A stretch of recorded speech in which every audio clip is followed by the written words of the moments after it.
Welcome to Fiction Audiobooks. If you enjoy the content, like and subscribing would be greatly appreciated.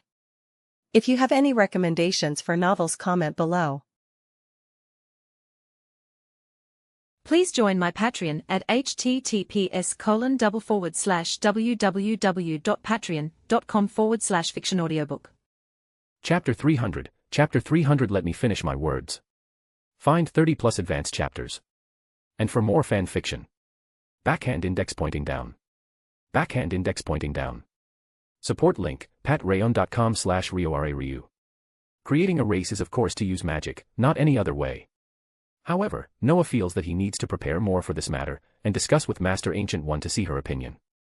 Noah still has time, so Noah is not too anxious about these things, but Noah does observe Nagini more.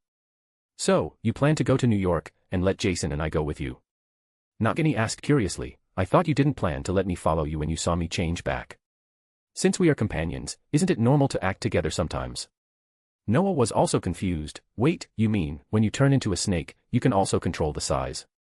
Of course, otherwise how could I turn into such a small snake to follow you before? Nagini said as a matter of course, not only the size, but also the color. Control the size and color of the snake you turn into. Well, is this an appearance ability? Noah touched his nose. It seems that his dragon can't control the size. At least Noah can't control the size of the dragon now. However, Noah knows that the dragon will slowly become a giant dragon with increasing strength. Noah doesn't think much of the ability that Nagini mentioned. Noah wants to see her other abilities, such as magic. After saying hello to the king and Ms. Heffen, Noah took Jason and Nagini out of the temple. Ms. Heffen was still a little confused. She had never seen the woman with Noah, but the breath she exuded made her feel familiar. Unfortunately, Noah did not explain to her, and she did not have time to ask. Noah said, I am going to New York, and then opened the portal and left. This made Ms. Heffen feel a little puzzled, and she decided to ask Noah after he came back. Noah did not know what Ms. Heffen was thinking, and he had already appeared in the temple in New York. After a brief exchange with the guardian of the temple, Noah walked onto the streets of New York. To be honest, Noah was not familiar with New York. Noah had not been to New York many times, and the previous times he had someone to lead the way or had a clear destination, so he just needed to find a taxi. As for this time, Noah looked at Jason beside him. This guy is a good guide, but he may not be so clear about some big things happening now. After thinking for a while, Noah took out his mobile phone. When he was about to call Tony, he seemed to think of something and hung up directly. After thinking about it, Noah opened the address book again, then found a bald head portrait and pressed the dial button. The waiting voice rang several times in Noah's mobile phone. After confirming that the call had definitely been made, Noah hung up the phone directly. His actions made Jason look a little puzzled. As a former agent, he felt that he should remind Noah. Sir, although it is not easy to be tracked this way, he should be able to wait for him to call. Jason hesitated for a moment, and finally said what he wanted to say. Tracking. Noah touched his chin and suddenly felt a little embarrassed. I called Fury, and if he wants to track, let him track. Then why did you hang up the phone? Please, Jason. My number is from the UK. Calling in the United States is international long distance, and I can't afford the phone bill. As he spoke, Fury's phone really called back. The speed was really fast, which made Noah a little surprised. He hung up the phone just a few seconds ago, and this guy called. It can be seen that this guy really attaches great importance to him. Noah. Damn, where have you been this year? Phil and I went to find you several times, but we didn't see you. After answering the phone, Noah heard Fury's very distinctive voice before he could speak.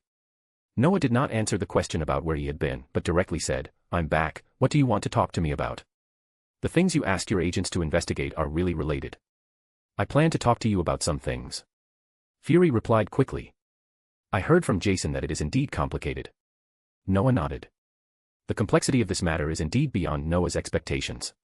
Who would have thought that a high table would be related to the Assassin's Brotherhood? Of course, if these things were normal, Noah would not care at all. The main reason is that this thing may have some connection with Assassin's Creed. No, Jason probably only told you a small part. Fury did not agree with Noah's words, he only knows about the textile factory and the underground killer organization. He may not have figured out that he is involved in it. Aha. Noah was a little stunned. Jason himself was involved in it. Looking at Jason on the side, Noah asked, what's his business? I remember he was affiliated with the CIA, didn't he?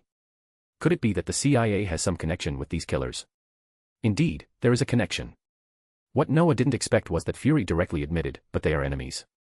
I investigated the people in charge of Jason's plan, and found that they all belong to the same organization. The same organization? Yes, I don't know what organization it is, but it seems to have some connection with the Abstergo company you mentioned before. Damn it, do you know how secretive they are?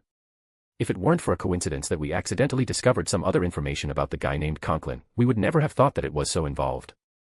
Well, that's how it is, Noah thought speechlessly. It seems that the CIA came up with this ghost plan, in addition to using the guise of maintaining national security, to train killers to eliminate dissidents and make some extra money. It also means to fight against the killer organization. I have to say that this approach is really Templar. Noah even wondered if there would be a modern version of a man in white clothes, flying over eaves and walls, with a hidden sword and a hood in his clothes. Well, if you remove the two keywords of white clothes and hidden sword, there will really be one in the future. But it's a pity that this guy is not an assassin, but Spider-Man. To be honest, this made Noah feel more and more interesting.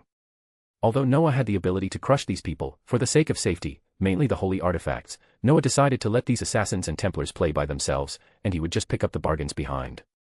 Besides, there may be only a few golden apples left among these holy artifacts. The others are either useless or simply destroyed. Noah thought secretly in his heart that there were more golden apples, 5 in total. But the effect of this thing is still very powerful, and Noah still remembers other things, such as the Pope's scepter, which was blown up when the Templars studied it themselves. And the Shroud of Eden, this thing is said to be stained with the blood of the Son of God, also known as the Shroud of Jesus. The last time Noah heard of this thing was in the Heroes. I don't know if Noah remembered it wrong, anyway, this thing was snatched in the end. As for the Sword of Joan of Arc, or Sword in the Stone or Sword of Eden, it killed the beloved of a certain assassin during the French movement. It can be said to be very ominous and unlucky, and when this sword was finally used by Arno, it no longer had any power. To put it bluntly, the only things that are useful and make me feel threatened are those golden apples. Noah thought about it and ignored the voice of Fury who kept asking Noah on the phone. And Noah also knew that these holy artifacts were actually nothing. The most important thing was that there was still a fierceman alive. But Noah was not sure whether this fierceman was a man or a woman, and whether the whole family was harmonious or neat. Shaking his head, Noah said to the phone, "I'm still here, don't call me, I'm just thinking about something. By the way, thank you for your information." No, to be honest, I didn't expect things to be so complicated. Fury sighed, "By the way, where are you?" Forget it, you don't have to say it if you don't want to, but I want to tell you that Tony's situation may not be optimistic. Can you wait for me to finish my words? Noah was a little powerless. Of course, he knew that Tony might not be optimistic now. It can be said that Tony fell from the peak of his life to the bottom during this period. After all, he was a superhero some time ago and met the group of magicians. But when he turned around, he found that he seemed to be dying. And it was the kind of problem that current scientific and medical means could not solve 100%. In addition, Noah was not on Earth during this period. This guy might have reached a limit, right? What a pity, but we do have a way to save him, but I don't know if this guy will believe us. Fry didn't know what Noah was thinking, he continued, "And I heard that he went to find you, but you were not there. By the way, can you solve his problem?" "Is it possible?" Noah answered subconsciously, "But we have to meet face to face. I have noticed his problem before, but I didn't care." "Really? That's a pity." Fury continued, "If he were here, I'm afraid he wouldn't be so uncomfortable, but it's a pity." "Well, By the way, what do you want to talk to me about? And when will you be back?" "You idiot, can't you wait for me to finish my words? And, check the location of my phone yourself, idiot."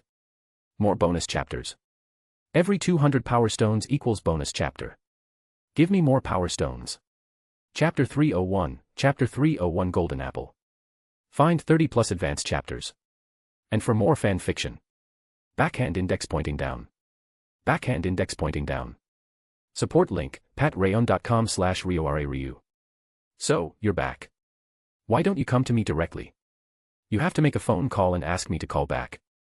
Fry stared at Noah with a dead fish eye. The cost of international long-distance calls is really not cheap. Although this amount of money is nothing to Fury, and he can even find a way to reimburse it, he always feels that he has been cheated. After Noah hung up the phone, Fury found the problem. He suddenly remembered that when he went to see Noah for the first time, he didn't see him, but met a magician named Dennis. Dennis told them that Noah had been to an alien planet. This answer made Fury and Coulson feel unusually speechless, but as two people who have seen aliens, they didn't have any thoughts of disbelief. It was just a little sad that these magicians could actually have some connection with aliens, and Fury naturally associated it with the place where Noah went. Asgard, the place that Noah had accidentally mentioned, how could Fury forget it? Fury, who recalled these things, suddenly felt that these magicians would become gods in the future. Fury, who couldn't figure it out, was too lazy to think about it. He was just an ordinary person, although Fury had been trying to deal with those unpredictable existences. However, Fury had no way to deal with it at this stage. His ideas were still in the plan and had not been fully realized. Fortunately, although these magicians were powerful, they had no idea of dealing with ordinary people like them. Sighing, Fury quickly found the source of Noah's phone information, in New York, and then Fury immediately rushed towards Noah. The phone bill is expensive, you know. Noah spread his hands without saying anything. Okay, let's not talk about those inexplicable things. I hope you can do me a favor. Tell me, what's the matter? Fury didn't argue with Noah. Although he has been helping Noah now, Fury didn't think it was a big deal. Magicians are always mysterious, but there is one thing Fury can be sure of. That is, what these magicians want to do, there must be a reason for doing it. Just like the aliens more than 10 years ago and the mutants a few years ago. Help me find a guy named Wesley Gibson. Noah thought for a moment before continuing, a guy who seems to have anxiety disorder and whose life is extremely unsuccessful. It seems that such a person is not easy to find, but I think it's no problem. Fury wrote down Noah's description. After all, although there are many people with bad lives, it is not difficult to find the most unsuccessful one among them.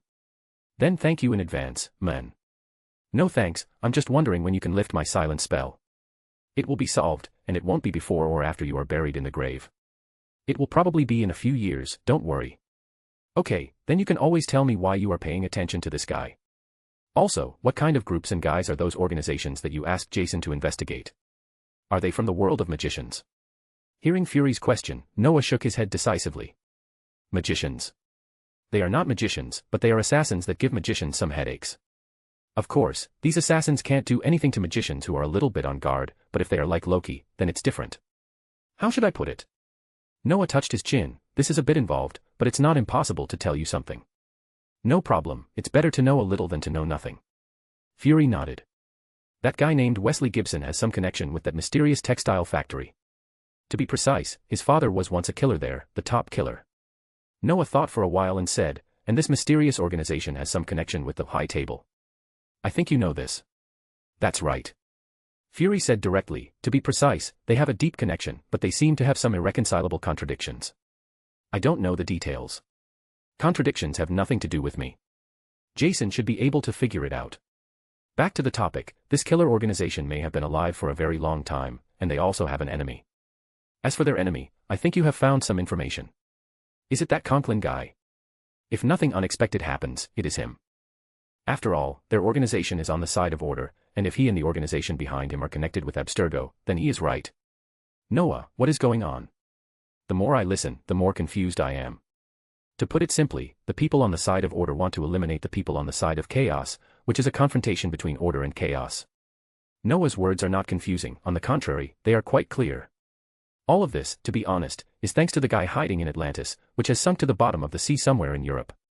He broke the order with his own hands, but restored it. Well, this kind of thing doesn't seem to be uncommon. Fury understood Noah's words. Since they have existed for centuries, or even longer, their sphere of influence must be very large, right? Yes, very large. Noah nodded. It can almost be said to be all over the world. Since you are interested, why don't you deal with these things yourself? Because magicians can't easily take action against ordinary people, I won't break such rules and balance. Of course, if the investigation is clear that it is indeed them, I can take action. Why? Are you sure it's that group of people? Are there magicians among them? No, they have the holy artifact of Eden. Not to mention anything else, the golden apple alone is enough to make the magician take action. This thing is really not suitable to stay in the world of ordinary people. Noah's words immediately made Fury's eyes widen again. He didn't know what the holy artifact of Eden was, but he had heard of it in mythology. But he had really heard of the golden apple, because it was said that there was a golden apple left in the White House. This immediately made Fury break out in a cold sweat. For a magician to be interested in something, this thing must be very complicated, right? Golden apple. Garden of Eden. Fury was shocked, but he looked the same as usual. What's the use of this thing? Also, does God really exist? If you think he exists, he exists. Noah spread his hands. Actually, God is an alien life, but their technology level or magic civilization level is higher. Just like me, if I bomb New York, do you think I am a god? This metaphor is really inappropriate. Fury shook his head. What is the role of the golden apple? The role.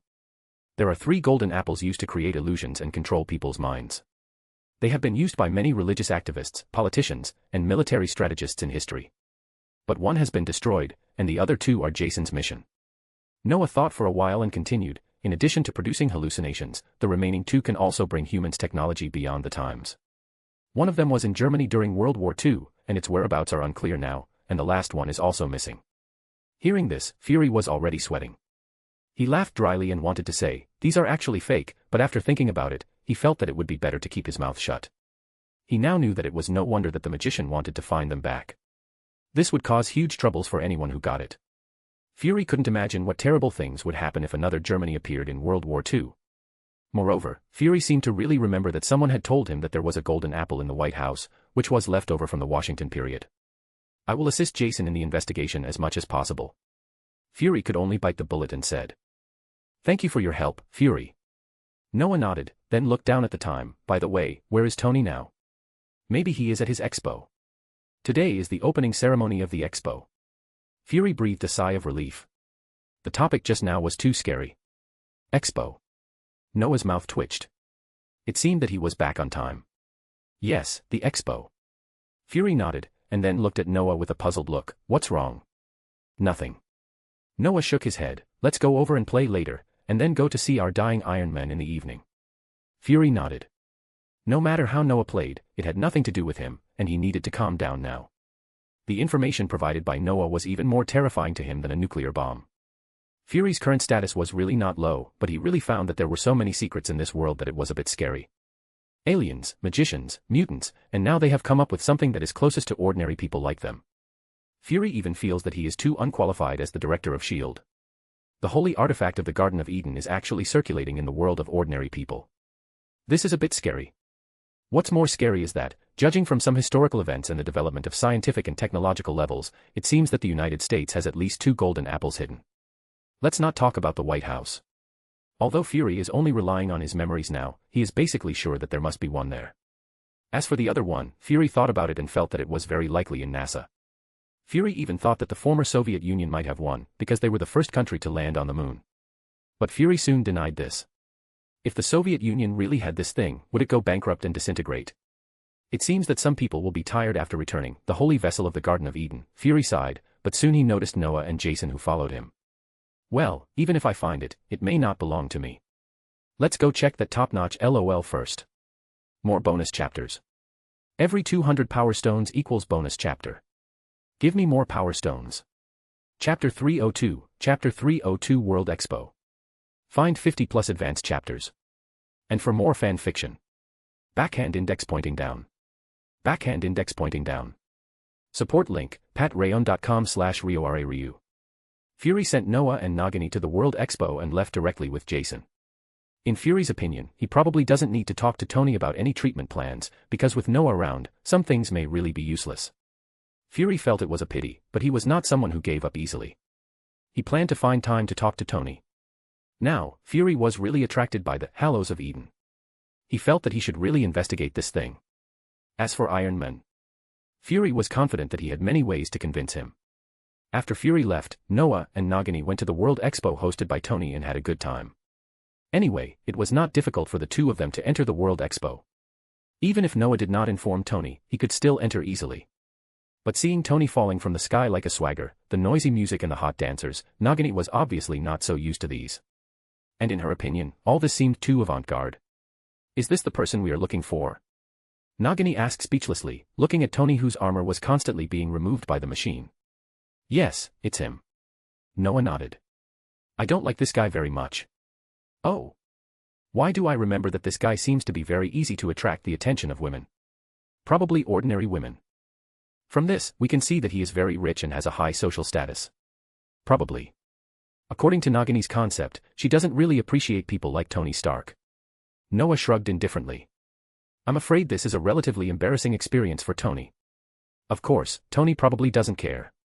Speaking of which, Noah didn't like Tony Stark very much at first. When watching the movie, I think Iron Man is very interesting. He treats his enemies with all kinds of sarcasm and ridicule, which is very satisfying. But if you meet such a person in the real world, you may be angry and vomit blood. Because this guy's sarcasm is not all directed at the enemy. Tony's good brother James Rhodes has been tricked by him many times. To be a friend of Iron Man, you must have a strong enough heart, otherwise you may not be able to control yourself and kill him directly one day. But it's all later, and I have to say that the gradually growing Iron Man is still very likable. Everyone has shortcomings, just like Noah himself knows a lot of his shortcomings, such as being too cautious.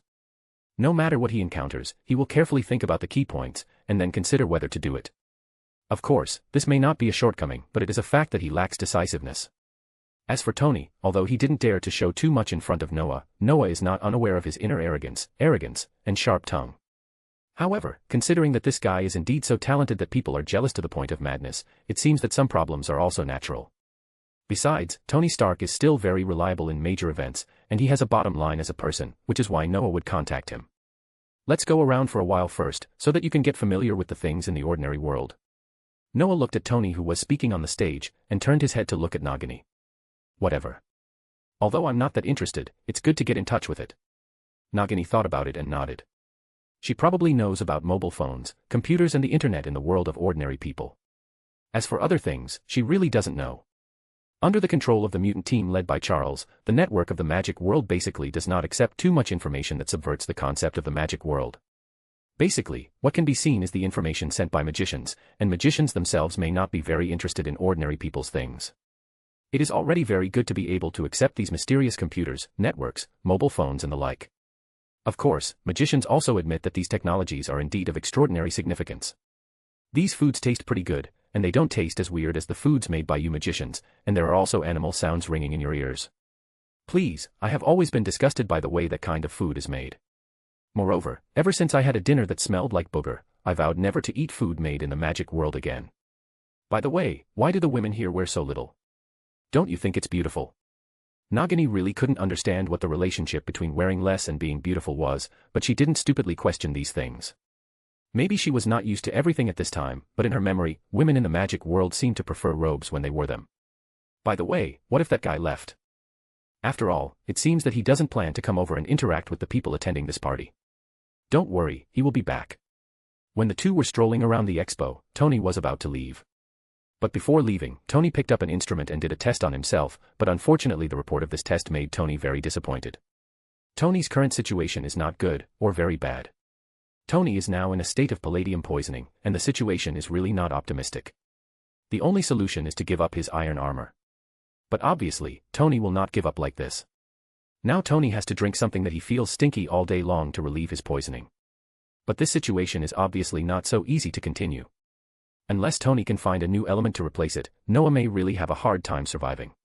It's really bad. Standing in the backstage, Tony looked at the values displayed on the instrument and sighed helplessly. He had tried to find Noah before, but unfortunately, the result he got was that Noah was not on Earth. This news almost made Tony angry. He hasn't even tried to leave the Earth yet, how can these magicians do this? But after thinking about it, Tony still suppressed his anger, because he felt that he might not be the opponent of these magicians. After asking, Tony left.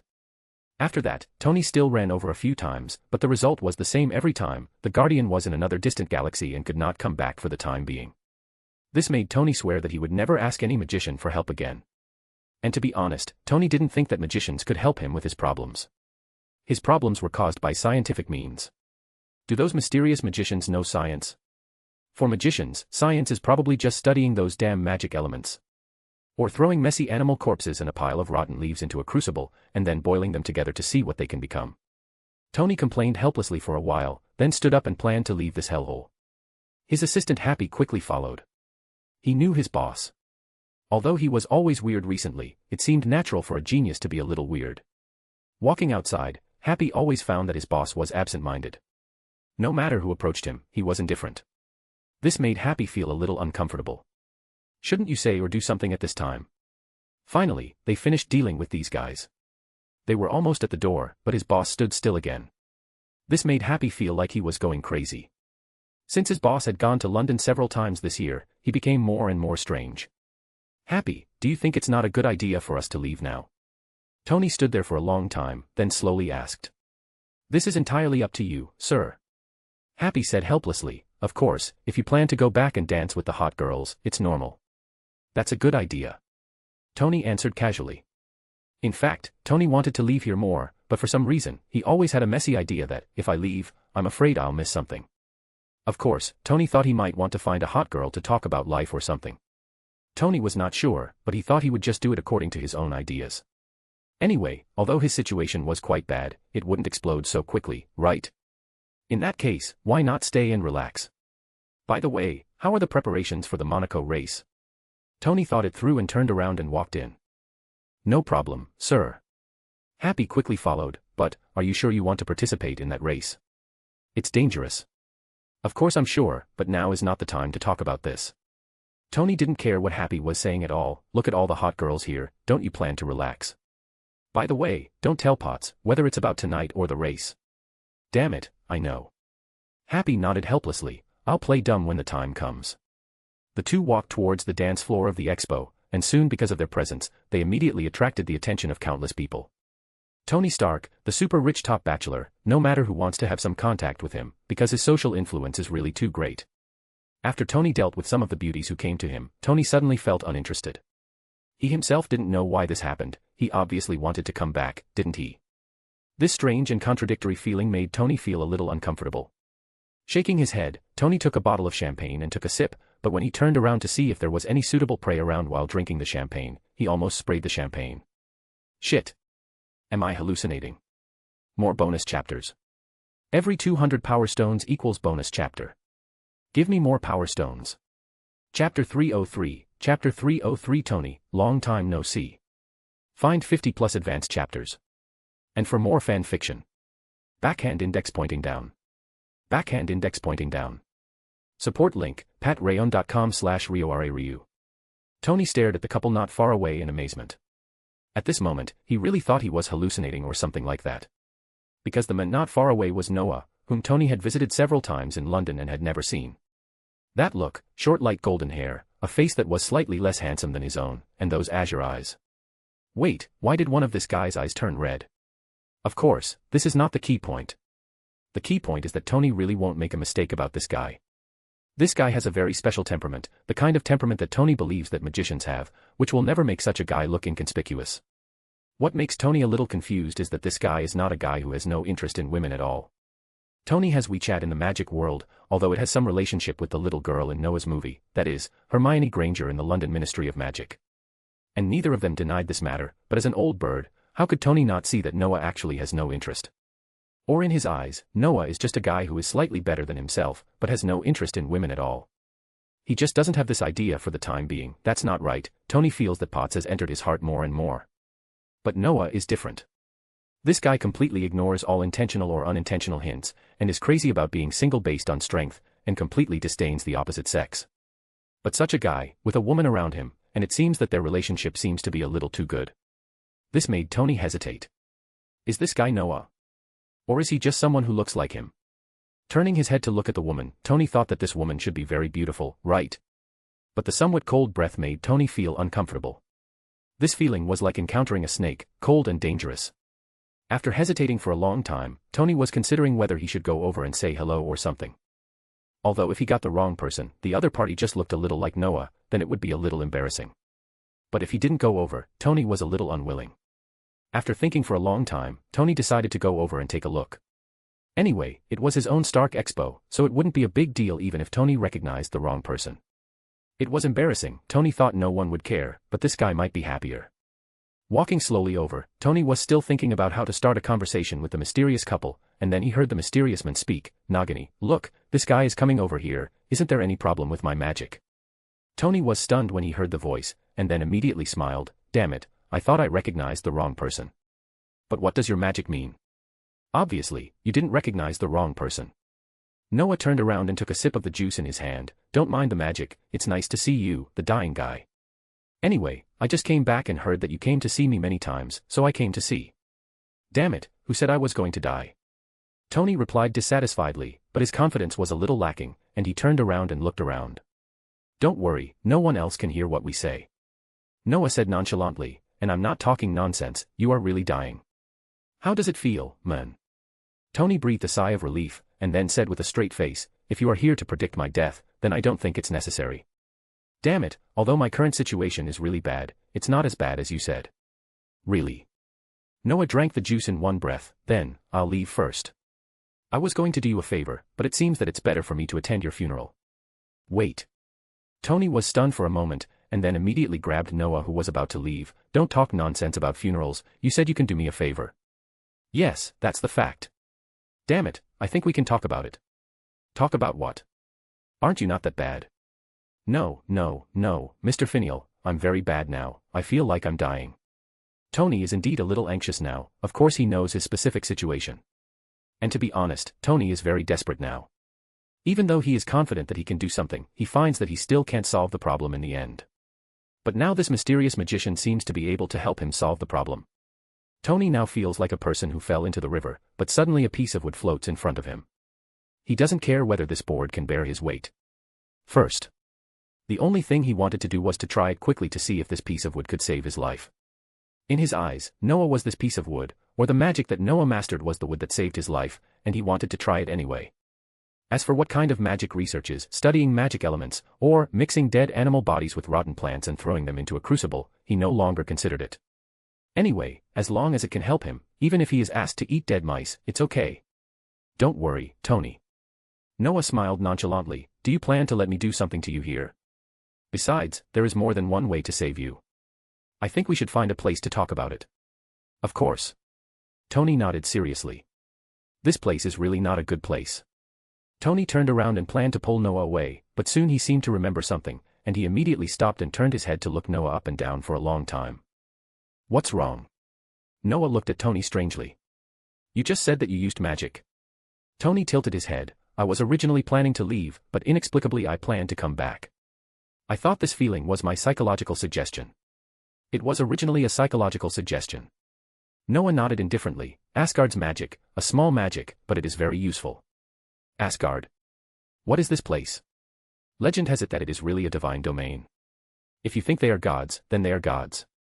Of course, Odin is probably really a god, as for the others. Damn, there really is such a place. And, how long have you been here? You can't cast spells without a target, right? Of course, we have been here for a while, and we are considered to be full and satisfied. What's wrong? What's wrong? Tony rolled his eyes. You are just looking at me here. Why not just say hello? Do you have to cast some magic? Is it necessary? But Tony didn't plan to say anything. He was finally relieved now. It turned out that he didn't want to come back to find some hot girls for fun, but was controlled by a damn magic. Yes, that's it. Tony nodded seriously in his heart, so that he could explain the situation to Potts conveniently, in case he was really discovered. Noah didn't have time to play with Tony. Guess what I was thinking? Noah snapped his fingers and immediately lifted the expulsion spell around him. Soon people noticed Tony Stark again. And Noah took Nagini and walked directly out of the door. Noah was not Tony's bodyguard, and he would not help Tony out. But Tony didn't let Noah and Nagini wait too long. He ran out in a flash. As for those who were looking for Tony, there was no need to think about it. In Tony's eyes, they were just like passers-by. What made him a little depressed was that he was stopped by a woman who issued a subpoena and wasted some time. Damn it, those damn guys never gave up on my armor. Tony sat in the driver's seat and said with an unhappy face, if a similar situation like mine occurs in your magic world, what will you do? Sorry, it's really hard for me to answer this question. Noah touched his chin and thought for a long time before saying this. In the magic world, it seems that such a question is really hard to cause any trouble. The weapons of magicians should be things like wands and enchanted equipment, but to be honest, these things can basically be bought.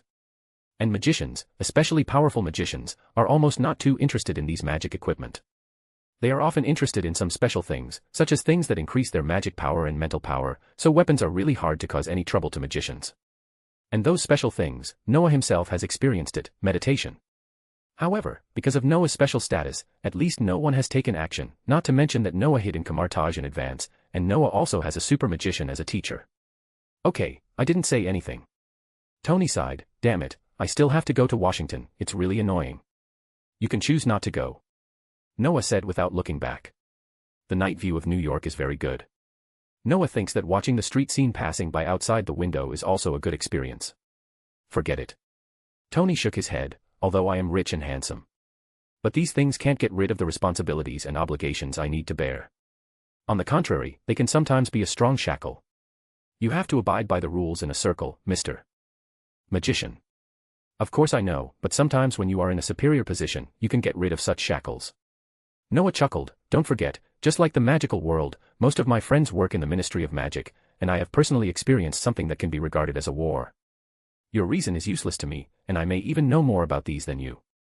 Okay, Mr. Magician, then let's not talk about this topic. Do you have any ideas about my situation?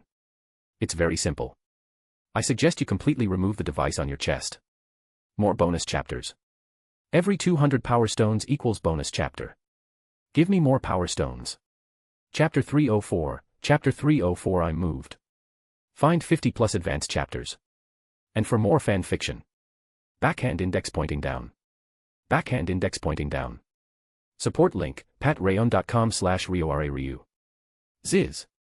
The violent break sound sounded, and Noah looked at the bridge railing in front of him with lingering fear and glared at Tony with dissatisfaction. And Tony was also lingering fear, but his face was flushed now, and it was obvious that he was more dissatisfied in his heart.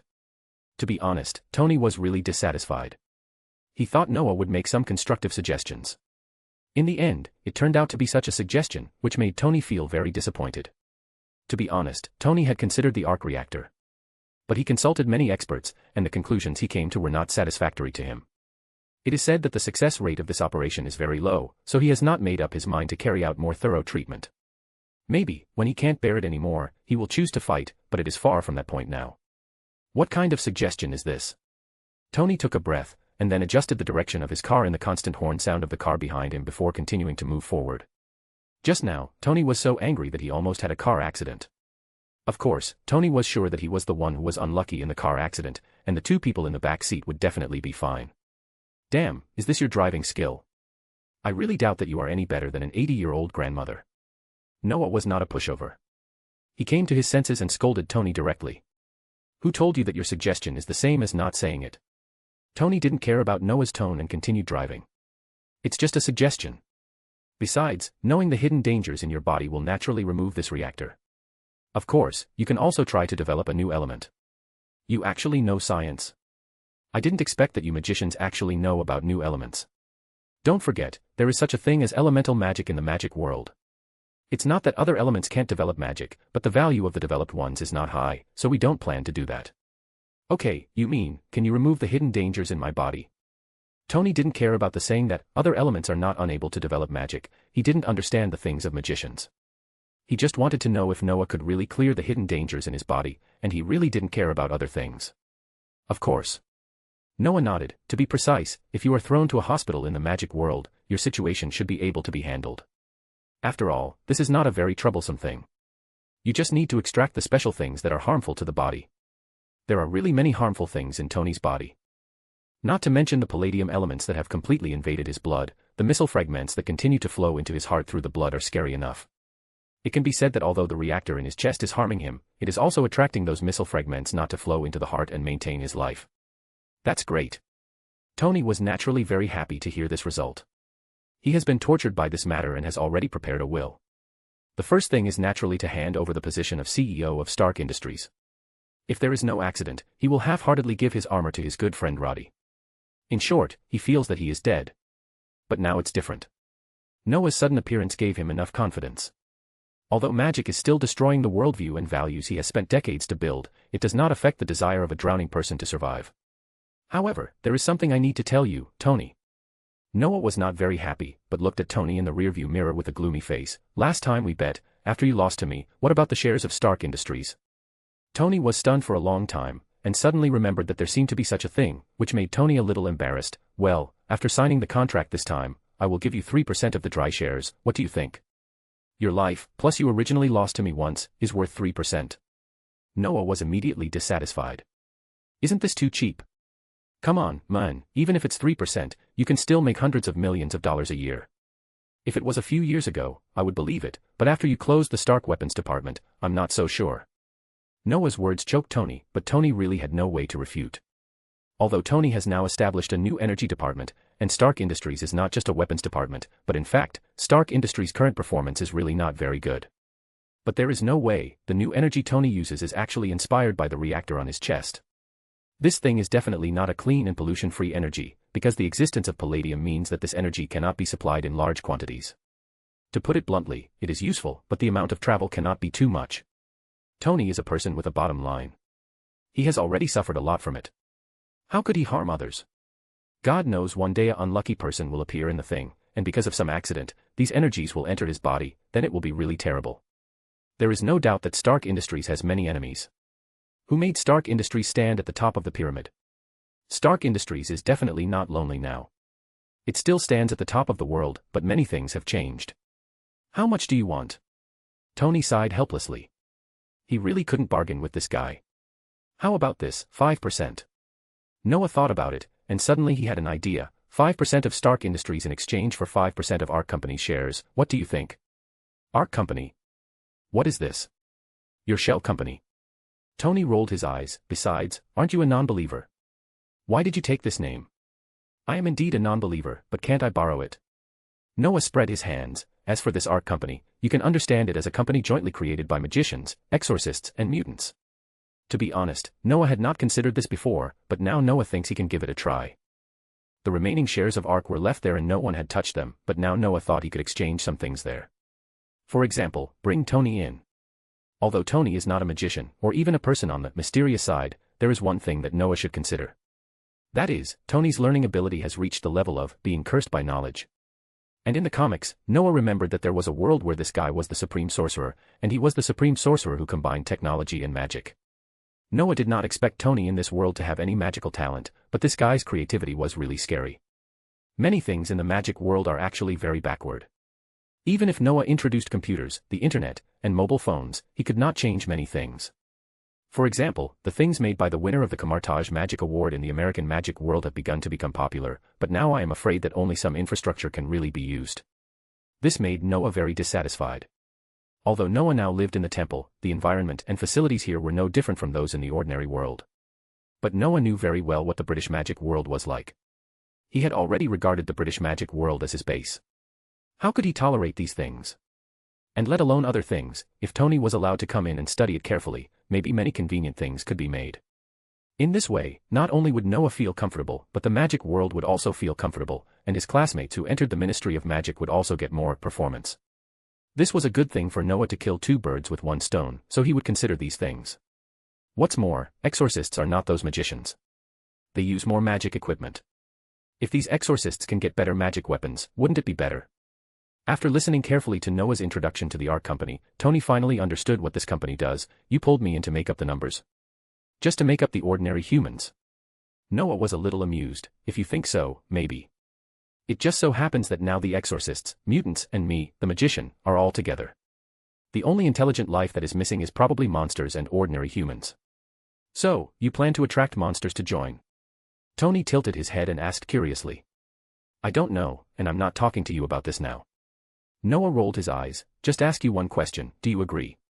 Of course I agree. This time Tony didn't hesitate, and nodded directly. Although I don't know what you are going to do specifically, I always feel that it seems pretty good. But I want to ask, what should I do after I enter and what can I get? This is indeed a problem. If Noah directly took some shares from Tony, Tony would certainly not care. He lost the bet at the beginning, and now he has to rely on Noah to save his life, so he doesn't care about that little money. But now it's different. To join a new organization, or to invest in a new company, Tony needs to think carefully. What can he get after joining, and what will he have to pay later? First of all, I will cure your body. I don't want our shareholders to die in a few days. Noah smiled a little. Besides, haven't you always been interested in enchantment technology? Enchantment. Tony was stunned for a moment. Didn't you say that this thing needs magic to activate? I'm just an ordinary person. But we have a magic core. If you can study the magic core carefully, then you can activate your enchantment. Of course, you also need to study how to connect some household products or weapon products with the core. This is what you have to do. Damn, I have to say, I'm tempted. More bonus chapters. Every 200 power stones equals bonus chapter. Give me more power stones. Chapter 305, Chapter 304 Don't Scare Me, Part 2. Find 50 plus advanced chapters. And for more fan fiction. Backhand index pointing down. Backhand index pointing down. Support link, patreon.com/RioRaRyu. Noah was not surprised that Tony was tempted. As a top scientist, his exploration of unknown things is just like a magician's exploration of unknown magic. Noah even thinks that scientists like Tony may be more obsessed with this unknown field than magicians. Although magic research is likely to cause a series of troubles, such as if Tony creates an anti-magician armor or anti-Noah Fennel armor. However, there is one thing Noah does not need to worry about, because magic defense equipment has strength. Even if Tony makes a magic defense suit with a very high upper limit, there is a key point, that is, can your energy withstand consumption? Noah remembered that Tony's later armor had a mechanism to be replaced at any time, but if Noah kept staring at Tony's supplies, and then waited for you on defense, Noah felt that Tony might not want to play anymore after wasting time. There is another most critical point, that is, no matter how powerful the things Tony made, it can't change the fact that Tony is an ordinary person. His physical strength, physical fitness, and body functions are completely incomparable to magicians like Noah. Noah and his friends can fight with you without sleeping or eating. Can you do this as an ordinary person? Of course, Noah didn't intend to say these words. In case Tony went to study some nutrient solution to supplement, it would be funny. Besides, I still have a dragon body. If it doesn't work, I can just transform into a dragon. Although I can't accurately grasp the power of the dragon, there is no problem in using it to the maximum. Noah's dragon posture is the 9th level. This stage is already considered to be extremely powerful. If it goes up, it may not really belong to the power of this level of life. Of course, these are all Noah's assumptions. He doesn't want to cause trouble to the magic world. He must consider some of Tony's possible actions in the future. After all, Tony is too smart. However, Noah also feels that he may not be able to go that far. It's better to take precautions before it happens. If it doesn't work, Noah can also use some magic in advance, or simply teach Tony magic. If you join us, will you come up with a series of messy tricks? While Noah was thinking about it here, Tony had already driven the car to his mansion. To be honest, although Noah had seen his mansion once, he still felt a little twitchy at the corners of his mouth when he saw Noah again. Isn't this guy's house decorated too luxuriously? Wow, Noah, this guy's house is more luxurious than your temple. Nagini also took a good look at Tony's mansion and couldn't help but sigh. Indeed, you can understand it as money power. Noah sighed, this thing is really enviable. Money power? Is it the ability to be super rich? Nagini glanced at Tony, who was walking in front of her, and although she couldn't see his face, she could guess that he looked smug, and nodded slowly. Yes, money power. It's a pity that I don't have such ability. Noah shook his head and quickly followed. Soon they walked into Tony's laboratory, and Noah also took a careful look at this legendary laboratory. If I remember correctly, only a few people have access to his laboratory, and they are all Tony's closest friends.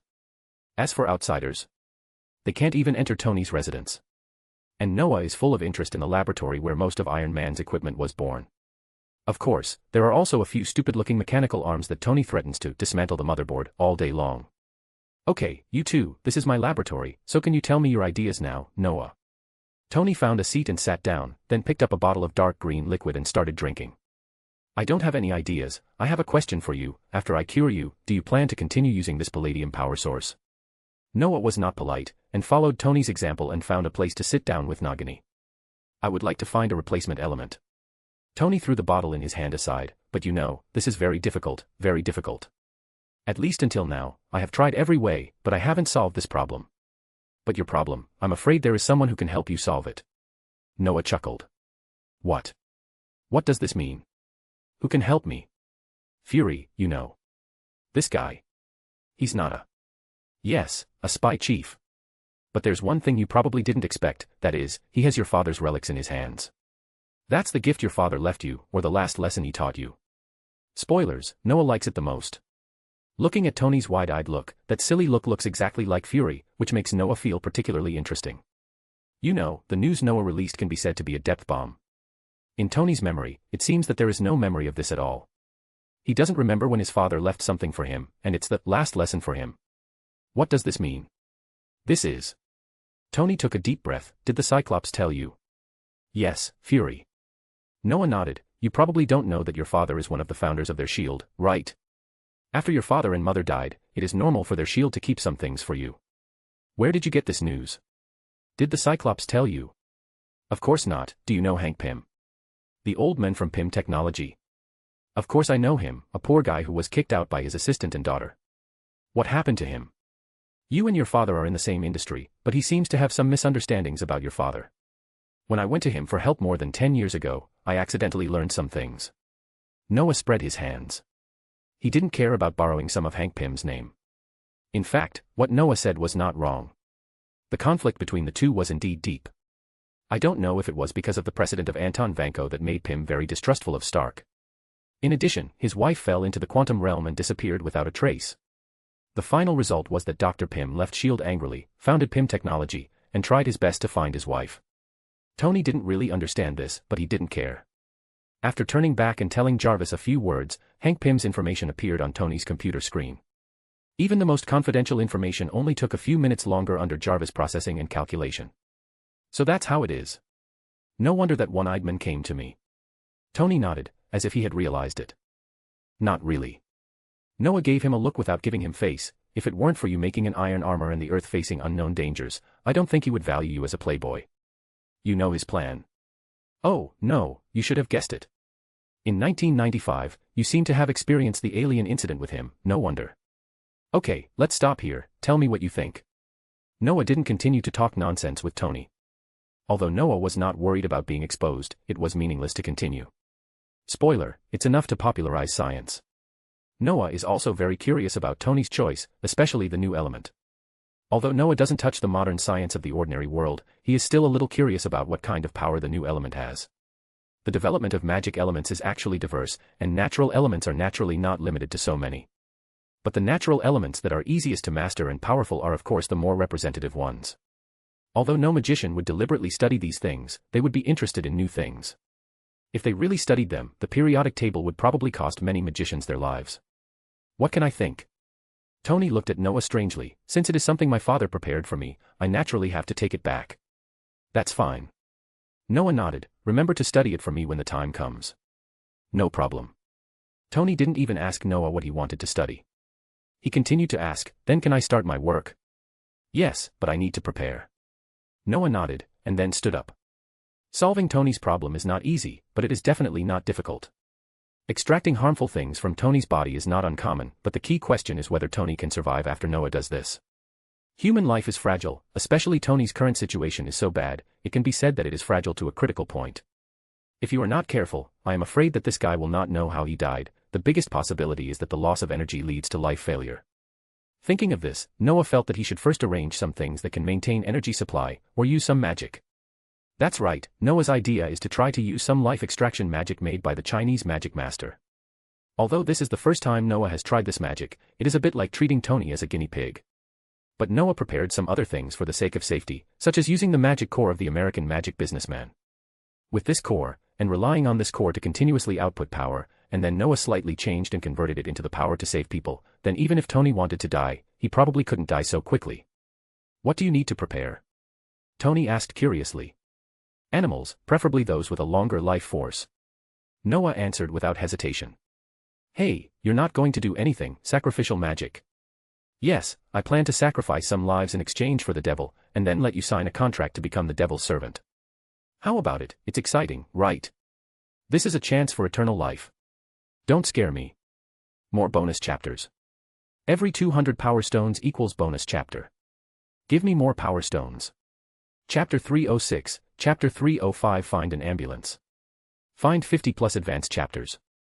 And for more fan fiction. Backhand index pointing down. Backhand index pointing down.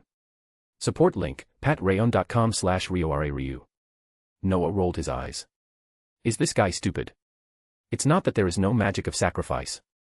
For example, Noah has found many such magics in the library of Kamartaj. It's just that this kind of magic is strictly controlled. Just because you read it doesn't mean you can learn and use it. Once you are found to have used these things, your fate will probably be very tragic. This universe is not a simple universe. Not to mention what other planets are like, just to say that everything that appears in each dimension is a mess and very scary.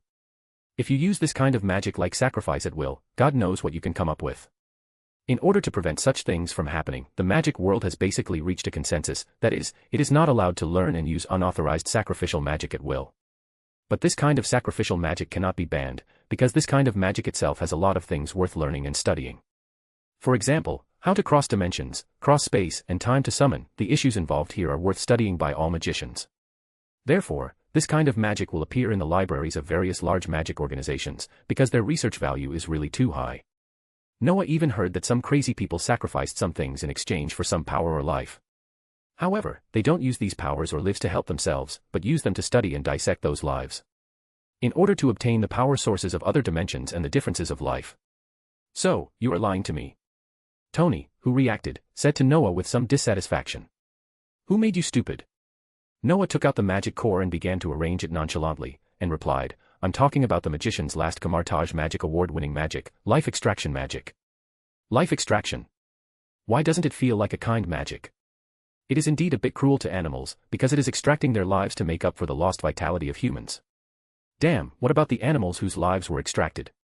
Dead. Is this question strange? They gave you their vitality, so naturally they can't survive.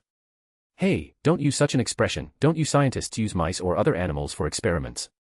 Faced with Noah's question, Tony himself didn't know how to answer. To be honest, this doesn't seem to be a taboo topic, because scientists use animals for experiments and then use them on humans, which is normal.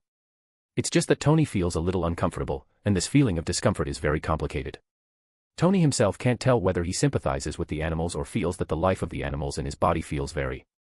Tony thinks this doesn't need to be considered, it must be the second one. I don't think it's necessary to do this. If it's really necessary, I will find some biologists and make some special animals for providing life in the future. Tony hesitated and asked in a low voice. Whatever you want. Noah nodded, and then said with some regret, it's really sad to lose an opportunity to try magic. Try magic? Wait, do you treat me as a guinea pig? Don't worry, even if you are treated as a guinea pig, you won't die. Noah didn't care about being exposed by Tony, but he cared about the special animal that Tony said was used to provide life. Don't say, this idea seems good, but this thing can only be regarded as a concept. If Tony can really make this thing, it will really benefit the world. Benefit the magic world. Okay, stop talking about this, take off your clothes and lie down. Shaking his head, Noah concentrated on not talking nonsense with Tony, and his expression became serious. Seeing Noah like this, Tony immediately took off his shirt honestly, and soon his upper body appeared in front of Noah. Tony's figure is still good. Although he can't compare with Thor, this guy is not too bad. But unfortunately, the reactor emitting blue light on his chest is taking his life. Some dark green rune-like strips have faintly appeared around this reactor. It seems that this guy really won't live long. This kind of toxin is amazing. This is the first time I have seen it. Nagini watched from the side and said with some emotion. Is this a chemical poison? I'm not sure, but you're right about one thing, that is, he really doesn't have much time to live. Noah nodded, ignoring Tony's hesitant expression, and started to cast magic. A light golden stream of light instantly appeared at Noah's fingertips, and then turned into a disc with strange runes. Tony, who was lying flat on the table, immediately felt something strange, because there were dots of light around him. This is a magic circle that maintains Tony's life, using the magic core as a power source. As the magic circle was quickly established, Noah began to prepare for the next step, and Tony was a little dizzy now. It was the first time he received this kind of magic treatment. He had too many questions in his mind, such as what should be the structure of this magic circle? What effect should this magic circle have? What is the source of energy released by the magic circle? Can this source be perfectly converted? Will there be a problem of excessive consumption and the conversion effect cannot reach the expected effect? How can energy transmission and energy conversion be compatible in a magic circle? When performing these operations, how to maintain the stability of the magic circle? And so on. Questions rushed directly into Tony's brain, and he really wanted to ask Noah. But seeing that something similar to a blade suddenly appeared in Noah's hand, Tony subconsciously shut up. Let's not talk about whether Noah will answer these questions. As a patient, he should not disturb the doctor when undergoing surgery. Noah didn't know what Tony was thinking. Under his control, the wind blade easily cut Tony's chest. The magical thing was that Tony didn't feel anything. Paralysis spell, a small magic, has an effect similar to anesthesia, but it has to be said that the effect of using it now is unexpectedly good. After cutting open his chest, Noah saw Tony's reactor for the first time. How deep was it in his chest? This thing was just like opening a hole in Tony's chest, and then stuffing it in was almost the same. The ribs were removed, and some parts were almost touching the internal organs. Noah, why does my chest feel wet? What are you doing? Just as Noah was looking at the structure of Tony's reactor, Tony suddenly spoke. Nothing, just your blood flowed all over your chest. Noah was brought back to his senses by Tony's voice, and then he said casually, and then he pulled out the reactor device on Tony's chest. Damn, what are you doing? Why do I feel like I'm electrocuted? Tony trembled suddenly, and the light around him became brighter and brighter. Raising his head a little, Tony's face suddenly turned pale, because he saw Noah holding the reactor that was supposed to be installed in his chest. Not only the reactor, but also the devices buried deep inside the body under the reactor were all pulled out by Noah. Pulling his head slightly towards his chest, Tony was almost scared to death. Because he could actually look directly at his internal organs, especially the beating heart, which made Tony feel sick. Tony didn't think it was interesting to watch his heart beating like this. To be honest, if it weren't for the golden light radiating from all around constantly pouring into his body, Tony felt that he might die. The golden light seemed to replenish his functions, allowing Tony to maintain his current state. "Hey man, are you sure you're not going to kill me?" Tony looked up and saw Noah still observing the device on his chest, and asked carefully. "Of course not, what's wrong?" Noah threw the device aside and asked curiously. "Although I feel like I may be fine for now, are you sure I won't die from excessive blood loss?" "I'm sorry, I don't know. But I think you won't die, right?" "Damn it. Don't you have some common sense?" "Of course I do, otherwise I wouldn't have prepared such a magic circle. If I didn't have this thing, do you think you can still be alive and kicking now? The bacteria in your mouth alone can kill you. It seems that my paralysis spell is still a little weak, otherwise you wouldn't have so much nonsense." Noah ran and Tony stopped talking nonsense, and the light golden luster shone in Noah's hands again. With Noah's actions, the magic circle around Tony seemed to resonate, and the golden power surged into Tony's body more violently. Tony raised his head and soon noticed that some small and sharp fragments kept flying out of his chest. Not only that, there was a more conspicuous thing staying on the upper part of his chest and constantly absorbing these things.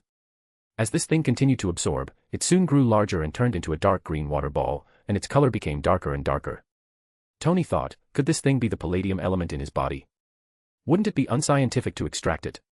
But soon, Tony shook his head with a wry smile. The operation he was doing now. Okay, let's call this action Operation for the time being. This thing doesn't seem to be scientific at all. If he hadn't come into contact with it a few years ago, and had been constantly in contact and exploring it during this period, I'm afraid Tony would find it hard to believe that there is magic in this world.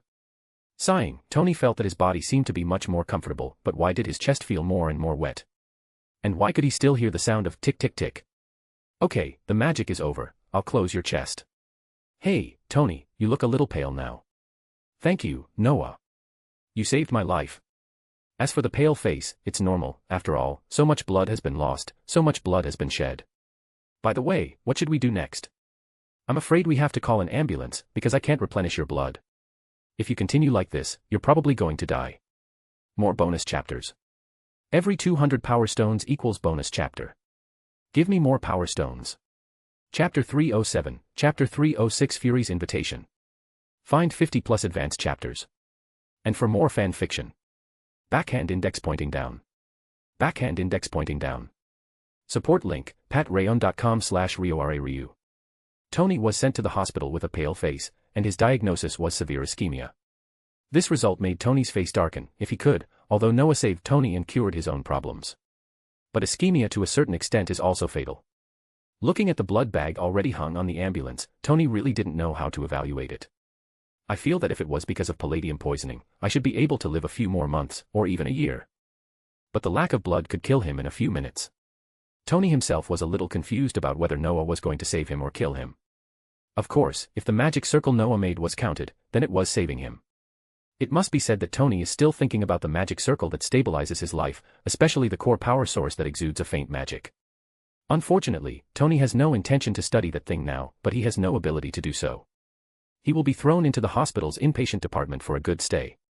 Noah himself was helpless about this tragic ending, which is why Noah planned to use the vitality of animals to replenish Tony.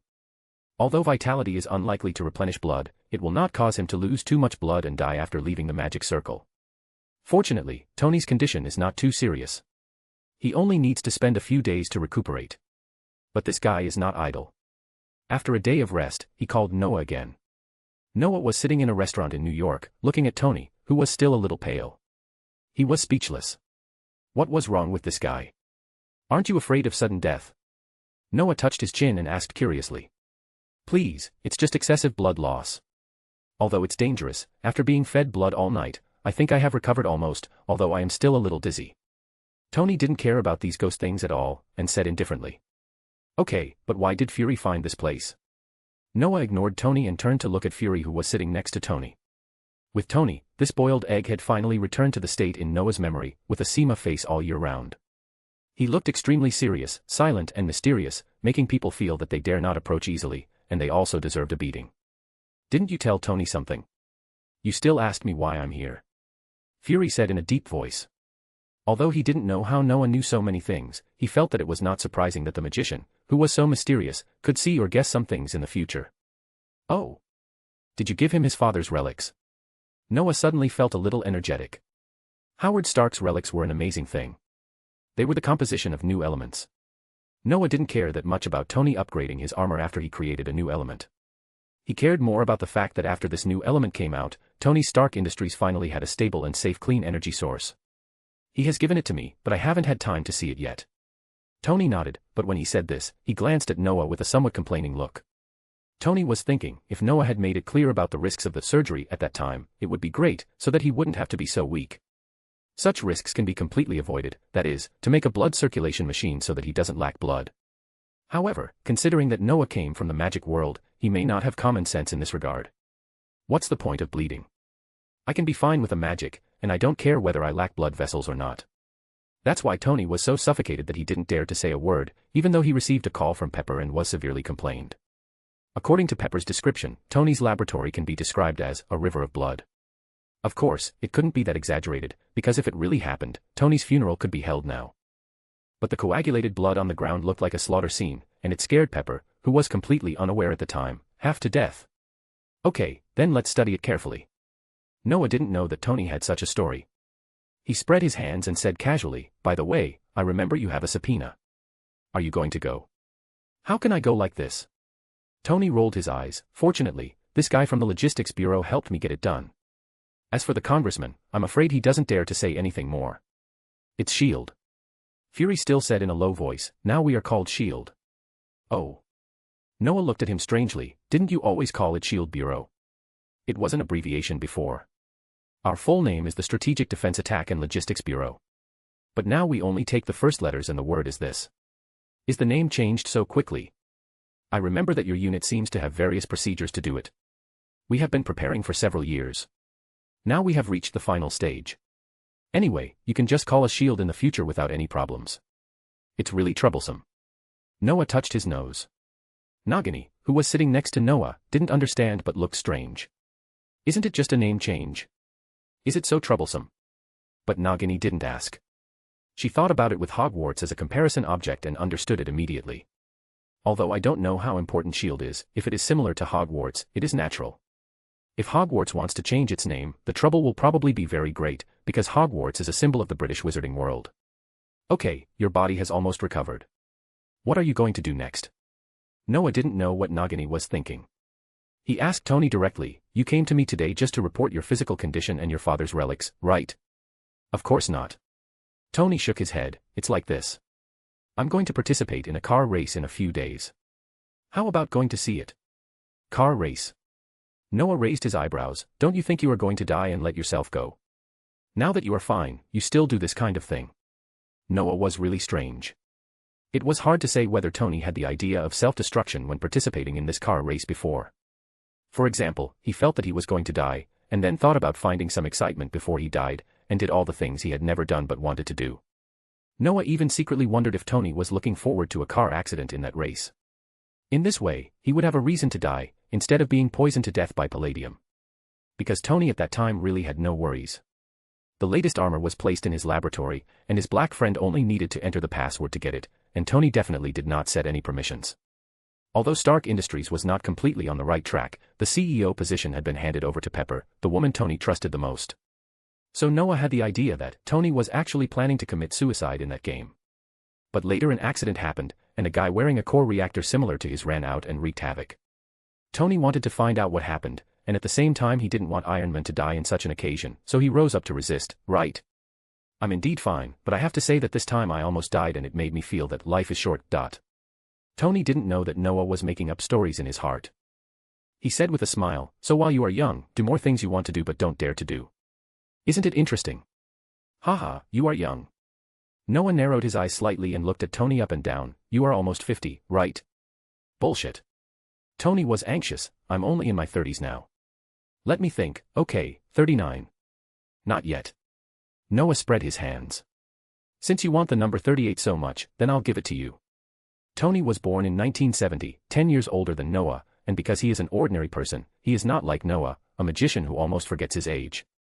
To be honest, if it weren't for Noah's system, I'm afraid he himself doesn't know how old he is. Let's not talk about these useless things. Will you go to my game? Tony was too lazy to discuss age with Noah, the magician, because he knew that he would definitely suffer in this matter.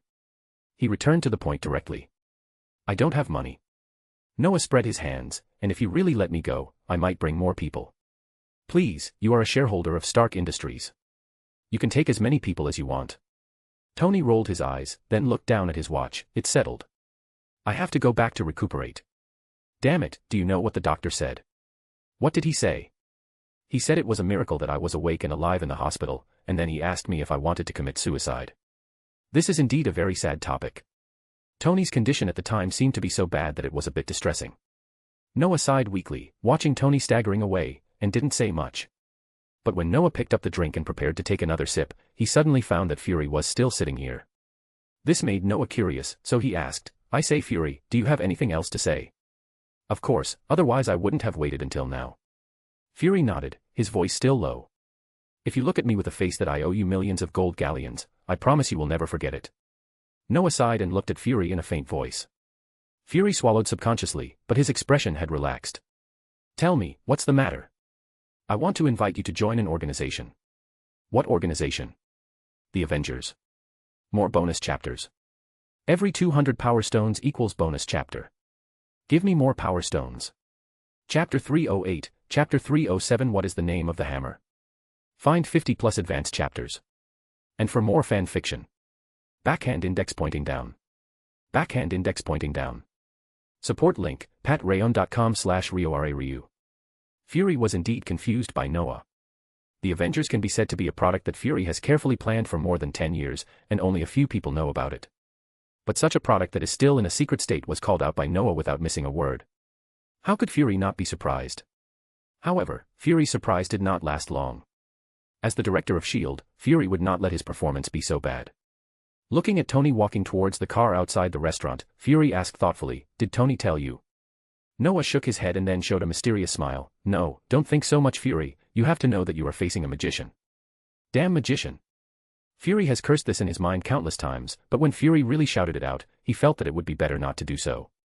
Although Fury and his S.H.I.E.L.D. did research a lot of things through the Cosmic Cube, Fury didn't think he could deal with these magicians. The magician's methods were too weird. Without a specific grasp, Fury felt that it would be a tragedy to really run into them. Besides, Fury had no intention of fighting the magician. To be fair, Fury and Noah could get along well. Although this damn Noah made him a little confused every time they met, it was this Noah who made him know the other side of the world. Fury was not that kind of fool. He knew who was strong and who was weak, and who was the real protector of this world. It can be said that if he found out that the bastard knew the existence of the magician and planned to treat the magician as an imaginary enemy and then carry out a series of actions, Fury would definitely be the first to go up and cause trouble for him, and even Fury would definitely kill the bastard if necessary. Well, you magicians are all mysterious. Fury shook his head and stopped thinking about those messy things. So what are your plans? No plans. Noah spread his hands. I know what you mean, Fury. But why do you think I should join your Avengers? Can it better protect the Earth? Does protecting the Earth need you? Didn't Carol ignore you more than 10 years ago? Although he gave you a pager, did she join your Avengers? No, right. Although I don't really want to say anything hurtful, it's obvious that you don't have that ability now, at least not now. Noah ignored Fury's increasingly ugly face and directly pointed out many things. Indeed, whether it is the current S.H.I.E.L.D. or the Avengers that is being formed, they are indeed not organizations that have the ability to protect the Earth. Although the future is promising, no one knows what the future will be like. To be honest, if it weren't for the fact that Thanos was more playful and really respected Tony and his friends, he would not have waited until Thor succeeded in wanting his dad and got the weapon. He could have strangled Tony, who rushed into the wormhole during the New York battle. Of course, Thor, who succeeded in wanting his dad, did not do anything, because unless you really kill a Titan like Thanos, his physical fitness will recover in minutes. It can be said that in the future Avengers, the main combat force that can really cause damage to Thanos is only Thor and Carol. Okay, I understand your idea. Fury sighed, and he didn't ask, how do you know I have a pager in my hand? Although Noah's words were unpleasant to hear, they were also true. Fury still had the mentality of humbly accepting. Although Fury was very unconvinced, he had no choice. As Noah said, he really didn't have the ability to protect the Earth now, but it was hard to say in the future. Just understand. Noah nodded, do your best, Fury. Maybe in the future you can really take over what we magicians have to do, so that we can really live the life we want. Oh. Fury took a sip of the coffee on the table and asked curiously, what do you magicians really want to do? Study magic, or go to other star fields to have a look? Noah thought about it and said directly, at least that's what I think. This world is so big, who knows what other star fields have. Anyway, Odin said that dragons and the like are races that ran from other star fields. Noah really plans to go to the star field with dragons, and then catch a dragon to study it carefully. You are really a magician. Fury adjusted his mentality quickly, and he laughed directly after hearing Noah's words. In the dynamics of WeChat, magicians in many places like to travel or do research. Fury has been paying attention to these things quietly, so he still has some understanding of the habits of these magicians. This group of magicians is a group that will not care about you if you don't mess with them. Then I'll go first, Fury. Noah finished the juice in his glass and stood up directly. If there is something you don't understand, you can try to find me. Although I may not pay attention to you, what if, right? Also, remember to pay the bill. Don't worry, if there is something I can't understand, I will find you, even if you are not here, I will find you. Fury rolled his eyes and started looking for his wallet. Okay, then I'll go first. After saying that, Noah did not have any intention of staying and left the restaurant with Nagini. Noah's words were not to comfort Fury, because I'm afraid that the unlucky hammer god will be kicked down soon. Although Noah thought it might take a long time before, after a year in Asgard, he came back and found that the plot of Iron Man had reached this point, so he knew that Thor might not be far away. It can be said that these two plots are basically happening at the same time. It may not take long for this cold and serious-looking, but actually funny, egghead to find him. Noah also has a headache for Thor. If he accepts Odin's benefits, then Noah will naturally do something. But Odin and the Ancient One didn't say everything. They just said, you will understand when you see him. God, Noah swears that he is not a prophet. Although Noah has always been a charlatan, this is based on his understanding of the plot. Noah really doesn't know how far Odin and the Ancient One expect him to help Thor, but Noah thinks that he might as well help Thor reach the level of CND at once. Well, CND has the power of Thor, but CND fully explodes the power of Thor, which is the level of almost killing Thanos with an axe.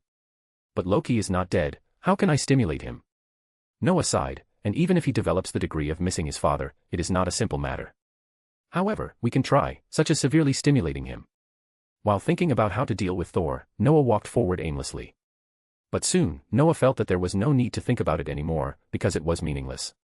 First of all, Noah had not met Thor at all, and did not know what was going on with this guy. Secondly, Noah did not know how effective the hammer was. For example, if Noah threw the hammer into the mirror space, would Thor still be able to connect with the hammer? If there was still a connection, then Noah would really have no way. Only by disconnecting him from the hammer can he understand that he is not a hammer god, but a thunder god. Of course, it would be best if I could crush his hammer directly like Hela, but unfortunately I don't think I can do it. I can consider turning into a dragon. Noah's mind was full of the burly man in the red cloak and the hammer called Mjolnir. However, after thinking for a long time, Noah felt that he was wasting time. His thinking was within a hypothetical range. If he really wanted to verify it, he would need to see Thor himself or the hammer. And it is not necessary to do anything when you meet for the first time. First guide him to know what to do to pass Odin's test. After thinking this through, Noah stopped thinking about these messy things. Looking around, Noah awkwardly found that he seemed to have walked to a place he didn't even know. And Noah was in a hurry to leave just now, and he actually forgot to ask Fury about those assassins. This made Noah sigh a little. To be honest, he still wanted to go find those assassins to play with.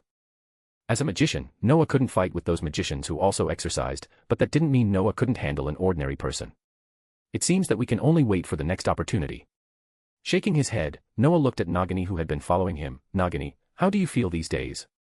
The experience of the ordinary world, or the feeling of being a human? Nagini tilted her head and asked curiously. Either is fine. Noah rubbed his eyebrows. Nagini had been a snake for decades, and it seemed that she did need some adaptation to suddenly become a human for a long time. It's all good.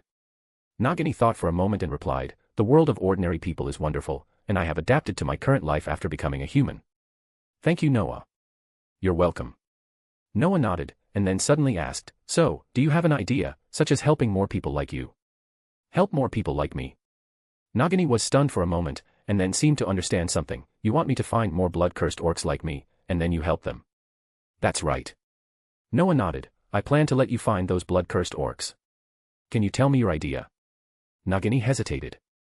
Your situation is not an isolated case, and you blood-cursed orcs have very high potential, but your strength in the magic world is a little low.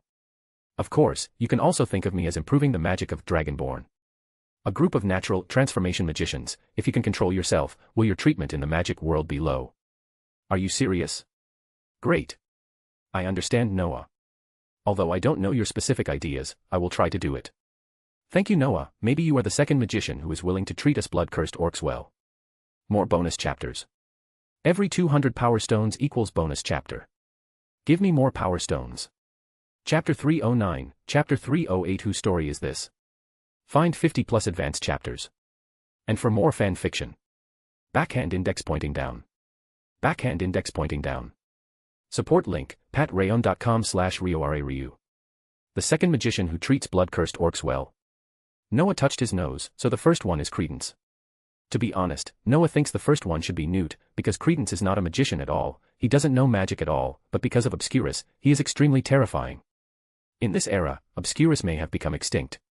Because no fool would shrink himself, and in order to prevent the appearance of Obscurus, the Ministry of Magic of each country will ask the Magic Academy of the country to issue admission notices when the age is appropriate.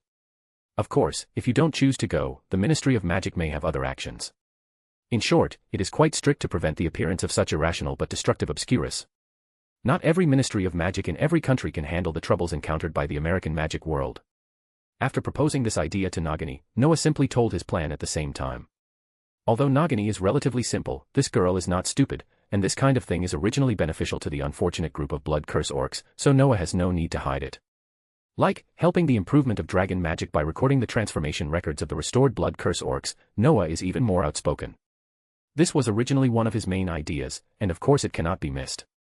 Relatively speaking, things like improving the social status of blood-cursed orcs and making blood-cursed orcs live like a normal magician are secondary. However, in Nagini's eyes, the latter two are the most critical. It can be said that if Noah really helps to lift the curse of the blood-cursed orcs, then it can be said that the blood-cursed orcs may really be able to do the latter two, because they are already normal humans. This news made Nagini very happy. Her tragedy is not just her, there are more blood-cursed orcs who live in extremely difficult lives like her. Of course, Nagini feels that she is also lucky. Although she is unlucky to become Voldemort's Horcrux and pet, she was rescued by Noah in the end, isn't she? By the way, Noah. If you do this, I think the name Blood-Cursed Orcs is no longer suitable for us. In this case, I am afraid we need a new race name. After Nagini was excited, she actually thought of something more long-term. She was not worried that Noah could not do it, because it was more than 10 years ago when Noah helped her. Noah was even more terrifying now. Although Nagini could not understand the extent of his terror, she knew that the problem of the blood-cursed orcs was not a problem for Noah. This is easy. I've thought of it a long time ago. Noah looked at Nagini with a smile. Just call it Druid, what do you think? Druid. Nagini was stunned for a moment, then asked hesitantly, I seem to have heard of this name when I was with the circus before. Although they look like wizards or magicians, they are actually a group of ordinary people pretending to be. Who knows? Noah shrugged. It is rumored that Merlin is a druid. No one can figure out historical things unless we find people from that era. And druids are advocates of nature and neutrality. It is said that they can also transform into animals. Aren't they very similar to you? Noah did not lie. According to legend, druids are advocates of nature and neutrality, and are hermits who regard the entire wilderness as their home. They use their special power to protect nature and bring balance to the whole world, but Noah thinks these druids are fake. Because in the 1st century AD, the Romans attacked the Celts who believed in druidism. As the victors, the Romans slaughtered the druids in large numbers. The druids were slaughtered in batches by the Roman soldiers who rushed into the mysterious forest, and the bodies of the priests were thrown into the sacred forest. If it was a real druid, would it be so miserable that even the ordinary Roman soldiers were no match for it? As for Merlin being a druid, Noah felt it was even more ridiculous. Noah had heard a long time ago that Merlin was a wizard with extraordinary magic power, but in fact he should be a druid with considerable practice. If Merlin was a druid, then why was the druid church so tragic that it was even killed by the Romans and sunk for nearly 1,000 years? It was not until 1717 AD that William Stokely and John Toland, who claimed to be the druid high priests, rebuilt the druids. Of course, these two guys were probably not magicians, because they had both died long ago. If they were really magicians, they probably wouldn't have died so early, right?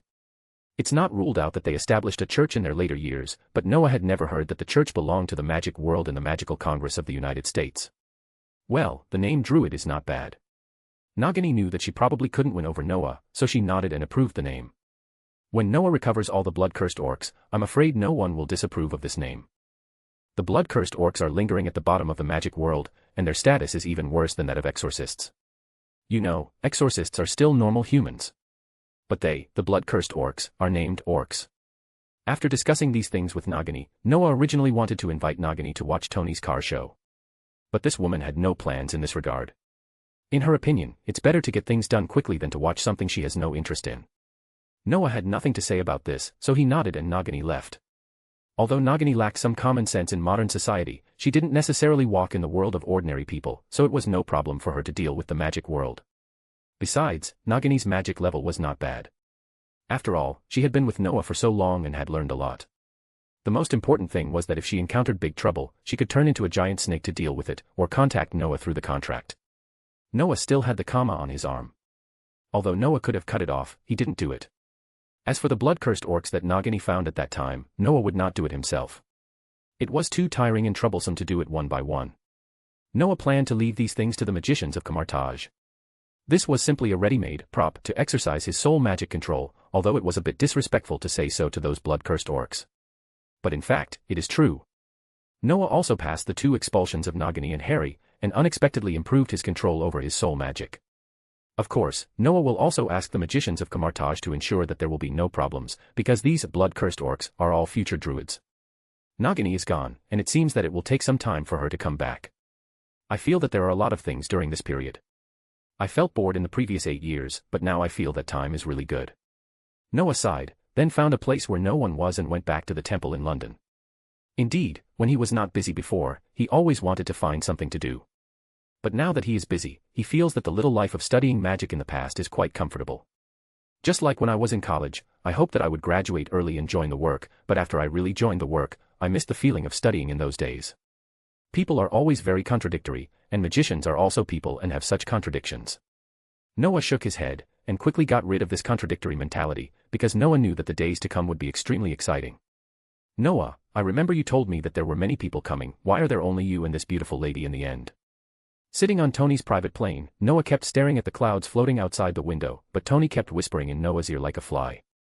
Glancing at Ms. Heffen who was chatting with Pepper Potts, Noah sighed helplessly. Originally, Noah planned to go to Monaco to watch the car race, this time to kill the big guys, and this big guy was Tony. Since you want to kill the big guys, there should be more people, but in the end Noah found that it seems that magicians have no interest in this kind of activity. Not to mention Evan, Lance, and Kate are not interested. Even Hermione also said that she really has no love for racing after hearing about this kind of thing.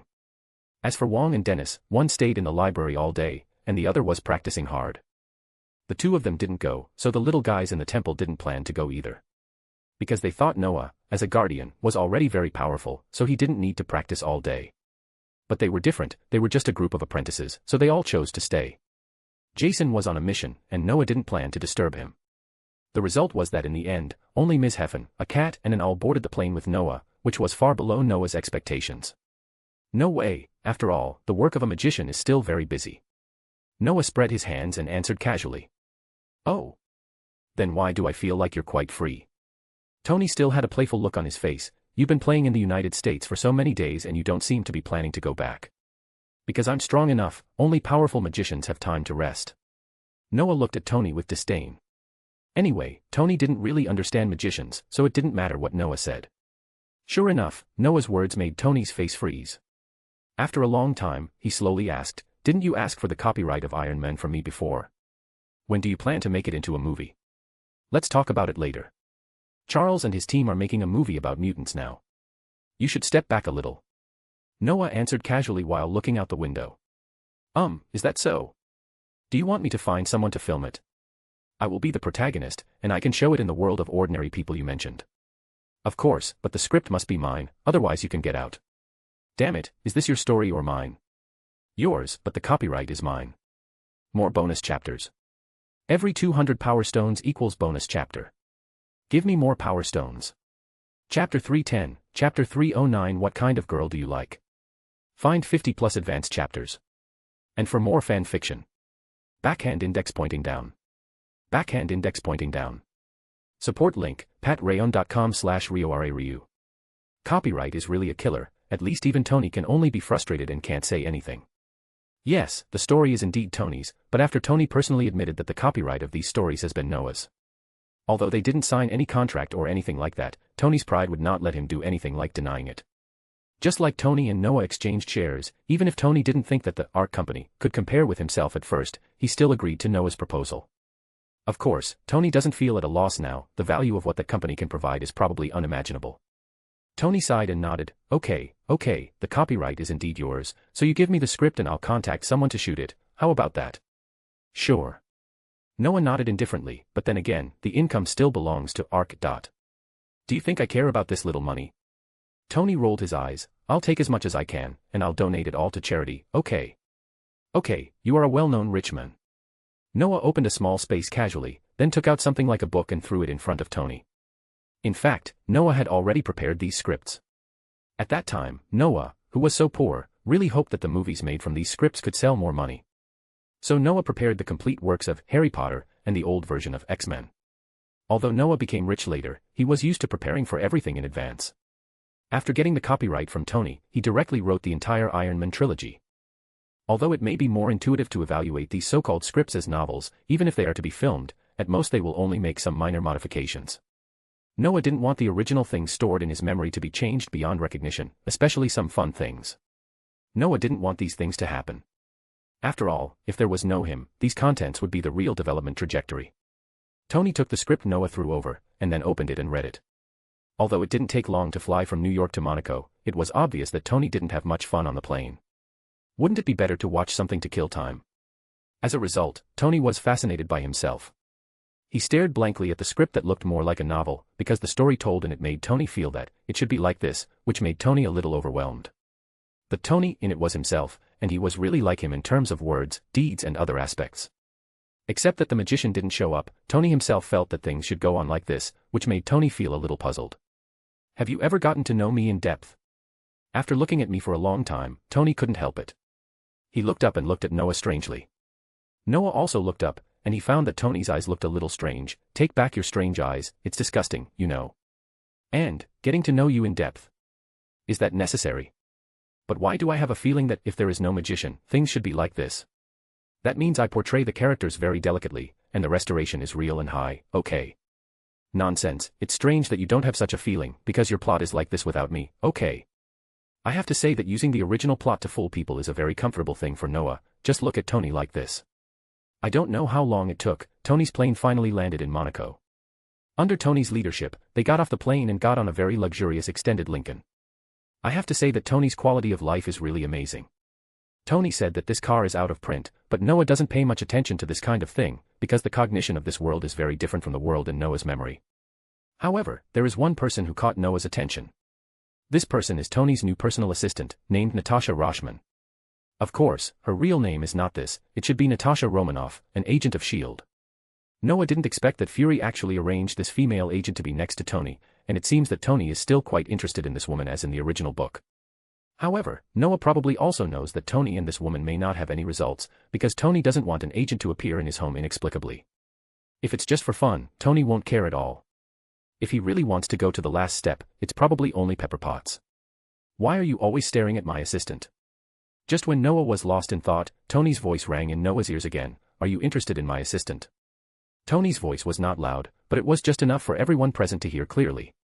Noah came back to his senses, and before he could say anything, he noticed that Ms. Hyphen squinted and looked over, and Natasha, who was sitting in the front row, seemed to look over here. Natasha's expression was full of doubts. It was obvious that she didn't know Noah, nor did she know Ms. Hyphen at all. Noah was not surprised at all, because Fury and Coulson couldn't reveal anything at all, and Natasha was probably really confused when she saw Noah. Do you like this type of woman?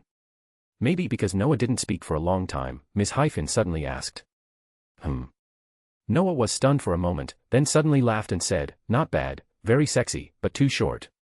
Natasha is indeed not tall. If I'm not mistaken, this Natasha is about 5 feet 2 inches like Scarlett Johansson, which is 160 centimeters. Although beautiful and sexy, it conflicts with some of Noah's aesthetics. For example, Noah is deeply influenced by his previous life and still loves long legs. And Noah is only interested in Natasha's identity, not anything else. Just like Noah once said to Fury, if Noah wants to, he probably doesn't need to find a girlfriend, because he can count how many mites there are on the faces of these so-called beauties. Too short. Ms. Hyphen was stunned for a moment. Do you like taller heights? To be precise, long legs. Noah spread his hands. Although this kind of question is more private, it is not a difficult topic to talk about. Looking at Noah's clear eyes, Ms. Hyphen nodded thoughtfully, while Tony was a little bored. Only Natasha and Pepper looked a little interesting. To be honest, they had no idea who this young man and that beautiful woman were. Especially since Tony said that the young man was a major shareholder of Stark Industries and held 5% of the shares, they really didn't know about such a big chable. But these words came from Tony's mouth, so the credibility was basically 100%. Tony was the largest shareholder of Stark Industries. Although this guy was usually not in tune, he would never joke about his own company, right? So the two women were just wondering where the shareholder named Noah came from, instead of questioning the authenticity of the shareholder. Probably because Noah's words were more offensive, they immediately fell into a state of silence as soon as they finished talking about this topic. Noah didn't feel anything about this. Anyway, it was the truth. Noah didn't think it was a big deal. He just told the truth. Soon, they arrived at the Monaco Grand Prix, and Tony chose the Paris Hotel, the most luxurious hotel near here. Tony's appearance immediately caused a sensation at the scene. You know, this guy is a super rich guy, and he is also a superhero. After accepting these cheers, Tony took Noah and his party into the hotel. After witnessing the verbal battle between Tony and Justin Hammer, Noah took Ms. Hyphen and sat down in a corner. Noah didn't have any other expectations for coming to Monaco. I'm afraid the only idea was to enjoy it here and kill Ivan Vanko in advance. The plot of Iron Man 2 is not complicated. The only complicated thing may be Tony's own physical problem. Now this problem has been solved by Noah, and in order to make the clean energy produced by the new element appear normally, Noah also tricked Fury. Basically, the story of Iron Man 2 has been completely reported to heaven, and the rest is to deal with some small fish. Noah does not intend to be affected by these small fish. He does not mind watching Tony being severely abused when he is not wearing armor. But after that, I am afraid that this Ivan Vanko will pass away. Noah is not interested in letting him join Justin Hammer and continue to jump around. Although those armors that look scary are also powerful, they are all computer-controlled and lack the adaptability of human control. It really does not need to be too simple to deal with them, so Noah has no intention of wasting time. Noah, what kind of woman do you like? Just when Noah was thinking about how to deal with Ivan Vanko, Ms. Hafen's voice suddenly reached his ears. Ah. Noah was stunned for a moment, then smiled, maybe, pretty. Besides being pretty. Well, generally speaking, she should be pretty, have a sweet voice, and have long legs. Oh, preferably a magician. Preferably a magician. I thought you only looked at the appearance, so it seems that it's not easy to find someone like that. It's not easy to find one, so I'm still single, right? More bonus chapters. Every 200 power stones equals bonus chapter. Give me more power stones. Chapter 311, Chapter 310 Tony is attacked. Find 50 plus advanced chapters. And for more fan fiction. Backhand index pointing down. Backhand index pointing down. Support link, patreon.com/RioRaRyu. While Noah and Ms. Hyphen were talking nonsense, Natasha, who was supposed to be with Tony, found an opportunity to temporarily leave Tony. She walked back to her room alone, and after a careful inspection, she took out a mobile phone from the closet. The phone looked very old, but when Natasha stood it up and turned on the switch, a screen popped up on the phone, and soon Fury appeared on the screen. What's wrong, Natasha? Is there anything wrong with Tony? Fury looked at Natasha and asked directly in a low voice. Everything is fine for now, sir. Natasha quickly replied, but I'm afraid there are some accidents. Accident? Fury frowned, but he seemed to think of something quickly. Is the accident you mentioned an unknown shareholder suddenly appearing next to Tony? You already know, sir. Natasha was a little surprised, but her tone remained calm. Of course I know. Fury complained in his heart, but Fury would not say such things directly. Fury didn't need to think about it now to know what the accident Natasha was talking about. It was definitely Noah who went to Monaco with Tony. Noah became one of the shareholders of Stark Industries. This happened in front of Fury, and Tony even invited Noah to go to Morocco with him in front of him. Unfortunately, Fury had too many things to do, so he didn't have time to notify Natasha, and there were some things he couldn't say. To be honest, Fury did have a lot of things on his hands, so many that he himself had a headache. That damn guy called Wesley Gibson, his life story is so complicated, because Fury was surprised to find that this guy's father was actually a top killer. To be honest, Fury was moved at this moment. This kind of top killer is most suitable for doing things that cannot be put on the table. The most important thing is that this top killer is a person with weaknesses. Fury thinks that all of this can be used well. But unfortunately, Noah is now staring at their family, which makes Fury want to do something. I am afraid that he can't do it for the time being. There is another person Fury wants to poach, that is Jason Bourne. This guy is also a natural killer, a real machine who performs tasks seriously. It's a pity that this guy has already worked under Noah, which makes Fury feel a little aggrieved. Fortunately, Fury's mentality is still relatively good. Although some people complain about why you, a magician, find so many assassins, he didn't complain to his face. Magicians have their own reasons for doing things. After some investigation, Fury also knew how huge these mysterious organizations were. It can be said that if Fury really wanted to touch them, he might not really dare to touch them, but magicians really would not be afraid of the involvement of so many interests in the ordinary world.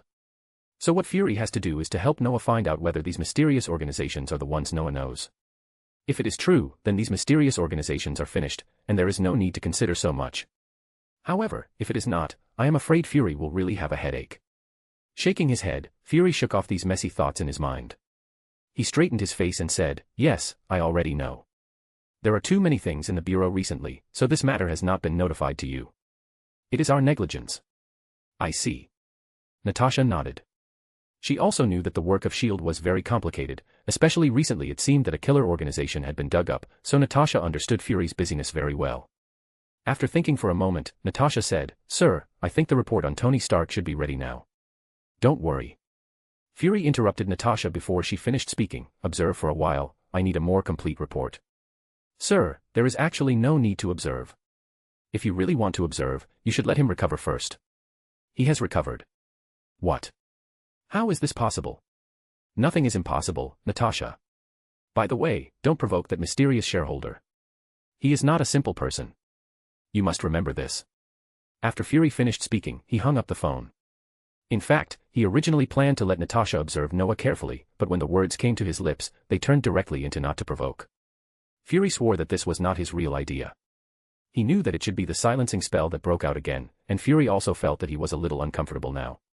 Sighing, Fury shook his head and no longer paid attention to these things. When Natasha met Noah, she let them have some fun together. Although he felt that his female agent might not be able to beat the magician, who knows if the magician would suddenly be fascinated by his female agent. Natasha stared blankly at the black screen of the mobile phone in her hand. After a long time, she slowly stood up, then turned off the phone completely and locked it in her closet. After tidying up her appearance, Natasha left the room. Although Natasha didn't understand Fury's behavior, it was very different from the strong Fury in her memory. But as an agent, Natasha was a person who followed orders. She trusted Fury. It must be said that Fury, a spy chief, was still very good at winning people's hearts. So even though Fury's order made Natasha feel very strange, she still decided to obey it. Walking downstairs, Natasha soon saw Tony, who was talking to Justin Hammer. Turning her head, Natasha looked around, and sure enough, she found the mysterious shareholder in the corner. Natasha didn't like this mysterious guy who Fury said was not to be provoked, even though he was really handsome. But it's not like Natasha hasn't seen handsome people before, on the contrary, she has seen a lot. And isn't Tony Stark one of the handsome and rich ones? Although this guy is very young, what he said before was really embarrassing for Natasha. This guy has no gentlemanly manners at all. Although he speaks in a London accent, he bluntly says that he is short. He also said that he likes long legs. What is this? Is he mocking himself? Although Natasha is an agent, there is a premise, that is, she is also a woman. Lucky for you, if it wasn't Fury. Natasha muttered softly, then turned to look at Tony who suddenly ran out quietly. Although Tony and Happy's plan was very covert, how could Natasha not know about this? The reason why she did not stop them was purely because she wanted to do a more in-depth investigation report. Looking at the smug Tony, Natasha smiled disdainfully in her heart, but within 10 minutes, Miss Pepperpotts found her. Now Natasha is still Tony's personal assistant, so she naturally won't do such a thing. Natasha, Natalie. Pepper looked a little anxious. Miss Potts. Natasha trotted to Pepper's side quickly, she looked anxious but dignified.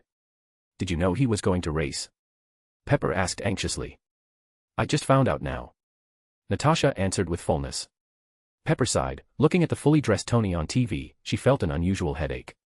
She really didn't dream that Tony would actually make such a scene, and the most important thing was that she didn't know it was happening at all. Damn it, we can't let this happen. Pepper shook her head, she felt her head was about to explode. I understand. How can I help you?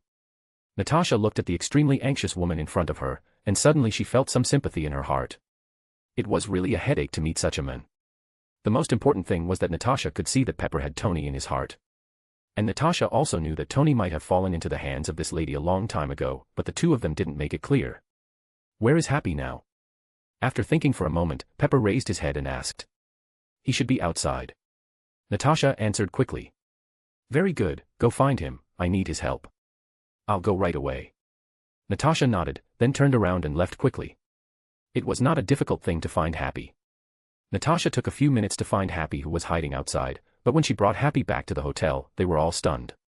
Because in the TV that was broadcasting the game live, suddenly a man in work clothes walked into the game field as if there was no one. Then this guy didn't know what method he used, but he actually swung out 2 electric whips, and the next moment he split a racing car in half. Oh my God. Pepper held her mouth. This scene was really terrifying. It can be said that this sword was completely beyond Pepper's imagination. She suddenly felt like she had seen Iron Man, but in fact Iron Man was Tony. Looking at the dangerous Tony on TV, Pepper could no longer care about anything. Happy, let's go. Pepper was anxious and completely forgot that there was a magician in the hotel. Of course, this was because she was too anxious, and it was also related to the fact that Noah had cast a silent spell on her. She followed Happy and rushed forward without caring. Natasha looked at this woman and shook her head helplessly. She thought it would be better to report this matter to Fury. To be honest, Natasha was also anxious. In addition to reporting Tony's evaluation report, her mission also included protecting Tony. But in this situation, Natasha really can't do anything. The most important thing is that Pepper has kept her here, and she can't follow him. I hope Fury won't blame me. Natasha turned around and prepared to leave, but at this moment she found that not far in front of her, the mysterious shareholder was also walking upstairs. More bonus chapters. Every 200 power stones equals bonus chapter. Give me more power stones. Chapter 312, Chapter 311 Gentlemen. Find 50 plus advanced chapters. And for more fan fiction. Backhand index pointing down. Backhand index pointing down. Support link, patreon.com/RioRaRyu. Where are they going? Natasha frowned and looked at the 2 people in front of her, her heart was full of doubts. To be honest, Tony is now facing a life and death crisis, and people's characteristics are that they like to watch some dangerous things. But these 2 people in front of them have no intention of watching it, but choose to leave. This made Natasha a little confused. As an agent, Natasha has also studied some psychology. This abnormal scene naturally made her think of some not-so-good things. For example, they don't care about Tony's life or death at all, or is this what they did? After thinking about it, Natasha thinks the second possibility is the most likely. From the footage on TV, isn't the reactor used by Tony on the chest of the abused men? So how many people can get the reactor? This number can be said to be very small, pitifully small. Only those who have a good relationship with Tony can touch these things. Even Natasha herself has been in Stark Industries for so long and finally became Tony's personal assistant, but she can't touch these things. It seems that this mysterious shareholder may have some secrets. Natasha thought secretly in her heart, although she also understood that it might be the so-called first impression that affected her perception of this guy named Noah. But the agent did not miss any details, and there was nothing wrong with Natasha's approach. Thinking this way, Natasha did not hesitate, and she quietly followed the 2 people who were preparing to go upstairs not far ahead. Natasha's steps were light, and even if she was wearing high heels, she did not make any sound. She was confident that she would not be easily discovered. The result was similar to what Natasha had thought. It seemed that the 2 people in front of her did not notice her presence at all, and they were still talking and laughing as they walked upstairs. This made Natasha feel relieved, but at the same time, her doubts became even greater. Natasha remembered that the room Tony asked her to open was not low in the floor. Why did these 2 people go up the stairs instead of taking the elevator? Could it be that they were planning to meet with their accomplices on a certain floor? Or were they planning to find an opportunity to leave here quickly? With such doubts, Natasha felt even more complicated. She did not forget that Fury had said that the person she was following was not a simple person. But when Natasha was thinking about these troubles in her heart, she suddenly found that she seemed to have entered a room. I say, you have followed us for so long, what is your purpose? Just when Natasha hadn't figured out the situation, the voice of the mysterious man named Noah reached her ears. At this moment, Natasha came back to her senses. She herself didn't know why she was distracted. This was not something an agent should do. The most important thing was that Natasha found that she didn't know when she came to this room. After taking a quick look around, Natasha was basically sure that she was in the room of this guy named Noah. It's strange, isn't it? Why did I come here inexplicably?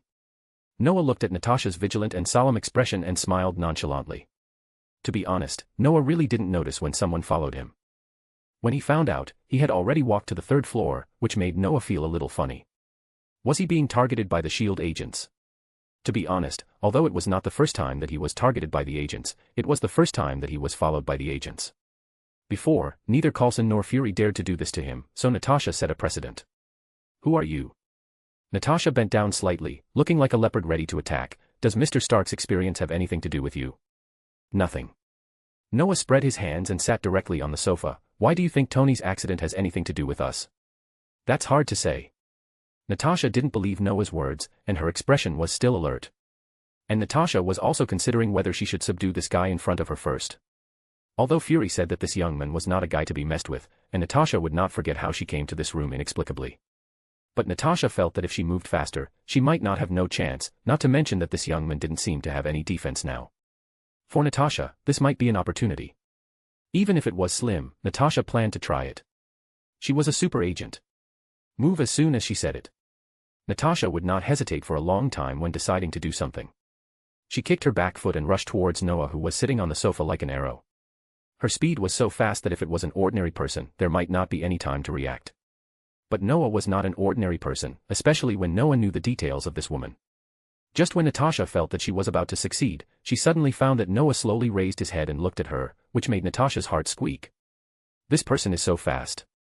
Natasha secretly guessed, but soon she found that the situation seemed to have exceeded her imagination.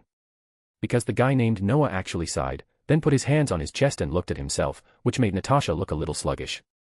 What was going on? Natasha felt a little depressed. She didn't understand what happened at all, because Natasha didn't feel anything strange at all. But soon, Natasha no longer had such thoughts, because she suddenly found that she couldn't move at all. Noah, it's not a gentleman's behavior to stare at a lady's position.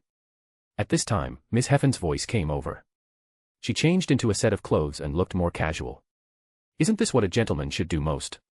Noah laughed nonchalantly, but he also honestly moved his eyes to other places. Natasha wore a long skirt, which looked dignified and feminine, but her posture made Noah see some things clearly. Noah was not a Puritan or an ascetic. Being single was just something Noah was not interested in for the time being, but it didn't mean that he was not interested in anything. Do you have any misunderstanding about gentlemen? Miss Heffen sat next to Noah, looked at Natasha's posture and shook her head. I really don't know if you did it on purpose or it just happened. Coincidence, I wouldn't do such a boring thing on purpose. Noah spread his hands, then snapped his fingers casually, and Natasha, who was originally like a statue, fell directly to the ground. After Natasha felt her body regain freedom in an instant, she immediately supported herself with one hand and turned to the side. Although she looked a little embarrassed, she did not get hurt. Standing up, Natasha's expression at this moment became more solemn.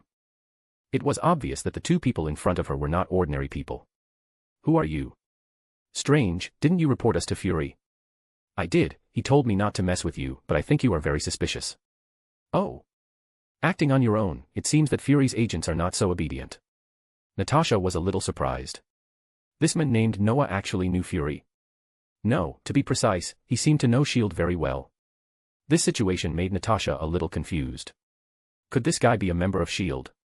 Noah glanced at Natasha, who was standing there, and then he was too lazy to pay attention to this woman. Quietly setting up a simple defensive magic for himself, Noah didn't want to wait for this woman to attack him. Although her sneak attack would not cause any trouble to Noah, Noah didn't want to make it so ugly. After setting up the magic, Noah slowly raised his hand. Natasha immediately took a defensive posture, and then a light golden luster suddenly appeared on Noah's hand. With a light wave, the space in front of Noah immediately changed, and soon Tony's figure appeared in front of them. Wow, this guy looks unlucky. Looking at Tony with an iron whip on his head and his whole body armor in tatters, Noah laughed nonchalantly. And Natasha was stunned, because this was completely beyond her understanding, and no matter how she looked at it, it didn't seem like science and technology, right? Mutants. Natasha immediately thought of the mutants who disappeared inexplicably a few years ago. Natasha remembered that this incident made the entire S.H.I.E.L.D. jump up and down. It seems that the only one who didn't have a lot of anxiety was their director Fury. At that time, Natasha thought Fury was calm, but now it seems that this is not the case. Obviously, Fury knew the whereabouts of these mutants. Moreover, Fury may have personally participated in this matter. It must be said that women's intuition is indeed very accurate. Although it is a little bit different from the facts, it is not far away. How are you going to deal with this guy? Ms. Heffen calmly looked at Tony, who was thrown around like a sandbag in the picture, and asked curiously. In order to avoid some trouble, just kill him directly. Noah's tone was also very calm. Anyway, S.H.I.E.L.D. has this guy's information, and this guy is not a good guy. Are you okay to take action? Ms. Heffen was a little worried. If you are caught. Indeed, then let Tony do it. Noah nodded in approval. The next moment, his hands were covered with golden light, and Tony, who was being entangled by the electromagnetic iron whip, suddenly felt something strange. More bonus chapters. Every 200 power stones equals bonus chapter. Give me more power stones. Chapter 313, Chapter 313 Great Sage and Flesh and Blooded People. Find 50 plus advanced chapters. And for more fan fiction. Backhand index pointing down. Backhand index pointing down. Support link, patreon.com/RioRaRyu. Magician. How is this possible? Natasha looked at Noah in confusion. How could a magician exist? Natasha was very confused now, very confused, because she never dreamed that someone would say that he was a magician. But the key point is that Natasha has no room for rebuttal. Is it science? Obviously, this doesn't look like science and technology. From freezing herself to watching Noah control Tony and kill the intruder, she doesn't think this thing is science and technology. Is it a mutant? Natasha is willing to believe this answer from the bottom of her heart, but mutants seem to have relatively single abilities. Even though S.H.I.E.L.D. has done research on mutants that can develop many things through a certain ability, they are still essentially one ability. But the ability used by this guy in front of him, no matter how you look at it, seems to be a different ability. Especially the ability that suddenly opened like a video, this is simply a manifestation of the space ability. Even if Natasha is stupid, she knows that Noah controls Tony through this magic. But does the magician really exist? Isn't it a character made up in a novel or a movie? Natasha was confused at this moment, and what made her feel even more terrified was that it seemed that her director knew about this person's existence. But Fury didn't say anything. Why is this happening? That's how women think, not to mention that this woman is an agent. It can be said that at this moment Natasha had already thought of countless terrible ideas, and such ideas kept circling in her mind, and her face became more and more ugly. Fortunately, at this moment, the door of Noah's room was knocked. This made Natasha come back to her senses, and then she immediately hid all the terrible ideas that she had thought of before. She now seemed to understand why Fury didn't let her provoke this guy. Hey, hello, lady. When Ms. Huffin closed the door, Tony walked in directly. He was still very polite to Ms. Huffin. However, when Tony walked directly to Noah, he shouted loudly, I say, man, you are too much. Too much. Noah picked his ears, what do you mean? And, is this your attitude towards your savior? Damn it, I have figured out how to deal with that guy. Tony sat down on the sofa, but at that time, I was suddenly controlled. Noah tilted his head, this is what I want. If you were left to deal with this guy, I'm afraid Ivan Vanko would be put in prison and thrown back to Russia just like in the original book. The final result would be the same as in the original book. If Noah remembers correctly, this guy's ability in this racing competition was noticed by Justin Hammer. Then he bribed a prison guard with his money, and then rescued Ivan Vanko without anyone noticing. Although this guy is very bad, he is also a technical genius with super hands-on ability. You know, this guy only took a few seconds to fix the firewall of Hammer Industries, and even transformed a lot of armor that does not require real people.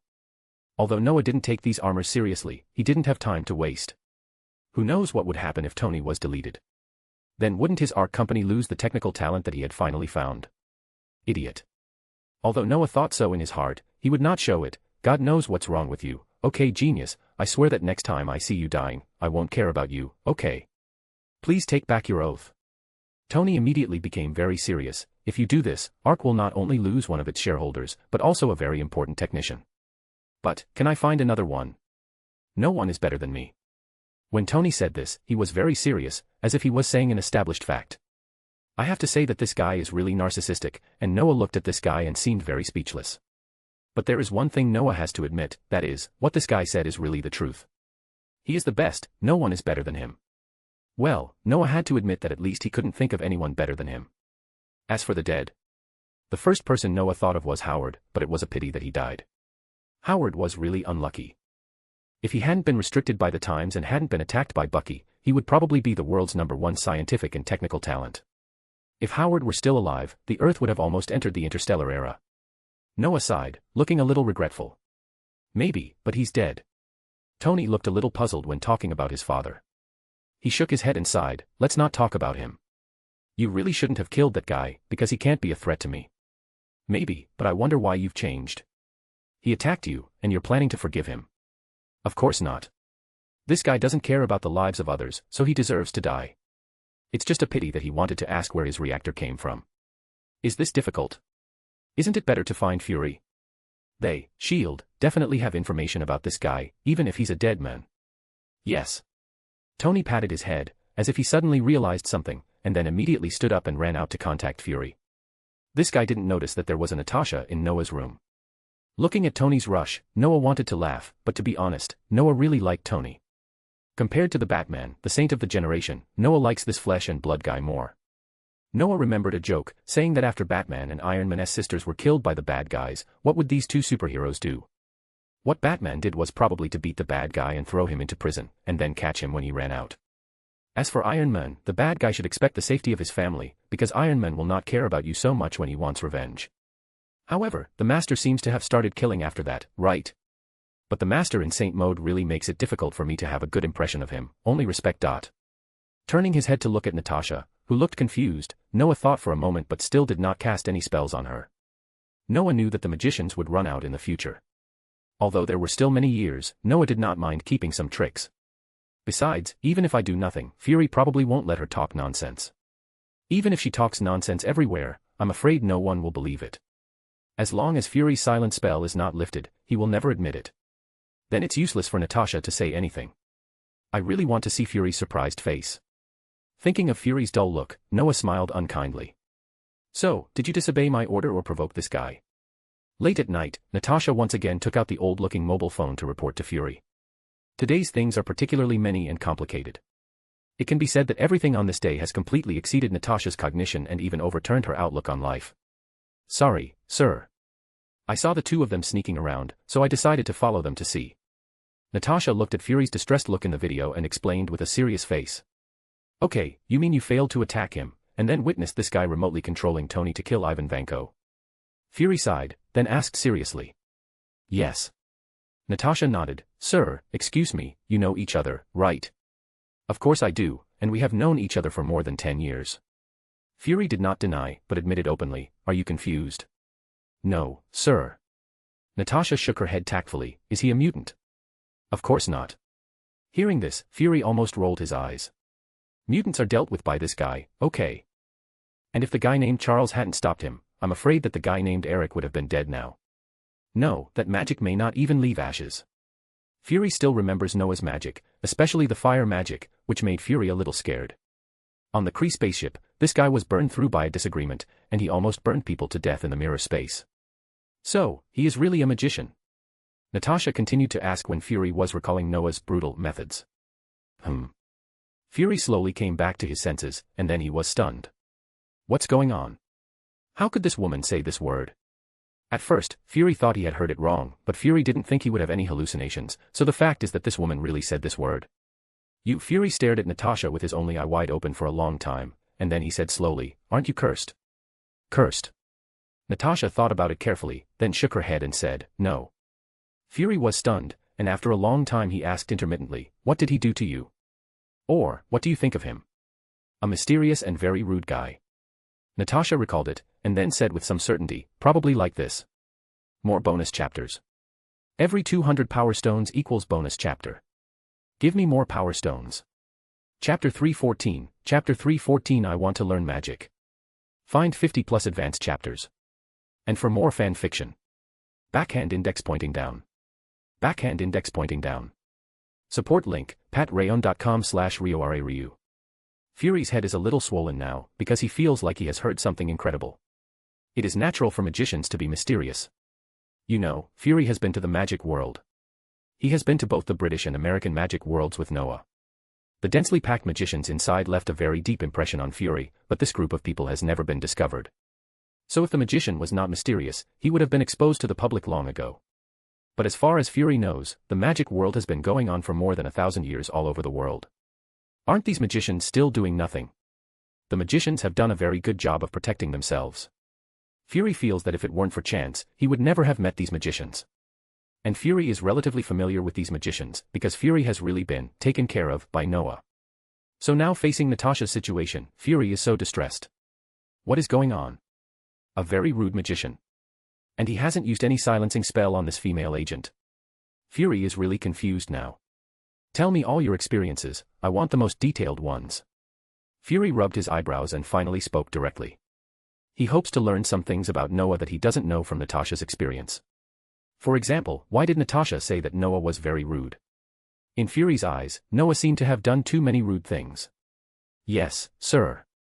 Natasha was not surprised, because her previous narration was not very complete, she just repeated the whole process. But now, Natasha was ready to tell everything in detail. As Natasha told the story, Fury's face became interesting again, especially after hearing Natasha say that Noah was controlling her, because her posture made Noah stare at a certain position of her for a long time. This made Fury suddenly feel like, did I meet a fake magician? Isn't Noah not interested in women at all?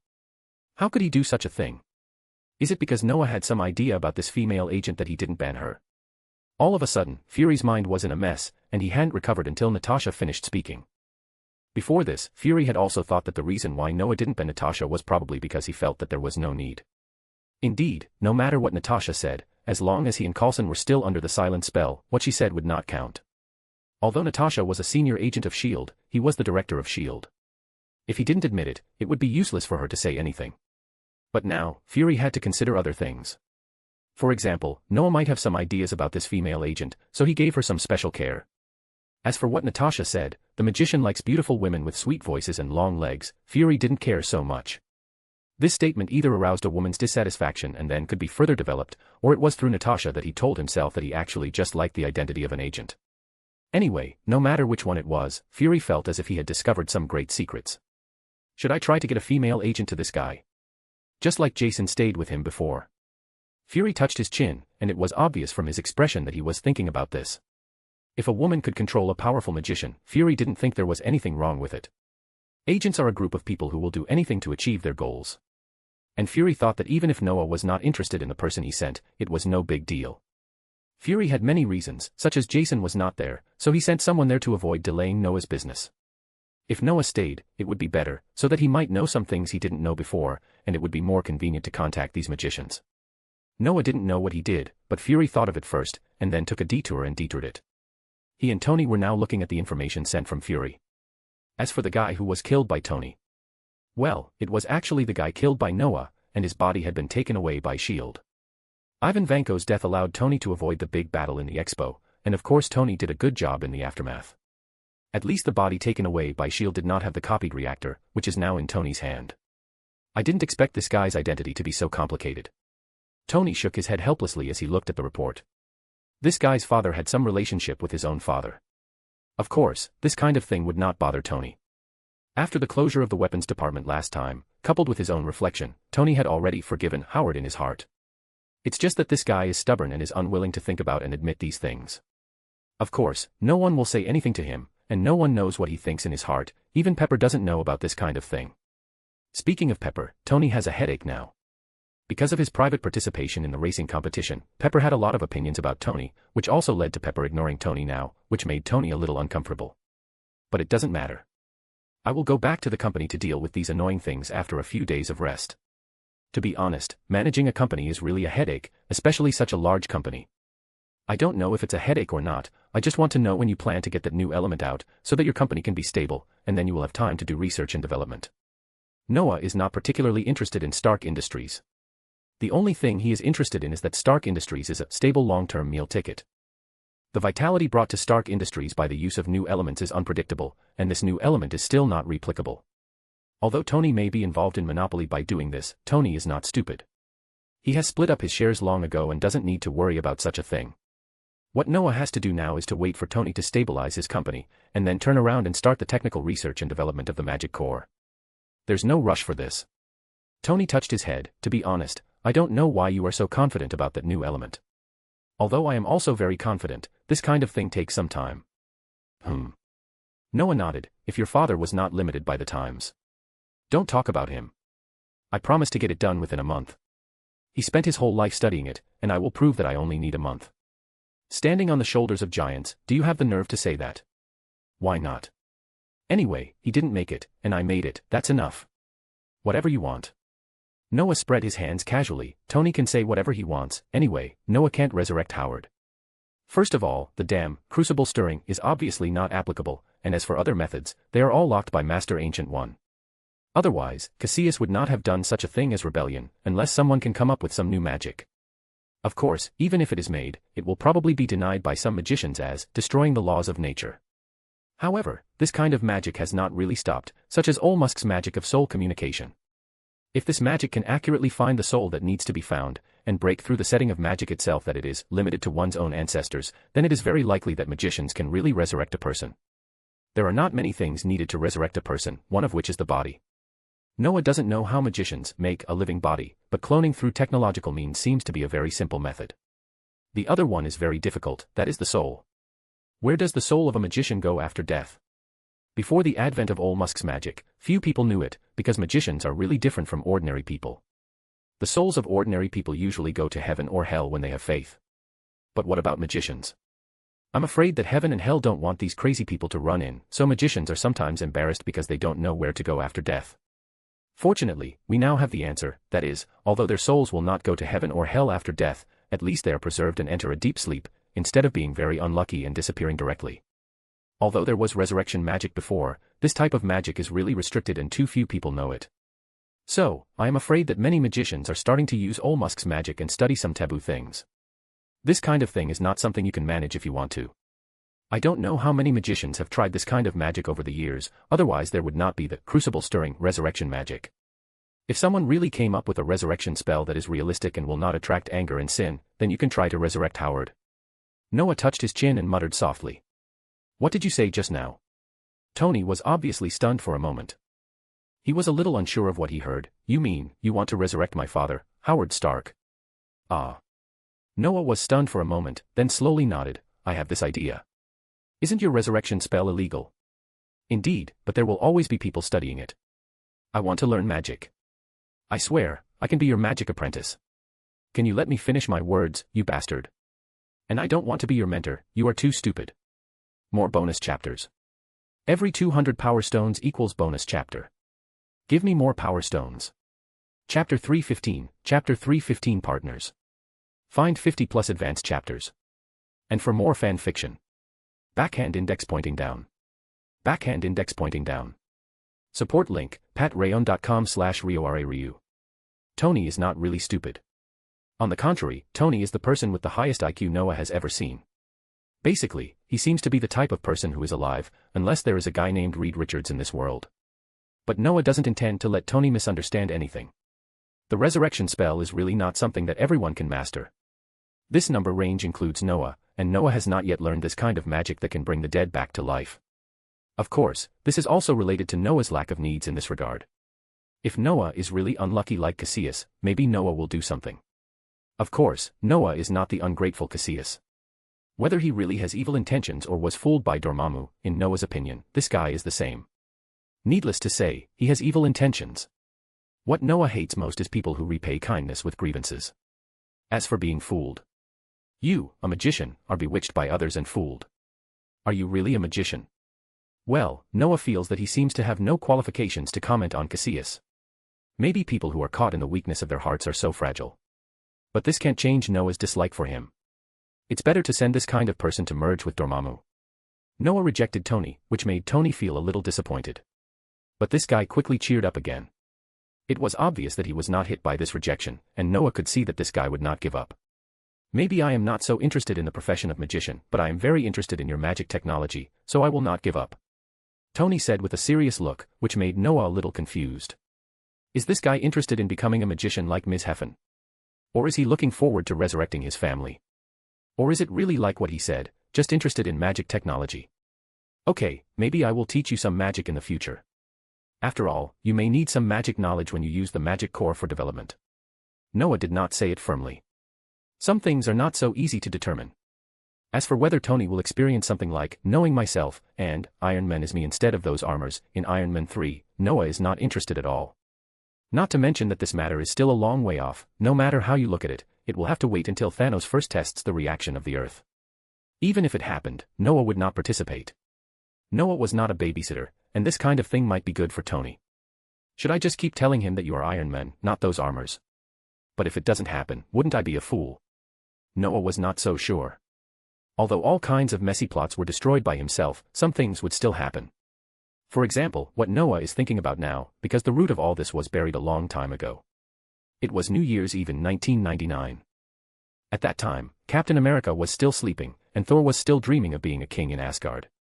S.H.I.E.L.D. was still quietly studying the Cosmic Cube, Captain Marvel was still ending the Kree War, and Thanos was still training Gamora as his successor. At that time, Noah was still taking Evan and others to adapt to life in Camartage, but Tony did something at that time. Dr. Killian, who was a super fan of Tony at the time, was fooled by Tony, and then he stood on the rooftop with a limp all night. Tony, on the other hand, spent the whole night hugging a soft girl and having fun. Dr. Killian, who learned the truth, chose to jump off the building and commit suicide in grief. But when this guy was about to jump, he suddenly saw the desperate situation he experienced during the fireworks and felt a desire for revenge, so he decided to do his own research. Then the most ridiculous thing happened. This guy actually succeeded in making some good things, the desperate situation virus. To be honest, although that thing is not stable, it can be regarded as a genius idea. But Noah always felt that after that thing succeeded, how could it look so much like a mutant? This made Noah sigh a little. Although those mutants were guarded against and even regarded as enemies by ordinary people all day long. But many times their research would unconsciously consider the direction of mutants. Isn't Dr. Killian a modified version of a fireman? Human nature is always complicated. I've seen a lot of this kind of thing. Noah shook his head and stopped thinking about these things. The next time can be regarded as a time to relax.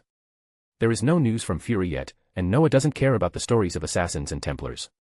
If he really wants to verify it, Noah can just go to an island in Europe and maybe he can find Atlantis. In addition, Wong and Dennis are watching at the London Temple, so Noah is not worried about any accidents. If something really happens, the two of them will definitely come to find him. And at this stage, Noah doesn't think anything will happen. The most feared thing for Noah may be Cassius, the antisocial guy. But Noah remembered that Mordo said that he was just a little bit wrong, and he shouldn't have rebelled. To be honest, if Noah was the Ancient One, he would definitely kill this guy in the cradle to avoid some things happening in the future. But Noah would never be stupid enough to tell the Ancient One about these things. Although the Ancient One could see these things happening, she might still have some hope for Cassius. Noah was unwilling to do something to provoke the master-disciple relationship. Strictly speaking, Cassius was still his senior brother. In the following time, Noah took Ms. Heffen to play in Monaco. Monaco is the second smallest country in the world. It covers an area of less than 2 square kilometers, but it has medieval-style streets and palaces, as well as the famous Grand Casino and its surrounding luxury hotels, as well as tropical botanical gardens and marine museums. Moreover, Morocco's economic level is very high, and everything here seems to be prepared for the rich to come here for vacation. If it were before, Noah would not dare to come here to play, but now it is different. Although Noah did not bring much money in his empty bag, he could not bear Tony's words that all expenses would be on his shoulders. This news is really good news for Noah, and the better news is that Tony left Monaco first, which means that no one will bother Noah. Noah is not afraid of anything else, but Tony's mouth is as bad as a guy who lives in Queens, New York, and should still be in elementary school. The most important thing is that this guy's venomous tongue attribute is almost full. Sometimes Noah is really worried that he will get angry accidentally and then blast him with magic. Tony is very self-aware, so he chose to leave early. In his words, "I know everything about Morocco. There is no fun here. Think about it, this guy is so rich, it is normal to go to Morocco for a vacation every year, and Tony needs to study it carefully in order to solve the Stark industry issue as soon as possible." That's right, Tony was going to go back and solve the mystery of Howard's relics. He really didn't want to believe that a guy who had been dead for more than 20 years could still stump him with something he had made. Tony left with full confidence, but he called in less than a day. "Are you sure this thing is the new element component diagram my father gave me, not the map of the Stark Expo? First of all, it's ridiculous for you to ask me about this. Why don't you call Fury to ask about the situation? Secondly, I can tell you that this is the component diagram of the new element. Damn it, it seems I need to spend some time to solve the puzzle. Don't forget what you said, 1 month. Noah thought for a long time, but finally didn't give Tony a hint. Let alone the pride of Tony, Noah probably wouldn't get anything good if he said it. Secondly, this is a contest between father and son, or a sublimation of their father-son relationship. Noah thought that if he told Tony, it would be a case of good intentions but bad results, right? Ignoring Tony, Noah took Ms. Heffen to play comfortably in Monaco. It must be said that everything here is really good. The only pity is that there is no magic world in this place. Because of the relationship between Monaco and France, many magicians born in Monaco eventually joined the French magic world, so this is almost a world of ordinary people in the world. This place without magicians is quite novel to Noah and Ms. Heffen. This feeling is quite similar to Hogsmeade Village in the British magic world. However, Noah's vacation was not very peaceful, because when Noah was still enjoying his vacation, Ancient One suddenly found him. "Teacher, why are you here?" Noah, who was sitting on the beach and helping Ms. Heffen apply sunscreen, looked embarrassed, and Ms. Heffen was almost the same.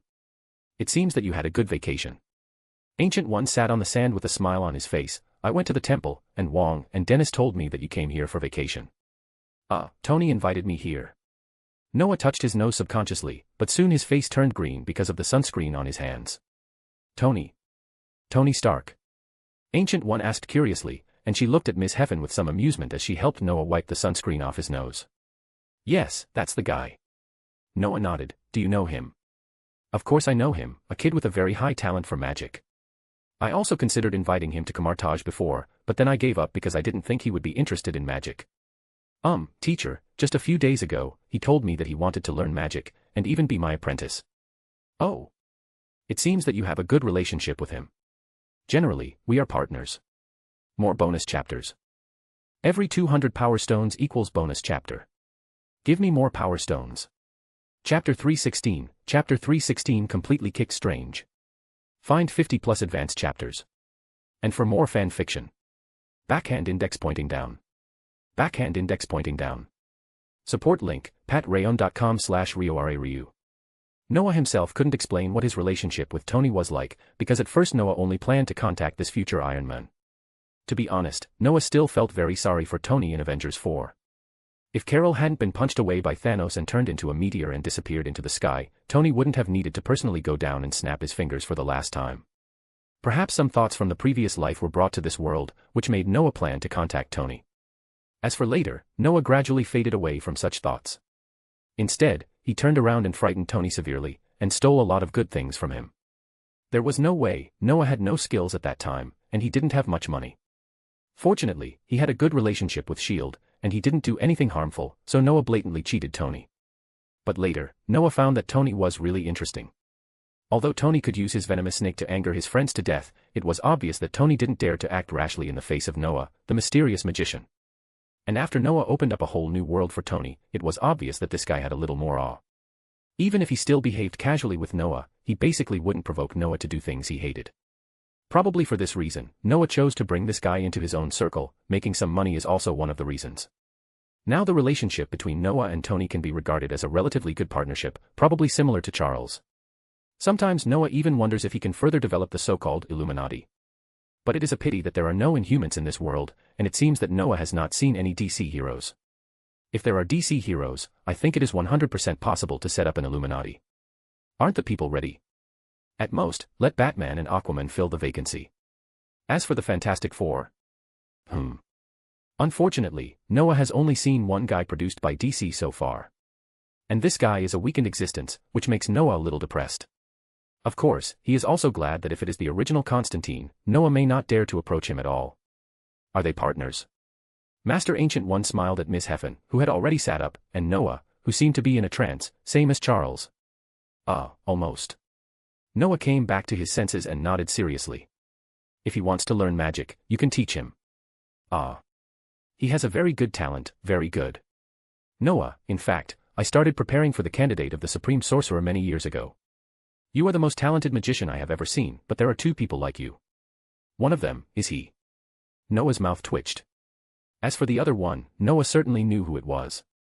It was definitely Strange. To be honest, if Strange suddenly stopped catching shrimps, what would the Ancient One do? Or, if Tony suddenly met Strange and became friends with him, and the two of them caught shrimps together, Strange would still become a roller coaster. Will this surgical genius have to lose his hand for life? Will the Ancient One wonder why it was Tony who came over instead of Strange? Shaking his head, Noah thought it was better not to think about these messy things. Anyway, Noah has confirmed one thing, that is, Tony in this world does have amazing magic talent, which is probably related to his IQ. I understand, teacher. Noah nodded. After he finishes his own business, I will try to teach him magic. However, meditation. Your disciple, you can deal with it at will. Ancient One's tone was gentle and calm. You are already a magician. Strictly speaking, the gap between you and me is not that big, and you don't have to explain everything to me. You are my teacher. Noah's expression became more serious. Just kidding, I know how big the gap between you and me is, right? At least until now, Noah still has 3 red question marks when he looks at Ancient One's level. Although Noah has the strength of the 9th level when he transforms into a dragon, first Noah can't control it well here, and second the system does not recognize it. It seems that the system still recognizes the power of Noah's human form so far, which makes Noah a little depressed, but there is nothing he can do.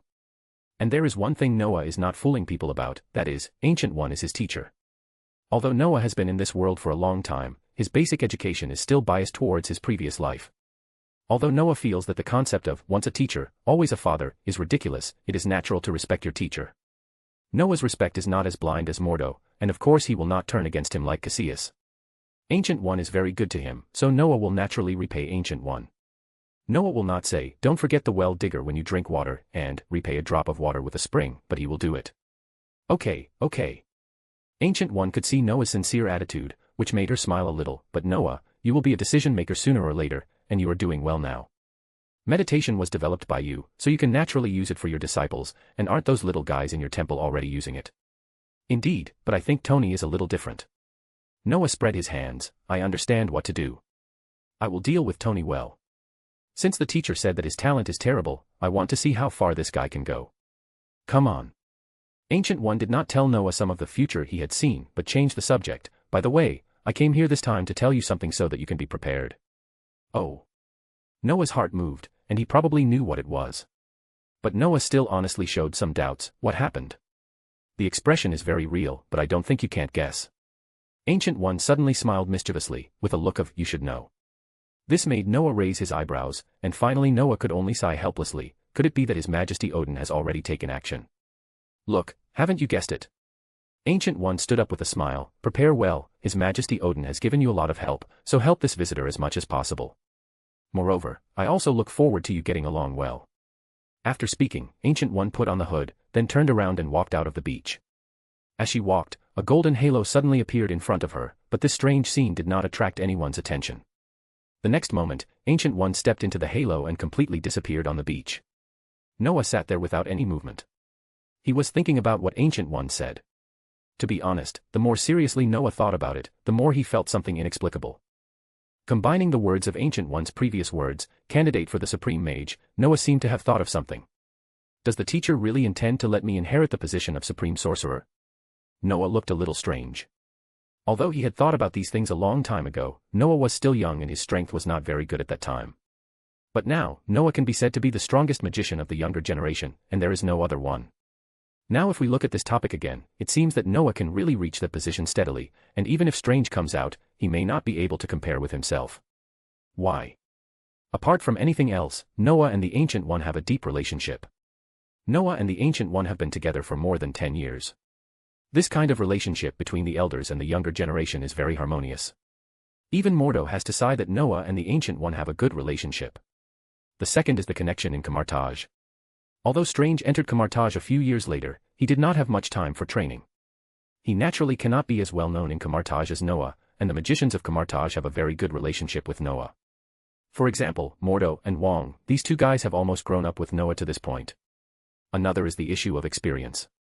Strange has never managed any temple, and Noah is indeed the guardian of the London temple. Even if Noah is like this, his resume is there.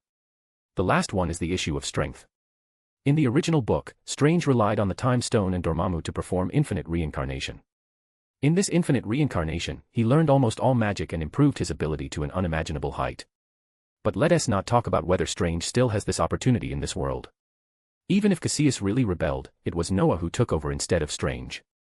At worst, even if Strange got everything done, Noah's foundation in Camartage was too deep, and his shadow was almost everywhere. And Strange has always wanted to go back to continue to be his surgeon, and he has almost no spirit that a recognized magician should have. It can be said that Noah is really crushing Strange in all aspects. With Noah here, unless the Ancient One speaks up and appoints him, there is probably no chance for Strange. No wonder I am asked to have a good relationship with Thor, the future king of Asgard, and the future supreme sorcerer. Noah looked a little strange, and he himself couldn't explain this feeling. Now he seemed to understand why Odin would help him like this. In addition to being good to the Ancient One and hoping that he could help his son, there is also a point that he is preparing for the future. Does this count as a complete kick to Strange? More bonus chapters. Every 200 power stones equals bonus chapter. Give me more power stones. Chapter 317, Chapter 317 Expert. Find 50 plus advanced chapters. And for more fan fiction. Backhand index pointing down. Backhand index pointing down. Support link, patreon.com/RioRaRyu. He is not sure whether Noah really kicked Strange away, but he knows very well what he needs to do now. For example, less than a day after Noah met the Ancient One, Coulson ran to the hotel where Noah was staying and found him. Coulson was still very polite, and his purpose of coming to Noah was also very clear. Mr. Fennell, we need your help in identifying some things. Of course, I have time now, I can go with you to see it. Coulson's answer confirmed Noah's speculation in his heart. It seems that S.H.I.E.L.D. has discovered Thor's hammer. Because of its magical condition, they think of themselves, the only mysterious person they know. And because Natasha and Fury have reported their situation, it is not surprising that Coulson found here. Ms. Heaphen was not surprised by Coulson's arrival. With the Ancient One in front of her, she naturally knew what was going on. So she decided to go back to the temple in London first. Anyway, Ms. Heaphen felt that she had played enough on this trip, and now it was time to go back and take good care of those little guys. As for Noah, Ms. Heaphen felt that this kind of thing might not be a big deal for him. As early as Asgard, Ms. Heaphen had already learned about Thor's current strength.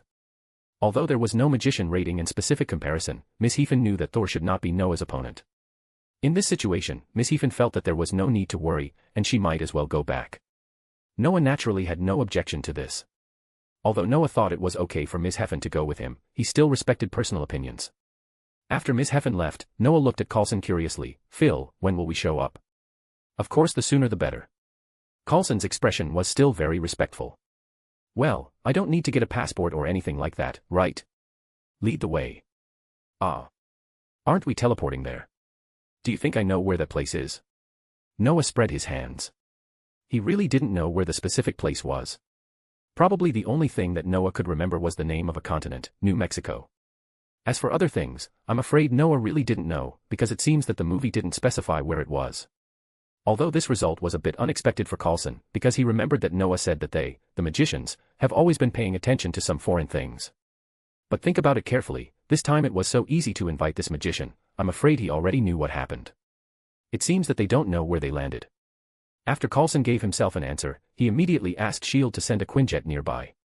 The plane took off quickly, and even many flights were forced to delay because of this fighter. It was not until the plane began to fly steadily that Coulson handed a stack of documents to Noah. "I think you should have guessed what it is.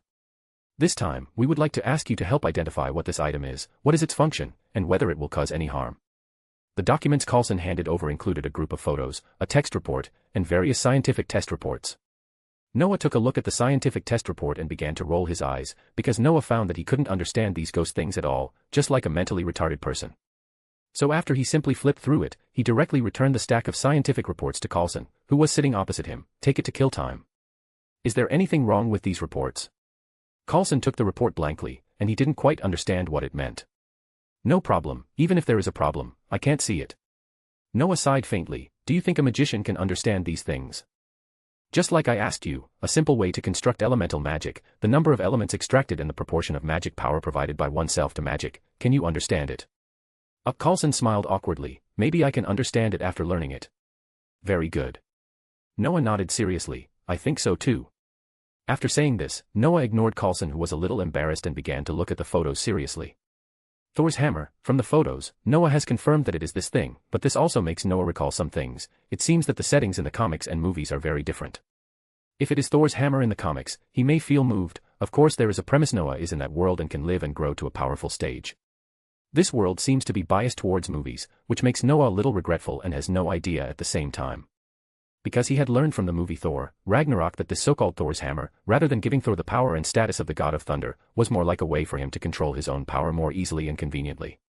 As a result, Noah's interest in Thor's hammer was basically completely dissipated. First of all, Noah was not a dual-wielding madman, and secondly, Noah was not sure if he could really lift the hammer, even if he used some magic. "Do you have any clues?" Seeing that Noah seemed to be in deep thought, Coulson asked carefully. Noah came back to his senses and nodded. "Yes."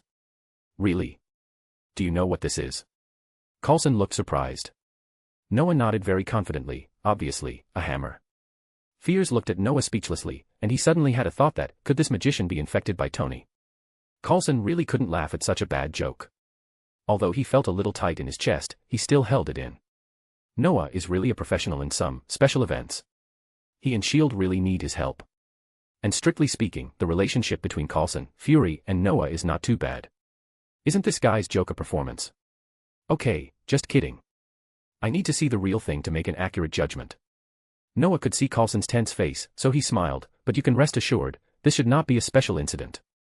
It should be a diplomatic incident in our words. Diplomatic incident? Coulson blinked. Aliens came to Earth. Almost. Noah nodded, but it's not an invasion. Remember Asgard I mentioned? Although it was more than 10 years ago. Of course I remember. Could the owner of this hammer be an Asgardian? It should be. If it was an invader, do you think you still need to find me? I'm afraid my teacher has already notified us to set off.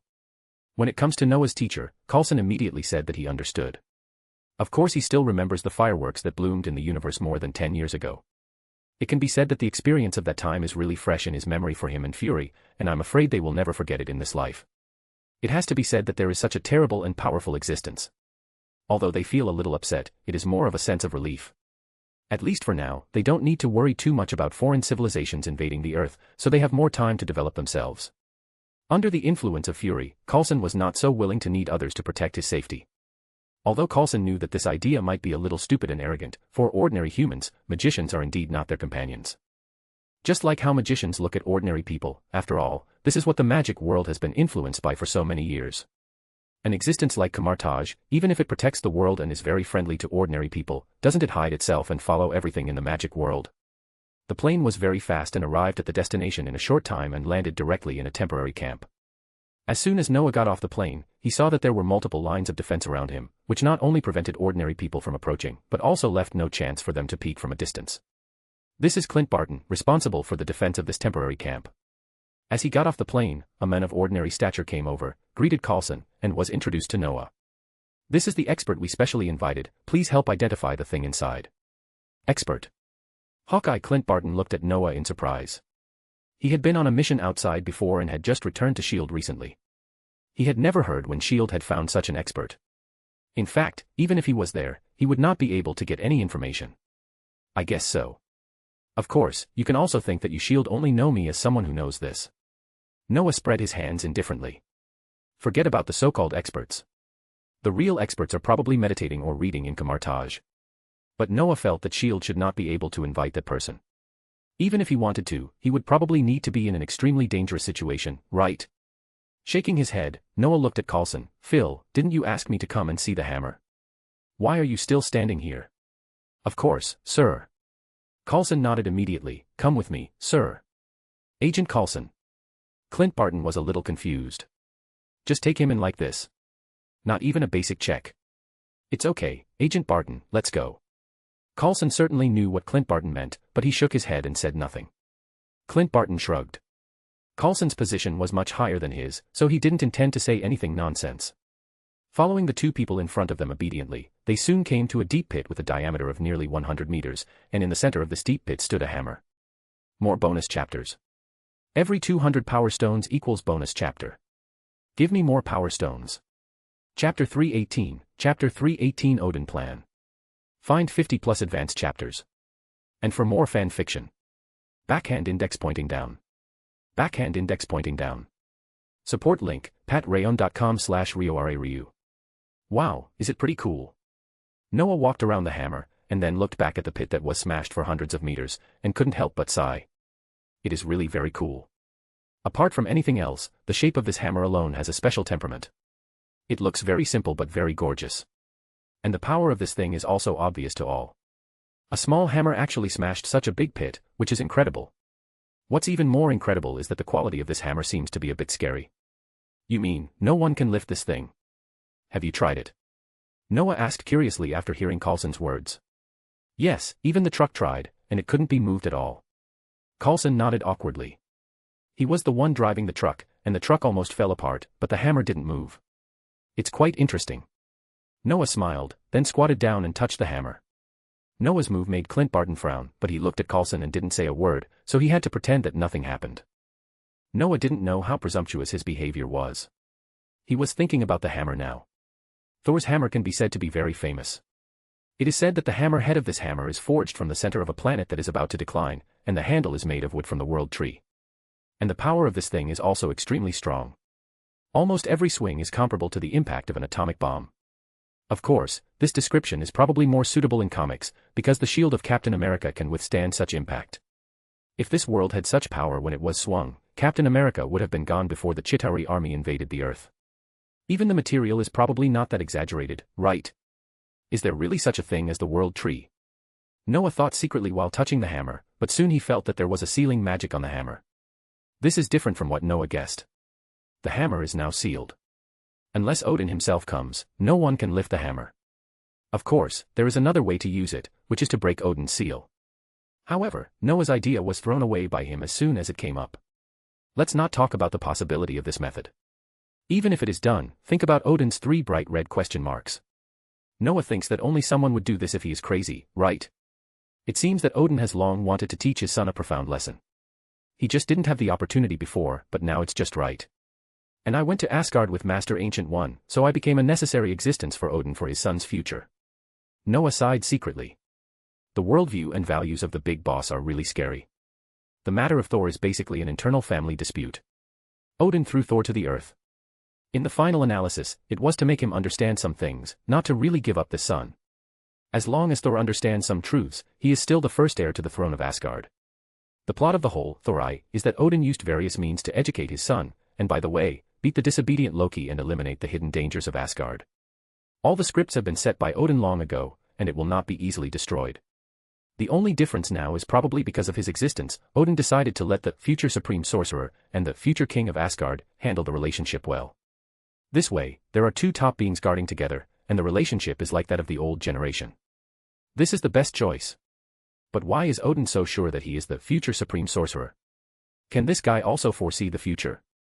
Noah can't forget what Odin once said, that he is the most special kind of person. I roughly know this thing. Thinking of this, Noah shook his head and simply stood up. This thing is useless to the earth, and it doesn't harm it. Just wait for its owner. Oh. Sir, are you sure? Do you know what this is?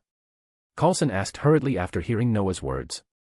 I don't know what this thing is made of, but it's probably a white dwarf, right? Noah seemed to remember some information about the hammer in front of him. It should be the core of a white dwarf. White dwarf. Coulson was stunned for a long time, then pulled Noah aside and asked in a low voice, Sir, are you sure? It's not some other magic material with a similar pronunciation. Noah looked at Coulson with amusement, then turned to look at Clint Barton who looked puzzled, and then nodded. You heard it right and I didn't say it wrong, it's the kind of white dwarf in astronomy. Oh my god, what the hell is this? A hammer, isn't this very obviously? Well, this is not an ordinary hammer. It is covered with magic spells that are almost invisible to the naked eye. It also has a very powerful energy on the surface, which makes it impossible for people to really touch the hammer itself. So no matter who it is, as long as they cannot remove the energy on the surface of the hammer, they cannot move this thing. Is it really magic? Not really. The technology contained in the hammer can no longer be simply explained by magic. I can tell you clearly that the so-called science, mystery, and other adjectives on Earth are not appropriate. This is the technical level of Asgard. You can only understand the technical level of Asgard if you have been to Asgard in person. Noah knows very well how terrible that place like a fairyland on Earth is. It can be said that Asgard is a place that completely blends technology and magic together, and it has been continuously upgraded for countless times. Of course, purely speaking of magic, perhaps the high-end magicians on Earth are not much worse than them. But in other aspects, there is really no way to compare. They have plenty of time to do various research. Whether it is alchemy, enchantment, or magic forging, it is not comparable to the magicians on Earth. Besides, they are the top power in the universe and can find any materials they want. This is also the reason why some high-level magicians leave the Earth, because there are really many magic materials that cannot be obtained on the Earth. It's really scary. After listening to Noah's story, Coulson looked at the hammer with a confused look in his eyes. So who is its owner? I can't answer this question for you. We can only wait for its owner to come. Noah shrugged, indicating that he didn't know. Okay, let's confirm one thing at the end. Is this really just a diplomatic incident? Not. Definitely not an invasion, and do you think you can resist this level of civilization invasion? Aren't there magicians like you? Wow, you actually realized this. Don't you realize that we magicians don't care about this at all? Except me. If I don't come to you, are you going to care about it? Coulson's face was full of bitter smiles. He felt that these magicians were really about to make him a little depressed. He felt that Noah should know something, but he didn't intend to say it at all. This made Coulson sigh a little. As an agent, he had a very strong ability to observe words and expressions. Although Noah was an excellent magician, this guy didn't seem to have any excellent concealment ability at all, and Coulson also felt that this magician didn't seem to care about what he could see.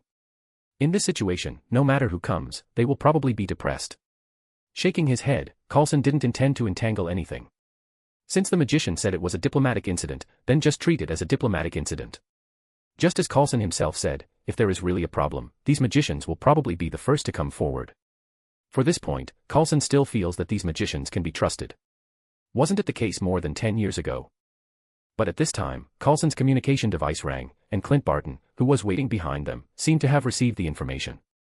And this information made them stunned for a moment, and soon Coulson was happy. Sir, maybe the owner of the hammer you mentioned is here. Oh. Someone broke in. Noah was a little surprised. Was the time he came so coincidental? Originally, Noah thought he would have to wait here for a few days before meeting this reckless guy, but he didn't expect to meet this guy on the same day. This made Noah feel a little emotional. Perhaps being able to accurately catch up with the plot is also a special ability.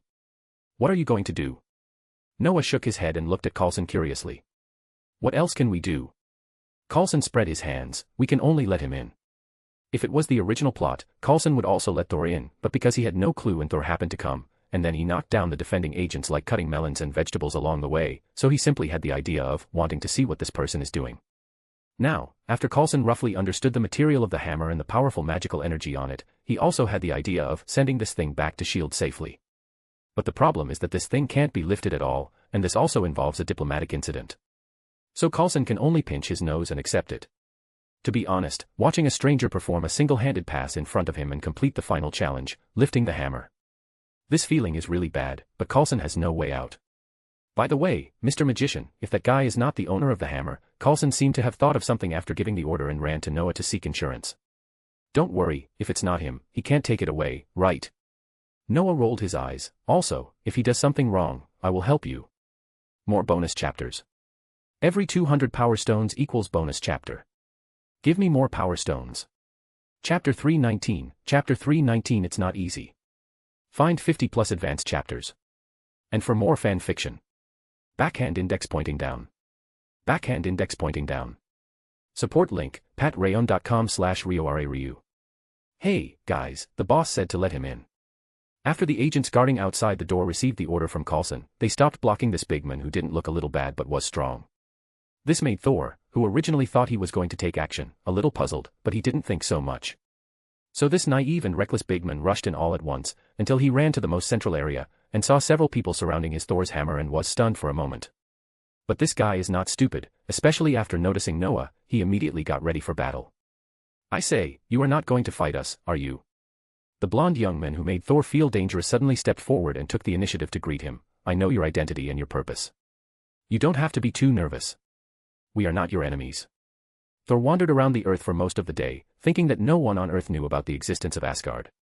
In the eyes of the Asgardians, the Earth is a very remote place. They have not shown the strength of Asgard on the Earth for a long time. It is normal for the Earthlings not to know. Of course, there are exceptions, such as the mysterious wizard organization that he knew from his father's mouth. As for the name of this wizard organization, Thor couldn't remember it. He knew that this matter had been hundreds of years ago.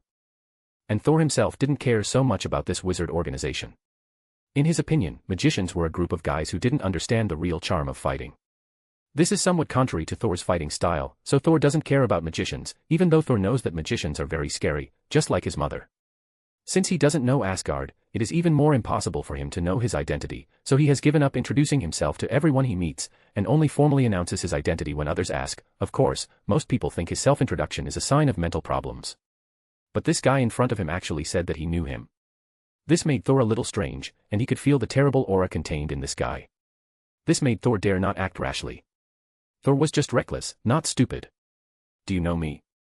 Thor's face was a little strange. Are you from that magician organization? Kamatage.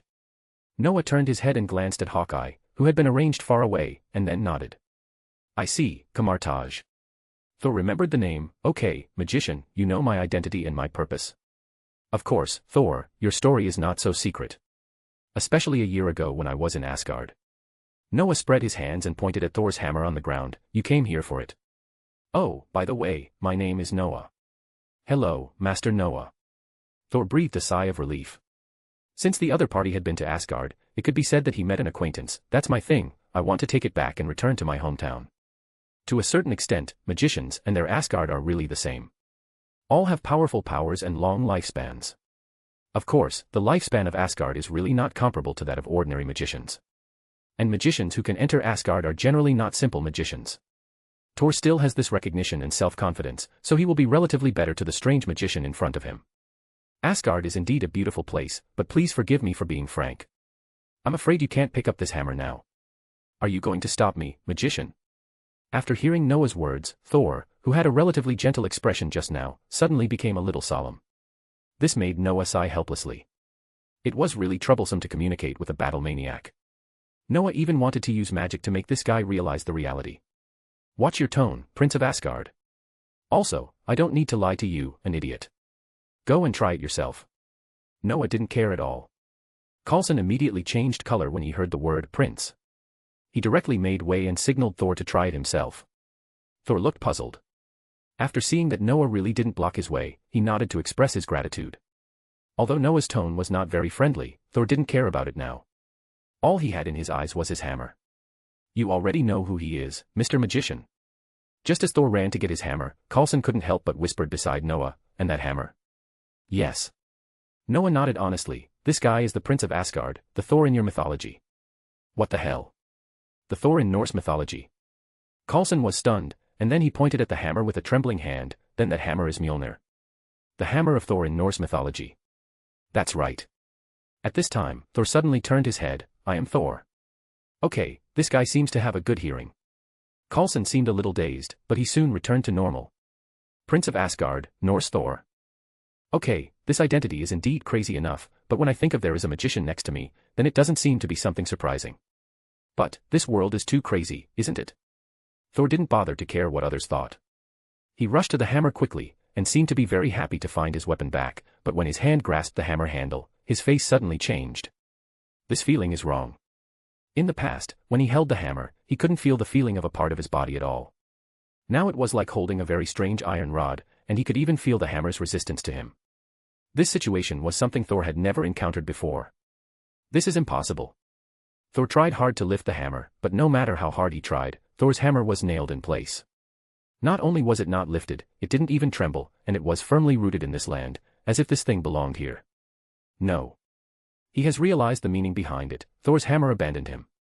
His father, the god King Odin, abandoned him. His identity as the god of thunder has been taken away, and from now on he can only live in this world as an ordinary person, all he thinks. Looking at Thor's painful and desperate expression, Noah could only curl his lips speechlessly. If Odin really wants to deprive Thor of his identity as the god of thunder, he must completely eliminate the power of the god of thunder hidden in his body, but that is not an easy thing and may not succeed. Besides, if Odin really wants to abandon the sun, he will not throw Thor's hammer to the earth. Doing this is to give Thor a chance to correct his mistakes, and when he wakes up, it will be convenient for him to immediately take back Thor's hammer, unseal his body and restore his original power. Besides, he specially came to say hello to me, and now it's my turn to show it. Noah sighed. Odin did not do it in a subtle way, it was so obvious that it couldn't be more obvious. But Thor was obviously hit now, and he couldn't calm down and analyze it all properly. Of course, this is normal. No matter who was kicked from heaven to hell, they would probably behave like this. Some people might even be worse than Thor. Some extreme guys who couldn't stand the blow might have directly crashed into the hammer, right? What's wrong with this guy? Is he really Thor? Before Noah could act, Coulson couldn't help himself. Of course it's true, but he seems to have had a little accident. Noah said nonchalantly, just think of this as a test given to him by King Odin. Is that so? Coulson hesitated for a moment, then slowly asked, well, Mr. Magician, what level is King Odin? Level. Noah looked at Coulson strangely, and soon he knew what Coulson meant, probably the kind that can crush the earth by himself if he wants to. What? Is it strange? The universe is so big, and there are many powerful beings like him. Oh my god. And do you know why I don't think highly of you even if I put the cosmic magic in your hands? It's because you don't understand what this world is like, and you act like everyone has to listen to me. But in fact, you know nothing about this world. Coulson opened his mouth and didn't know how to answer. He dared to swear to God that when facing this magician, he didn't even pretend to be like this when facing Fury. Of course, there was nothing wrong with what Noah said, because they seemed to be like this when facing other people. Could it be that these actions of his have actually been seen by these magicians? Coulson was a little at a loss. He felt that what he and S.H.I.E.L.D. did seemed to be right. Compared with other people, S.H.I.E.L.D. did know much more. In fact, Coulson didn't know that Noah had been holding back these words for a long time. This was exactly the feeling left when watching the Marvel series in his previous life, a feeling that made Noah very unhappy, and now Noah finally vented it out. What a rare opportunity. Noah can be said to be refreshed. He wanted to say it as early as when he met Fury. But at that time, Fury was still a silly guy. Later, when he met this guy, he was the deputy director, but he was still very respectful to him. After waiting for this guy to become the director, Noah found that he was still the same. This made Noah a little depressed. He thought he couldn't say some of the things he wanted to say, but he finally got the chance today. It's not easy. More bonus chapters. Every 200 power stones equals bonus chapter. Give me more power stones. Chapter 320, Chapter 320 Don't take risks. Find 50 plus advanced chapters.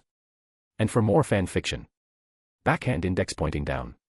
Backhand index pointing down. Support link, patreon.com/RioRaRyu. If someone else said this to Coulson, Coulson might defend himself. But the person who said these words today was Noah. Considering Noah's identity and his usual practices, Coulson really had no confidence to refute. Fortunately, Coulson's temper was not bad. If it was Fury, he would have argued with Noah. Even though Fury knew that the final outcome would be bad luck, he was still very good at maintaining the reputation of his system. In short, Fury was a little bit protective of his shortcomings. Otherwise, how could so many senior agents be loyal to him if he showed his SEMA face to his subordinates all day long? Helpless Coulson didn't want to dwell on this topic anymore, so he just found a reason and walked towards Thor. Noah certainly had no opinion on this. Thor was now in a state of dismay, but Noah was not going to take action because there was still a key character who had not appeared. That's right, it was the unlucky prince who was dragged up and smashed by Hulk. Speaking of Hulk, Noah found that he seemed to have really missed this Hulk guy. Noah remembered that this guy seemed to be born in 2005, but it seemed that he really caused trouble this year. But it seems that everything is calm again, without any waves. Noah touched his chin. Speaking of it, there were quite a lot of things this year. If Noah hadn't intervened, the story of Iron Man 2 should have happened, and then the two characters of Thor and Hulk appeared, but Tony's matter had been solved by Noah. And Noah is now working on Thor's matter. As for Hulk, Noah seems to have heard no news. Shaking his head, Noah saw Coulson walking towards him, while Thor was taken away by Hawkeye. What's wrong? How are you going to deal with that, Thor? Noah asked curiously. Could it be that the unfortunate Thor would be escorted again? Of course, send him to a place suitable for living. Coulson sighed. You said that this guy is the Prince of Asgard, and Asgard has a technological level that crushes the earth. If you don't treat this prince well, God knows what will happen in the future. Although your idea is correct, don't you see that the prince is being punished now? Of course you can see it, sir, we are not really idiots. So, I don't plan to send him to a 5-star hotel and let him enjoy his vacation. A motel is a good choice for him. Noah looked at Coulson unexpectedly. He really didn't expect that this agent would have such courage. Throwing the heir of a higher civilization dynasty into a motel is really not something that ordinary people can do. Don't look at me like that, sir. Coulson sighed. To be honest, it's you who gave me the confidence to do this. Oh. What do you mean? Noah began to be interested. He suddenly realized that Coulson could have such a position in S.H.I.E.L.D., which was really a manifestation of his ability in following the right people. There are many capable agents. It can be said that S.H.I.E.L.D. is not short of talents. But it's hard to say if you want to follow the right people in such a place. Noah didn't feel much about Coulson's ability when he watched the movie before, but now Noah can feel that he seems to be really powerful. As for following the right people, I'm afraid no one in S.H.I.E.L.D. thought that Fury, a funny guy, could get to this point, right? Of course, Noah's help is really indispensable. If Noah hadn't temporarily handed over the cosmic magic to Fury and let the plot go back, it would be hard to say. I can see that you know his identity but don't take it to heart, which means you are not worried that he will do something impulsive. Coulson did not hide it and said directly, since you have this layer of insurance, then naturally I dare to do something. I understand. Noah nodded. Instead of interfering with his father's thoughts and causing bad influence, it is better to offend him. Anyway, we magicians are there to support him, right? Coulson smiled awkwardly, looking a little embarrassed. Okay, there is nothing wrong with your idea. Noah patted his shoulder. Although it is a bit unhappy, it is actually natural to protect ordinary people like you. Okay, ordinary people. This sentence made Coulson a little sad. After all, he is a top agent, but now he is completely classified as an ordinary person. This made Coulson not know what to say. In the end, Coulson could only nod helplessly. After chatting for a few words, Noah followed Coulson and walked towards the motel where Thor lived.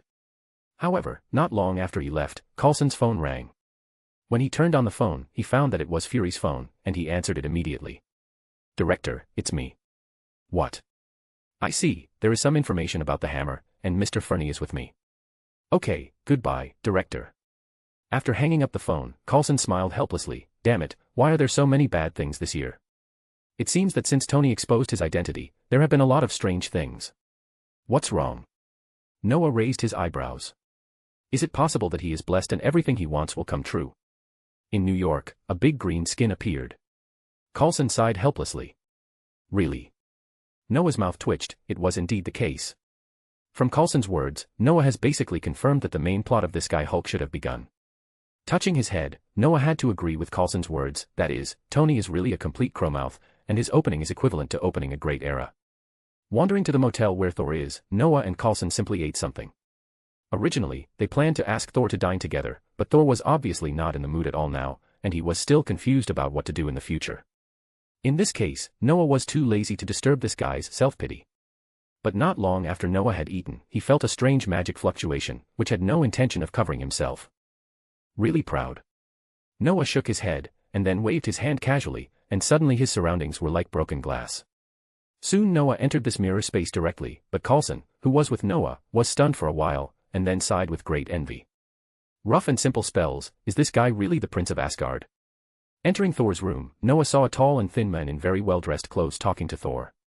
There was nothing wrong with this guy's appearance, but the magic he used was so rough that Noah doubted whether he could graduate from Hogwarts.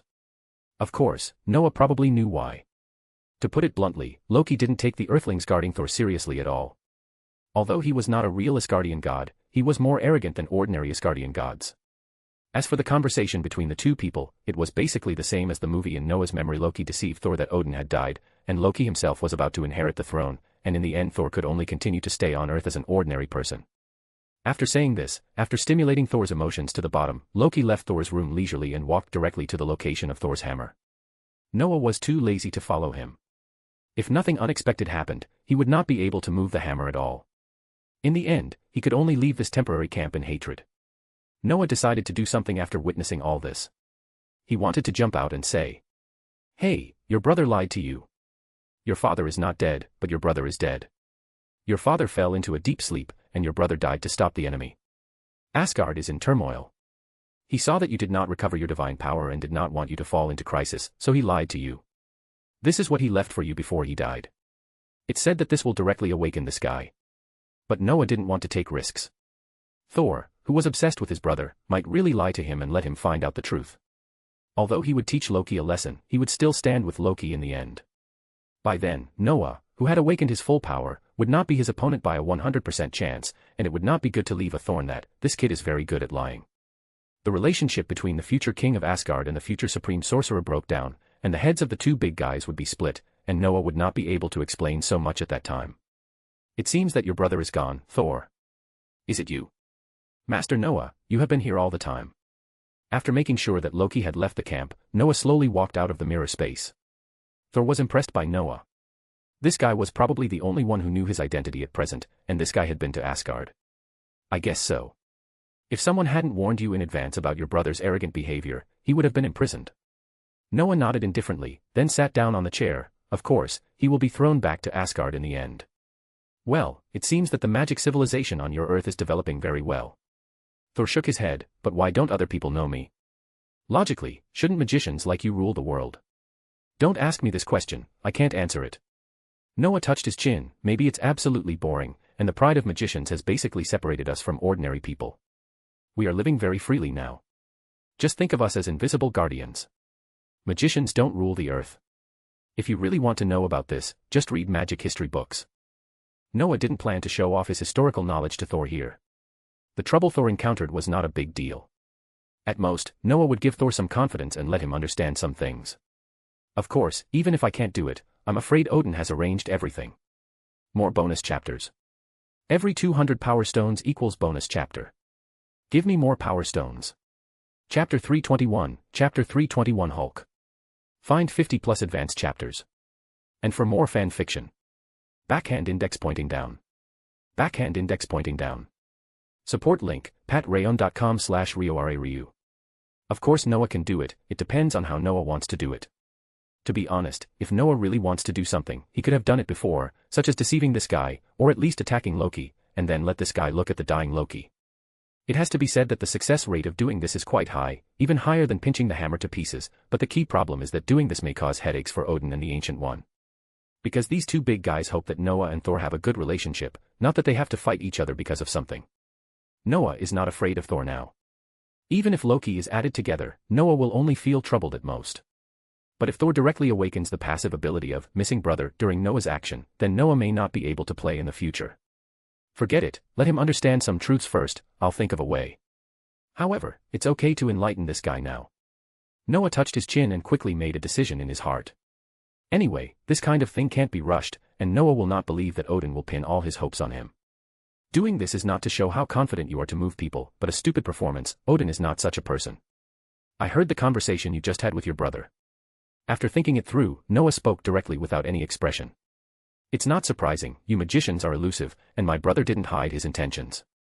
I'm afraid he doesn't know the level of the earth magicians. Thor smiled bitterly. Odin told him some things about the earth magicians, but didn't tell Loki. And Thor himself didn't care and didn't know too much, but now Thor found that the earth magicians didn't seem to be simple. As for the guy in front of him, Thor felt that even if he picked up the hammer, it might not be so easy to deal with him. I don't really believe what your brother said before. Really? Thank you for your comfort. This is not comfort. If you believe it, it only proves that you don't know your father at all. Do you know my father well? Thor still looked lost, but he seemed to be a little angry after hearing Noah's words. At the same time, he was also thinking, do I really not know my father very well? So what is the meaning of his father doing this? Not really, but I have met your father and had some communication with him. He is a wise ruler. Noah stood up. Maybe you should reflect on whether you have really cared about the people around you in all these years. Are you too immersed in your own world? After saying this, Noah opened a space door. You can leave. Of course, if you want me to help you, I can also let you go wherever you want. Thank you, magician. Thor was stunned for a long time after listening to Noah's words before slowly nodding. Thank you for your advice. Maybe I should think about it carefully. However, I think I'd better leave by myself. It's up to you. I hope you can take good care of your brother, because the earth is not as fragile as you think. After saying this, Noah turned around and walked into the portal, and then the portal with a light golden luster slowly disappeared after Noah passed through. Noah has said everything that should be said. The rest is to see what Thor plans to do. As for the last warning, it was a reminder to Thor or Loki. Whether Thor would tell him or not was not something Noah cared about. He gave Thor a hint, asking him to think carefully about his behavior. Noah would not care about the rest for the time being. At most, when Thor thought he was going to die, he came out to clean up the mess. Of course, Thor had recovered his power by then. After Noah walked out of the portal, he came to Coulson again. What surprised Noah was that there was another person beside Coulson, Hawkeye. Hawkeye looked very dull at this time, as if he had seen something horrible. Noah ignored this guy, sat down in his seat and said, I let him leave by himself. Oh. Coulson glanced at Hawkeye, then looked at Noah. Your Excellency just let him leave like that. Yes, there is no point in staying here. His story is not complicated, I can tell you now. He made some mistakes. Do you remember the first time we met more than 10 years ago? It was because he provoked an ancient race that Asgard's defense line was shifted, which allowed the Kree to run in. What? It seems that His Majesty Thor should be punished, but are you sure you don't need us to send someone to follow him? Whatever, but I think it's useless for you to send someone to follow him, because what he has to face is not something you can resist. But I will follow him. Is that so? Then please, sir, but... Coulson said this, and couldn't help but turn his head to look at Hawkeye again. Hawkeye woke up this time and realized that he might be in trouble. However, as a professional agent, Hawkeye did not dare to act rashly, especially when facing his superior. It is indeed troublesome. Now even Thor has appeared. Maybe in 2 years, the magician will be exposed. Noah tilted his head and said vaguely. So what do you mean? Coulson agreed with Noah's words. Thor has appeared. God knows how long the magician can hide in the future. For the time being, I will be silent like you. Noah thought for a moment, and a golden light came out of his fingers. Hawkeye had no time to react, and the golden light sank into his brain. Hawkeye jumped up instantly, and then subconsciously rushed towards Noah, but he found that he couldn't move at all. Okay, I'll leave first. After doing all this, Noah patted his butt and stood up. I'll keep an eye on that Thor. Okay, sir. Coulson nodded, and after watching Noah leave, he looked at Hawkeye with some sympathy. To be honest, Hawkeye is really unlucky. He came to report some situations to me, and I asked him to tell me later, but Noah came back just now. Can this be regarded as a typical representative of bad luck? Coulson sighed. This time it's good. The director of S.H.I.E.L.D. and 3 senior agents all know some extraordinary things, and 3 of them have been banned. The only one who was not banned was Natasha, a female agent. Even a more rational person like Coulson couldn't help but wonder if the magician was really interested in Natasha in this situation. Coulson was Fury's most trusted subordinate, so he was naturally very clear about these things. Unfortunately, after thinking for a long time, Coulson couldn't think of a suitable answer to Noah's approach, because the two answers he could think of, the same as Fury's, seemed to be valid, right? And at this moment, Hawkeye was finally able to move. Recovered. Coulson rubbed his eyebrows. Don't put on such a posture, no one is your enemy. Your treatment is not unique, I and the director are the same as you. Who was that guy just now? Hawkeye frowned, he didn't dare to believe Coulson's words so easily. Coulson sighed, I want to say it, but I can't. You too, remember what he said? If you remember, then you know his identity. Is that so? Hawkeye recalled what Noah said, and found that he couldn't say the word magician at all. Now he seemed to understand something. Yes, you can call the director. Coulson sighed, I can only say that this world is very big, beyond our imagination. It just so happens that I also want to report to the director about the hammer and the person who came to find the hammer. Noah didn't know how Coulson dealt with Hawkeye after he left, but Noah felt that this kind of thing was not a problem for Coulson at all. The most important thing is that even the director of S.H.I.E.L.D. knows the existence of these magicians, so he doesn't care what Hawkeye thinks. But Noah didn't go directly to Thor, but ran back to New York first. To be honest, he was quite curious about Hulk. His main storyline could be said to be the most unsuccessful and least noticeable character in Marvel movies. At least Noah thought so. He had never watched The Incredible Hulk. Noah was quite curious about his story, but after watching it a few times at night, he lost interest. Hulk was indeed very strong, and this strength came from Hulk's physical fitness and his ability to become stronger due to emotions. To be honest, that kind of almost invincible physical fitness really surprised Noah. Although he was beaten by Thanos and dared not come out, who was Thanos? As for the relationship between Hulk and Ruth Banner, Noah was surprised to find that it seemed to be somewhat similar to his own dragonborn magic. Just like Noah, Noah's strength in human form was only level 7, and Ruth Banner was just an ordinary person. But after they completed their transformation, their strengths were simply a world of difference. Noah didn't know what stage Hulk had reached, but he knew one thing, that is, this Russ Banner was more unlucky than himself. At least I didn't form an independent soul after my transformation, but this guy has an independent soul. Moreover, neither Russ Banner nor Hulk has any fighting skills. They just rely on instinct to vent. No matter how strong such a person is, it's probably just that. Noah sighed. To be honest, Hulk's physical fitness is amazing, but this guy's will and fighting skills can be described as garbage. Otherwise, how could that body that could almost withstand a 6-gem snap be beaten by Thanos and dare not come out at all? Shaking his head, Noah turned around and returned to New Mexico. Noah didn't have any ideas about Hulk for the time being. Moreover, Noah still had to continue to complete the unfinished things, such as now, he had to find a bonfire. More bonus chapters. Every 200 power stones equals bonus chapter. Give me more power stones. Chapter 322, Chapter 322 Rumors of the ISU Tribe. Find 50 plus advanced chapters. And for more fan fiction. Backhand index pointing down. Backhand index pointing down. Support link, patreon.com/RioRaRyu. Finding a bonfire was really nothing to Noah, not to mention that Thor was not hiding, and was chatting with Jane Foster around the bonfire. It was just that when Noah walked out of the portal, he abruptly broke the peace of the couple.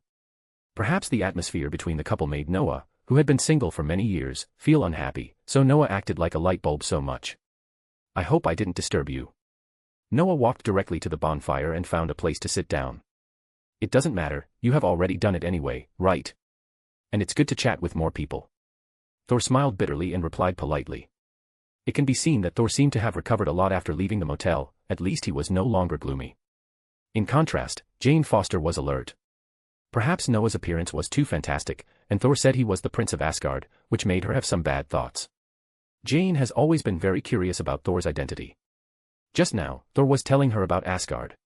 She thought that no one except herself would believe Thor's crazy talk. Unexpectedly, such a mysterious man appeared so soon. These few books have made her believe Thor's crazy talk. Not only that, she even made up a lot of ideas about power struggle. This made Jane swallow her saliva. If such a thing really happened, should she leave here quickly to avoid being involved? Why did you come to me? Thor had no idea that Jane had so many things going through her mind at once. I'm afraid I will have to be protected by you in the future. Oh. Are you so unconfident in yourself?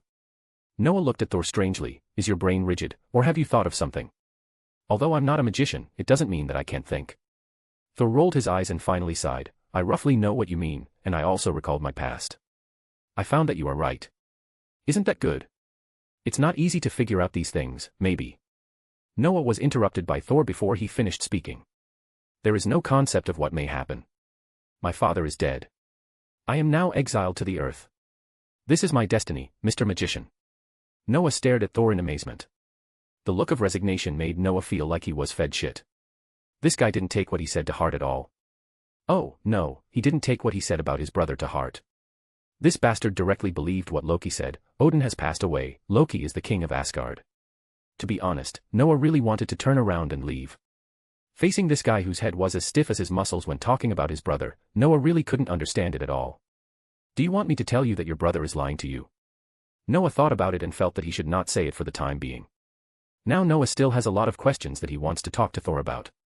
If Noah flips the table directly, then there is no need to talk anymore.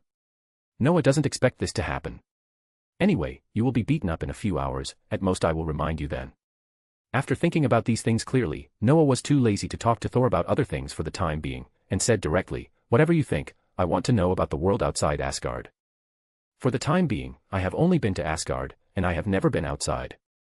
Thor nodded, but he couldn't help much. I can only tell you some relatively simple things. I am not the one who studies those things. Thor spread his hands. After all, I am just a warrior. It doesn't matter, even some unique customs or some experiences in the universe are enough. Noah nodded indifferently. A warrior's perspective is definitely different from that of a magician. For example, a magician will effectively examine the local culture and knowledge here, as well as what magical materials are produced here. Warriors will probably pay priority attention to the geographical conditions and combat deployment here. So Noah did not expect to learn more from Thor, just to increase his knowledge. However, to Noah's surprise, Thor seemed to know a lot of things, and he described them in great detail. Starting from Asgard and the 9 worlds, it has spread to the places where Asgard had fought before. It can be said that Thor basically, he told all the alien stories he knew. Noah listened to these contents very carefully, and Jane was also full of surprise. Because from Thor, Jane knew what the whole world looked like. At the same time, she also knew that advanced civilizations did not seem to be harmonious.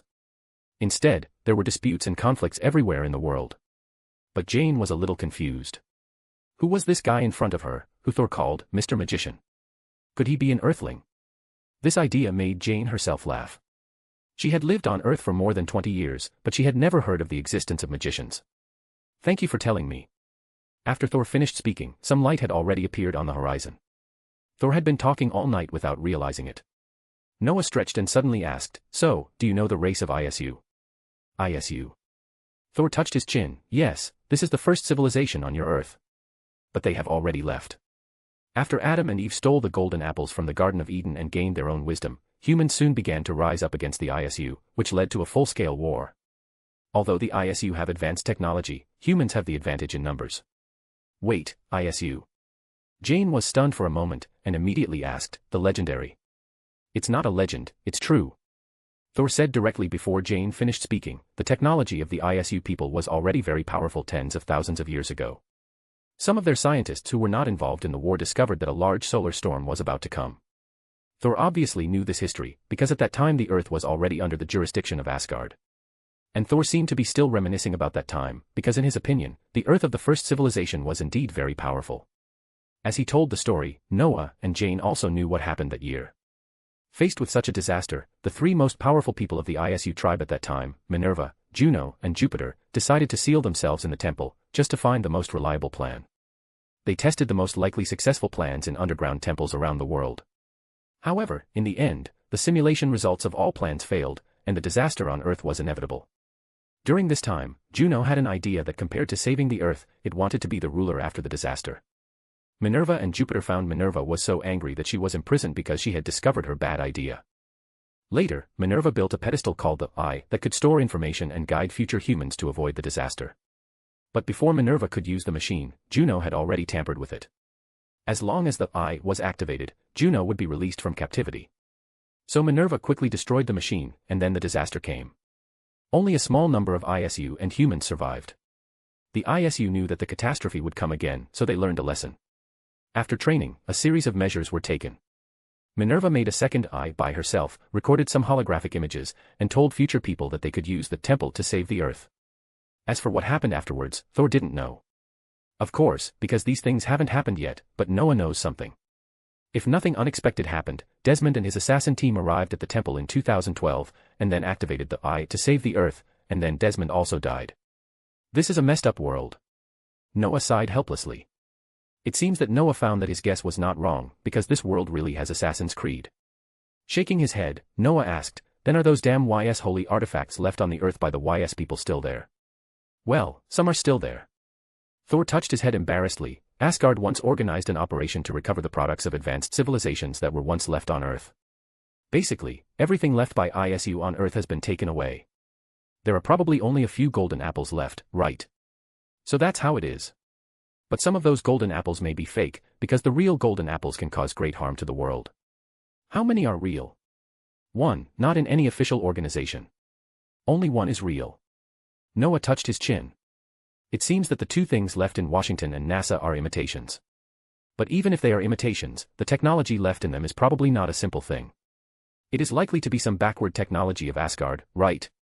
This makes sense, because in Noah's memory, the technological level of the Isu people is really unbelievable.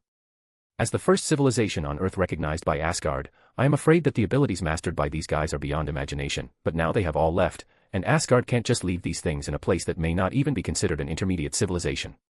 Turning his head to look at the sun that is gradually emerging, Noah twisted his neck to make himself more comfortable, and then said, Thor, I suggest you eat something. Why? Thor didn't understand what Noah meant. This way you can have enough strength to deal with what happens next. Next, what's going to happen? More bonus chapters. Every 200 power stones equals bonus chapter. Give me more power stones. Chapter 323, Chapter 323 The Destroyer arrives. Find 50 plus advanced chapters. And for more fan fiction. Backhand index pointing down. Backhand index pointing down. Support link, patreon.com/RioRaRyu. Thor looked at Noah with a confused look on his face, but soon this guy seemed to remember something, and his face immediately became a little ugly. Jane was even more confused. To be honest, she still hadn't figured out who this guy named Noah who suddenly appeared was. The only information was that this guy was a magician, but it was unknown which planet he was from. You said you didn't believe what my brother said. Although Thor didn't take this matter to heart, it was obvious that he was a little angry when he thought about it now. This was not because he was angry with Loki, but on the contrary, he was angry with Noah. If he hadn't been forced to become an ordinary person now, he would probably really stand up and compete with Noah, and teach this magician the truth of, don't get too close to the warrior. It seems that there is no problem with your memory, but I have to say that you are really stupid, of course, very cute.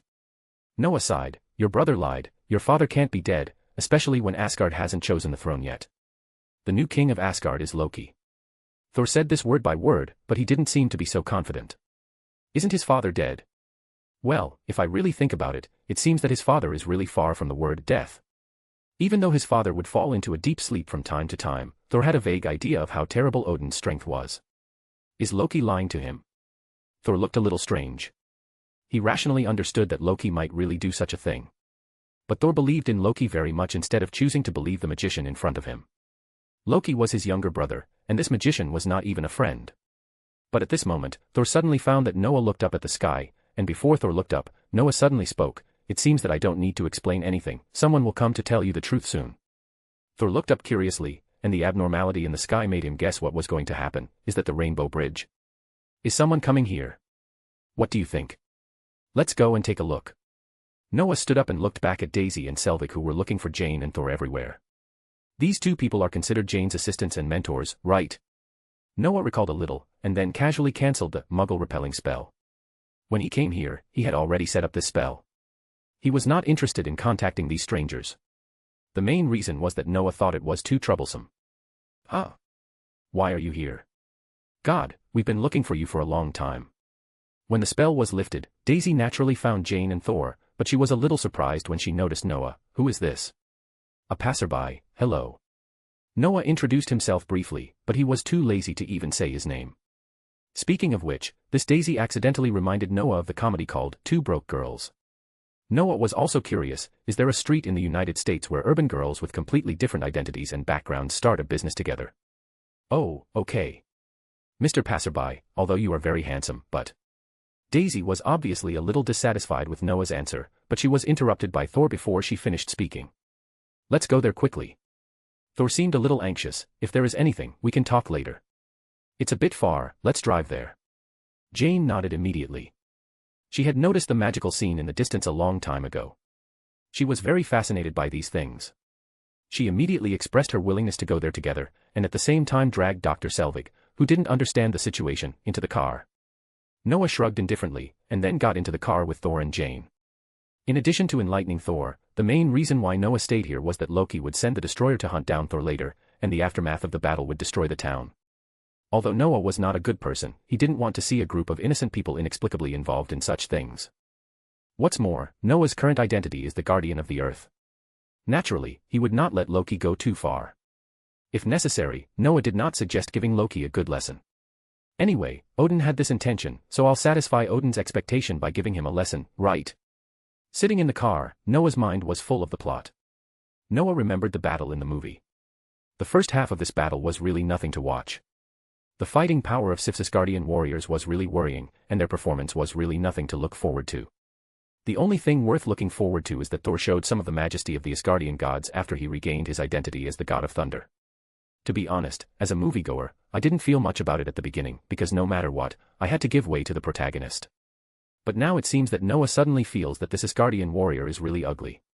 Noah remembers that when he was in Asgard, the guards, especially those around Odin, were so strong that Noah was upset.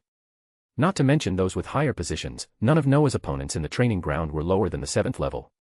Of course, they were not serious, and Noah only played the advantage of the magician. If he really risked his life, Noah felt that he would lose miserably. Could it be that those warriors were deliberately arranged by Odin at that time? Noah didn't think so much at first, but now he suddenly realized that it didn't seem impossible.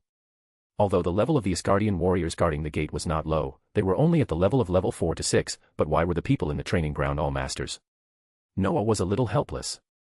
Odin's favor was really flawless. Not only could he sell the Ancient One a favor, but he could also give Noah some benefits without any cost, but Noah had already eaten these benefits. What a smart person. Fortunately, I didn't travel to some primitive era, otherwise I'm afraid that the grass on my grave would become a towering tree if I played like this. Noah rubbed his eyebrows helplessly, and the car he was riding in drove out of the town. Not long after they walked, they met 4 Asgardian warriors who were coming towards them. They were naturally very happy to see Thor, and they exposed Loki's conspiracy in a few words. So, Loki really deceived me. Thor looked back at Noah, and he felt very complicated now. His brother really deceived him, so Noah was indeed reminding himself. He also hoped that all this was not true, because if all this was true, then the punishment Loki would receive when he returned would probably be a little unimaginable.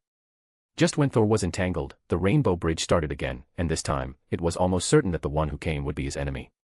Almost at the same time, Noah's cell phone rang, and Noah didn't need to look to know that it was probably Coulson calling. My God, what happened to you?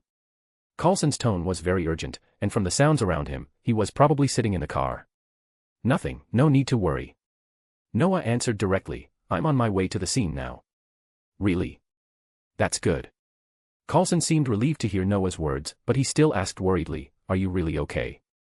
Don't worry, I'll take care of everything, but you may have to come to pick up the people nearby, they should be very panicked. Damn it. I'll be there soon. Before Noah finished speaking, Coulson hung up the phone in a hurry. This made Noah shrug helplessly. At least Coulson didn't have to face the destroyer again, right? As for what happened next, Noah planned to wait and see. Of course, Thor also explained to Noah the reason not to take action. To be honest, Noah didn't plan to take action first. It has come to this point. Noah naturally planned to let it all go on, otherwise Odin might be unhappy. After thinking about all this, Noah then hugged his chest and quietly watched the Asgardian warriors fight the destroyer, and then was beaten up by the destroyer. Of course, Noah also quietly arranged some magic, at least to ensure that the residents of this town would not be unlucky because of this disaster. This thing, is it all made of metal? Noah watched everything silently, and suddenly his mind did not turn around. Hey! If I call Eric over, then this thing will be done in a few seconds. Lawan is a decent man, and Noah still remembers the look of, I dominate everything, when this guy faced metal. Especially after this guy has been in the magic world for so many years, his abilities in all aspects have been improved by more than one level, maybe this guy can really handle this thing easily. However, a few seconds is exaggerated, but at least they won't be beaten so badly, right? Noah watched Thor actively ask for death and hoped that Loki would let a few companions go. The residents of the town were naturally relieved with Noah around. As a result, Loki did not play by the rules. Just when Thor thought Loki was going to let him go, he was directly hit by Loki and then Thor was knocked away by the destroyer. No. Why don't you help him? Excited Jane immediately pulled Noah for help, but Noah rolled his eyes at her. It's your own freedom to like Thor, but can you please not screw me? Besides, Noah didn't intend to not take action. As a magician on Earth, How could he not do anything after being messed up by Loki? It's almost time anyway, because this guy is about to recover as the god of hammer. No, Thor. More bonus chapters. Every 200 power stones equals bonus chapter. Give me more power stones. Chapter 324, Chapter 324 Good Intentions. Find 50 plus advanced chapters. And for more fan fiction. Backhand index pointing down. Backhand index pointing down. Support link, patreon.com/RioRaRyu. Noah secretly gathered his magic power, and then quietly watched Thor pretending to be dead. Well, this is probably Noah's deepest malice. Although Noah can feel that this guy seems to be losing his vitality, to be precise, this guy is fine. The vitality of the Asgard race is no joke, and the divine power that replenishes his vitality is sealed, so he looks like he is dying. But Noah felt that the seal was loosening, especially the hammer that was coming from a distance, which made Noah know Odin's method. Thor's own power was still there, but it was locked by Odin, and the key to this lock was the hammer. Now Thor's actions have satisfied Odin, and Thor has realized his shortcomings, so Odin will not let Thor die inexplicably in this place. And Thor can immediately turn back into the Prince of Asgard, Thor, as his own power continues to return. It's just that the breath of this power seems to be stronger than I thought. Noah touched his chin. The breath of this power was not so terrible for Noah now, but it also surprised Noah a little. Because this power has reached the level of level 6, level 8 or even level 9, which seems to be much higher than Noah's estimated strength of Thor. This made Noah a little depressed. This power was really not weak. On the contrary, this power could be considered quite strong. But why did Thor perform so poorly? This question made Noah a little confused. To be honest, if Noah had such power more than 10 years ago, he would have crushed Voldemort long ago. Is this guy not able to control his own power? Noah frowned, but he quickly denied this idea. Impossible, this guy has fought for thousands of years, it is impossible that he has not mastered even this basic thing, so he can't master the power of God. Don't say it, Noah suddenly felt that it seemed possible. Because this guy's opening performance in Thor 3 was very explosive, and at that time it seemed that this guy's use of his own power had also improved to a certain extent compared with the previous ones. In the previous ones, Thor really relied on brute force and hammers to smash people, and in the early third part, before he awakened, he had already begun to use some of Thor's power. After the success of Thinking of Dad, in the later period, the use of Thor's power became a natural thing. Is it that Thor was so weak before, and Odin was helping him step by step?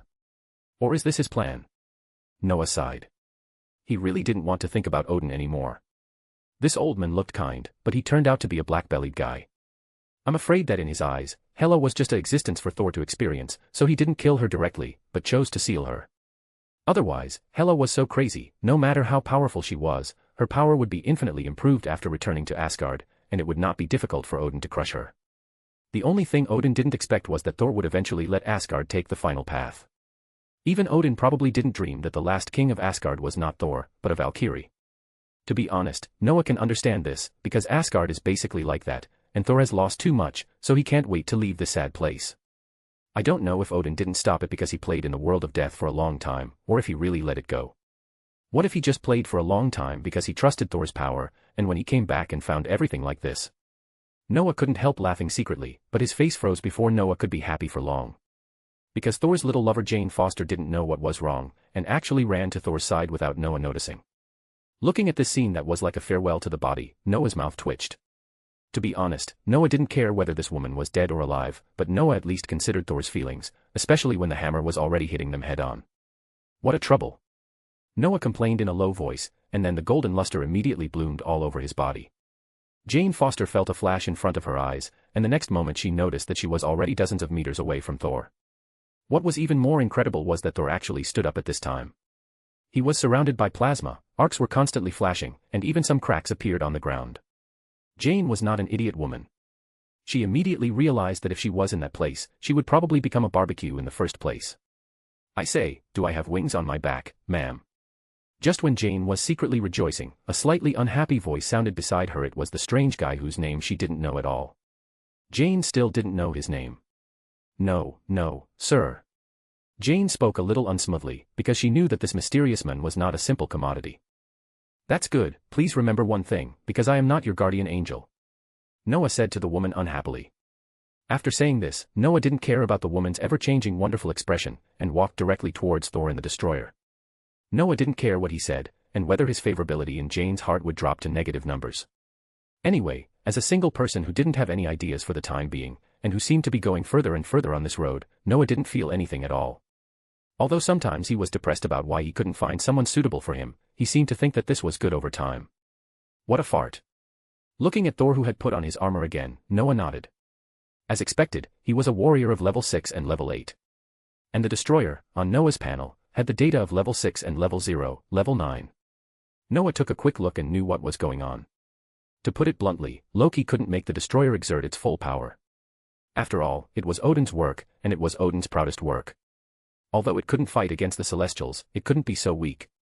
You know, this thing is a light cannon that directly turned the frost giant into dust. The only explanation is that Odin deliberately gave it to Loki and used it to train Thor. It's really generous. It seems that I basically don't have to think about getting this thing. Noah sighed a little bit about Odin's spending a lot of money to train his children, and then he cast a confinement spell to directly pin Thor, who had just recovered and was full of vigor, on the spot. Thor's face became as exciting as Jane Foster's at this moment. He didn't expect Noah to do this. Hey, man, what are you doing? Nothing, you should recover your strength. I think you should understand your mistakes now, and your father's good intentions, right? Of course I understand, so I will solve the trouble caused by me myself. No need, this is Earth, and we will do whatever we want. If I were you, I would think about how to have a good chat with this brother.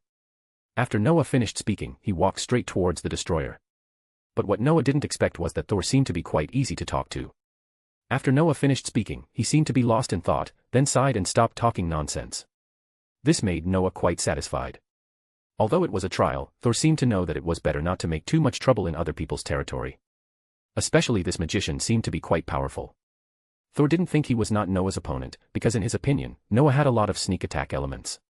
Loki also had the same idea. He didn't expect that there was such a guy on Earth.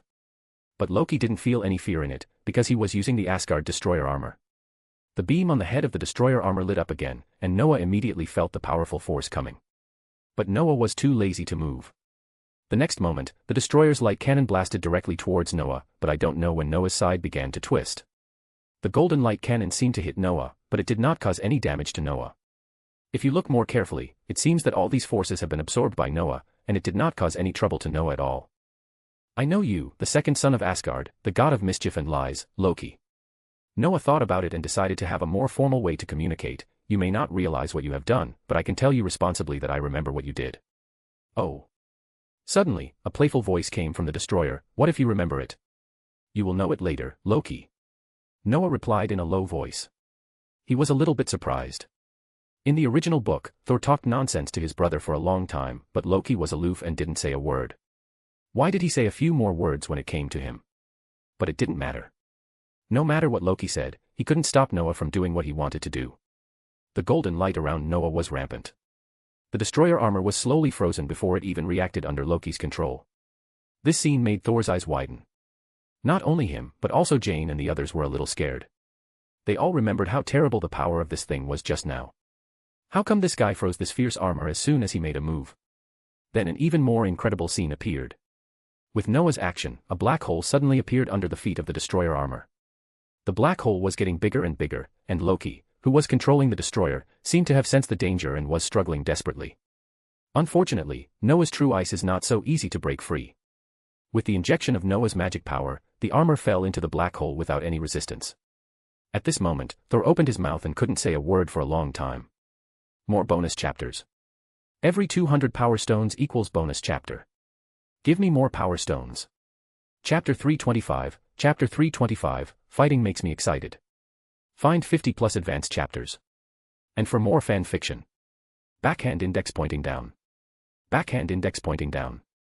Support link, patreon.com/RioRaRyu. After Noah dealt with the destroyer, he naturally turned back and touched Thor's confinement spell. So Noah also noticed Thor's dull expression, which made Noah unconsciously twitch his mouth. What's your expression? Do you think it's incredible that I solved this thing so easily? This made Noah roll his eyes. Noah remembered very clearly that the destroyer didn't survive for a minute in Thor's hands. After Thor recovered his strength, he shook the hammer and turned around, and easily killed the destroyer armor. As a high-level magician, and a magician with sufficient practical experience, Noah can easily deal with this thing even if he doesn't act recklessly and uses his brain a little. When Noah dealt with this thing, he only used 2 magics in total. An advanced magic of the water element directly froze the destroyer into ice, blocking its ability to move. Then he used space magic to throw this thing directly into the mirror space, so that it could be preserved to the greatest extent. Noah didn't intend to return a broken thing to Odin. If you really want to destroy this thing, just use space magic to cut it in half. I don't believe it. Even if this thing has a strong recovery ability, it can't be restored when half of the parts are missing, right? Noah didn't know whether the destroyer had the ability to recover itself, but he knew that when the general parts were isolated by himself, even if it had a strong recovery ability, it would be blind. Because your recovery materials are all in another space, let me see if you can restore it to its complete form. You solved it just like that. Thor, who was freed from the imprisonment, rubbed his wrist, and then looked at Noah with an exaggerated expression. Is it strange? Noah was really puzzled. What did you mean? No, I heard from my father that the magicians on Earth are very powerful. But I just didn't expect you. Didn't expect me to be so powerful. Not really, I know you are troublesome, but the degree of this trouble seems to be beyond my expectations. Then I really thank you for your praise. Noah rolled his eyes. Being praised is naturally a happy thing, but these words from Thor's mouth always make Noah feel uncomfortable. Although Thor did not have any malice, Noah always felt that this guy was still a little unbelievable about the Earth magician defeating the destroyer. As for Jen and her friends, they were frightened by Thor's words, Earth magician. Originally, they felt incredible enough about Noah, the mysterious passerby. Now that they know that Noah is actually a native of Earth, they are even more shocked. Does Earth also have such extraordinary power? There are actually magicians on Earth. Isn't Earth a world based on science? This series of questions rushed into their minds, making them a little confused. Hey, Noah. Thor didn't know what was wrong with him, and his expression suddenly became a little excited. It's rare to meet an interesting guy like you. Do you want to try your hand? Try your hand. Noah took a look at Thor's excited look, and then looked at the hammer in his hand, and immediately knew what this guy was thinking. Noah had seen Thor's expression like this, that was in the arena of Asgard. This made Noah complain a little. How bored are these Asgard warriors, and they all turned into fighting maniacs. When in Asgard, Noah really had a lot of fights with these guys. How is it? Don't worry, I won't use my full strength. Thor saw Noah looking thoughtful and continued to ask. I'm not worried about whether you use your full strength or not. Noah sighed and said faintly, what I'm worried about is if I hurt you, will your father cause trouble for me? Aha. Thor was stunned for a moment, then said with a heroic face, don't worry, my friend. If I lose to you in a fair duel and get injured, my father will never cause you any trouble. After saying that, Thor showed a strong and confident smile. Besides, I am a warrior, Noah. Noah almost rolled his eyes. Where do you get your confidence from? But in the end, Noah nodded seriously. Go all out. After saying this, a layer of golden light suddenly appeared around Noah. If you look closely, you will find that this faint light is in a circle and wraps around Noah. It's like a shield, completely protecting Noah. Don't you need to keep your distance? Thor didn't make a move. Even though he was very close to Noah, he didn't have the idea of sneak attacking directly. Instead, he looked at Noah with a strange look. Magicians are not archers, why do you have to force yourself to keep your distance? This time, Noah was a little strange. Although magicians are long-range professions, Noah has learned a lot since he joined Kamartaj. For example, although Noah now also maintains the habit of keeping his distance, he doesn't have such obsessive-compulsive disorder. Magicians are not good at close range, only Noah, but not all magicians are not good at close range. Noah also knows his shortcomings, so now Noah attaches great importance to protecting himself, and Noah is more willing to use magic to solve this problem, rather than simply relying on distance. Whatever you want. Thor saw that his words didn't work, and was also struggling with this problem. Then, let's start. After getting ready, Thor reminded Noah, be careful, after Jane and the other two left a far enough distance, and then he raised his hammer and smashed it directly at Noah. As the god of thunder in Asgard, Thor's combat power is very strong. Even if we don't consider the terrifying thunder power that he can release with Thor's hammer, his own physical fitness is not comparable to that of ordinary people. Noah was not careless at all. Although he knew that Thor was not his opponent, fighting was fighting, and Noah would definitely take it seriously. Thor's hammer hit Noah's body hard, and in an instant, the light shield that was originally looming suddenly had obvious edges and corners. Moreover, the light shield cracked where it touched Thor, and the crack spread very quickly, but Noah was unmoved. Although Thor is at the 6th level and 9th level, his hammer does look very powerful. Noah thought to himself that Thor, with his equipment, is almost at the 7th level now. This made Noah sigh. The second generation of God is really cool. His original talent is good enough, and his father helps him pave the way. Even his equipment is something that others may not get in their lifetime. This gap made Noah couldn't help but call Thor a cheater. In Noah's eyes, there are actually two cheaters in the Marvel universe. One is Captain Marvel, whom Noah met more than 10 years ago, and the other is Thor in front of him. Compared with them, Noah's cheat is really not a powerful thing, and there is even a feeling of cheat is more throwable than cheat. Shaking his head, Noah's hand immediately emitted a more dazzling golden light. In the blink of an eye, a hole appeared behind Thor, and another Noah actually emerged from the hole. Boom. A violent explosion sounded, and Thor flew back more than 10 meters before stopping. There was still some barbecue smell coming out of him. Thor shook his head and sat up, looking back at his burnt cloak, and then looked at the two Noahs not far away. This time Thor seemed to realize something. Do you know Asgard magic? Of course, in my year in Asgard, His Majesty Odin opened the library to me, and your mother also answered many questions for me. While answering Thor's words, Noah touched a wooden stick from somewhere, and then turned it into a ring and put it on his finger. When Noah finished all this, he didn't care about Thor, who was still confused, and the golden luster appeared on his hand again. The sudden burst of magic power brought Thor back to his senses. He immediately used his hands and legs to bounce up. The next moment, Thor saw a row of spikes appearing where he had just sat. This almost made Thor sweat. This guy was really rude. Interesting. After standing firm, Thor was not angry at all, nor did he have any dissatisfaction with Noah's approach, because Noah had reminded him to go all out. He always liked such an all-out battle. Noah's attack aroused his competitive spirit. He swung Thor's hammer in his right hand and took advantage of the power of Thor's hammer to fly into the air again. Noah would not stop if he missed once. The next moment, his magic condensed again, and with Noah's movements, the dazzling firelight shone throughout the town. A giant dragon with flames all over its body roared and appeared above Noah's head. A pair of huge flaming wings made people feel fear from the heart. What a terrible magic, but this is the most interesting thing. The terrifying burning breath made the temperature of the surrounding air much higher, and Thor even felt that his breathing became uncomfortable. But Thor felt unprecedented excitement. He did not dodge backwards, but condensed a strong thunder on the hammer and rushed head-on to the pair of dragons that were also flying towards him. Only halfway through the flight, Thor's face froze, because he felt a gust of wind coming and his speed dropped sharply. At the same time, he felt that his limbs were a little stiff, and some frost appeared on his body. Damn it. Hateful magician. Boom. The collision of two completely different but equally powerful forces produced a powerful explosion. The whole place was full of raging flames and lightning flying everywhere. Countless houses were destroyed, and the earth even collapsed because of the fight between the two of them. After a long time, when the smoke cleared, Jane and her friends saw a charred figure lying on the ground, and not far away a guy in a black robe was touching his nose helplessly. More bonus chapters. Every 200 power stones equals bonus chapter. Give me more power stones. Chapter 326, Chapter 326, Guiding Thor. Find 50 plus advanced chapters.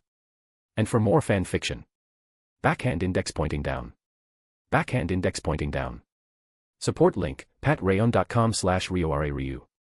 Noah's face was a little embarrassed now, especially when he saw Thor lying on the ground with a dirty face and a look of despair. It was obvious that this guy was hit. Thor was not a fool. Noah had dealt with the destroyer armor very lightly before.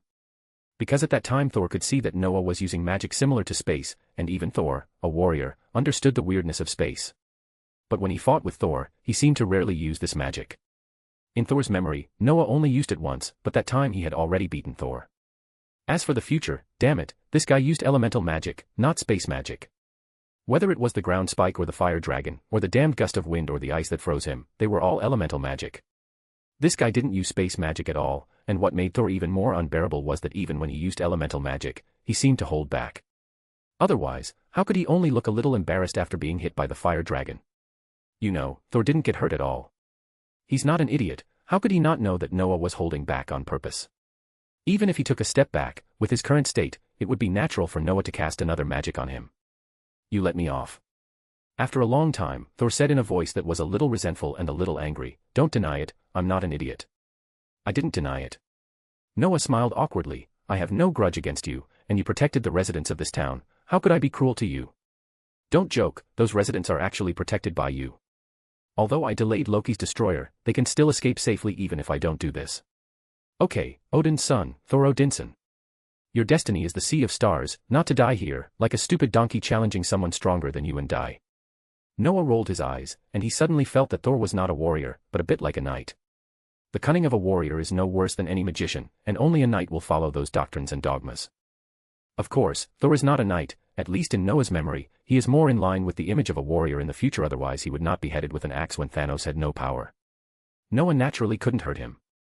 Apart from anything else, he would not do so just because he owed Thor's family a favor. And the biggest reason why Noah agreed to fight him was that Noah wanted to find out Thor's current actual situation. Fortunately, although they didn't fight for a long time, Noah also understood Thor's situation. Just as Noah thought, this guy relied too much on his hammer and his strong physical fitness, but neglected the powerful power of Thor in his body. Even if this guy did use the power of Thor to deal with his fire dragon at the last moment, he didn't seem to be proficient in his own power. Otherwise, he wouldn't be affected by his other magic and get beaten so badly. Noah looked at Jane and the other two who were running towards them and getting closer and closer, and he had no scruples at all. You are indeed not bad, both in terms of physical fitness and fighting determination, but you seem to have made some mistakes. Did you make some mistakes? Thor took the handkerchief handed over by Jane and comforted the slightly worried trio. He looked up at Noah. You are a magician, not a warrior. How do you know what I made a mistake? Looking at the puzzled Thor and the three ordinary people with incredible faces, Noah shrugged. I am indeed not a warrior, but that doesn't mean I can't see your problem. And don't treat me as an ordinary magician. Do you think my physical fitness is poor? Very powerful. Thor felt it carefully and nodded seriously. Are you really from Earth? Your life breath is comparable to that of the Aesir. A genuine Earthling. Don't think too much. I became what I am now because of some special circumstances. Your question is very simple. Can't you feel the power that truly belongs to you in your body? My real power.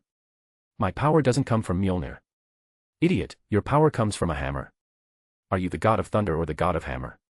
You might as well stop calling yourself Thor the god of thunder and change your name to Thor the god of hammer, isn't it better? Noah's curses are a bit poisonous, at least Thor can't stand Noah.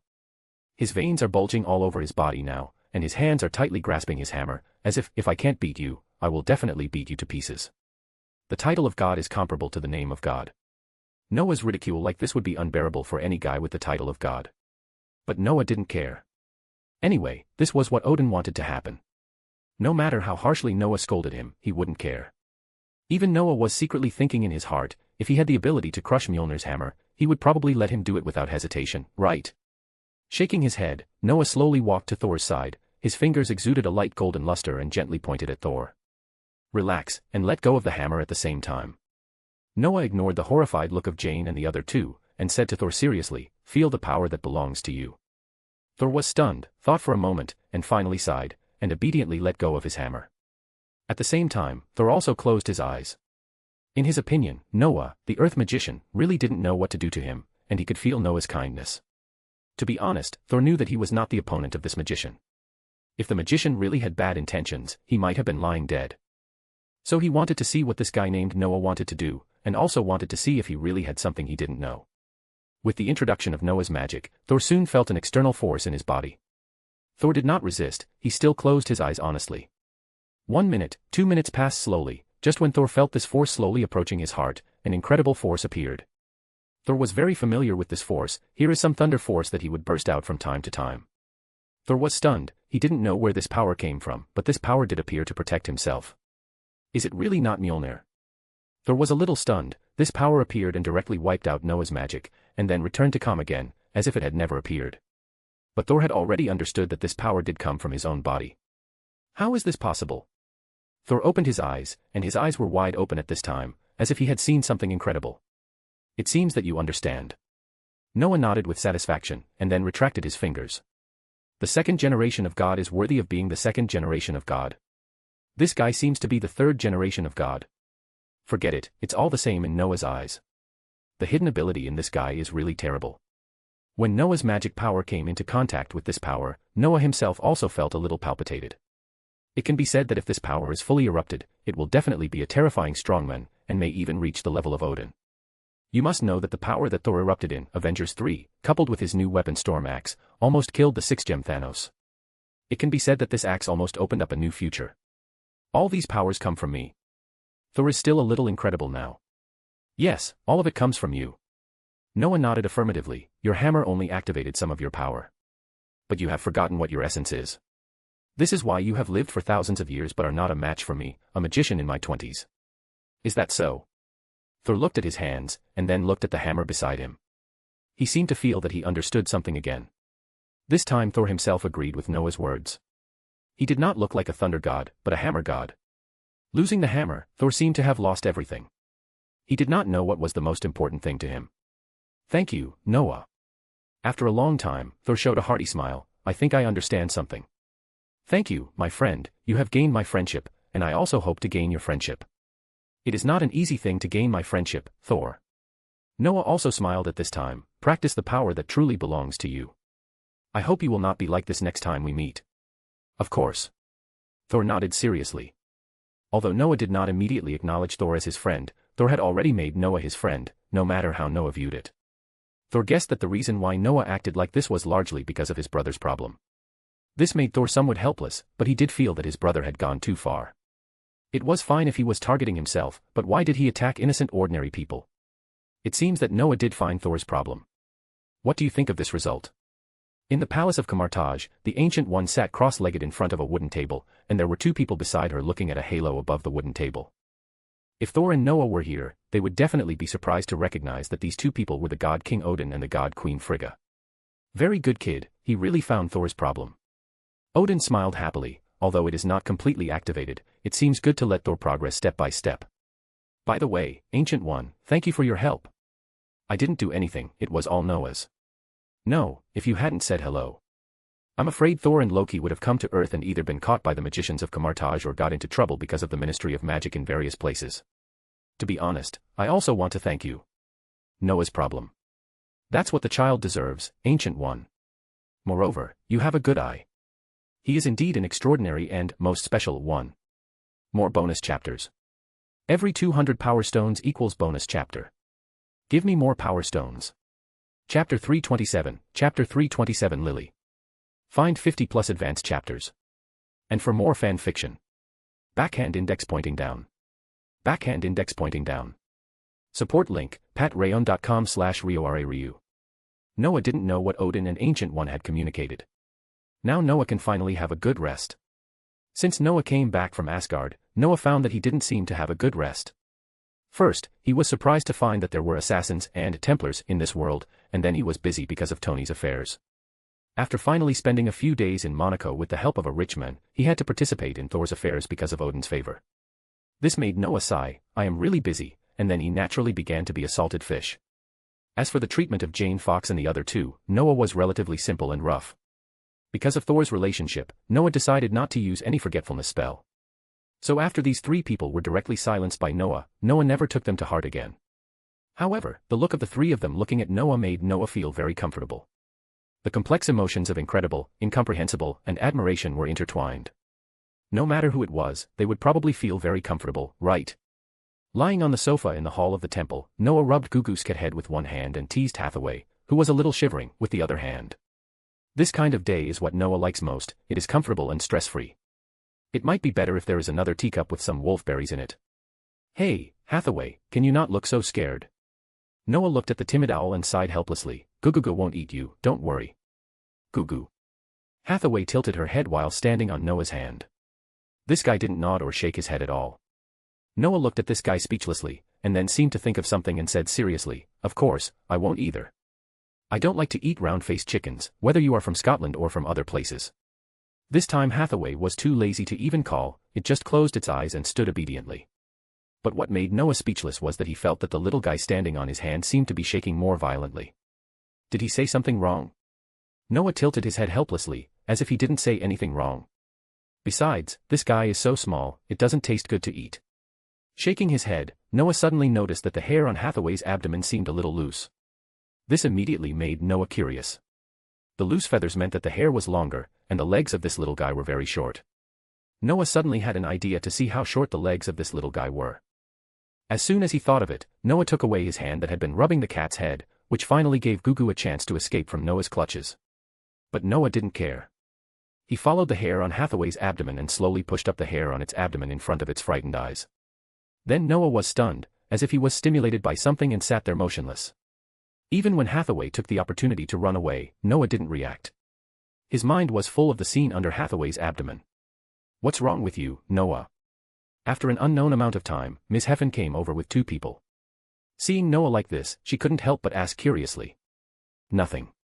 Noah replied with a stiff face. Really? Miss Heffen looked at Noah strangely, what's wrong? I saw Hathaway running around just now. Did you use any magic on it? Of course not. Noah sighed, I just saw an incredible scene. That guy might be shy. Shy? What did you do? I smoothed the hair on its abdomen, and then I found that this guy actually has long legs. I will fight with anyone who says that owls have short legs. To be honest, this guy has almost all legs below his head. Ms. Heffen rubbed her eyebrows helplessly. She never expected that Noah would do such a boring thing. And after doing it, this guy scared me. What kind of a thing is this? Besides, how can this be a guardian's job? This is clearly something that only a child would do. But just when Ms. Heffen was about to say something, Noah spoke faintly. I suddenly feel that having long legs is not a good thing. Just like an owl, it's too scary. Ms. Heffen rolled her eyes and finally replied weakly, animals are different from humans. It's difficult for humans to have the kind of existence you said. Okay, let's not talk about these things. Someone is looking for you, Noah. Oh. This time Noah came back to his senses. He looked up and saw that he was standing behind Ms. Heffen. Sure enough, he noticed two people wearing black robes and even covering their heads. This made Noah feel a little strange. They came to see him dressed like this. But Noah didn't say anything, and he didn't directly use magic or mental power to perceive their information. A magician dressed like this can only mean one thing, that is, the magician does not want to attract attention. Even if he is indeed more noticeable in this way, under normal circumstances, no magician will pay special attention to them.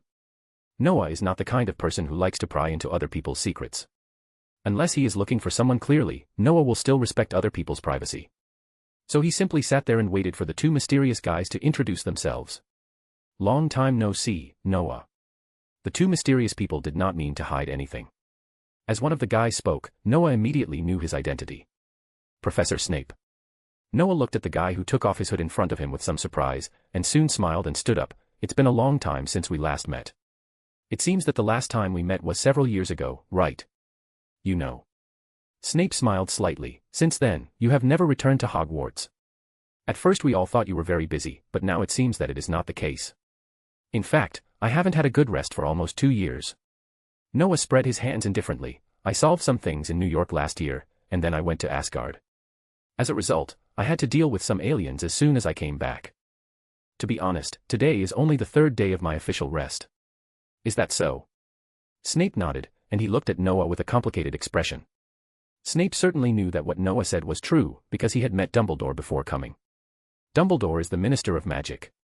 He didn't know what Noah had been doing recently before, but with the information transmitted by the Ancient One, and he asked Evan and others, he immediately knew a lot of things. For example, Noah went to Asgard to study for a year, and Noah had to deal with a prince who was thrown down from Asgard to be punished. Dumbledore did not hide these things from his old friend Snape, so Snape believed Noah's words directly. To be honest, Snape is still a little uneasy. Who would have thought that the little genius of Ravenclaw back then has now come to this point? He is really a living legend. As for Snape's previous words, it was just teasing Noah. Of course, I'm very busy. Don't stand, sit down. Noah smiled and asked Snape and the people around him to sit down. By the way, Noah also took a good look at the girl who came with Professor Snape. That's right, when the girl took off her hood, Noah was amazed. But Noah is a qualified magician after all. This kind of amazement is purely appreciation. Noah will not be interested in a girl who looks 16 or 17 years old. Noah prefers the type of queen. As for why she is so stunning, it is because this girl looks very similar to a Bond girl in Noah's memory. Noah remembers that the female star seems to be called Eva. What is her name in that movie? Vesper Linda. Of course, Noah doesn't think that this girl has anything to do with those characters. If I remember correctly, that incident has actually happened a long time ago. Vesper Linda, the first love of the new Bond, has died a long time ago, and that person is not a magician. There is really MI6 in this world, and there is not only MI6 but also Ace Agent. That is the guy named Egg. As for whether there is a Valentine who looks very similar to Fury in this world, Noah is not sure. This is your daughter, Lily, right? Noah thought about it, but no one knew that he had thought about so many things. He looked at Snape with a smile on his face. I didn't expect that the smiling little angel has grown up so much. Yes, she is already 16 years old, and she will graduate in 2 years. Snape nodded with a smile. Time flies so fast. Noah couldn't help but sigh. I watched her being born, watched you hold her in your arms, and also saw you change a lot for her. Now she has finally grown up and is about to graduate. Congratulations, Professor Snape. Thank you, Noah. Snape nodded with a smile. Recalling the experience with his daughter for so many years, Snape couldn't help laughing. So, what's the matter with you coming to see me this time, Professor? Noah twisted his neck, glanced at Lily Snape who was sitting next to him with a tense face, and asked curiously. There are still 2 years before Lily graduates. Snape considered the words before speaking. I know, so, I plan to let her study with you every holiday from now on. Don't make such an expression, didn't you always say that you would be her teacher? More bonus chapters. Every 200 power stones equals bonus chapter. Give me more power stones. Chapter 328, Chapter 328, the Infinity Stones were snatched away. Find 50 plus advanced chapters. And for more fan fiction. Backhand index pointing down. Backhand index pointing down. Support link, patrayon.com/RioRaRyu. You will live in this room from now on, understand? Yes, senior. You should actually call me teacher. I will try to do that, senior. After sending Lily back to the room, Noah walked towards his room with a helpless look on his face. Lily Snape's question really made Noah's head a little big. Noah even regretted why he teased Snape and said that he would take his daughter as an apprentice. The reason why Lily Snape came to Noah was really a pit that Noah dug himself. Professor Snape would never tell her that Noah was going to take Lily as a disciple, so Lily had no idea what was going on.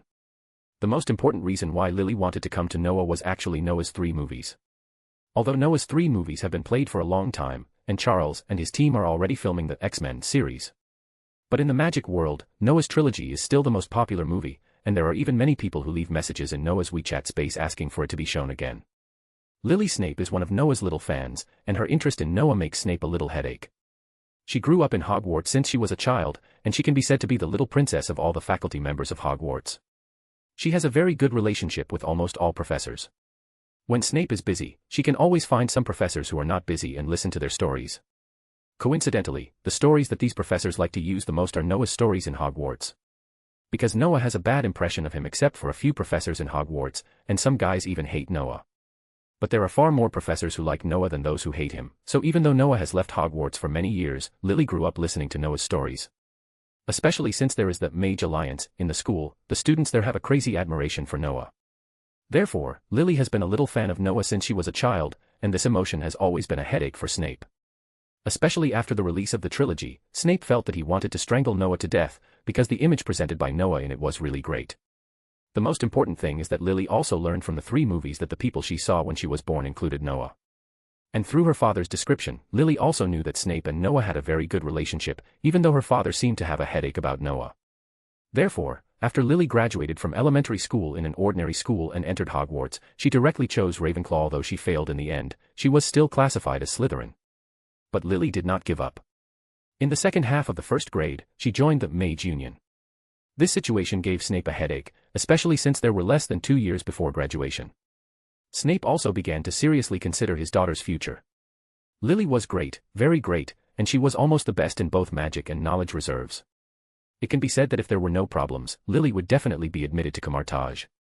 Snape felt a little complicated about Lily going to Camartage, because if Lily went there, it would be equivalent to not seeing his daughter for 4 years. But for the future of his daughter, Snape would never refuse such a thing. What Snape didn't expect was that Lily actually took the initiative to find him and asked, "Can I go to Noah to study? It seems to be in London."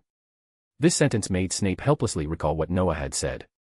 After hesitating for a long time, Snape reluctantly agreed to Lily's request. At least Lily became Noah's apprentice, so she stayed in London. It would be very easy for him to see her, right? Parents are so pitiful. Noah sighed as he walked. Snape did not hide these things, but told Noah everything. Noah could see Snape's feelings for Lily. It can be said that Snape has completely become a daughter control. This made Noah feel a little funny about Lily's future, or rather, he felt funny about Lily's future boyfriend.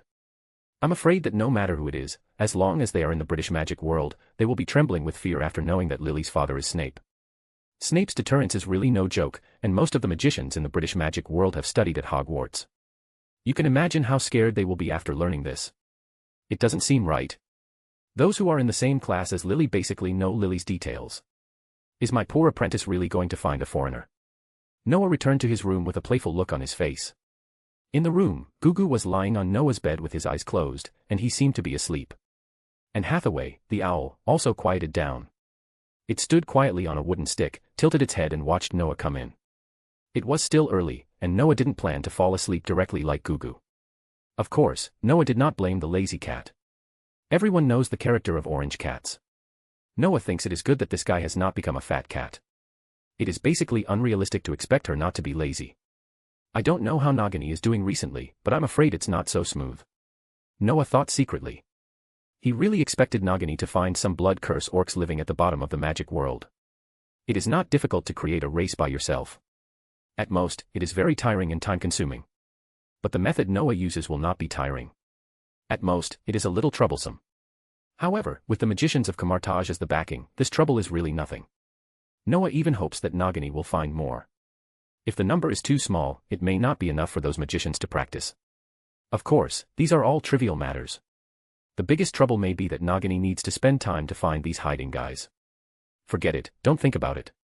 Instead of thinking about this, I might as well think about my magic wand. Noah thought of this, waved his hand gently, and suddenly a golden luster flashed, and a black and ordinary-shaped magic wand appeared in Noah's hand. The time that this magic wand has been with Noah is basically equal to the time that Noah has become a magician. It can be said that this is the thing that Noah has kept for the longest time. However, this magic wand is basically difficult to provide any help to Noah now. After Noah's strength reached the level of a high-level magician, this magic wand has basically become a chicken rib. If Noah remembers it, he will take it out to use it, but if he doesn't remember it, I'm afraid Noah won't touch it. It's a pity for this magic wand. The White Wolf and the Exorcist are born together. But I don't seem to be able to become the White Wolf, even if I still have the identity of the Exorcist now. Noah looked at the magic wand with some amusement. He was thinking about some questions now should he find a way to upgrade this thing. Although Noah has gradually gotten used to not using magic wands and other things, it must be said that Noah was stimulated by Thor. Although the battle between Noah and Thor was one-sided, Noah was also amazed by Thor's equipment. And Noah also carefully thought about some future combat methods in the original book. Noah found that it seemed that every superhero had his own equipment. I am afraid that the only one without any equipment is Captain Marvel, but this powerful existence itself is a bug. Even his future junior brother actually has two pieces of equipment, the Time Stone and the cloak stored in his own temple, although the Time Stone was later taken away. Although I am not an equipment party, it does not mean that I can't use some things. Noah thought secretly, the shape of the magic wand is actually completely meaningless to me. The most important thing is the function. All I need is that this thing can continue to increase my magic. Noah is very clear that his requirements for equipment are not as great as imagined. Noah is not a warrior, he doesn't need a sword, axe, hammer, or the like to chop people, nor is he Loki, the guy who looks like a magician but is actually an assassin.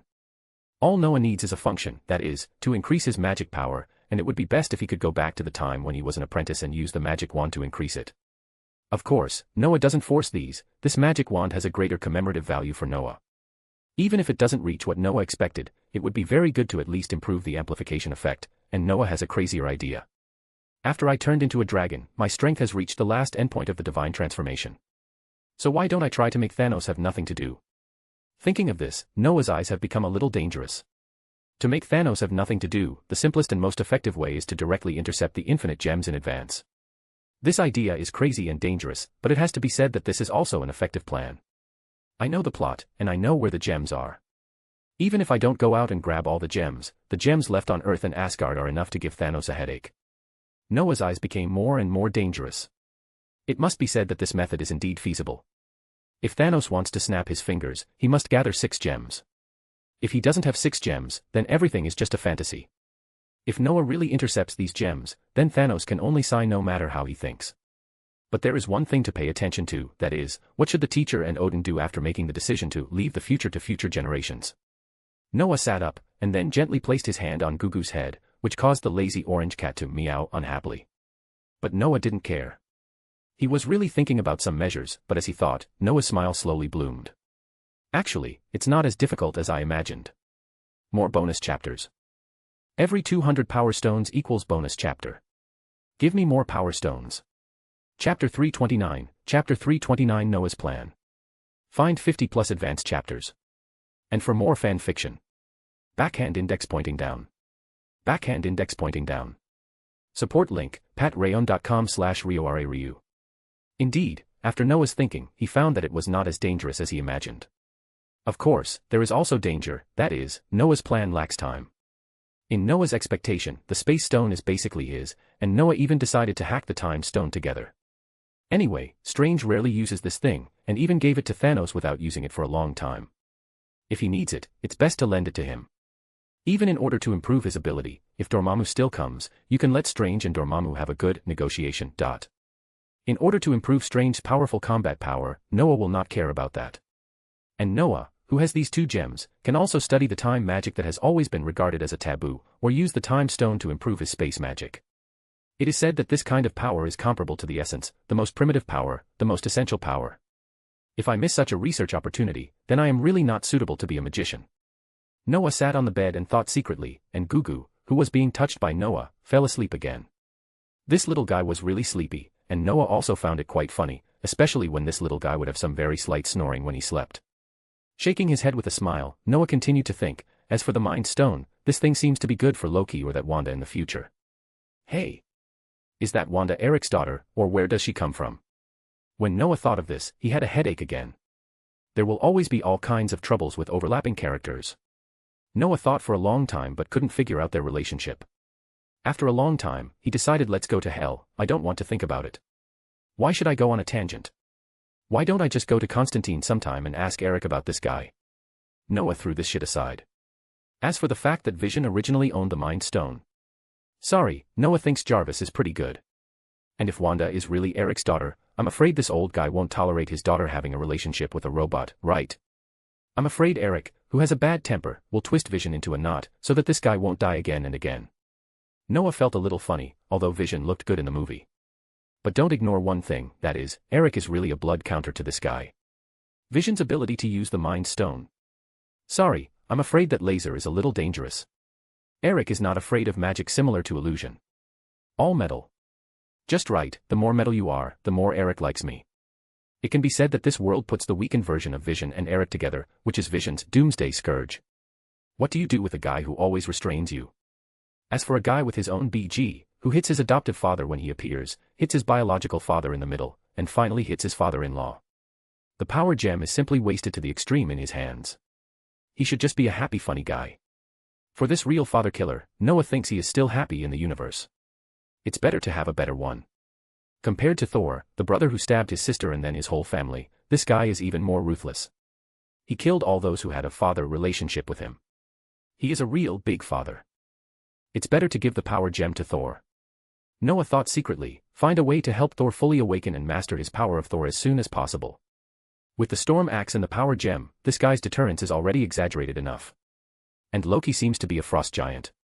The frost box is still in Asgard. If he makes good use of it and Loki masters the Mind Gem, he will probably not be a weakling anymore. It didn't take long for Noah to arrange some of the things he would do in the future. Although plans are just plans, because no matter who you are, you have to face endless troubles and unpredictable factors, but Noah always believes that it is better to have a plan when doing something, otherwise it will really be no different from a headless fly. As for other minor details, Noah was too lazy to think about it. For example, Noah didn't think clearly about who should be given the Reality Stone, especially since Noah didn't know whether the Avengers would stand together in the future. Of course, there was one thing Noah almost forgot, that is, we must avoid the occurrence of Ragnarok, and Thor must master his own power before Hela comes out. The reason why Asgard was so miserable when it encountered Thanos' fleet was mainly because all the elites of Asgard died in the hands of Hela. Otherwise, with those elites and a pillar guy, would Thanos really dare to come and cause trouble? Even if he really came, with the prosperous Asgard blocking him, how could Thanos have the opportunity to run to Earth to steal things? And the Power Stone doesn't have to be given to Thor. Captain Marvel is also very good, and even Bruce Banner is a good choice. Noah touched his chin. After having a plan, Noah can be said to be refreshed, and after thinking about these things clearly, Noah also has an idea about the needs of his own magic wand. Forget about my new wand, let's just call it a wand. This thing must be in the form of a ring in the future, and it must have a certain zoom function. Since Thanos can use a glove to equip gems, why can't I use this ring to put 2 gems? Noah was very clear. No matter what the other rings were like, Noah would definitely get the space and time gems. At most, in order to compensate Strange, Noah could give him the reality gem. Of course, these are just plans, and everything still needs time to complete. Time. Noah sighed. It was still 7 or 8 years before the Ancient One made a decision in the original plot, and Odin also chose to leave in the same year. In 7 or 8 years, Noah must strive to make his plan a reality. Although time is a bit tight, if Noah intervenes at the right time, coupled with the foundation laid by Odin and the Ancient One for himself and Thor, Noah thinks it is not difficult to make the real Thor. If the plan succeeds, at least you will no longer be that fat otaku. Thank me, Thor. Noah smiled secretly, so I think I'd better collect some interest in advance. For example, my new magic wand will be handed over to you. Noah felt that the forging technology on Earth might be difficult to meet his needs, especially since Noah knew the existence of the dwarves, and was looking forward to using the name of Asgard to ask the dwarves to help him. Noah felt that Thor would basically not refuse such a thing, and even Odin would not refuse. The magic wand was clearly thought out. Although this thing was destined to become a ring in the future, Noah also thought about the future plan, which made Noah feel very comfortable. Sure enough, only when you are salty can you think well. Noah wondered if he needed more salty time in the future. But just when Noah was thinking about this problem, his door was knocked. Gugu, this guy, looked up at Noah with dissatisfaction, then meowed at Noah, and then lay down and continued to sleep. Hey, I'm not your shit shoveler. Noah looked at the lazy cat with both anger and amusement, then rubbed her head vigorously before standing up. As he walked towards the door, Noah was thinking. It seemed that Noah found that Gugu had never been to school. This made Noah feel strange. This cat's digestion ability was too good, right? Does she really have to devour the universe to be full? At least there is no need to sterilize this guy. Noah thought viciously, and then he opened the door directly. What surprised Noah was that it was Lily who came to see him. Senior. Lily saw Noah open the door and bowed to Noah very respectfully, looking like a teacher and an apprentice, but she didn't mean to call Noah teacher at all. Why are you here? Noah looked at Lily strangely. He didn't care about the girl's name. Forget it. Since you are here, come in. I will give you some information. You can study it well. Lily came here as an apprentice, but Noah really didn't dare to treat her as an apprentice. If she was an apprentice, she would have been thrown to Wong or Dennis by now. Why would he need to take so much trouble? Noah is a nostalgic person. Snape treated him well in the past, so Noah would naturally not treat Lily, Snape's only daughter, badly. Meow. Walking into Noah's room, Lily noticed a cat lying on Noah's bed at the first time, which made Lily laugh immediately. Cats are still very popular with girls, especially Gugu, who looks very cute, but Lily noticed that this kind of cat doesn't seem to like her very much. Senior, It's not it, it's her. Gugu is not a real cat, she is. Forget it, just treat her as a dangerous magical animal. She was sleeping before you came, and she must be unhappy that you disturbed her. Faced with Lily's question, Noah said without turning his head, and at the same time, Noah's bookcases were all opened, and a lot of books flew out. Soon, Noah found some things that Noah thought were relatively basic in these books, and these things were what Noah wanted Lily to learn. Take it. Noah used magic to hand these books to Lily. I don't know how well you have mastered the basic knowledge, but I think you should have mastered it well, so I directly taught Kamartaj the content of learning. Yes, Senior. Lily nodded honestly, and at this moment a bell rang in Noah's room. I'll give you 3 books. One is the basic information of elemental magic, which I compiled. One is about physical exercise in Kamartaj, and the other is about meditation. You should study these carefully first. Noah took out his cell phone while explaining. The ringtone was from Noah's cell phone. Noah frowned when he saw the number on the phone, and Lily also leaned over. A black boiled egg had appeared on Noah's cell phone screen, and his name was also very simple, Fury. More bonus chapters. Every 200 power stones equals bonus chapter. Give me more power stones. Chapter 330 Artificial Deadpool. Find 50 plus advanced chapters. And for more fan fiction. Backhand index pointing down. Backhand index pointing down. Support link, patreon.com/RioRaRyu. So, you called me here just to tell me this. Of course, we may have found the golden apple. Looking at Noah's unfriendly face, Fury hurriedly explained that he didn't want this bad-tempered magician to cause any trouble. In fact, Fury's purpose of finding Noah was very simple, that is, because Fury and Jason had really investigated the relationship between this textile factory and the High Table. It was almost the same as Noah's guess, because this textile factory and the High Table were really from the same line as the Assassin Organization. To be precise, they were all organizations that split from the Assassin Brotherhood, but as time went by, they have slowly become an independent individual. It's funny to say that the Assassin Brotherhood has actually appeared in many situations on the stage of history. For example, the pirate Edward Kenway was not a member of the Brotherhood at all, but in order to survive, he killed an assassin and disguised himself as that guy. Shay Patrick Cormac, originally a member of the Assassin Order, chose to defect after witnessing the actions of the Assassin Brotherhood causing the Lisbon and Port-au-Prince earthquakes. In order to stop the Brotherhood, he stole the code and escaped from the Brotherhood. He fell off a cliff and was rescued by the Templars. After that, he became a Templar and destroyed the Brotherhood himself. If Noah remembered correctly, the father of Arno Dorian, who had a similar name to Noah, was killed by Shay himself. And Noah remembered the famous father and son in the history of the Assassins, Hatham and Connor. The father was a Templar and the son was an assassin. With so much history in the past, Noah felt that the split of the Brotherhood was not impossible. The ideological differences and the fact that these assassins were not real puppets, they had their own ideas and wills, so it was normal for them to separate if they could not get along. As for the golden apple mentioned by Fury, Noah's interest is not as high as before. After knowing that there is probably only one of this thing left on the Earth, and the others are all Ade Asgard, it would be really strange for Noah to still be interested. As for the only one, Noah thinks he can only try to find it. Finding it is naturally a good thing. If he can't find it, Noah doesn't plan to think too much. Anyway, Fury has found evidence that they are all Assassin Brotherhood, so Noah can really take action. Okay, let's talk about the golden apple. Noah spread his hands. Who has this thing now? It should be in the hands of the Knights Templar organization. Fury said very seriously, of course, if you tell me everything, then NASA and White. Those are all fakes, the products of bad taste left after Asgard recycled the real ones. Noah sighed, so, there is only one golden apple on Earth. What? Fury's eyes widened immediately, all fakes. How do you know? Didn't Coulson tell you? You learned it from the Asgardian prince last time. Yes, although they are all fakes, they have enough functions. After all, what is left inside are all outdated technologies of Asgard, but they are also very good things for the Earth, aren't they? Are they all outdated technologies? Fury sighed, such a direct gap really made him a little desperate. Fury didn't know what to say when other people's outdated technology could actually fulfill the dream of the Earthlings for thousands of years, but soon he was too lazy to think about these problems. Asgard is inhabited by the Aesir, and since they are gods, it is natural that they have powerful power and advanced science and technology. Although he once heard Noah complain that these gods are just a group of beings with a higher level of life, Fury didn't think so. In his opinion, life that masters technology that is ahead of an era or even several eras is also a god. For example, Leonardo da Vinci, Howard Stark, as for Tony. They are indeed great, but these people can probably only be considered gods after death, right? Shaking his head, Fury asked, since you have found out, what are you going to do? Also, who is this little girl next to you? You haven't introduced her yet. Since you have found out, you can do whatever you want with them. As for the one next to me, she is my student. Noah didn't care how to deal with this organization, but he was interrupted when he was introducing Lily. Hello, Mr. Fury, I am the junior of Noah. Lily bowed to Fury very respectfully. Junior. Fury's only eye flashed a little, and then he smiled and said to Noah, it seems that you are really young. Noah, is your junior an adult? What are you thinking about? Noah rolled his eyes. She is the daughter of a professor when I was studying.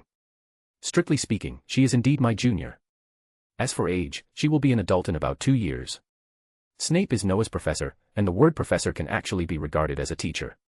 Lily is Snape's daughter, and her birth was caused by Noah, so Noah acquiesced to her calling him senior.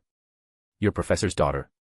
Fury looked at Lily curiously, then nodded, so that's the case. It's a pity that I don't have children, otherwise I would like to see if he can become a magician. I think it's better for your son to be an agent, or a comedian. Noah said without caring, by the way, do you know a guy named Valentine? As soon as Noah finished speaking, Fury stared with a dead fish eye. Although Noah didn't say the specific name, what Noah said was definitely not interesting, especially Fury guessed who Noah was talking about it the first time. Don't make fun of me. I know that bastard looks like me, but I have nothing to do with him. Why don't you look like him? Don't think so just because he's rich. We were the first to know each other. By the way, how do you know this guy? I don't know him. I saw him on TV and thought it was you at first. Noah talked nonsense. He didn't know Valentine. This was just some tricks Noah used to disgust Fury. Of course, if there is a chance, Noah also wants to find out whether there are Michael Bryce and Darius Kincaid in this world. In this case, Noah may be able to disgust Fury. By the way, you can also artificially create a Deadpool. The story of Deadpool has already failed in the storyline of this world. This universe is not other parallel universes, and there is no independent Deadpool route. But this does not prevent Noah from doing things. His plan has a long period of time, and Noah can't spend all his time on it. Rest when you should rest, and work when you should work seriously. Since Deadpool is defeated here, why doesn't Noah find a guy who is almost as talkative, put a red suit on him, and then start his show? By the way, after chatting for a long time, where is Jason? Noah didn't know how feasible this plan was. All this would have to be discussed later. Noah now remembered the agent under his command. Jason. I thought you forgot about him. Fury smiled, he should be arresting some idiot's father now. Jason approached the corridor silently, and the roar of the train completely offset the sound of his forward movement.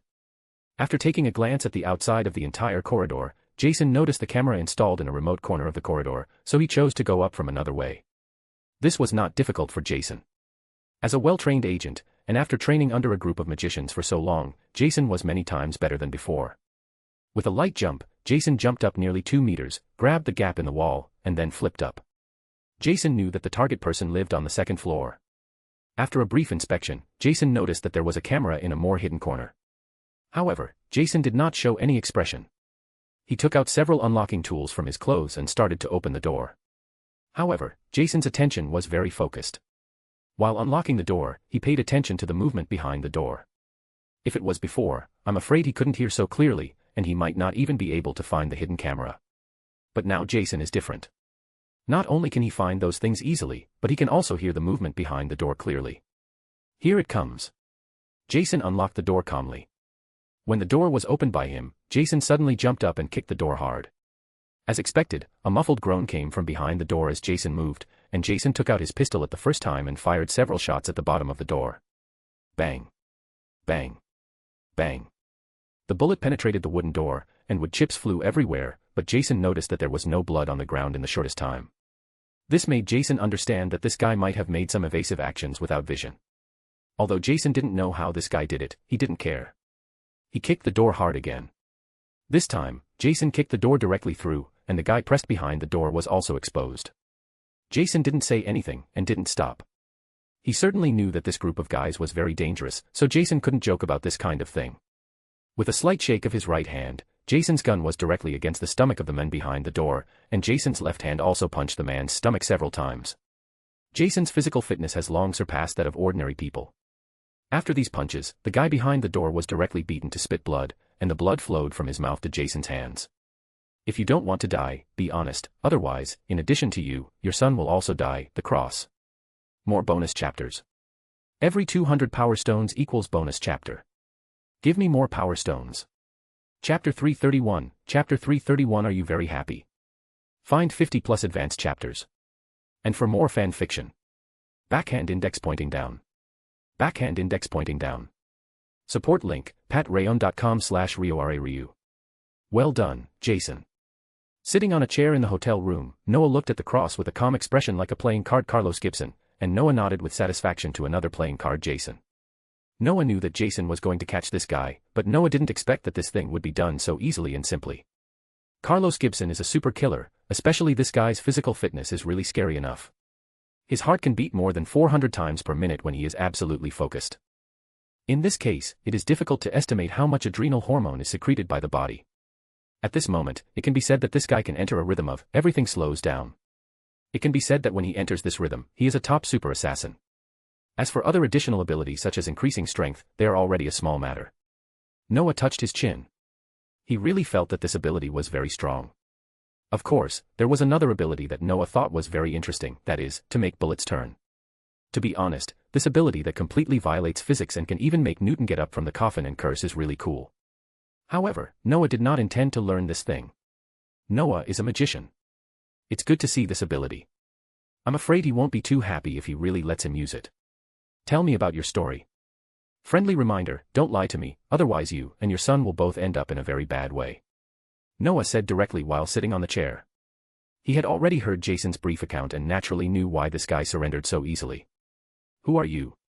Carlos did not answer Noah's words, but raised his head and looked at Noah and others with a calm expression. How do you know me and my son?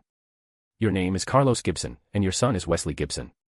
Noah and Fury did not speak, and Coulson naturally took on the role of explanation. That is the super unlucky guy you have been monitoring before.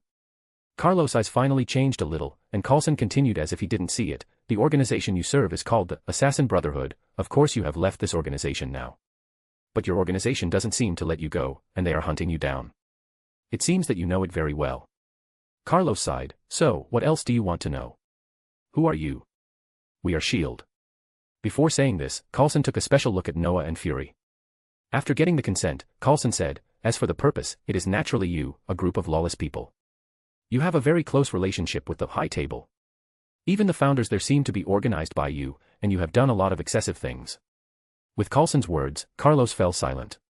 Although he didn't know the specific relationship between the High Table and them, the relationship between the two killer organizations was indeed close, and there was one thing Coulson was right about, that is, the Assassin Brotherhood did do a lot of excessive things.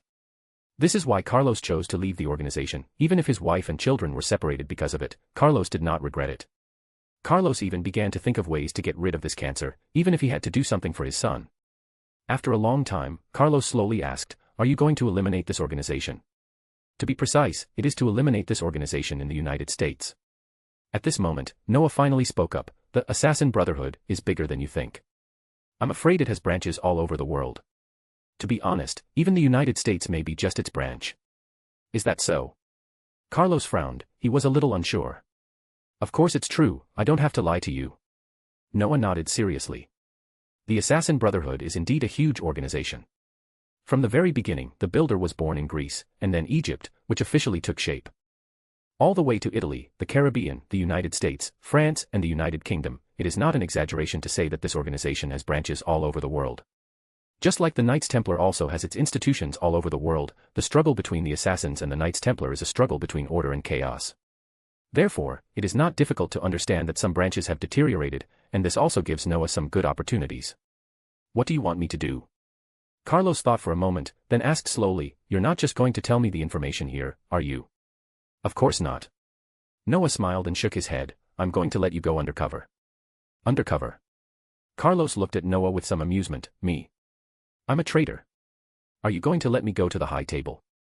"No, the high table has already been chosen, not you." Noah looked at Carlos with a smile. "I hope you will join the Templars." Yes, this is Noah's real purpose. Noah remembered that there was a movie, Assassin's Creed, released, but Noah was really dizzy watching that movie, because Noah didn't understand what the movie was about at all. And the ratings of the film reviews also confirmed that there were a lot of people who didn't understand what Noah said. Therefore, Noah didn't remember the so-called plot, but there was one thing Noah knew, that is, the golden apple seemed to be in the hands of the Templars, and there was a problem within the Templars. Noah's idea was to let Carlos completely eliminate the so-called Assassin Brotherhood, and then give him a chance to contact the Knights Templar. If it was an Assassin Brotherhood in other places, I'm afraid Noah might not do this, but this was the only place that made Noah extremely unhappy. As an Assassin's Creed player, Noah couldn't stand these guys making this name like this. Just like a certain academy in Noah's memory, with a name with a long history and full of positive energy, but doing inhuman things, Noah hated this the most. As for the candidate for the high table, Noah naturally locked on John, the suit thug, dog lover, Wick. Anyway, this guy will turn against the high table sooner or later, and even killed a member of the high table. Noah is still waiting for him to run into Jerusalem. Of course, Jason needs to find a way to contact him before that. I understand, so what should I do? Carlos thought about it and nodded to agree with Noah's plan. Fury, this Assassin Brotherhood, is now in your hands. Be careful, they are all well-trained killers. Noah did not answer Carlos' words immediately, but turned to look at Fury. By the way, they have a loom there, bring it to me after you find it, although I don't think it has magic power, but it's better to be careful. No problem. Fury smiled, but I need to borrow someone from you, that is Jason. To be honest, he is a bit underappreciated by you. What do you think of letting him come to S.H.I.E.L.D.? Don't ask me about this. Noah spread his hands. Jason is not, he is my servant and has not signed any contract with me. He is a free man, you can just ask him about this. Moreover, instead of staring at Jason, why don't you consider this guy in front of you and his son? At this point, Noah stood up and patted Carlos on the shoulder. You and your son are both extraordinary, you shouldn't be like this. And how to enter the Knights Templar requires you to figure it out yourself. I'll give you a hint, abstergo is their industry. Sir, please don't involve my son in this matter. As soon as he mentioned his son, Carlos' eyes immediately became dangerous. Do you have room to bargain with me? Noah smiled disdainfully. You know your son's own living conditions best. I think as long as he is given a chance, he will climb up by himself. And do you think the Assassin Brotherhood really can't reach him? I can tell you that if you refuse the mission, we will kill you and let your son do it. At this moment, Noah finally experienced the pleasure of being a villain. I have to say that this feeling is really exciting, especially when you catch someone's weakness. This pleasure is simply multiplied. Of course, Noah is not a pervert. It's okay to make a cameo appearance. If it continues like this, I'm afraid Noah should consider whether he should leave the earth. After listening to Noah's words, Carlos was completely sluggish this time. But what surprised Noah was that other people seemed to be completely indifferent to Noah's actions, and even had some approval. Even the little girl Lily was almost the same. Carlos finally chose to agree, because what Noah said was completely true. After seeing Carlos agree, Fury immediately began to appease this guy, and said that his son would definitely receive the best training, and would not arrange dangerous tasks, etc. As for Jason, as expected, he directly rejected Fury. Fury didn't care either. In his opinion, with Carlos and his son with unlimited potential, this was enough. This guy really needs people, especially those powerful people. Aren't you scared by the way I handled it just now? After dealing with these, Noah naturally had to go back to the temple, but when he left, Noah couldn't help but ask Lily out of curiosity. Senior, you handled it very well just now. Lily looked at Noah with some surprise, although it was a bit cruel to that ordinary person. As a leader, your approach was very courageous. Really? Thank you for your praise, Lily. This is not a compliment, it's a fact. Well, Noah thinks it's better not to care too much about the little fangirl's words. How does the saying go? If you take it seriously, you lose. After crossing the space gate, Noah took Lily back to the temple, but as soon as Noah landed, he found that there was still a person sitting on the sofa in the hall. Why are you here, Tony? Of course I'm here to learn. Don't forget, I said I want to be your apprentice. What's that expression on your face? Oh, I see, are you happy to see me? More bonus chapters. Every 200 power stones equals bonus chapter. Give me more power stones. Chapter 332, Chapter 332 Conquering the World of Magicians. Find 50 plus advanced chapters. And for more fan fiction. Backhand index pointing down. Backhand index pointing down. Support link, patreon.com/RioRaRyu. Happy. Looking at Tony's face, Noah felt that his mood had absolutely nothing to do with happiness. Noah was still very strange now. Wasn't this guy going to deal with their company's affairs? Why did this guy come here in less than a month? Don't you have a lot of troubles to deal with? Why did you come to me? Who let you in? Noah sat down casually with Lily, and then looked at this guy with a puzzled look. Wong. Tony said a name without hesitation. I have his contact information, and I promised him to fund this temple, so he agreed to let me come in to find you. As for the company, is that a big deal? I just need to show up and explain some things. Really? Then what about your new element? Don't tell me you didn't do it. What are you kidding, that thing? I stood up the map that Fury gave me and removed a series of debris, and I got the result. Tony said proudly, but Noah could feel some nostalgia in his eyes. Noah smiled and didn't expose him. Tony is indeed a genius, but sometimes he behaves like a child. Oh, right. Tony seemed to have thought of something. I decided to join the team that Fury created. The Avengers? Noah, who knew the plot, was not surprised, but he was still a little surprised. How did you decide to join his team? Actually, I didn't want to either. Tony sighed. It's just that S.H.I.E.L.D. was created by Howard. If I want to surpass him, I can only find ways to break through in other fields or on the basis of his existing achievements. And the Avengers are also protecting the Earth, so we can be said to be comrades in arms. Forget about comrades in arms. Noah smiled and shook his head. When you have mastered more advanced technology or have more powerful combat power, let's talk about it. Now you are just a protected people, including your Avengers, and you don't have many people. Don't say some things so bluntly, man. As for the problem of few people, Thor nodded, although depressed again. I think this problem can only be solved slowly, and I also went to see General Ross. I don't know him. Who is this guy? A madman, a loser, and a guy who intends to shirk responsibility. He restarted the super soldier operation, but unfortunately he failed, and also made a big guy. Oh, I know. I saw it the other day, and I have to say that your choice is not bad. That guy has unlimited potential. Damn, have you seen that guy? Looking at Tony with an incredible face, Noah smiled indifferently. Going to see Hulk was just a temporary idea. Noah did nothing and just watched a Hollywood blockbuster. Not to mention that Noah felt that this feeling was good. With a light wave of his hand, all the luggage Tony brought flew up, and then rushed towards Tony. Tony reacted quickly, and opened his arms to catch his luggage, but his luggage seemed a bit heavy, and the sudden attack almost knocked Tony down. Lily, take him to the third room from the bottom on the second floor. Remember not to help him with his luggage, okay? Noah didn't say anything to Tony, but turned to Lily. I know, Senior. Lily nodded seriously, and then looked at Tony without saying a word. Senior. Damn, I thought it was your apprentice. Tony was a little breathless, and he really had a lot of luggage. Instead of gossiping about this here, you might as well think about how to pack yourself up quickly and think clearly about the hard life you need to live in the future, man. Noah smiled indifferently. If it weren't for Ancient One, Noah might not have let Tony come into contact with magic. But now it's different. Noah's curiosity has been aroused. I also want to see what kind of magic talent this guy who is also regarded as a potential supreme mage in this world has. In the next period of time, Tony slowly adapted to the life in the temple, but the price he paid made Tony regret why he came here. Because every morning Tony and Lily were basically taken by Noah to run on Mount Everest, which is far away from here.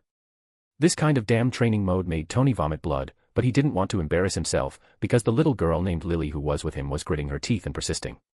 But when Tony felt that he couldn't stand it anymore, he took the initiative to find Noah to ask the reason. It's very simple. No matter what profession you are in, the body is a very important factor, whether it is useful or not. You can think of it as the body is a barrel and magic is water. Is that so? Did you go through this in the past? Almost. Although your combat method is relatively safe, can your mental and physical strength support it? Even if your armor is powerful, you are still an ordinary person. Okay, I understand. After Noah's explanation, Tony stopped complaining, which disappointed Noah.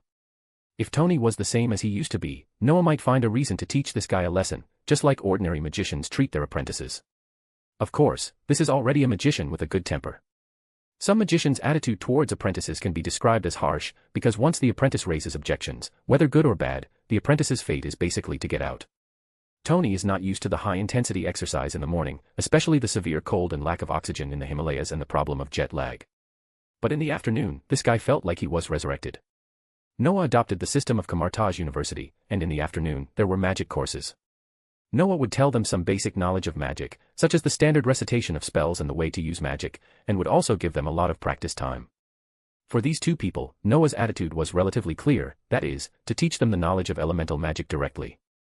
In Noah's eyes, except for some black magic, the magic system of Hogwarts is really better classified as life magic. Noah put all these categories in books and let them learn by themselves. This made Tony a little distressed, because he started learning from scratch, naturally unlike Lily who didn't need to learn any more about this aspect. But Tony was really awesome enough. He originally studied voluntarily, not like Strange who was half-forced. In addition, Tony's talent was really excellent and a little scary, so he learned so fast that Noah was a little surprised. This guy really just reads the book once and then forgets it, which is somewhat similar to Noah, but Noah has a system to help him. Is your brain really not a computer? Noah couldn't help the impulse and wanted to get Tony's brain out to study it. He remembered that a guy who didn't exist in this world had dug out the infinite gems in Tony's head. Hey! Your eyes are a bit scary, you look like a biologist who has lost his mind. Tony's forehead was sweating. Calm down, man, my brain is a normal brain, maybe a little better than Einstein and Da Vinci's. Hee hee, can you be more shameless? No, I'm telling the truth. Isn't it? Looking at Tony's smug expression again, Noah could only rub his brows helplessly. Indeed, this guy's brain is really useful, but the thickness of this guy's face seems to be proportional to his IQ. But Noah was too lazy to say anything to him. As for bedtime, this guy was not so comfortable. It was better than in the morning, but it was terrible compared to the afternoon. You know, except for Noah, other people in this world are the same when they learn meditation. At first, Tony couldn't hold on at all, and even fell asleep before entering meditation. This made Tony very embarrassed, but this time he didn't complain to Noah, because he knew that even those younger guys did the same.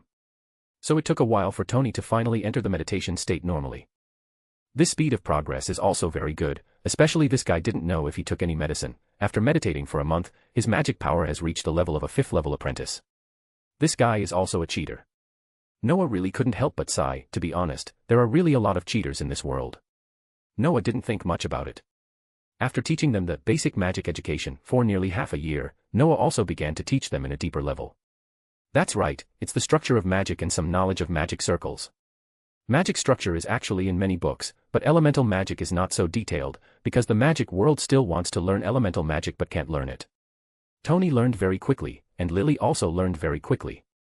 After this round of learning, the two of them began to take different paths. As Noah's little fangirl, Lily, who was also born as a serious magician, chose the same direction as Noah, and both took the direction of combat magician. As for Tony, this guy doesn't seem to be very interested in the option of combat magician. He has his own combat routines and ideas. In his opinion, although magic is very powerful, Tony prefers the functionality and power it brings. So Tony embarked on a route of developing magic equipment. He and this guy are also very ambitious. Although Noah had mentioned that he hoped he could combine technology with magic, this road is not easy to walk, but Tony didn't care at all, and thought it was more interesting. If there is no challenge, then what's the point for me? I have made great achievements in the world of ordinary people, and now I have to find a way to conquer the world of magicians. More bonus chapters. Every 200 power stones equals bonus chapter. Give me more power stones. Chapter 333, Chapter 333 Thor got rid of the shadow in seconds. Find 50 plus advanced chapters. And for more fan fiction. Backhand index pointing down. Backhand index pointing down. Support link, patreon.com/RioRaRyu. Noah could completely regard Tony's words as bold talk, but Noah believed that this guy could do it. Therefore, Noah also specially gave Tony a copy of his latest magic core. This guy's idea is to combine magic and technology. Then, as the most widely used magic core in the magic world at this stage, it is the best research prop. Noah didn't expect Tony to come up with any new tricks with this thing because it has been labeled, but it is hard to say whether Tony can optimize and innovate better things. The name Tony Stark originally represents infinite possibilities, and even if Noah thinks he is too arrogant, he has to admit this. Tony, who got the magic core, was like getting a new toy, but after a few days, Noah found that this guy seemed to dislike this thing. In fact, Tony did dislike this magic core, because in his opinion, this thing is too simple. This thing is just a magic circle that allows magic to condense and purify, so that it can be used for a long time, and there are some other magic circles to prevent the power inside from being easily lost. Of course, Tony is still very self-aware. His magic level is still very low, and he can't really say a lot of things, such as the conception and construction of some magic circles in this magic core. Tony can only see clearly. So after receiving Noah's basic teaching training, this guy began to study these complicated enchantment magic and magic circles while trying to get these things on his armor. Noah had no complaints about this, he just gave Tony a few simple warnings. From the moment you chose to enter the London Temple, you are a member of the magic world. Then I hope you can abide by the rules of the magic world. I don't want you to do something bad at that time. Don't worry, I'm not an idiot. Didn't you notice that I have memorized all the laws and regulations of your magic world? Really? What kind of punishment will you receive for exposing the existence of the magic world privately? What kind of punishment will you receive for using magic without authorization and causing the death of a muggle? The first one will be imprisoned in the magic dungeon, and the sentence will be determined according to the impact caused, and the highest can be death. The second one is the same. If the reason is unclear and the circumstances are serious, he will also be executed. Looking at Tony's confident look, Noah could only smile and shake his head. This guy really has the capital to be confident. The laws and regulations of the magic world are very strict, but they are not absolute. Just like what Tony said, if you do something for a reason, and the reason is that you are protecting more people, then you can naturally be exempted. Of course, exposing the magic world is a bit more serious, but Noah didn't take it seriously. Because in a few years, Camartage will probably take the lead, even if there is no Ebony Moraid. Will the aliens in the sky over New York really ignore them? Noah doesn't need to pay much attention to Tony's studies, the books in Noah's temple are enough for this guy to study and read well. But the little girl Lily gave Noah a headache, because this girl chose not to go back to school and stayed with Noah all the time. In fact, according to the agreement between Noah and Snape, Lily would return to Hogwarts when school started. But this little girl has been studying here with Noah, and she didn't choose to go back to school even when school started. Even if Snape ran over, it would be useless. Why should I go back? I have learned almost all the knowledge there, and here there is more knowledge worth learning and exploring. Why should I go back? Faced with Snape's questioning, Lily was a little timid, but she still finished her answer seriously. But Snape himself didn't know how to answer this. Yes, Lily grew up in Hogwarts since she was a child, especially after being influenced by Noah. She started studying in Hogwarts a long time ago. Even though her elementary school was a Muggle school, she would read books carefully during her break time. In addition to Snape's love for Lily, except for a few books that Lily couldn't touch in the whole Hogwarts, she had read all the other books. It can be said that Lily's knowledge reserve is indeed not low. Even if she is allowed to take the graduation exam, it is not impossible. Snape said but for a long time without any result. In the end, the angry Snape gave Noah a look of, "You are awesome," and left silently. This matter gave Noah a headache, or to be more precise, it was very painful. In the end, Noah could only do some ideological work for Lily. To be honest, it's useless for you to stay here. Magic is not so easy to learn, and magicians also need rest, so go back and spend more time with Professor Snape on weekends, understand? Lily originally refused, but noticed Noah's unyielding gaze, and recalled Professor Snape's lonely back, and finally Lily nodded honestly, and finally understood this matter. Solving this matter also made Noah feel a little relieved. At least Noah didn't have to bear Snape's death gaze anymore. In this way, Noah's temple finally became much quieter, except for the daily eagle flying and cat jumping, and Tony's screams when Lily beat him up. Time passed slowly, and in addition to teaching these two guys well, Noah also exercised his abilities well. The system space has long been able to simulate some powerful beings, and Noah has been training himself in it. Also, the system actually helped me upgrade my meditation, which is really thoughtful. Noah's meditation method has been automatically upgraded by the system, which Noah himself did not notice. When he reacted, he realized that the meditation he used was very different from the previous one. The biggest difference is that Noah found that he seemed to be able to let his mental power explore outward a little. This outward is somewhat similar to the scene where the Ancient One taught Strange a lesson, but the extent to which Noah can do it is much worse than the Ancient One's means. But Noah doesn't care about these, as long as there are some new improvements. Since Noah stepped into the 7th level, he found that the magician who reached this level is really slow in the speed of magic power improvement. At least Noah has only reached the 4th level after so many years after the 7th level. Name, Noah Fenier. Age, 29-year-old. Mage level, 7th level, 4th level, 9th level. I'm almost 30 now. Noah said with some emotion while looking at the information panel. Recalling carefully, Noah seems to be almost 30 years old. It's just that after becoming a magician, Noah's physical fitness and other aspects seem to have entered a freezing period. It's not that it doesn't grow, but it grows very slowly. In Thor's words, the vitality contained in Noah's body is very huge, which has completely surpassed the level of a normal earthling. In addition, magicians are originally long-lived beings, and the people around Noah seem to have no changes with him, which makes Noah feel nothing about age. System, can you hide the age item in the future? Noah asked after thinking for a while. It's up to you. Although I want to say that you don't need to keep staring at age, it's okay if you really can't stand it. The system quickly replied. Really? Honestly, how long do you think I can live? If I am not killed by accident, you can refer to the Aesir. This answer made Noah very satisfied. The Aesir had a long lifespan, as Odin could tell. And Noah hid his age not because he felt uncomfortable, but because he really felt that age did not have such a big impact on him. He was a little worried that he would look through it when he was bored in the future, and then feel distressed when he saw that he had calculated it in tens of thousands of years. Shaking his head, Noah was too lazy to think about these things. What Noah had to do in the system space was still the same as before, with no changes. Don't read the book today, find me a suitable opponent. Noah shook his head and spoke directly to the system. No problem, what kind of opponent do you want? The system asked in detail, and at the same time a silver light appeared in front of Noah. This light soon turned into a force that seemed to be real, and it continued to condense in front of Noah. Noah turned a blind eye to this, because he had seen it too many times.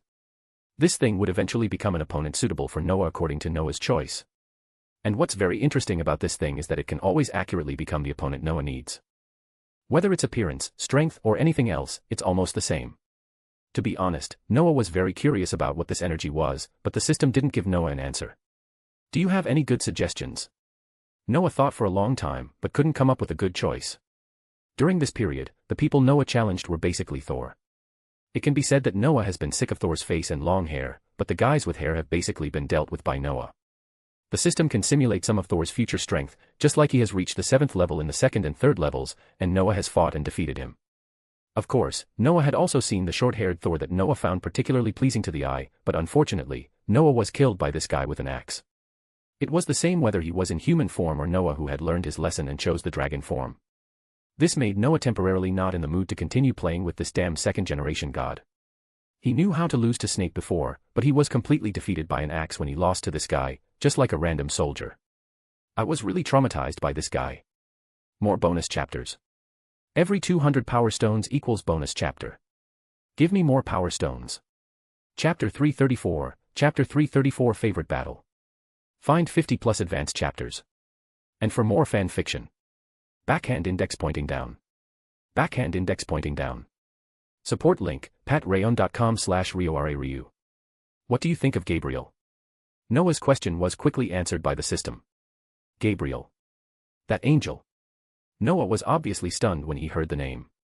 Speaking of which, this Gabriel was also an old acquaintance of Noah. She was an opponent that Noah met when he was a junior magician, so Noah naturally remembered her clearly.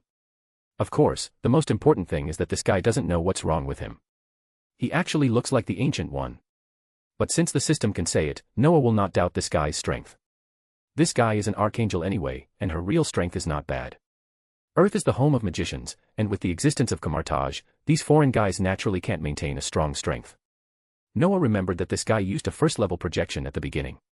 If Gabriel's real strength is very strong, then this guy is really aggrieved, because such a powerful existence is restricted so severely, anyone would probably feel unusually unhappy. Yes, it's the angel you think. The system quickly responded, Gabriel is a 7th level 9th level light angel, and his strength is very strong. Is that so? Noah touched his chin. The strength of the 7th level 9th level is not something that can be easily dealt with. After all, Noah himself is only level 7, level 4, and it can be said that it is very difficult to face such a guy. Even if it were someone else, they would probably reject such an opponent directly. The higher the level, the more obvious the level difference. Noah is actually no exception, but Noah is a person who has mastered elemental magic and Camartage space magic. Noah has some ability to challenge more powerful existences. It's just that this challenge cannot be up to 5 levels, and there is a range here the same stage. This conclusion was realized by Noah after being beaten again and again. It can be said that it is full of Noah's blood and tears. Then let us go with her. It just so happens that I haven't fought these so-called angels properly. After thinking it through, Noah directly let the system establish this goal.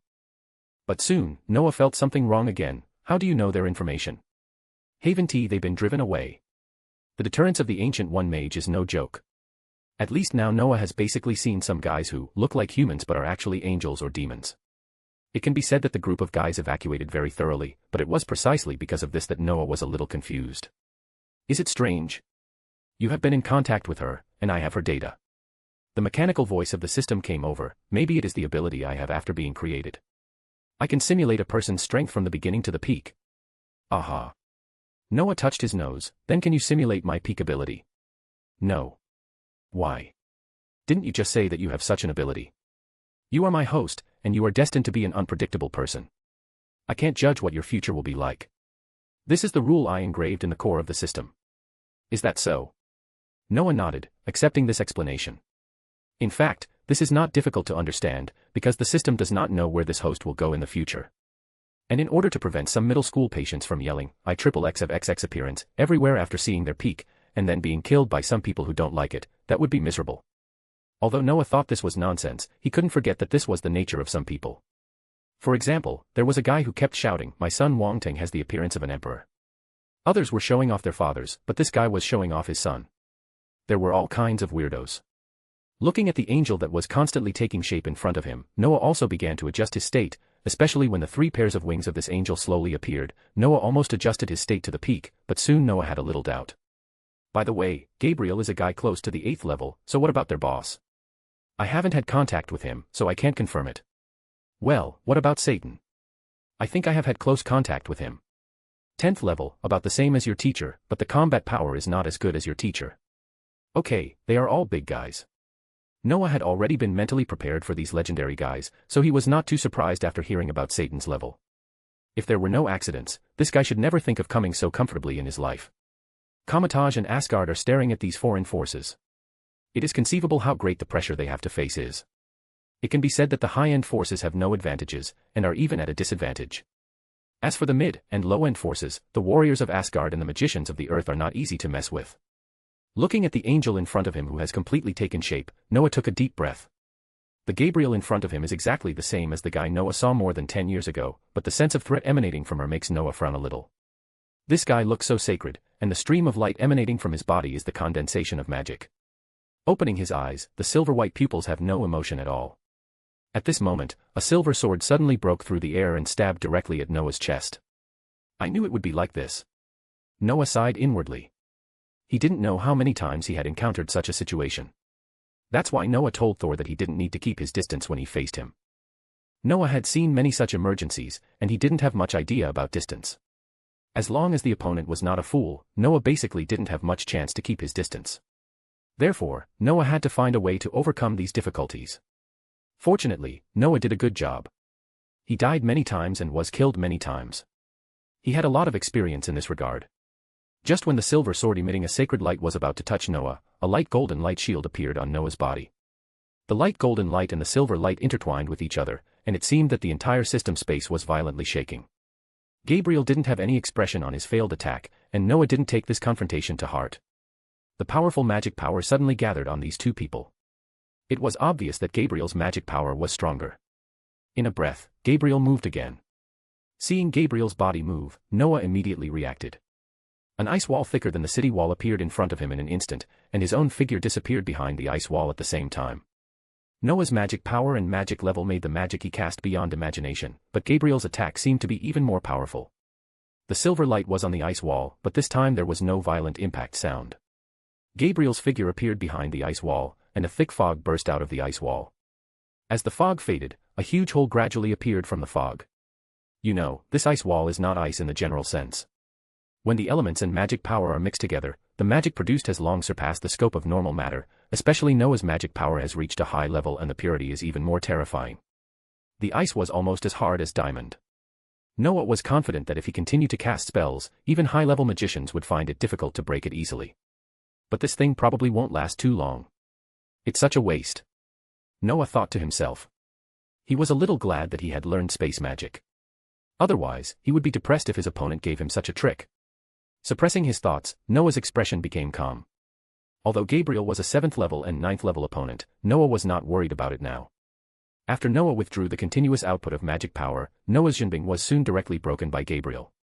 However, Noah did not panic. Under the powerful magic power, the light golden light on Noah's body seemed to condense into substance, and even the black runes began to spread around Noah. In a blink of an eye, Gabriel's figure appeared in front of Noah, and the silver sword was pointing directly at Noah's chest. But Noah also used space magic at the same time. A light golden stream of light flashed, and Noah's figure immediately appeared above Gabriel. Seeing Noah disappear in front of him, Gabriel directly retracted his sword and attacked Noah again. And this time, her speed seemed even faster. She flashed in the air very flexibly, chasing Noah's figure and launching a violent attack. So fast. Are those wings? Noah frowned, but Noah was not someone to be trifled with. Gabriel was fast enough, but Noah was a person who knew space magic. Space shuttle, space confinement, space trap, all kinds of weird and dangerous attacks surrounding Gabriel's attacking figure were performed by Noah. At first, Gabriel could still dodge, but soon she began to be a little overwhelmed by Noah's intensive attacks. In the system space, Noah was like the master of space. Gabriel did not fail to fight back, but the powerful attack magic she cast was swallowed by the black hole of space in an instant.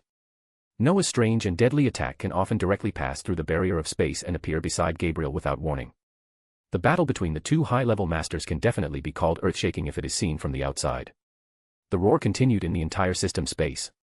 In the violent collision of the two forces, the system space was shaking wildly. Noah felt that if it were on Earth, such a fierce battle would probably have caused the space to collapse long ago, and the residual fluctuations of the battle would be enough to destroy a city. However, under the influence of such a fierce battle, the system space was not damaged at all, and even the place where Noah stored his books was not affected at all. Sure enough, this kind of battle is my favorite. More bonus chapters. Every 200 power stones equals bonus chapter. Give me more power stones. Chapter 335, Chapter 335 Tony's new Iron Man suit. Find 50 plus advanced chapters. And for more fan fiction. Backhand index pointing down. Backhand index pointing down. Support link, patreon.com/RioRaRyu. This is not the first time Noah has tried such a battle, but no matter how many times Noah comes, he feels very comfortable. In the real world, Noah rarely dares to fight with all his strength. First of all, Noah can't find any suitable opponent for the time being. Secondly, even if there is a suitable opponent, it is difficult to fight Noah to such a desperate degree. Basically, it is just a matter of time. Moreover, even if there are such guys who come to the Earth to cause trouble, I am afraid Noah would not dare to fight them directly outside. After all, we have to consider the safety of ordinary people. If a battle really does not stop and causes a city to be destroyed, I am afraid that Ancient One will be the first to trouble Noah. It's more comfortable this way, or it's more exciting to fight outside the Earth. Noah thought secretly in his mind, but he dared not be careless at all. Although Noah now has an absolute upper hand, Noah himself knows that this is achieved by relying on the weirdness of space magic and some of his own modifications to space magic. Noah is not that guy Strange, because to be honest, Strange is also very unlucky. Although he learned a lot of magic through the Time Stone, Noah still felt that it was a little bit lacking when he actually used it. He was not as bold and intimidating as the Doctor Strange in the comics. But think about it, this guy didn't receive much education from the Ancient One.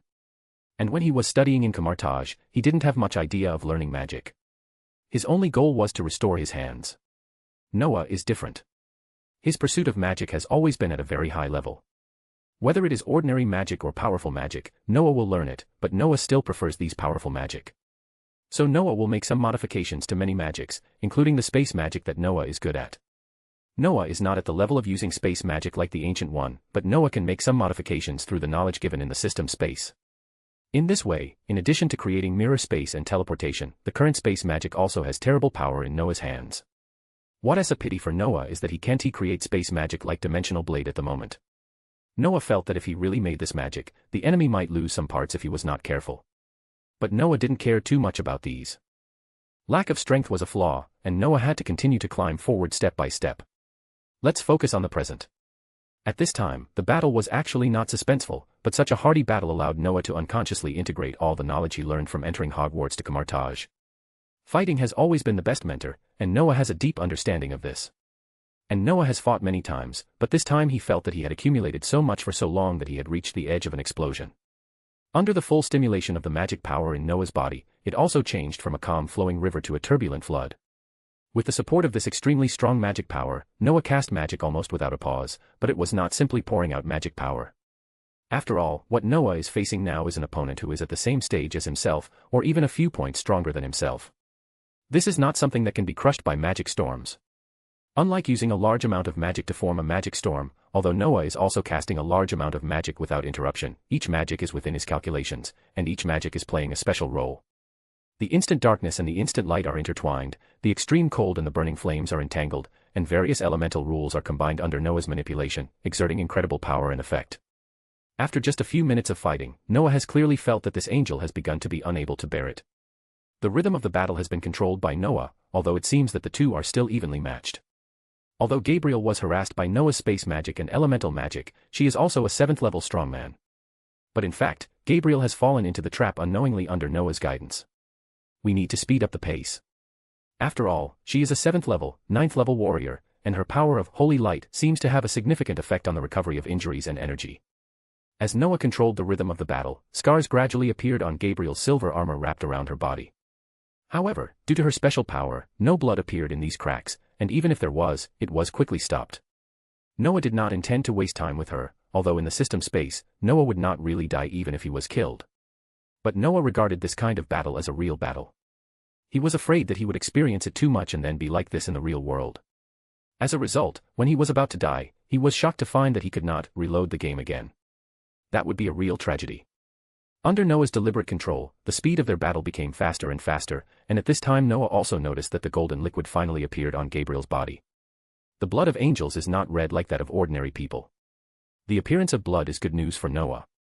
This means that Gabriel no longer has the opportunity or enough experience to maintain his physical injuries.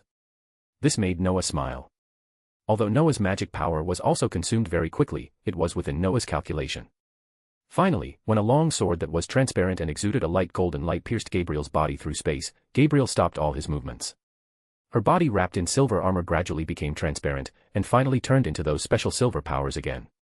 Noah quietly looked at the place where Gabriel disappeared, but his mind was quickly recalling the battle just now, analyzing all his gains and losses in this battle. This is what he must do after every victory or defeat. The experience gained from every evenly matched battle is a huge wealth for Noah, and every bit of perception means that his strength has improved again. After a long time, Noah slowly twisted his neck and then laughed heartily. "Noah, what did you do last night?" Tony ran to Noah early the next morning and looked at him mysteriously. This made Noah a little confused. What did he do last night? Wasn't he fighting with the Heyday Gabriel in the system space? Last night? Meditation, what's wrong? Noah looked at this guy strangely and asked inexplicably. Really? Why did I hear your laughter in my room on the 2nd floor? Laughing, so loud. Tony squeezed his eyes, as if to ask Noah if he was doing something indescribable. This immediately made Noah's face a little black. His laughter was heard. Speaking of reason, this shouldn't be right. Touching his chin, Noah immediately knew that it might really be him. He lived on the 3rd floor, but Tony on the 2nd floor could hear it.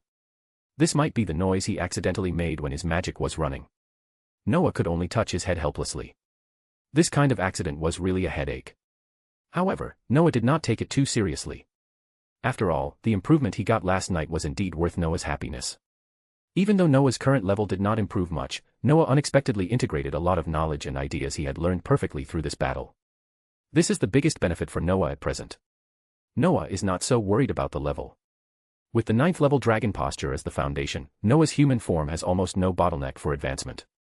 As long as Noah's mental power and magic power reach a certain level, Noah will naturally enter the next stage. And now for Noah, the most important thing is the mastery of knowledge. The core of a magician is really knowledge, because the more knowledge you learn, the more useful it will be for your future path, just like Noah's harvest this time. Shaking his head, Noah explained casually, because there are some improvements, I am just happy. By the way, what is the matter with you coming to see me so early, Tony? Of course. Tony did not have the habit of prying into other people's privacy. He nodded and said with a smile on his face, look at this. While speaking, a white light suddenly appeared on Tony's body, and then a set of red and gold armor was immediately put on him. Noah touched his chin. Noah was not surprised by the way the armor appeared.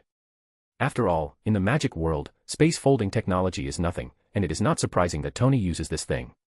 What surprised Noah was Tony's brand new armor.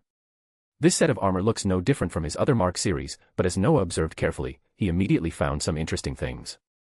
For example, there are some special runes engraved on this set of armor. Obviously, these things are magic circles. What surprised Noah was that this thing actually had two power cores. One was the thing on the chest that flashed the blue light, and the other was the metal covering Tony's head. Is this your new armor? Noah circled around the armor. It looks pretty good.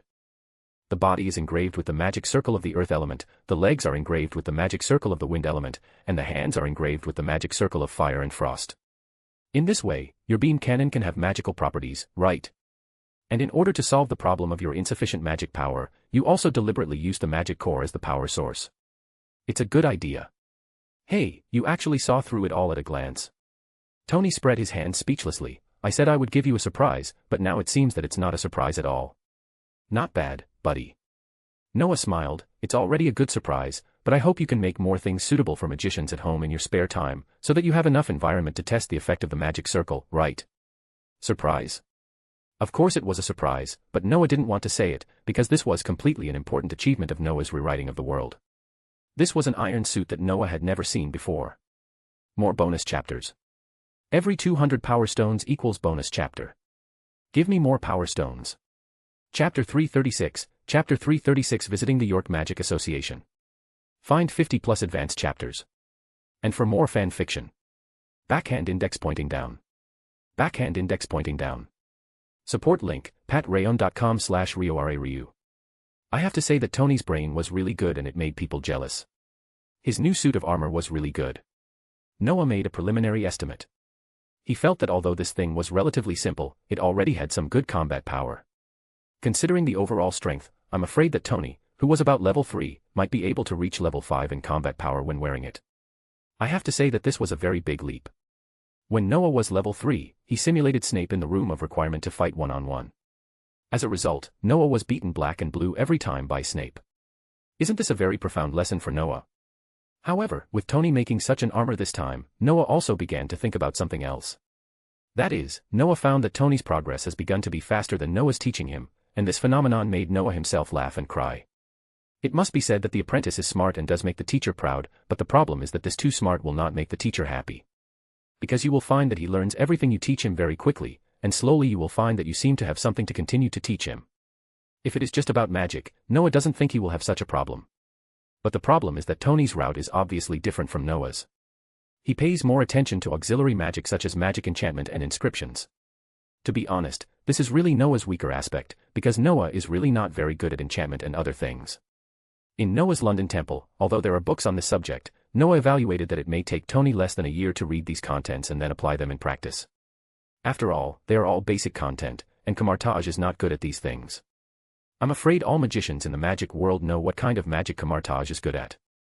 Therefore, Noah really has no way, even if he has the system space as a guarantee, but the problem is that Noah himself has no interest, and the system will naturally not refresh such books for him. Lily, this girl, is very much in line with Noah's heart. I don't know if it's because she is his little fangirl. Noah found that her path is very similar to his own.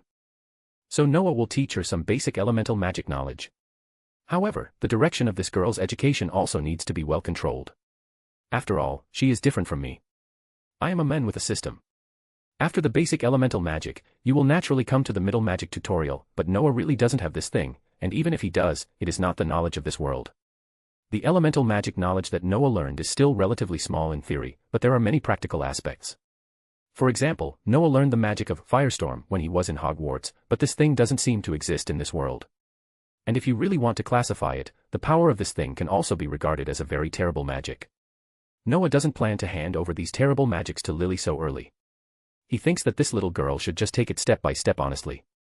She is not like him, the type who can cast magic as long as she has enough magic power.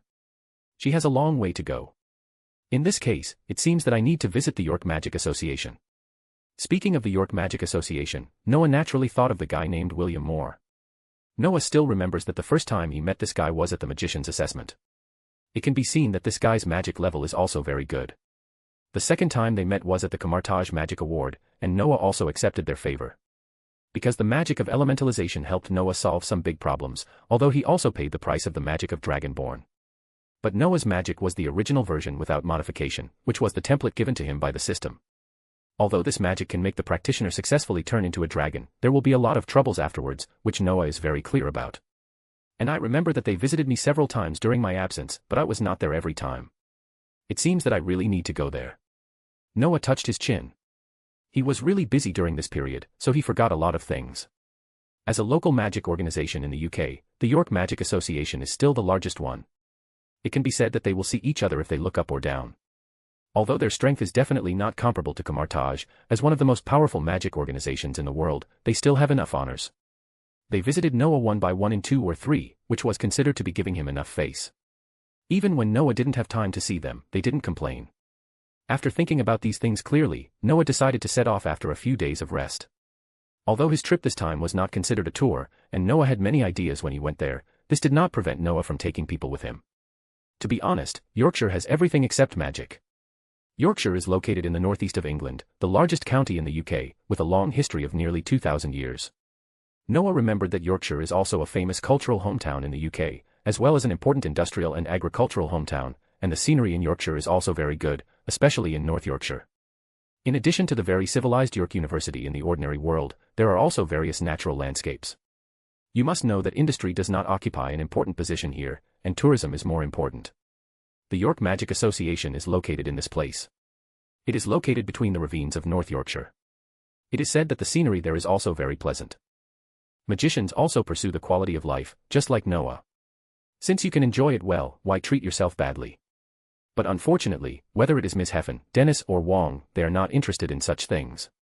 Wong and Dennis are purely to take care of the temple or the people in the temple, and Ms. Heffen's reasons are very sufficient. Yorkshire, I used to live there for many years because my family has a manor there. But now it has nothing to do with me. Well, in order to prevent Ms. Heffen from being touched by the scene and causing any bad memories, Noah still thinks forget it. Noah knows how stiff the relationship between Ms. Heffen and her family is. As for whether Ms. Heffen has thought about easing this relationship, it is not something Noah needs to consider. Every magician is independent. Since Ms. Heffen has no such wishes, Noah will not meddle in her affairs. Since Ms. Heffen doesn't want to go, Noah is ready to go alone, but he didn't expect Lily to run out at this time. Senior, why don't you take me with you? I've never been to Yorkshire, and I've never met the magicians of the York Magic Association. I'm very curious about them. Do you want to go with me? Noah looked at Lily with a strange expression, but after thinking for a long time, Noah seemed to think it was okay. But Noah was not sure whether Professor Snape would agree to this. The most important thing was that today was already Saturday.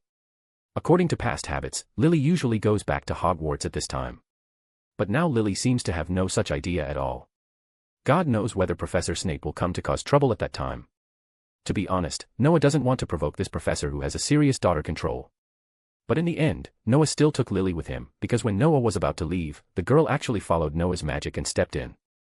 If Noah hadn't reacted quickly enough and prolonged the magic for a while, God knows whether Lily would have been cut in half by him. Do you know this is dangerous? Noah was angry at the time. This girl is really not afraid of death. I know, but I believe that the senior can definitely control it. Lily still argued, which made Noah completely at a loss for words. Shaking his head helplessly, Noah simply killed the portal and took Lily to the York Magic Association. Although Noah had never been to the York Magic Association, he had their map, so he quickly found the York Magic Association hidden in a mountain in North Yorkshire. Please stop, 2 magicians. When Noah and Lily came to the hidden gate of the York Magic Association, a magician in a black magic robe soon came out. The York Magic Association is not for everyone to come in casually. As a very famous magic organization in the UK, they have very strict control in all aspects. Whether visiting or wanting to come in to study, they must be recognized by them. Of course, Noah did not blame them for setting such rules. If they open it at will, I am afraid that their gates will be trampled, and Camartage is similar in this regard. If you want to enter Camartage, first you must find the location, and secondly you have to wait for the approval of the magician inside, otherwise you can forget about it. Please let me know, my name is Noah Finial, I'm from the temple in London, I think you should have heard of my name. Noah said very politely. London Temple. Oh, my God, are you Master Fennell? The gatekeeper magician was obviously startled by Noah, but he quickly suppressed his excitement and said, if it is Master Fennell, then of course there is no problem, please. No need to embarrass, Mr. Magician, follow your normal process, go and inform first, we will wait here. Thank you for your understanding, Master Fennell, I will go immediately. The black-clothed magician quickly left the place, and after waiting for less than 3 minutes, William Moore came out with a smile on his face. More bonus chapters. Every 200 power stones equals bonus chapter. Give me more power stones. Chapter 337, Chapter 337 I hope you can teach my son. Find 50 plus advanced chapters. And for more fan fiction. Backhand index pointing down. Backhand index pointing down. Support link, patreon.com/RioRaRyu. Long time no see, Master Fennell. It's been a long time, and William, didn't I say, just call me Noah. William Moore was very enthusiastic. It can be seen that this guy is still very happy about Noah's arrival. Under his leadership, Noah and Lily also entered the interior of the York Magic Association for the first time. William Moore was still the same as a few years ago. His short blonde hair was combed meticulously, and his black magician robe was very clean and neat, with only the badge of the magician's logo hanging on his left chest. His expression looked very gentle, but his handsome face, as sharp as marble, was a bit inconsistent with such an expression. But it must be said that he had a different kind of handsomeness, giving people a sense of stability and trustworthiness. Okay, Noah. William nodded, it seems that you are really busy during this period. I went to your temple several times but couldn't see you. It's a pity. There are a lot of things recently. Noah spread his hands helplessly, the greater the ability, the greater the responsibility. The greater the ability, the greater the responsibility. A very philosophical sentence. William didn't know where Noah stole this sentence from. He nodded seriously, thank you, Noah, you are equivalent to teaching me a lesson. Okay, let's not talk about this. I just stated a fact. Noah didn't want to talk about this topic anymore. Because Noah himself was a little embarrassed, Noah didn't know what kind of experience the Spider-Man in this world had. But Noah didn't want to be too ostentatious about stealing the famous quotes from Spider-Man. Under the leadership of William Moore, they soon came to a small conference room, and Noah also saw the magician sitting inside. To be honest, the magicians here are all very good, especially the middle-aged man sitting in the main seat, who gave Noah a sense of vicissitudes and danger. That's my father. William Moore noticed Noah's eyes and introduced him to Noah with a smile. He is also the president of the York Magic Association, Alan Moore. Hello, Master Fennell, it's an honor for you to come. Alan Moore stood up gracefully and bowed slightly to Noah as a magician. Hello, Master Moore. Noah also did the same courtesy to Old Moore. Noah took a quick look at Alan Moore. Noah really didn't know who the president of the York Magic Association was. In fact, Noah was qualified to know, but Noah had never paid too much attention to these things. This made Noah a little embarrassed now, because Noah only now knew that William Moore was actually the son of the president of the York Magic Association. However, Noah was thick-skinned enough, and he pulled out a chair and sat down as if nothing had happened. By the way, Mr. Magister Final, this is. Old Moore glanced at Lily standing next to Noah after Noah sat down. This girl made Old Moore a little strange, because although this girl's magic level was not bad, it was only good among young people. The third-level magic level was really good for Lily's current age, but she was not qualified to sit in this conference room where the starting level was 6. I'm the junior of senior Noah. Lily just opened her mouth to explain and was interrupted by Noah. Okay, Lily. Noah glanced at Lily, and then looked at Old Moore with a smile on his face. She is the daughter of my professor when I was at Hogwarts. From a certain perspective, she is indeed my junior. But now she is in my temple and is considered my apprentice. So that's the case. Old Moore nodded with a smile. Old Moore also has some understanding of Noah's personality traits. After all, as the guardian of the London Temple, they will sooner or later come into contact with the York Magic Association, so in order to better contact and communicate, they will naturally take the initiative to learn about this guardian. Coincidentally, Old Moore's son William met this new guardian by coincidence. What surprised them even more was that this new guardian was actually a magician in the British magic world, and he had also studied at Hogwarts. This made them have a great liking for this new guardian, and as William and Noah came into contact later, they also discovered a lot of Noah's personality traits. For example, between the superior and the businessman, Noah actually looks more like a businessman. But it is undeniable that Noah is a very nostalgic guy, and he is also a well-deserved magic genius. The York Magic Association has studied about Animagus transformation of mythical creatures and magical creatures, but unfortunately they all failed. But this young guardian actually succeeded directly, without any information from them. The most important thing is that this young guardian has become a high-level magician when he is less than 30 years old. In addition to the series of things that this young guardian has done, such as meditation, and the magician assessment in the magic world of Camartage. It can be said that although this guardian looks a bit like a businessman, he is definitely a qualified superior and an excellent magician. The York Magic Association didn't want to be lonely, so it had to follow the pace of the times. Therefore, William, the son of Old Moore, participated in the magician assessment, and they also introduced the magician rating system. In fact, it's not just them, it can be said that the entire magic world has been influenced by this young guardian. Old Moore looked at Noah's young face and smiled. That's the case, this lady should stay here. No need, Mr. Moore. What Moore didn't expect was that Noah actually shook his head. Let her go to your library to kill time. She is learning elemental magic. I think there is probably no place that is better at elemental magic than you. Is that so? Old Moore frowned, but soon he showed an inexplicable smile. Of course, no problem, Kyle, you take this lady. Lily bit her lip and watched this scene, then glanced at Noah very unhappy, and finally followed the magician named Kyle out honestly. Lily's series of expressions made Noah a little confused. Being able to enter the library of the York Magic Association to read books is the dream of countless magicians, right? Shaking his head, Noah smiled and said to Old Moore, sorry, my apprentice may be a little willful. I'm sorry, sir. Apprentice. Old Moore's inexplicable smile became even stronger. Well, it seems that you are really good to your apprentice. Of course, that's the daughter of my former professor. I watched her being born. Noah didn't have the ability to read minds, and he didn't bother to care what this old guy was thinking. Noah didn't come here to talk nonsense with these old guys. Of course, if there was nothing to do, Noah wouldn't mind talking nonsense. But Noah did have some things to do now, so Noah decided to just get to the point. Thinking of this, Noah's expression became a little serious. Sir Moore, this time I came here first to thank you. It was because of the exchange of the magic of elementalization with William that helped me solve some small troubles.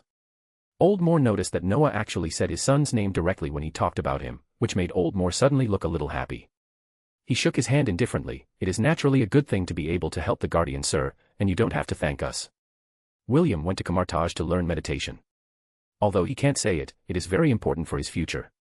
Speaking of this, Moore paused for a while, and then continued, besides, the guardian sir also helped us solve a big problem. We have been studying animagus transformation of magical creatures and mythical creatures for a long time, but there has been no progress. If it weren't for your appearance, I'm afraid we would need to spend more time, but now we have found a good direction. Is that so? Noah nodded. Of course he knew about this kind of thing. Maybe the information given to him by the system came from this ghost place. Of course, so please don't say thank you to us, Mr. Guardian. Old Moore nodded affirmatively. Okay, but Mr. President, I'm afraid I still need some of your help this time. Of course, I will give you something else in exchange. Since there is no need to thank me, and you still owe me, then Noah will naturally not waste time. Oh. Old Moore suddenly became energetic, and his expression became serious. I don't know what kind of help Mr. Guardian needs from us this time. Elemental Magic Array, various books on elemental magic arrays. Noah said directly. Elemental Magic Array. All the magicians present were very nervous at first, because they were not sure what kind of requirements Noah, the Guardian, would put forward, but when Noah really said it, they were all stunned. Elemental Magic Array, this thing is really not a valuable item for them. Of course, this thing is very expensive for ordinary magicians, but for the powerful Camartage, others still look down on it. Why would this Guardian want such a thing? You want Elemental Magic Array? Old Moore asked uncertainly. Yes. Noah nodded, then thought about it and emphasized, all types of elemental magic arrays are needed, whether high level or low level. What do you want these things for? Old Moore hesitated, then asked curiously. Because I have an apprentice who is very interested in magic arrays. Noah did not hide it and said directly. Tony, whether it was Noah's request or his own interest, was really magic arrays. Is that so? Old Moore supported his chin with one hand and habitually tapped the table with the other hand and fell into thinking, but he soon noticed that now was not the time for him to think about these things. After calming down, Old Moore smiled and said, okay, but I have a request. What request? Noah nodded, he was mentally prepared. I hope that the Lord Guardian can have a real fight with my son William. He is too proud. If possible, I hope that the Lord Guardian can meet our request. More bonus chapters. Every 200 power stones equals bonus chapter. Give me more power stones. Chapter 338, Chapter 338 freeze. Find 50 plus advanced chapters. And for more fan fiction. Backhand index pointing down. Backhand index pointing down. Support link, patreon.com/RioRaRyu. Old Moore's request was indeed somewhat unexpected by Noah. Although Noah was a little speechless, he did not mean to refuse. Because Noah had absolute confidence in defeating this William Moore. In fact, Noah knew that whether he agreed or refused, Noah believed that this old Moor would hand over the book of elemental magic array to him, and would not release any information about this conversation or fight. Noah did not think that the leader of a large magic organization would do anything stupid, because Kamartaj's influence on the entire magic world was now a little scary. As long as Kamartaj slightly stumbled on some small things, they would feel unbearable. So Noah judged that this old guy might want to see his ability. If he could defeat William, then it was natural. As the youngest high-level magician in Kamartaj and a genius in the magic world, it seems normal for Noah to have this level. If Noah is not an opponent, I am afraid this guy will stop at the critical moment. Old Moor will not do stupid things, at least Noah judges that this guy will not do such stupid things, which will not only offend Kamartaj, but also offend Noah who is in London.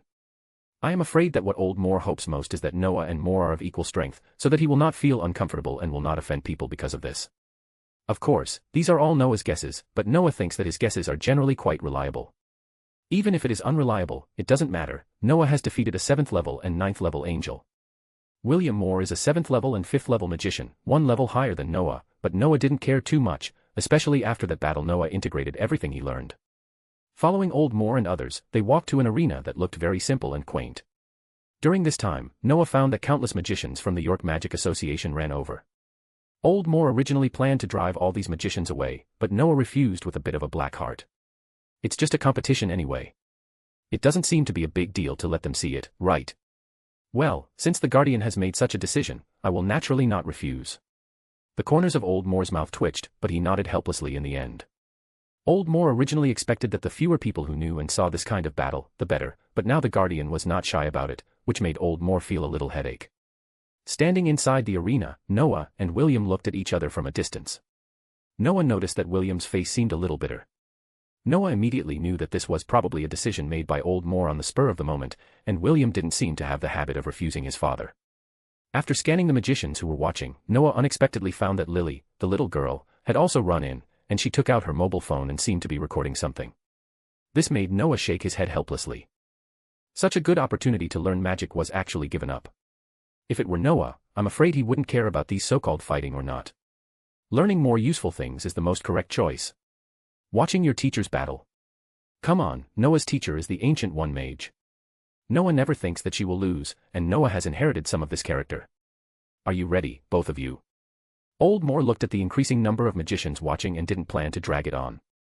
As Noah and William nodded at the same time, Old Moor immediately asked other magicians to put down the protective barrier. The battle between the two high-level magicians is really no joke. In order to prevent their battle from affecting other people, releasing the barrier is naturally the best choice. When everything was ready, Old Moor sighed. He was a little confused by Noah, but he knew what he had to do. Begin. As Old Moor's voice sounded, Noah launched a fierce attack on William without hesitation. William was not a fool, and his practical experience seemed very good. He waved his wand, and a brown halo appeared on his body, and a phoenix with a hot breath appeared on the top of his wand. Fire element magic. Noah raised his eyebrows, and then a ring appeared on his hand. The light golden light shone, and Noah's surroundings also became extremely hot. Facing the elemental magician, Noah naturally planned to try the effect of elemental magic. With his magic power injected, Noah seemed to be in a world of lava. There seemed to be rolling lava on the ground, and there was a scene like a sea of fire hanging upside down in the sky. Large and small lava fireballs kept dripping like rain. Although black runes appeared on Noah's body, the whole lava world seemed to be boiling. The huge waves formed by lava rushed towards William's fire phoenix with the power of destroying the world. Old Moor standing in the stand suddenly widened his eyes, and not only him, but also the magicians of the York Magic Association were shocked. What kind of magic is this? Is this really elemental magic? Why have they never seen it in books on elemental magic? Unfortunately, no one answered them, and even if they searched the entire library, they would not find any records of the magic cast by Noah. Because Noah's magic comes from the system, as Noah's strength becomes stronger and stronger, the elemental magic that Noah can cast becomes more and more terrifying. William was also shocked. The raging waves formed by the lava, each of which is as powerful as an independent magic of level 6 or 7. Layer upon layer, as if endless, William's fire phoenix seemed to groan as if it was overwhelmed under the beating of the lava waves, and then it was directly swallowed by the lava. William immediately waved his wand, and suddenly a green luster appeared on his body, and then the whole person floated into the sky. He was slightly relieved until the lava-like magic disappeared. It was too terrible. William frowned and looked at Noah. At this moment, he seemed to feel a little trembling in his body. Of course, he knew that Noah seemed to be very good at elemental magic, but he was arrogant and didn't take it too seriously. In his opinion, he might not be Noah's opponent, because Noah was a magician of Camartage, and he was a man who mastered space magic. But now, William was surprised to find that this guy seemed to be also good at elemental magic. No, not good at, but had reached a level of proficiency and was even more powerful than himself and even his father, which made William a little unbearable. Is this elemental magic?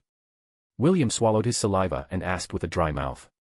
Of course it is elemental magic, but I came up with it by combining what I have learned and the knowledge of Asgard. Noah explained casually, go on, do your best. William nodded. He certainly knew that if he didn't do his best, he might not have much chance. This made William smile bitterly. He originally expected to tie with this guardian or even defeat him, but now William only expected to force the other party to use space magic. Old Moore also had such an idea, which was similar to Noah's guess. He really wanted to see Noah's magic level. And while witnessing Noah's strength, he didn't do anything embarrassing or troublesome, but now it seems that he has caused a big trouble. This kid's elemental magic is really incredible. Old Moore sighed, but the battle had just begun, so he naturally couldn't stop so easily. He could see that his son was now trying his best, and the blazing fire magic that was as hot as the sun in the sky exploded in the arena.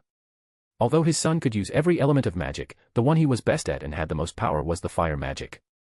As William began to go all out, the entire arena seemed to be enveloped by this unimaginable heat. Noah naturally noticed this, and Noah had no intention of pretending to be cool and waiting for others to form magic. After discovering something was wrong, Noah immediately launched an attack on William, and as Noah's magic surged, the blue storm instantly enveloped William. William was naturally not an idiot, and a brown halo appeared on his body again. It's just that this magic shield only existed for less than a second, and the next moment it was directly shredded by Noah's magic storm. But William did not give up, he immediately used the phantom to leave the original place, and his fire magic seemed to be completed at this moment. This made Noah frown. He felt that he seemed to have underestimated this guy. The casting speed is really fast, and the magic power is also full, and it seems that he has a lot of practical experience. Although it is a pity that I didn't interrupt his magic, I am not without a way to solve it. Noah looked at the flames that gradually formed around him like a storm, and instantly put on a silver light shield on himself. At the same time, the light golden light on Noah's body became more and more dazzling, and the black runes began to spin wildly with the surge of Noah's magic power. Lily looked at everything in the arena nervously. This battle of magicians has exceeded her imagination. It can be said that this battle fully demonstrated the deterrence of high-level magicians, especially the protective magic barrier that seemed to be unable to withstand the battle between the two magicians. Senior, you have to cheer up. Noah stood quietly in place. The flame storm had been fully formed. Even if Noah stood in the magic shield of the ice element, he could feel the scorching heat that burned everything. The flames were spinning wildly as if to devour everything, but at this moment Noah suddenly raised his hand, and a more dazzling halo appeared on his palm. Suddenly, the storm-like flames suddenly burst out with extreme coldness from the inside out. The sun-like flames went out without a struggle, and at the same time a thick layer of white frost covered the solidified storm, like a whirlpool in the deep sea. After the extreme coldness froze the center of the flame storm, it quickly spread to the surroundings without stopping. In the blink of an eye, the entire storm turned into a huge frozen vortex. William's face turned pale instantly, and the madly spreading frost had already swept towards him. At this time, he heard Noah's somewhat sharp voice. Freeze. More bonus chapters. Every 200 power stones equals bonus chapter. Give me more power stones. Chapter 339, Chapter 339 The Horror of the First Civilization. Find 50 plus advanced chapters. And for more fan fiction. Backhand index pointing down. Backhand index pointing down. Support link, patreon.com/RioRaRyu. Thank you very much for your hospitality, and also thank you very much for the information you provided. Standing at the gate of the York Magic Association, Noah smiled and bowed slightly to Old Moore and William who came to see him off. Noah is very happy now, because the mission of this visit can be said to have ended very successfully. You are welcome to protect this excellency. In fact, you have brought me more help. Old Moore's smile looks very warm, but only he knows what he thinks in his heart. Yes, Noah did bring them a lot of help, because this time William and Noah's fight made them realize too many things. The elemental magic used by Noah is simply not in the same dimension as them. Yes, such an idea did appear in Old Moore's mind, because no matter whether it was the lava-like flame magic used by Noah or the frost magic that froze everything, they were not magic recorded in their library, and it can even be said that no one had ever seen these magics before Noah used them. This is a terrible information, because it shows that their inheritance for so many years is just standing still in the eyes of others. This made Old Moore a little alert. Although Old Moore is not young, he is a 9th-level magician.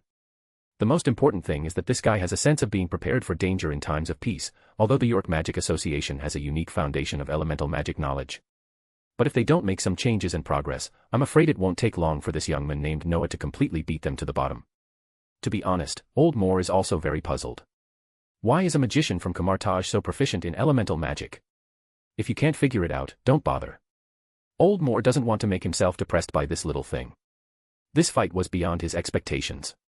He knew that the future of this young guardian was definitely unpredictable, so Old Moore decided to make friends with him no matter what. Old Moore even guessed that if nothing unexpected happened, this kid should be the next generation of Supreme Mage. So when William's magic was completely frozen, Old Moore directly announced that William had lost, even though William was still struggling to hold on to his only position that was not eroded by frost. After that, Old Moore found all the books he could think of about elemental magic arrays, and then gave them all to Noah. Noah was not polite either. This was originally the purpose of his coming here, and Old Moore even unexpectedly gave Lily a lot of books about elemental magic. To be honest, Old Moore felt a little painful for giving out so many benefits at one time. But Old Moore felt that it was all worth it, not to mention that what he gave away were not original books, but some reproduced books. After getting these things, Noah also briefly talked to them about some other things, and mentioned to Old Moore that Noah and his friends had stayed here for several days. Until today, Old Moore and William sent Noah and his friends away. Really amazing, young people nowadays. Looking at the two figures slowly walking into the portal, Old Moore couldn't help but sigh. It's really amazing. William also sighed. I'm not his opponent. His elemental magic is very terrifying. He breaks the rules. He is a creative magician, but he also taught us a lesson. Indeed. Old Moore nodded, but it's a pity. What a pity. William looked back at his father. What a pity. What a pity, I didn't see how he used his space magic. I'm talking about space magic in battle, not this kind of teleportation. Old Moore smiled, then turned around and walked directly into the valley. Noah didn't know what the father and son said after he left. After getting these materials, Noah went straight back to his temple. This visit to Noah felt very smooth, even a little too smooth. This made Noah sigh. As expected, the profession of magician still depends on who has the harder fist in the end. Although Noah could judge that even if he lost, the people of York Magic Association would still give him these materials, but they would never give Lily's books for free. And the reason they gave them to him was because of Camartage's face, and it had nothing to do with Noah. But now it's different. After Noah showed the elemental magic that crushed their imagination, creativity, and power, they were completely defeated by Noah. Looking at the pile of books lying in his space bag, Noah nodded with satisfaction. But when he noticed that Lily was still standing here, he suddenly realized that he seemed to have been outside with this little girl for a long time. He took out his mobile phone, and it was already Wednesday. Noah went out on Saturday, but it turned out that 5 days have passed now. Noah could fully imagine how Snape's face was. After rubbing his chin, Noah immediately made a decision. Lily, you have been following me these days. Now that you are back, you should go to Hogwarts and spend time with your father. What? But today is only Wednesday, and I haven't completed my study tasks yet. I will go back now. You have learned meditation, and Alan Moore has given you so many books on elemental magic. Your current task is to go back and spend time with your father, and finish reading all these books. Okay, I understand. Seeing Lily suddenly turn around with a cold face and walk towards her room, Noah couldn't figure out what was going on for a while. After thinking for a long time, Noah wondered if he was really too lax in managing his apprentices. It seemed that in the York Magic Association, no one would be as bad-tempered as Lily. It seems that I may need to adjust my teaching methods. Noah walked towards his room while thinking, but when Noah passed by the laboratory, he stopped involuntarily. He heard some movement in the laboratory, which made Noah curious. Since Noah completed the Dragonborn magic, although the laboratory has not been abandoned, Noah rarely went there. Perhaps the biggest use now is to put those servers and the artificial intelligence AI in it and use it as WeChat's data center. What's going on? Did a mouse run into it? Thinking, Noah walked directly towards the laboratory, but when Noah walked in, he was speechless. No mouse ran into the laboratory, and what surprised Noah was that his laboratory became much neater. At this time in this laboratory, Tony was leaning on the keyboard, and data was constantly running on a projection-like screen. When did you mess up my lab like this? Noah looked at Tony speechlessly. What are you calculating? Oh. Are you back? Tony looked up at Noah, then threw a burger to Noah. My favorite cheeseburger, try it. As for your lab, it was messed up like this about 3 days ago, and I'm also calculating something important. No, thank you, I'm not very interested in this stuff. Noah took a look at the burger in his hand, then put it on the table helplessly. What important thing? That loom. Tony stretched. Damn, this guy Fury is also too careful, and as a result, many people from the Assassin Brotherhood escaped during the raid. By the way, the loom was also taken away by them. Fortunately, I went there, and I asked Jarvis to investigate the surveillance and use some special means to find them, and then... Is it the plot where Iron Man shows up and fights crime? Noah smiled, walked to Tony's side and glanced at the screen. Are you calculating the formula for the name that appears on this loom? Ah. You can actually understand these. I don't understand, but I can guess. Noah spread his hands. He couldn't understand what the thing displayed on the screen was. But Noah didn't care, but Noah didn't expect that his guess was actually correct, which made Noah laugh. What's the result? Noah was too lazy to look at the screen and asked directly. The result is not ideal, because this thing seems to surpass modern technology. It's really hard to believe that there is such a wonderful company in this loom. Tony shook his head and said helplessly. Not surprising, it seems that this thing should be a product of the first civilization. The first civilization. It's so scary that they had such capabilities in such a long time ago. To be honest, Tony seems to have been hit a little bit. When Noah mentioned the first civilization a few days ago, he didn't care too much, even the Asgard technology just made him amazed. But now he knows that the gap between them is really scary. Tony even couldn't help but recall the video of his father he had watched, in which Howard said that he was limited by the times. Now Tony himself has some of these feelings, which makes Tony feel very uncomfortable. Okay, forget it if you can't calculate it. Noah didn't take it to heart, but turned to look at Tony. By the way, how is your armor performing? And how did you observe Abstergo? They had some accidents recently, and then they seem to have arrested a man named Desmond Miles. But there is no evidence, so they can't file a lawsuit against them. What? Recently? Don't get excited, okay? Tony looked at Noah strangely. It happened about a week ago. Their affairs are very secretive. If I hadn't been prepared, I'm afraid I wouldn't know about these things. Happened. Is that so? Noah touched his chin and finally shook his head. How is that guy named Desmond Miles? I don't know, he's missing, you know. Okay, let's not talk about this. How is your armor performing? Not bad, but a little unstable, mainly because my knowledge reserve is not enough, and there are many places that need to be adjusted. It seems that I have a lot of work to do. Indeed, you have a lot of work to do, but I think you should spend some time reading books first. I went to the York Magic Association and they gave me a lot of books on elemental magic circles. Now they are yours. More bonus chapters. Every 200 power stones equals bonus chapter. Give me more power stones. Chapter 340, Chapter 340 Disaster-Ridden New York. Find 50 plus advanced chapters. And for more fan fiction. Backhand index pointing down. Backhand index pointing down. Support link, patreon.com/RioRaRyu. Noah gave all the books he got from the York Magic Association to Tony, which immediately made Tony a little happy. There are indeed a lot of books in the London Temple, including books on elemental magic. But everyone has their own expertise. Camartage has never been a place that is particularly good at elemental magic, so there are very few books on elemental magic circles. Although Tony had not really studied magic for a long time, it did not mean that he did not understand this principle. That was why he planned to figure it out by himself, but now Noah gave him a big surprise, which almost made him think that Noah had robbed a magic organization. Do I look like someone who would do such a tacky thing? Noah rolled his eyes, then looked at him like an idiot. I took Lily to the York Magic Association, and then had a good chat with their president, and then competed with one of their magicians. In the end, they gave us these things and invited us to live there for a while. Tony tilted his head. He didn't know what to say. After a long time, he asked, so how did you fight with their magician? Do I need to ask this question? Well, it really doesn't need to be asked, but did you record it? Lily seems to have, you go ask her.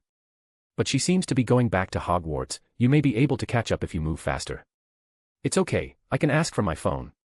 Tony shook his phone, and it was obvious that he was very interested in Noah's battle. Noah nodded and didn't say anything. He was thinking about what he should do next. To be honest, as the timeline continued to advance, it seemed that the time for the end of the Marvel Phase 1 was approaching. To be honest, Noah, who has been preparing for so many years, really doesn't have much feeling about this final battle of the first stage. Because Noah has been preparing for so many years, if he can't even deal with a Chitauri, Noah thinks he'd better wait for death. The first stage is just a small fight at best, but with the start of the second stage, the real danger is coming. For example, the Dark Elves in Thor 2, and the incident caused by Star-Lord, who Noah doesn't know how to comment on. In fact, Noah can't understand how Star-Lord, who has such a good innate advantage, has become a super funny guy in the end. Noah still remembers a very interesting picture. The first layer shows gods, and there is only one person there, that is Thor. The second line shows very powerful, there are two on this layer, Strange and Tony. There are a lot of people on the other layers, and Noah is not interested in remembering those guys who can help and try their best, so he went straight to the last layer. There was only one person on the last floor, and this guy who was praised as a piece of shit happened to be Star-Lord. But think about it, if this idiot hadn't punched Thanos, what would have happened later? Forget it, this funny guy survived to the end, I'm afraid this is his greatest strength. Noah shook his head. He had already made a plan to rob this guy of his power gem. At worst, he could learn from Nebula and Rhodey and just squat there waiting for him, and then knock him down with a club when he was wearing headphones and enjoying himself to the peak. As for Ultron and the like, just close the door and let Eric go. I don't believe that a strengthened version of Eric can't beat a group of robots. Noah didn't care about Ultron, mainly because Noah had Eric, a guy who naturally restrained these robots. But when he thought of the appearance of Ultron and the appearance of two important characters, Noah suddenly felt that he needed to meet this guy Eric. I've thought about it for a long time, but I haven't had the time. I'll take this opportunity to ask, so I won't forget it later. After making up his mind, Noah did what he said. Although he had just returned from Yorkshire, Noah didn't lack this little time. He opened a portal and stepped in directly. Just when Noah was about to close the door, he found that Tony had actually broken in directly. I said, "What are you doing?" Noah frowned. "If I hadn't found you faster, do you believe you would have been cut in half directly?" "Of course I believe it, but I think I'm still pretty fast." Tony didn't realize what danger he was facing at all. He even smiled at Noah. "What are you doing? You just came back and ran out again. Are you going to see your girlfriend? I can't understand your brain circuit. Maybe if you put your instincts for mating and reproduction somewhere else, you will definitely be a better guy." Noah didn't bother to pay attention to him at all, but looked around. "Hey. You're really describing an animal, you know. You're insulting me. Besides, I'm already very good." Tony replied angrily, but he found that Noah didn't seem to pay any attention to him, which made him a little depressed. "Sir Noah, why are you here?"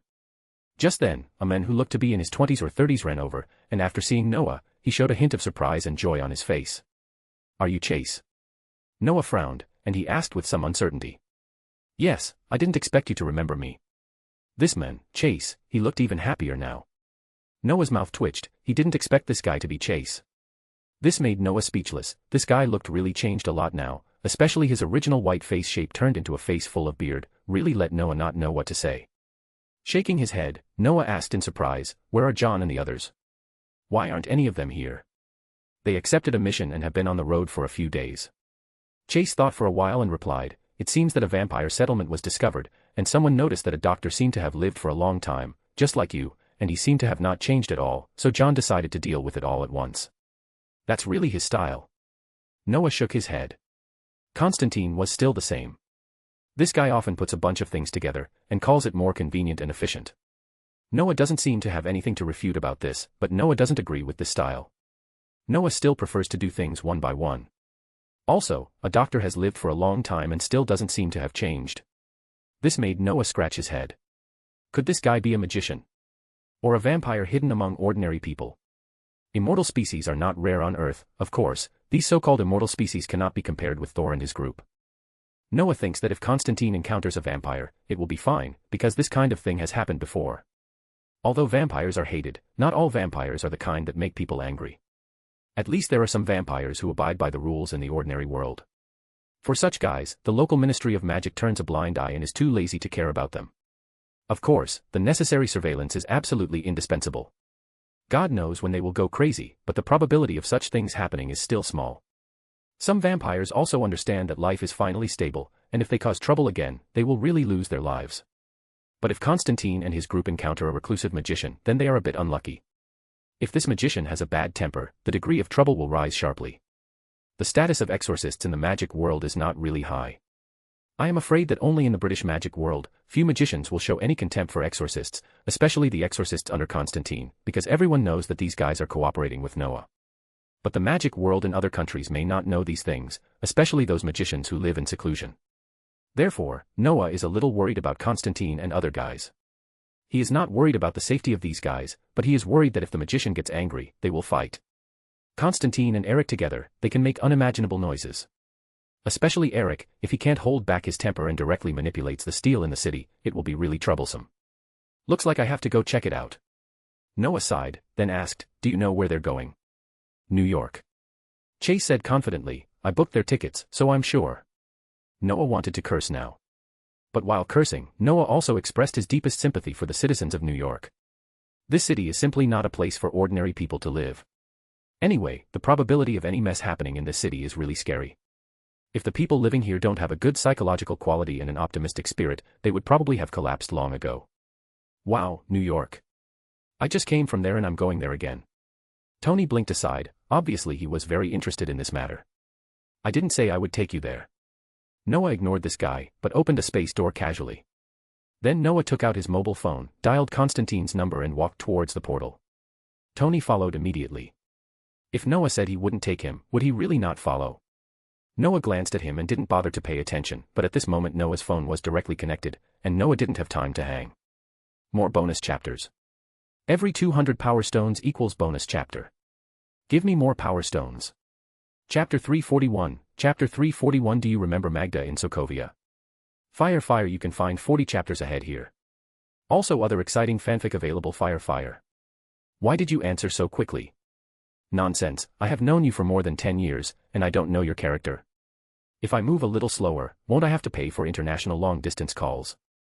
In an old warehouse, Noah looked at Constantine with an unhappy face. But Constantine didn't feel embarrassed at all. On the contrary, there was a faint smug expression on his face. It was obvious that he was very satisfied with his actions. Constantine didn't care about the bloody smell on the ground at all, and took out a cigarette and lit it for himself. Obviously, he had already gotten used to such scenes, and Eric stood aside completely indifferently, but his eyes were looking up and down at Tony next to Noah. After Noah and Constantine contacted each other, the two of them soon came to the warehouse. However, everything in the warehouse looked a little too tragic, which also caused Tony to immediately put on his armor and keep fighting at all times. But unfortunately, there was no opponent here who needed him to take action. But everything here made Tony feel extremely uncomfortable, especially those guys who fell to the ground without any breath. This was obviously a one-sided massacre. Noah was in no mood to care about these. He asked directly, "How was your mission this time? Did you encounter any trouble?" "Some minor troubles, but Logan should be settled soon." Constantine said nonchalantly, "Speaking of which, we also met acquaintances." "Acquaintances?" Noah tilted his head. "Met acquaintances in the United States." Noah didn't have many acquaintances in the United States, and the biggest possibility was the two guys Fury and Coulson. Of course, there is Tony, but this guy has been studying with Noah for more than a year, so it is impossible for him to appear in this place. As they spoke, Logan soon appeared in their sight, but he seemed a little embarrassed. Behind Logan was a woman in black clothes. With her long black hair and cold expression, Noah recognized who this woman was at the first time. Selena. Noah looked at the female vampire with a strange face. "Why are you here? Who are you?" Selena frowned and looked at Noah, but soon she seemed to remember something. "Are you the magician?" "Yes." Noah nodded. "I'm glad to meet you here." "What happened here?" Noah was a little puzzled. He really didn't know what happened here. But Constantine probably saw Noah's doubts, so he explained to Noah directly, and Noah was even more amused.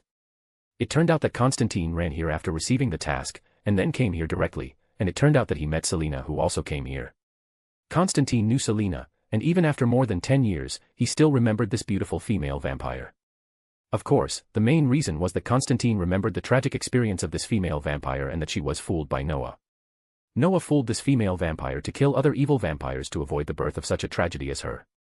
I didn't expect that the female vampire would actually do this, which made Constantine speechless. But think about it carefully, wasn't he also fooled by Noah and got on the pirate ship until now? To some extent, he and the female vampire are quite similar. Selena also remembered this exorcist who looked a little sloppy. After some discussion, they decided to cooperate to kill this group of guys who had just migrated and hid in the corner of New York. They are all very strong in combat, and they will not show mercy to the evil monsters. That's why the whole scene was as disgusting as a slaughterhouse. Fortunately, they are all experienced exorcists and vampire hunters, and they don't care about such an environment. After the incident, the female vampire chose to leave quietly. Constantine obviously noticed this, and Constantine also had some thoughts. Hunting vampires is a normal task for exorcists like them, and even in the eyes of Constantine and his team, it is just a small task. So Constantine plans to recruit this wandering vampire hunter. Although Selena has left, they still have Logan for this operation. Constantine asked Logan to find someone without hesitation, and Noah's phone call happened to come again at this time. "So, you plan to let her go to London?" Noah looked Constantine up and down. To be honest, he wondered if this guy had some bad intentions. Of course, she is very powerful and hunts vampires. We can provide her with protection and information, so why not? Constantine said with a cigarette in his mouth. Also, don't look at me with such eyes. I proposed to Angela and she agreed. Angela. Noah was stunned for a long time, and then he remembered the female police officer for more than 10 years. Noah really didn't expect this guy to propose, and the most important thing is that someone would agree to it. Noah knew that this guy was not the top-notch guy in the comics, but his personality was not that good either. At least Noah felt that few people could stand him. By the way, what are you doing here this time? Constantine ignored Noah's strange look and continued to ask, don't tell me you're just worried about us. We've encountered so many troubles. Well, actually, I came here to take you to meet the new shareholder of ARK, Tony Stark. I don't need to introduce this guy to you, right?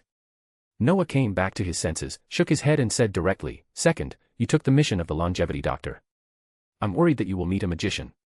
If he has a bad temper, I'm afraid that a fight will attract a lot of attention, right? Constantine smiled and said, I've checked that guy.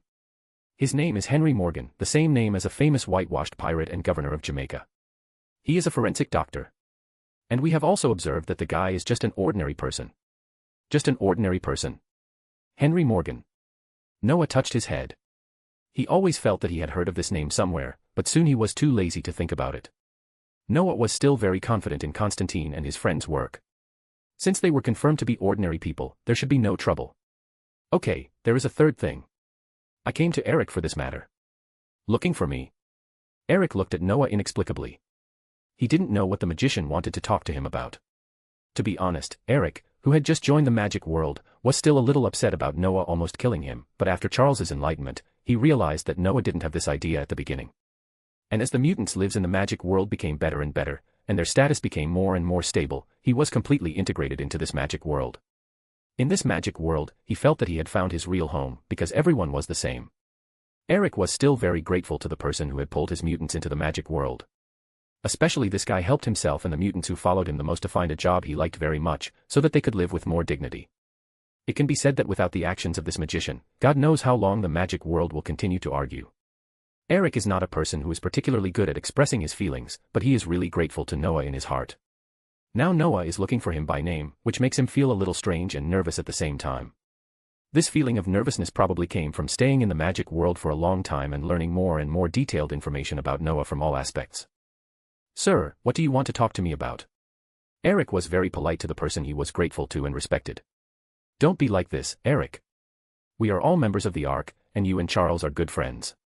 Although there were some misunderstandings at the beginning, we are all the same people now, just call me Noah. Noah couldn't stand the politeness of this respectable man, he shook his head and said directly. Okay, Noah. Is there anything I can help you with? Eric thought about it and nodded, and his name changed immediately. It's like this. Noah thought about it and said, I have studied prophecy magic. I think you all know that I accidentally discovered that I might know two people in the future. One is called Wanda and the other is called Pietro. Noah said while observing Eric's expression, and Noah found that Eric himself was also confused. This made Noah's heart skip a beat. Could it be that there are high evolutionists in this ghost world? No, this is the line of the film and television world, and even the branch line of any TV series has not appeared. Noah touched his nose and continued, they seem to be born in Sokovia. Wait, Sokovia. Hearing this, Eric was stunned for a moment. When were they born? When were they born? How the hell do I know? Noah almost rolled his eyes. The movie didn't mention this issue, but Noah remembered that Captain America and Wanda had said that she should be studying at her age.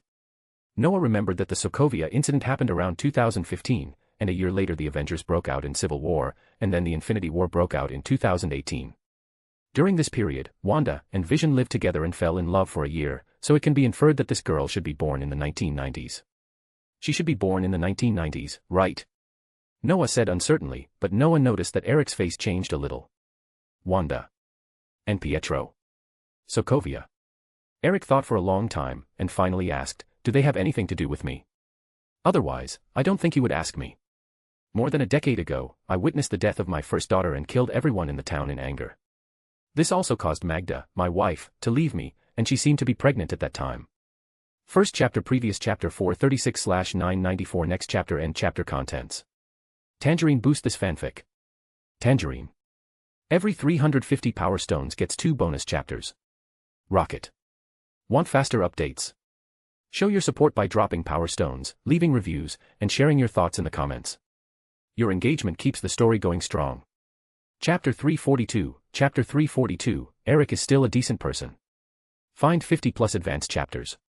And for more fan fiction. Backhand index pointing down. Backhand index pointing down. Support link, patreon.com/RioRaRyu. Eric is a decent person, there is no doubt about that. It's just that Noah is not sure if he is still so decent in this world, but now it seems that Noah thinks this guy is still a decent person. Noah remembers that this guy seemed to be born in the late 1820s, and he encountered World War II 10 years later. And the Quicksilver and Scarlet Witch in this world are obviously a pair of siblings born in the 1990s, which is why Noah has never dared to confirm whether they are related. Because if you really count, when the Witch and Quicksilver were born, Eric was at least 60 years old. Noah has also thought about whether this pair of siblings in this world have no relationship with Eric at all. But now it seems that Eric is still a decent person, and according to the plot of X-Men. Wait, Noah seems to have discovered something. During the first battle, Eric was 24 years old. Noah recalled secretly, because Noah remembered that he had checked the information on Baidu when he was preparing to watch this movie, and he happened to see this information. If we infer from this information, then Charles was born in 1938. Eric, who is 2 years older than Charles, was born in 1936. But, the kid in the movie looks at least 10 years old. Noah sighed. Sure enough, the pit of mutants is terrible. Noah thinks it is an extremely correct choice to suppress them in the magic world in advance and not go out to hang out. God knows how terrible they will be when they hang out outside. And the lifespan of mutants seems to be very long. Noah remembers that according to the most tragic timeline, the battle to the death, Charles was still alive in 2029. And in the timeline of reversing the future, they all lived well until 2023. No matter which time point they were calculated, they were almost 100 years old. But from the movie, these two guys are really more spirited than each other. Then, it seems not difficult to understand that Eric, a decent man, has a son and a daughter in his 50s and 60s. By the way, weren't you preparing and establishing the Brotherhood more than 10 years ago? How did your first daughter die? She was too kind and I didn't protect her enough, so I'm sorry Noah, I don't want to talk about it anymore. Noah nodded. Since he didn't want to talk about it, he didn't talk about it anymore. Noah didn't have the habit of picking up people's scars. Anyway, Noah also got a relatively reliable answer. As for Eric's age, forget it, look at Tony standing next to him. This guy's father was in his 50s before he had him, and he himself didn't have a daughter until he was in his 50s. Therefore, it is normal for mutants to have children later, not to mention that mutants seem to be generally long-lived. By the way, Noah, you said these two children, are they in Sokovia now? After Eric dealt with his emotions, he immediately asked. I can't say where exactly, and I can't be absolutely sure that it has anything to do with you. Noah touched his chin and gave an ambiguous answer. Now it is indeed impossible to be sure where, because Loki has not sent the scepter yet.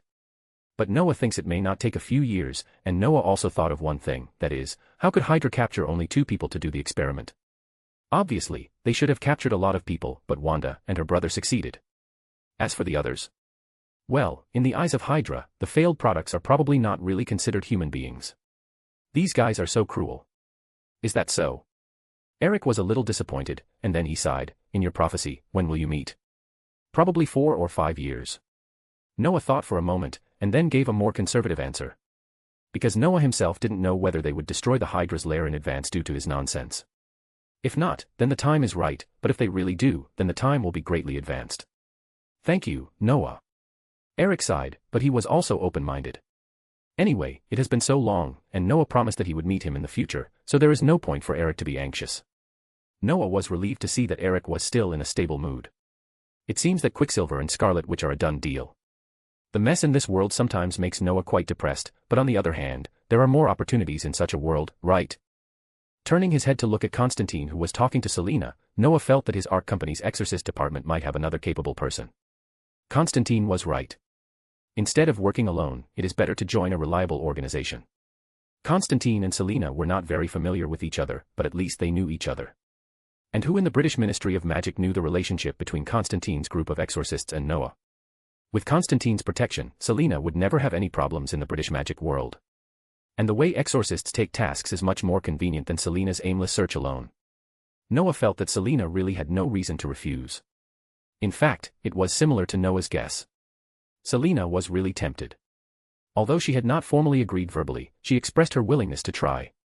Well, this popular lover of the heavens and the world has become my employee. I hope those big guys don't break the void to come and trouble me.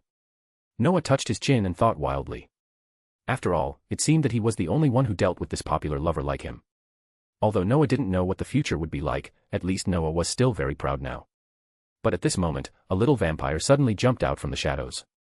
His scarlet eyes looked extremely cruel, and his sharp fangs were still covered with blood. He stabbed Eric with a dagger without hesitation. Eric didn't even bother to take a look. The next moment, the little vampire found that his dagger seemed to be out of control, and then the dagger stabbed into his own chest. "What are you doing?" Tony saw this scene and immediately yelled at Eric in dissatisfaction. "What?" "Of course, it's to clean up these harmful things." Eric glanced at Tony inexplicably, and then seemed to understand something and smiled disdainfully. "Maybe you are not used to this scene. After all, this guy is a rich man. How can he stand this kind of scene?" "What are you talking about?" "Old thing. Tony is definitely not a good person. Eric's normal operation is just his normal operation, but it directly ignites Tony like a match thrown into a gunpowder barrel." Eric frowned, and he was not in a very good mood. "Is what I said not true? Or are you deliberately looking for trouble?" Just heard the information that might be his child, but there was no way to find it, which made Eric's temper, which was not mild to begin with, a little heated. Now that Tony said this, Eric was even more angry. Now Eric didn't intend to explain how harmful these things were, and although this guy was young, he was probably older than Eric. Noah looked at the two people in confusion. What was going on? Noah didn't think Tony was a guy with explosive compassion. He looked back at the scene. It was miserable, very miserable, especially the little vampire who just died. But he thought it seemed quite normal. For them, magicians. Noah suddenly understood that Tony might not have adapted to the thinking of a magician. The miserable scene was even more horrible than a slaughterhouse. It was really hard for ordinary people to feel absolutely comfortable. Although Tony had personally gone to the Middle East and killed some terrorists, how could that scene be as terrible as this one? Especially when Eric took action just now, it was so clean and neat, and he didn't care what form the vampire was in. After all, he has not experienced the subsequent transformation, and has not completely adapted to the thinking of a magician. It seems that this guy subconsciously retains some ordinary people's thinking. The reason why Noah, Constantine, and others can be so calm is that they have never regarded monsters such as vampires and werewolves as human beings. Especially since their targets were basically a group of guys who were doing whatever they wanted, they had no scruples when they started fighting, and they didn't care what form these guys were in. Forget it, why think so much? Tony couldn't adapt all of a sudden and needed to vent, and Eric was almost the same. It just so happened that these two people bumped into each other, so let them do whatever they want, and I think there won't be any problems with me watching. Noah looked at the two people who were arguing more and more fiercely, and sighed helplessly. The quarrel between the two also attracted the attention of Logan and Constantine. The two people were just mocking each other at the beginning, but now it seems that they are really on the verge of a fight. "Are they okay, Mr. Finial?" Logan asked curiously while holding a cigar. "It's okay, at most we'll have a fight." Noah spread his hands. "Long time no see, Logan, how do you feel here recently?" "Not bad, although a little boring." Logan exhaled a puff of smoke, "but it's better than being treated as a monster in other places. By the way, is this guy a new shareholder?" "Yes, this guy is now my apprentice, but he is really smart." Noah smiled. "I'm afraid it won't take a few years for him to become a master, and he will be responsible for the magic research part in the future." "Wow, you are so optimistic about this guy." Constantine also came over with Selena. "It seems that they are going to fight, don't you plan to stop them?" Eric knows what's going on, and both of them need to vent. Noah shook his head. After all, it's the first time he sees this scene, it's normal for him to feel uncomfortable. And Eric is almost the same, he is probably full of anger now. While Noah was talking, the two finally took action. It was obvious that both of them felt that they couldn't talk anymore, so they just competed to see whose fist was bigger. Noah sighed for Tony in his heart about this decision. Why bother with someone else when you can't? Why pick a guy who is your natural nemesis? Didn't you see that Logan was always obedient when he saw Eric? More bonus chapters. Every 200 power stones equals bonus chapter. Give me more power stones. Chapter 343, Chapter 343 Incredible Tony. Find 50 plus advanced chapters. And for more fan fiction. Backhand index pointing down. Backhand index pointing down. Support link, patrayon.com/RioRaRyu. The battle between Tony and Eric was not suspenseful at all. Just as Noah guessed, Tony in armor was no match for Eric. This was purely a battle that was restrained to the extreme, or it could be said that it was a farce, because the normal battle lasted less than 5 seconds. Tony just activated the energy of the armor, and suddenly found that he couldn't move at all. Then the huge impact force pressed him into the ground, leaving only his head outside. As for his armor, it was destroyed by Eric casually. Eric only needed to destroy the core components inside the armor. It can be said that this meeting of the shareholders meeting was very unpleasant. At least Eric and Tony were very unhappy. Noah didn't know what to say about this. Anyway, in other parallel universes, the relationship between these two guys was not very good.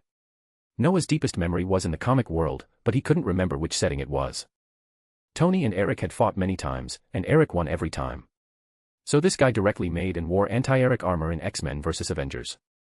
This new armor uses nanocarbon tube materials and combines some technologies of the Shi'ar Empire and the Kree.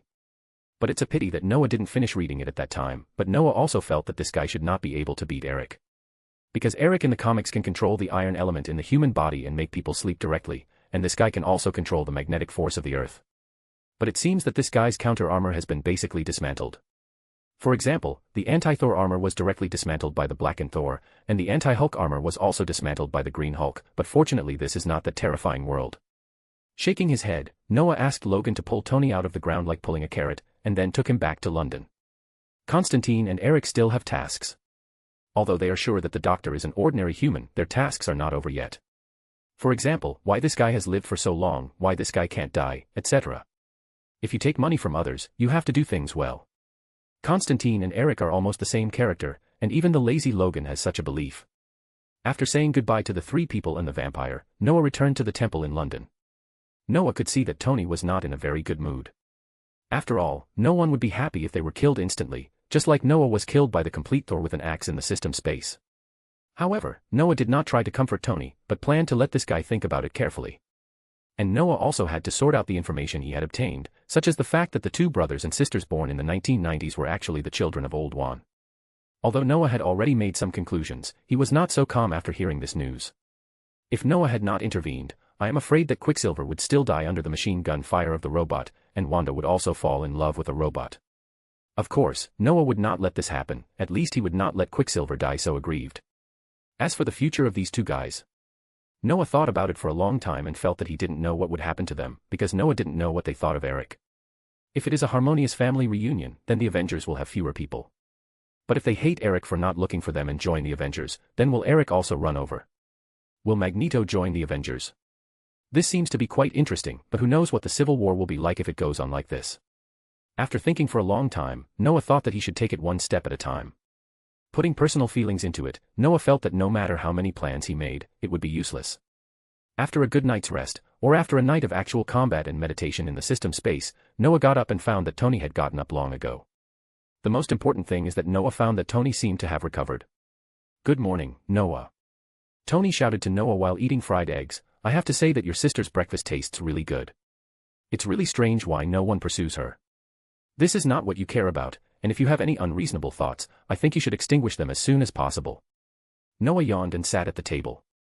He looked up and saw that it was already past 9 o'clock. "Don't worry, your sister is beautiful and great, but I already have a shadow in my heart." Tony said nonchalantly, speaking, "You woke up really late, and I was infected by you." "Haha, idiot." Noah rolled his eyes, drank a sip of milk and asked, "By the way, you recovered so quickly. You looked like you were hit hard yesterday." TSK, it seems that you still care about me." Tony continued to eat the fried eggs. "You didn't ask where your sister went, but you cared about me instead. I know some of your British hobbies, but I advise you to give up this idea." Noah raised his eyebrows, and the next moment a light golden halo appeared on Noah's hand. Noah's action made Tony chew the fried eggs slower, and if you look closely, you will find that this guy has cold sweat on his forehead. Of course Noah knew where Miss Heffen went, because Noah was woken up by her. At that time, Noah heard her say that she was going to Camartage. As for Tony, he was just a cheap mouth. It is not a good habit to subconsciously scold people. "Well, can you put away your magic?" Tony swallowed his saliva. "It's not a good thing to abuse apprentices, right? And, I take back what I said just now, you are not one of those perverted guys, right?" "Ha, now you know you are wrong." Noah looked at him with disdain. "Forget it, I'm too lazy to argue with idiots." "How did you recover so quickly?" "I'm not an idiot." Tony glared at Noah, and then slowly said, "No matter which aspect, I'm not an idiot. Just think carefully about what I saw, heard, and did yesterday, and then put yourself in other perspectives to know where my problem lies." Noah looked at Tony in surprise. He didn't expect that this guy was not pretending, but really recovered. He could say these words so rationally, and from all angles, it is obvious that Tony really knows his problem. Seeing Noah's surprised face and silent, Tony picked up a glass of milk and drank it, then slowly said, I started thinking after I came back yesterday. I have to say that everything yesterday was like a nightmare. It was the first time I saw that scene. Then what? Noah asked with a little curiosity, holding his head. Then I suddenly figured out one thing, that is, I am no longer an ordinary person. Tony laughed self-deprecatingly, I am a magician now, right? Although I still prefer to look at problems with my previous perspective, I really realized this yesterday. Then congratulations, Tony. Noah laughed, with such awareness, you are indeed a qualified magician. Not only that, I am still thinking about a problem. Tony didn't seem to finish his words, yesterday I was teased by the damn guy like this, and I found that my armor seemed to have become a burden. Hearing this, Noah's smile froze. What does this mean? Did Eric make me doubt my life?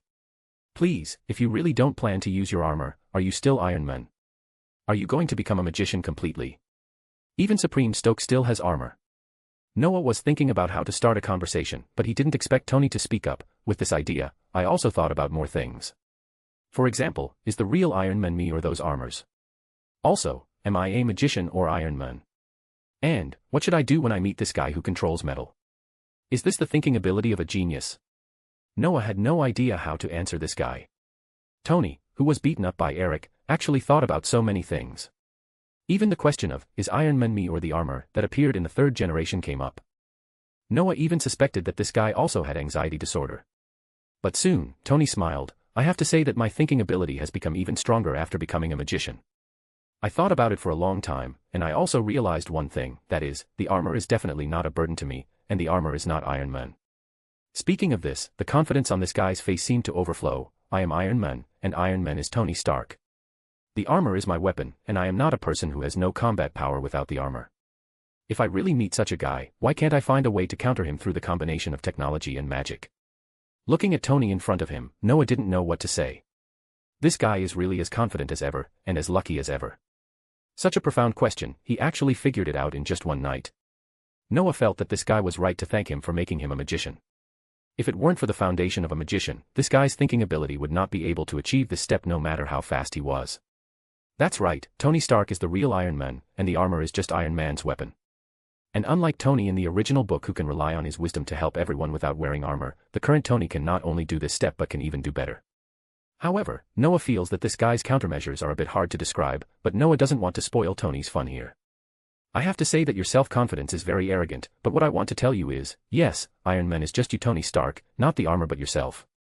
Even if you lose the armor, you are still Iron Man, and now I like you a little, Tony. Ha. Ha. Ha. Man, like this word, I think you should not tell me that I don't accept the likes of everyone of the same gender as me. More bonus chapters. Every 200 power stones equals bonus chapter. Give me more power stones. Chapter 344, Chapter 344 2 years. Find 50 plus advanced chapters. And for more fan fiction. Backhand index pointing down. Backhand index pointing down. Support link, patreon.com/RioRaRyu. As expected, Tony was severely taught a lesson by Noah.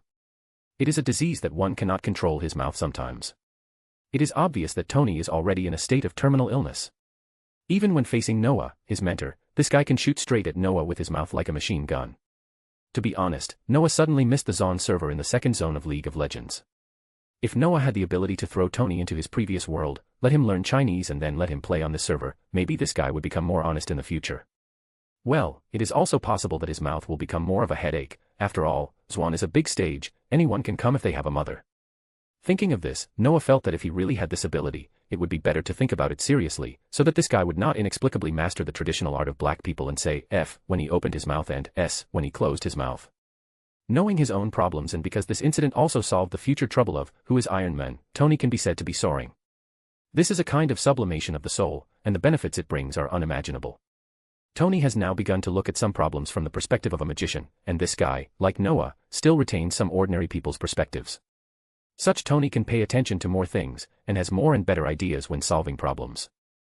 And Tony's learning ability seems to have been improved to a higher level. After getting the book of elemental magic array given to him by Noah, this guy has become more diligent. In Tony's own words, he seems to have returned to college. Although it is a bit troublesome, he enjoys such days very much.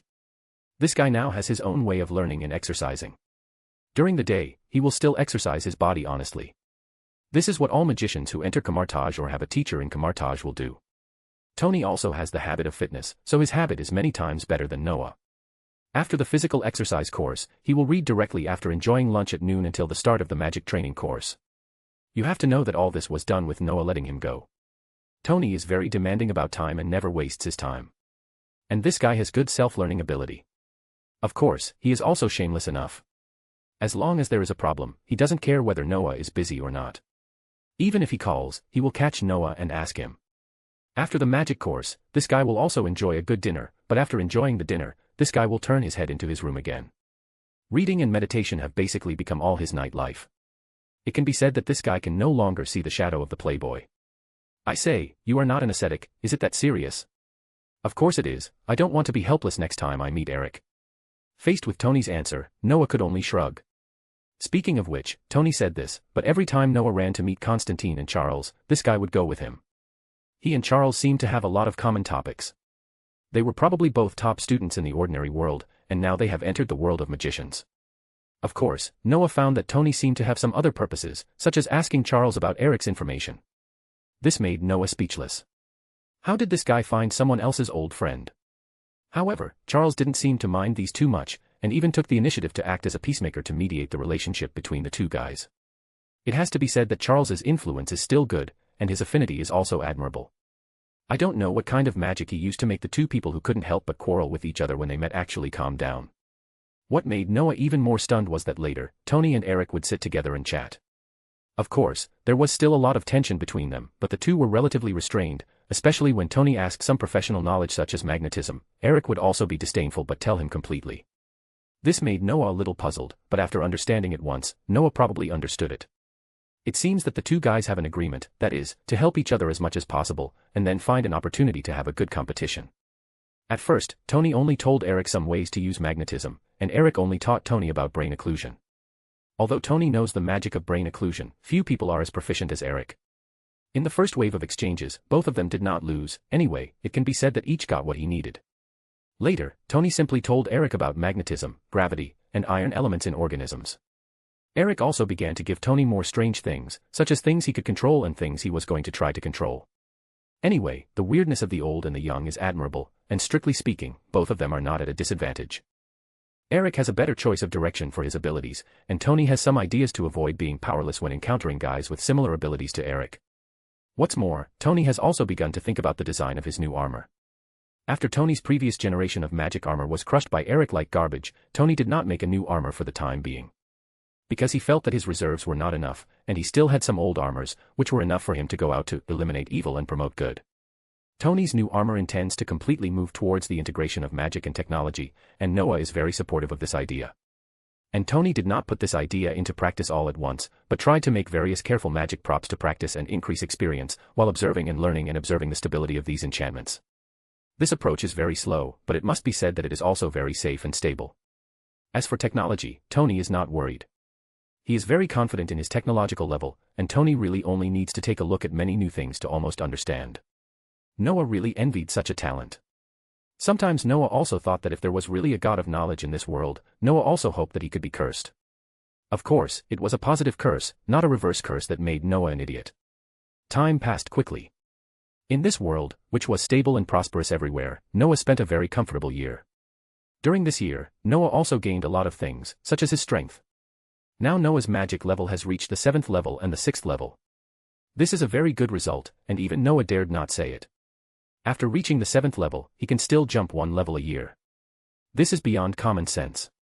After all, Noah is not a guy like Thor. Secondly, the group of little ghosts in Noah's temple have also reached a relatively gratifying level. For this reason, Ancient One came to take a look. It can be said that these little guys are all qualified magicians, and now Wong and Dennis don't need to take them. In addition to these little guys, Miss Heffen's strength is also steadily improving, and she has even completed the assessment of the wizard. And the little girl Lily is also preparing to review this exam. She has a good talent. Except for the knowledge reserve that makes Noah a little dissatisfied, her magic level is almost catching up with Snape. As for Tony, his magic level may not be very good, that is, about the 3rd level. But he has only studied magic for 2 years. Moreover, although this guy is very hard, there will always be some uncertain factors. For example, which place needs Iron Man, or Stark Industries needs him to show up. It can be said that Tony's magic talent has been fully revealed, and after a year of preparation, Tony finally made his own armor. Is this your new armor? Noah stood in the laboratory and looked at it curiously. It looks pretty good. Of course.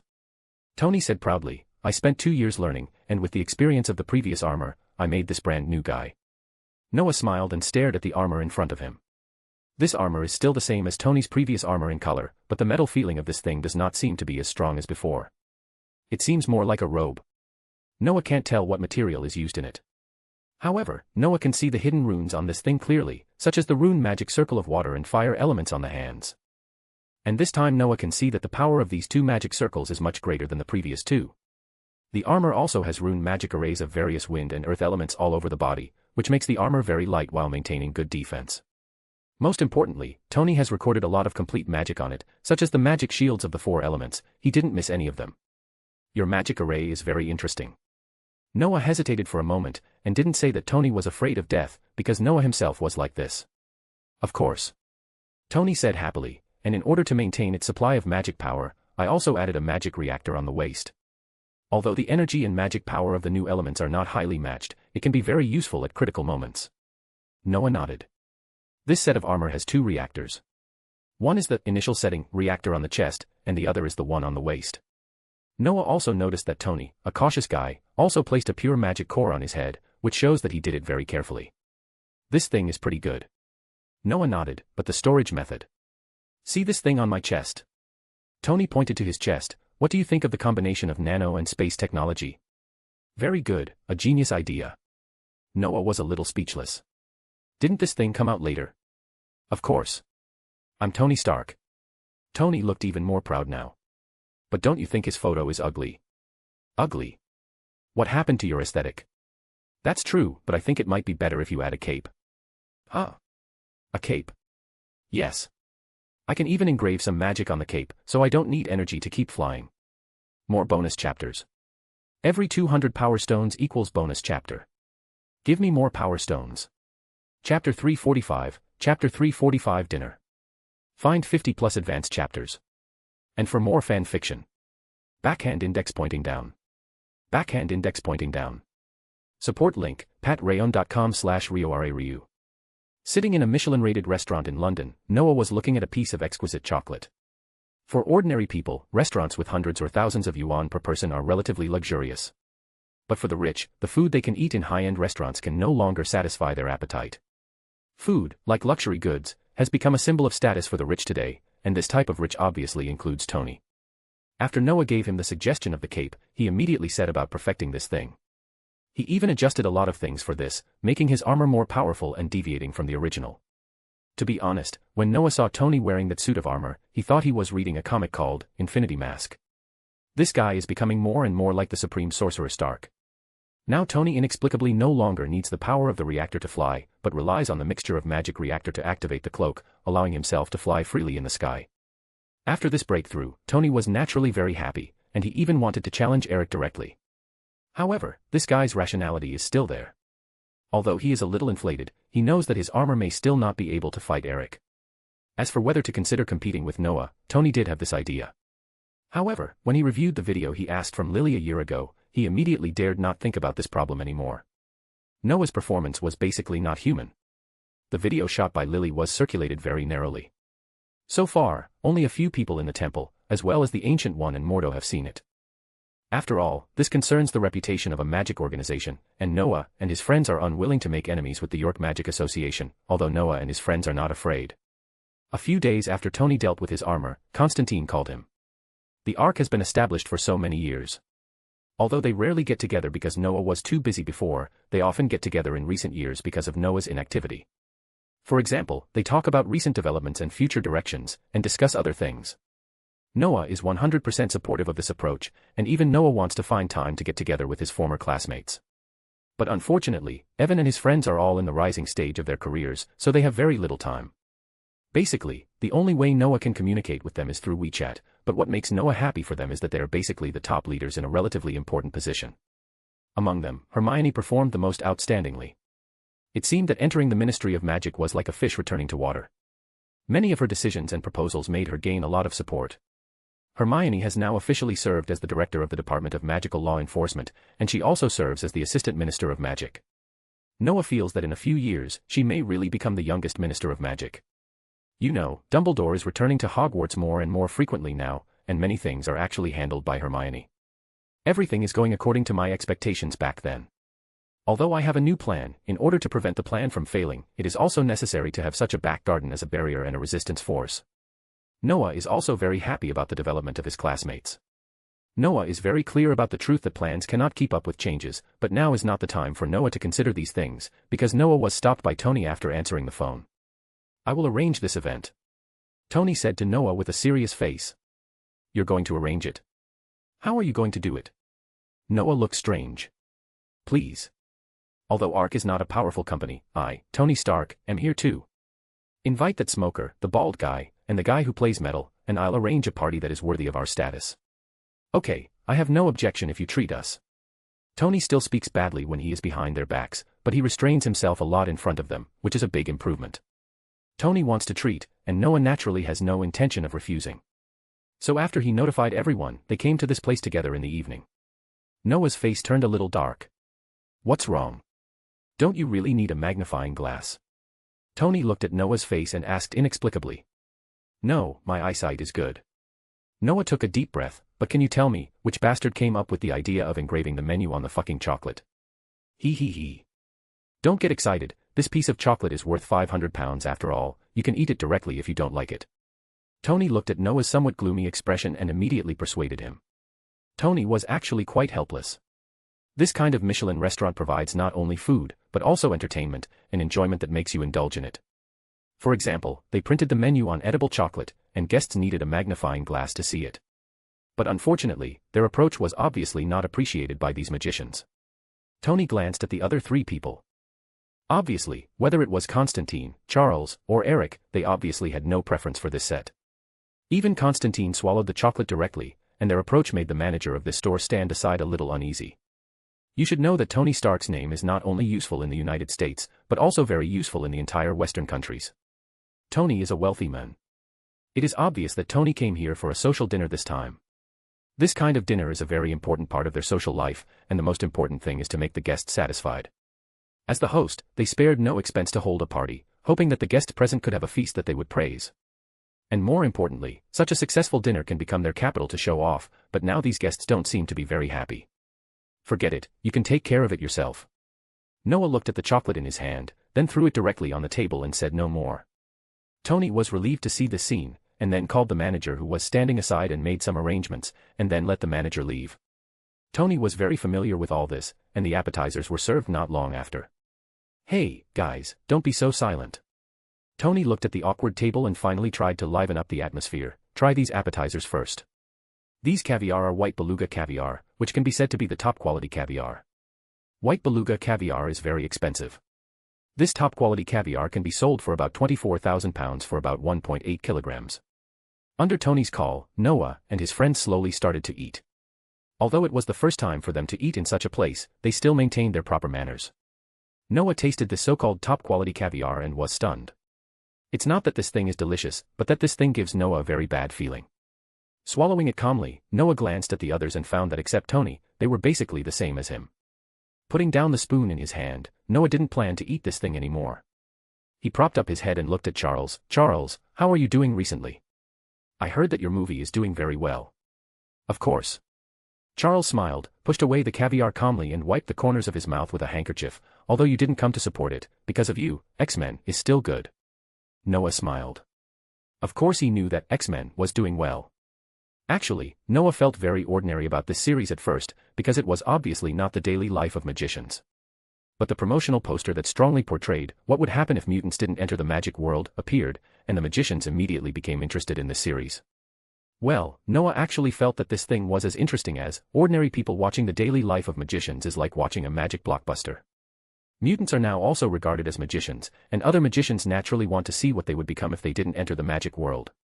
Dumbledore and his team were also happy to see these movies released, because they could highlight the importance of the Ministry of Magic from the side. Look at how miserable these people who were not protected by the Ministry of Magic were in the ordinary world. We went to take a look too. Constantine said at this time, it was okay, but Eric was a little dissatisfied.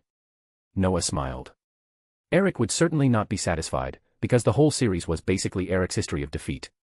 Well, except that Eric was whitewashed later, it was basically Eric who caused trouble and was dealt with by Charles's X-Men. The conversation had been opened, and the scene was naturally not as awkward as before, which made Tony feel relieved. If the atmosphere was the same as before, then Tony would really feel embarrassed, and this guy seemed to have not forgotten the fact that his copyright was hacked by Noah. He also asked Charles when Iron Man would be ready. But the answer he got disappointed him a little, because Charles said he was going to finish the X-Men series first. Charles is also very busy now, because he is preparing to take the magician's assessment, and he is stepping up his review. As for Constantine, there is nothing much to say, as if there is nothing else except the new Selena. The doctor they investigated in New York last time seemed to be like that because of the curse. The curse was not theirs to deal with, so Constantine took the money and left. Just when the five of them were chatting happily, Noah's phone suddenly rang. More bonus chapters. Every 200 power stones equals bonus chapter. Give me more power stones. Chapter 346, Chapter 346 Thawed Steve Rogers. Find 50 plus advanced chapters. And for more fan fiction. Backhand index pointing down. Backhand index pointing down. Support link, patreon.com/RioRaRyu. In New York, in the command building of S.H.I.E.L.D., Noah, Tony, Constantine, Charles and Eric, a group of 5 people, went directly to a monitoring room. Fury had been sitting here for a long time, and as Noah and others came in, he also looked at these people. And in the monitoring screen that he had been paying attention to before, it was a room that looked very retro, very much like the 1930s and 1940s. Welcome. Fury stood up and looked at the 5 people, especially Constantine. Then Fury said to the other S.H.I.E.L.D. agents, you all go out. This place is temporarily closed now. No one is allowed to come in. These S.H.I.E.L.D. agents nodded, and then turned around and left the room one by one. Soon there were only 6 of you in the room. Fury breathed a sigh of relief, and after entering a string of codes on the computer keyboard, the whole room was completely closed. God, I didn't expect you to come together. After doing all this, Fury said, you haven't been to New York for a long time, Noah. In fact, I came here once about 2 years ago. Noah spread his hands, okay, let's not talk about this. Tony, check this room. Hey. Don't you even trust me, Noah? Noah's words made Fury feel a little dissatisfied. What does this mean? Although we haven't seen each other for a few years, you can't start to distrust me just because of this, right? However, Fury only complained, and he soon calmed down because Fury felt that he knew Noah very well. Although Noah was sometimes unreliable, he was very reliable most of the time. Having experienced Noah's prophecy, Fury felt that it would be better for him to believe this guy. Fury even wondered if someone was doing something not so good. Several monitoring signals were found. Sure enough, what made Fury's face dark was that he guessed correctly. When Tony used Jarvis to scan it, he immediately confirmed how correct Noah's approach was. Do you know where the monitoring signal came from? Fury asked with a dark face. God knows. Tony rolled his eyes, they can hear us talking and react in advance to evacuate. What can I do? How can you be the director of S.H.I.E.L.D.? The internal strife is too intense, right? Damn it. Fury's face turned even darker. He turned to look at Noah. Noah, do you know what's going on? I don't know. I just felt something was not good. Noah shrugged. Of course he knew what was going on. The main reason he did this was that he saw someone when he came in. That was the bald guy with glasses who later arrested Captain America and was fooled by Captain America. Noah remembered that he wanted to call him Sitwell. Seeing a guy with such a high recognition rate, especially since he had been in this monitoring room before, Noah naturally planned to give it a try. God knows why Noah was so lucky that he actually found something for him. But now Noah is not going to disintegrate S.H.I.E.L.D., so Noah can only say to Fury with a mocking sentence, it seems that your control is really not good. Look at my temple. Who would play such a trick with me? Ha, I can't compare with you. Fury rubbed his eyebrows helplessly, but you are right, my control may really not be good. There is no way, the struggle for power is like this, maybe someone is waiting for me to make a mistake.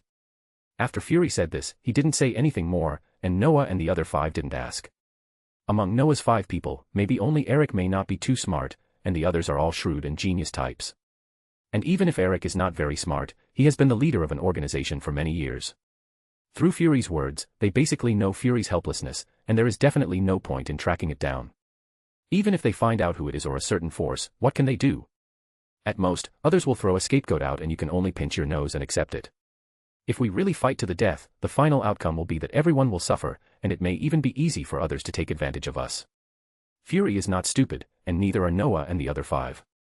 Anyway, Noah did this just to pave the way for his own exposure of Hydra in the future, so they tacitly stopped talking about this matter and all looked at the big screen.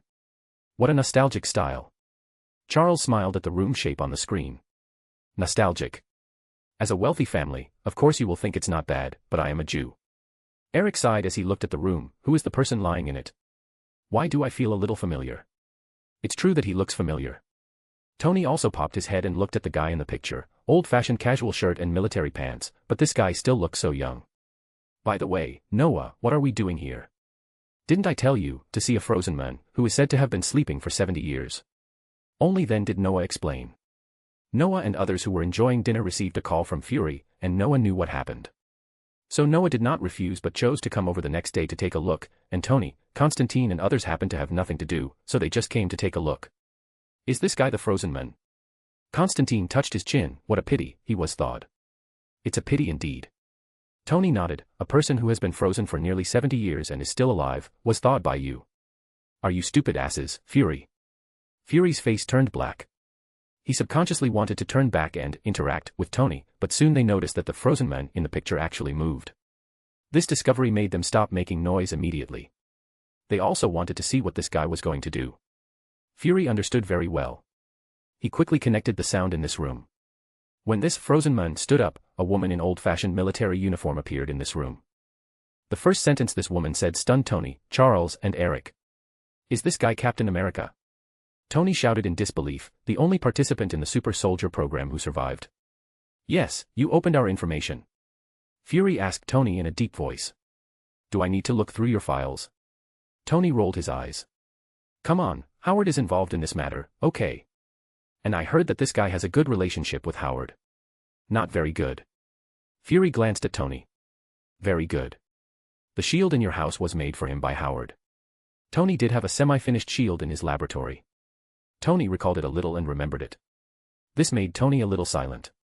He really expected that his father and this guy had such a good relationship. The video in the surveillance continued. Soon Steve Rogers exposed the woman's lies, and the way of exposure made Fury a little embarrassed. Because the football game he played was actually watched by Steve Rogers before, this can be said to be a huge mistake. TSK, it seems that you are not attentive enough. Tony would not miss such an opportunity. He had been holding back for so long with Noah, so he needed to vent. If something like this happened in my company, I would definitely fire him. Shut up. No one would think you are dumb if you don't speak. Fury glared at Tony. Seeing Steve Rogers beat his men and demolish the wall in the picture, Fury knew that he could not sit here any longer. He immediately stood up and took out the intercom to call Coulson. He had basically determined the combat effectiveness of this Captain America. And for his plan, he couldn't kill this guy, so he could only come forward to solve the problem himself. Speak, did you call us here just to see your shield embarrass yourself? Noah asked curiously as he walked outside with Fury. At first, Noah thought that Fury asked him to come here to help wake this guy up, because Fury said that this guy had been in a coma for a long time. Who knew that this guy would wake up when they just arrived today? This made Noah have to guess whether Fury was asking him to be a savior or to help wake this guy up. God knows why this happened. Fury sighed as he walked. He has been in a coma for at least a month, and has been like this since he was thawed. Who knew that he would wake up today? I had no choice but to ask you for help before. It seems that you are really unlucky. After listening to Fury's explanation, Noah couldn't help laughing, which made Fury's face even uglier. It was really unlucky. God knows what happened today. First, he found that his men didn't seem to be very honest, and then he found that his preparations had serious mistakes. This made Fury very distressed. He suddenly had the idea that these guys in the magic world are not all disaster stars. However, Fury only dared to think about this idea in his mind. If he really dared to say it out loud, God knows what terrible things would happen. Walking all the way outside, they soon got on a tactical truck. As soon as they sat down, the car started, and Noah couldn't help asking, are you going to persuade him to join your Avengers? Yes. Fury admitted directly, the Avengers are a little small, but we have been preparing. Captain America Steve Rogers is a righteous and kind person, I believe he will join. Maybe. Noah nodded. By the way, how is Cross now? He successfully got in, and he also found a lot of creepy things. Really, it seems that the golden apple is not far away. More bonus chapters. Every 300 power stones equals 1 bonus chapter. Chapter 347. Chapter 347. If it were you, what would you do? Find 50 plus advanced chapters. And for more fan fiction. Backhand index pointing down. Backhand index pointing down. Support link, patreon.com/RioRaRyu. Noah has not forgotten the golden apple. He pretended to be the ultimate villain and dragged a father and son into the water. Although Noah is not interested in this thing, Noah really wants to understand the technology of the ISU people. He can ask Thor. But this thing can be given to Tony. Tony is a top figure in the Earth science community, but he is probably not that powerful in the entire universe. Having this thing to lay the foundation is also a very good choice, not to mention that Noah still remembers that there is a guy in Kamartaj who may be able to use this thing. That guy is Victor, a guy who passed the magician assessment in the same class as Noah. To be honest, if this guy had not entered Kamartaj at a very young age, there would be no Latveria in this world, let alone a guy who plays with fire and looks exactly like this guy in the surveillance. Noah almost thought that this guy was the one who was so strong that he was against the sky many times, but in the end he was defeated by superheroes because evil could not overcome good. They all studied magic, and they are all interested in technology, so it's hard not to think like this. Noah touched his chin. Oh, that's not right. This guy seems to be using magic to make mechanical evolution. Is this guy the one with 3 hands? Noah thought for a long time but didn't have a specific answer, and soon Noah himself was too lazy to think about it. No matter who he is, Noah has a lot of room for operation. There are no shining guys in the original world. Who knows if it's because the protagonist's halo is too strong that they didn't appear, or is it a funding problem? Now that Noah is standing here, it's naturally impossible to ignore those powerful guys. Noah decided to meet this guy when he has time. Maybe Noah can make a Dr. Doom himself anyway, he's wearing a mask, who knows? At the very least, get 3 hands. The combination of technology and magic is quite exciting to think about. Noah chuckled, and Fury and others had stopped the car. It seemed that they were planning to ambush. Noah couldn't deny their actions, and Tony, Constantine and others were not interested in it. They followed them just to watch the fun. However, Tony seemed to be more interested in Steve Rogers' physical fitness. When he got on the car, he had already notified Jarvis to collect the information of the American captain. He was now holding a mobile phone and looking at the information uploaded by Jarvis, and he sighed from time to time. I didn't expect this guy's physical fitness to be so good. After reading Jarvis' analysis, Tony couldn't help but praise him. It's okay, not great but definitely not bad. Constantine bit a lit cigarette and said vaguely, at least better than yours. Huh. Tony rolled his eyes. You smoker, how dare you say that to me? My physical fitness is definitely better than yours, do you believe it? I don't believe it. This time it was Eric who spoke. John's physical fitness is very good, plus he originally belongs to the Muggle category, and he also has magic power. And as an exorcist, he has to face all kinds of monsters. Do you think his physical fitness will be worse than you, a rich second generation who lives in luxury? The term rich second generation was still said by Noah, and everyone understood the meaning as soon as they heard it. Tony was very unconvinced, because he felt that even if he inherited the wealth left to him by Howard, he could create it himself, but unfortunately the fact was like this and he had nothing to refute. Tony didn't bother to pay attention to Eric. He turned to look at Noah. Tell me, is there any way for me to make this medicine? Super soldier serum. Noah looked at him strangely. If you don't mind turning into Bruce Banner, I think you can try it. Tony's face turned green when he heard this. Bruce Banner, the unlucky guy, was the experimenter of the new generation of super soldier serum. Or, this guy is a typical loser. If Fury hadn't asked him to meet General Ross, who knows what would happen to him now? Forget it, I'm just talking. Tony's expression was a little bit sad. I'm in good shape now, I don't think I need to do these messy things. And my exercise method is also very good. After all, I also use the exercise method of Kamartaj. Really? What a coincidence. Constantine smiled, and Eric and Charles also smiled. We are the same. Tony didn't want to talk at all. Constantine had been working with Noah for the longest time, so it was normal for Noah to find a way to give him some benefits. And Eric was Charles's best friend, so he would naturally not treat his old friend badly. As long as Noah and Charles don't hand over meditation, everything else is tacitly approved by the Supreme Master. This is a privilege given to Noah. Ancient One knows that Noah and Charles have a good relationship, and Charles, Eric and Constantine are all under Noah. With Noah watching, Ancient One naturally won't say much. Of course Ancient One didn't forget to remind Noah. That is to warn them not to make these ways of exercising known to everyone. Noah naturally agreed. He is not a fool. Tony is a little autistic, while Fury outside the car seems a little happy. But this guy suppressed his emotions very well. Unless there are people who are very familiar with him, no one can see his pride. It has to be said that this guy's disguise is still very good. And this guy's appeal and persuasiveness are also very good.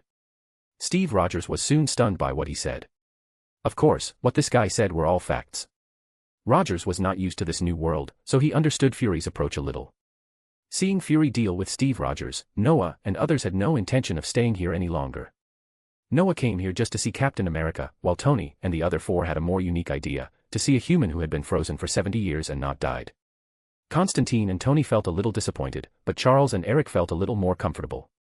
It was rare to see someone of almost the same age as themselves, and they looked so young, which made them feel a lot better. Now, because of the continuous activation of their magic power and their own abilities, the two of them have begun to get some special feedback. They both look a lot younger now, especially Charles, who looks no different from his middle-aged days. The most important thing is that this guy could walk normally when he studied from Camartage a few years ago. Except for his hair, which seemed to be unwilling to show some problems, there was no connection between him and the paralyzed guy before. After returning to London, Noah rested comfortably for a while, but he didn't dare to relax. Captain America was dug out from the frozen place for 70 years, which also means that the first major disaster on Earth is coming. In fact, this disaster is nothing to Noah. Noah has been preparing for so long, it can be said that the magic world of the whole world has been improved to a certain extent. If even this trouble can't be solved, then don't play it. It's just that Noah is a little worried that the magician will not go out this time, so naturally he can't go out. Noah remembered that in the movie, the Ancient One didn't seem to let other magicians take action, but came to the New York Temple alone. And she didn't deal with these invaders seriously, just fooled around. This is what Noah knew in the plot of Avengers 4. Noah felt that the Ancient One was actually cultivating these Avengers. But now Noah felt that it was not necessary. Noah even felt that it was not necessary for all the magicians in the world to come out. He only needed some capable guys with characteristics to go out. For example, Noah's Ark could be used for practice. The idea is good, but it is only a matter of time before the magician appears. Let's think about it more. After thinking about it, Noah stayed in his temple for about 2 months before bringing Wong to Camartage. Although Wong was very puzzled as to why Noah came here to pull him, he did not say anything. He and Noah had known each other for more than 10 years and naturally knew Noah's character very well. So Wong just followed honestly. With their identities, it was not difficult for them to meet Ancient One. They did not even need to inform each other, and they came directly to Ancient One's room. "Why are you here?" Ancient One was stunned when she saw Noah and Wong, and then she smiled. "I thought you were just waiting for me to come over to see you." "How is that possible, teacher?" Noah touched his nose. He hadn't been here for several months. But Noah was thick-skinned enough to not care about it at all. He sat down and said to Ancient One, "Look, you're here, teacher. You came here to find me for something, right?" Ancient One smiled and shook his head. "It just so happens that I have something to find you too. I didn't expect you to come here by yourself." "Oh. Teacher, what do you want?" Noah was immediately refreshed when he heard it. "Is there anything I need to do?" "There are indeed some things." Ancient One nodded, "But to be precise, there are some things I want to see your opinion on." "My opinion?" Noah pointed at himself and asked inexplicably. "Yes, don't ignore your changes to the entire magic world. Not to mention the big ones, Camartage alone has been affected by countless things." "Ah, it's just a coincidence." "Teacher, if you have anything to say, just tell me directly. I want to ask, if a group of aliens are coming to Earth, I can easily deal with it. But I and a powerful being plan to train some young people, but no matter what, it is easy to cause big trouble. If it were you, what would you do?" More bonus chapters. Every 300 power stones equals 1 bonus chapter. Chapter 348, Chapter 348 all in your hands. Find 50 plus advanced chapters. And for more fan fiction. Backhand index pointing down. Backhand index pointing down. Support link, patreon.com/RioRaRyu. Noah thought about what the Ancient One Master wanted to discuss with him, but Noah never dreamed that the Ancient One Master would ask about this. This made Noah a little speechless and a little unprepared. It was not this that caught him off guard, because Noah had considered that the Ancient One Master would ask him some questions about alien invasion. But Noah was not panicked, because he was prepared for this, and Noah came for this. It was just that Noah had not expected that someone else would be involved in this matter. In fact, Noah did not need to think about it at all to know who the powerful being mentioned by the Ancient One was. This guy is definitely Odin. Looking at the whole incident, it was his son who led the aliens, and his son was also one of the people who solved the problem. Noah had never thought about this before, because he thought that Loki had an accident and did this. Then because of his appearance, Thor was attracted here, and later he realized that this guy was just being used. However, Noah did not dare to think so superficially now. Noah suddenly found that Odin was actually very cruel. But from a father's perspective, this guy's evil heart is understandable. If one son makes a mistake, let the other son forgive the sin, and let them get some experience. It just so happens that Ancient One also has this idea. Okay, they hit it off and the story of the Avengers came into being. After the Avengers performed well, Ancient One also found his successor. Only then would she safely hand over everything to the young people. Odin also, coincidentally, got tired of living at this time and planned to leave. Although sometimes their inaction is quite annoying, it has to be said that they are also thinking about future generations. It is impossible for the world to rely on the two of them to protect the world all the time. How can the world grow like this? The Guardian is not only to protect the safety of the world, but also to make some plans and choices for the future path of the world. Noah sighed. He understood a lot of things. It can be said that all this is probably a game of chess between these two, right? But it is undeniable that they are indeed for this world. And what about himself? Noah sometimes thinks about this problem, because his appearance and some of his actions may completely overturn the chess game, which is equivalent to wasting their efforts. What an idiot. Just when Noah frowned and pretended to think about what Ancient One said, Noah's system suddenly made a sound. This mechanical but emotional voice made Noah very uncomfortable. Noah even suspected that this guy passed by Cybertron and encountered the fire. Otherwise, how could there be such a weird voice, which made Noah feel particularly painful? Why are you scolding me? Noah asked in his heart. You have to think about this question for so long. What an idiot. The system's voice was still cold, but it made Noah look forward to it. What do you mean? Are you going to lead everything in a good direction or a bad direction? Even if the two of them leave it alone, they will not appear if you really do something bad. Yes. The system's words made Noah understand a lot of things at once. Indeed, both the Ancient One and the God King Odin had said that they were unpredictable futures and the most special kind of people. Although the words were different, the meanings were similar. With me, the world can move in a better direction. Will these two care about other things? And it is gratifying that Noah's performance seems to be very good, and there is no need to worry about Noah's sudden blackening.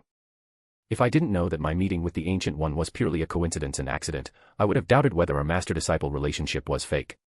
Noah smiled bitterly in his heart. He and the Ancient One's master-disciple relationship was real, and Noah was very sure of this. It's just that Odin is a little too dark, which makes Noah a little worried, but Noah feels that he doesn't need to worry too much about these.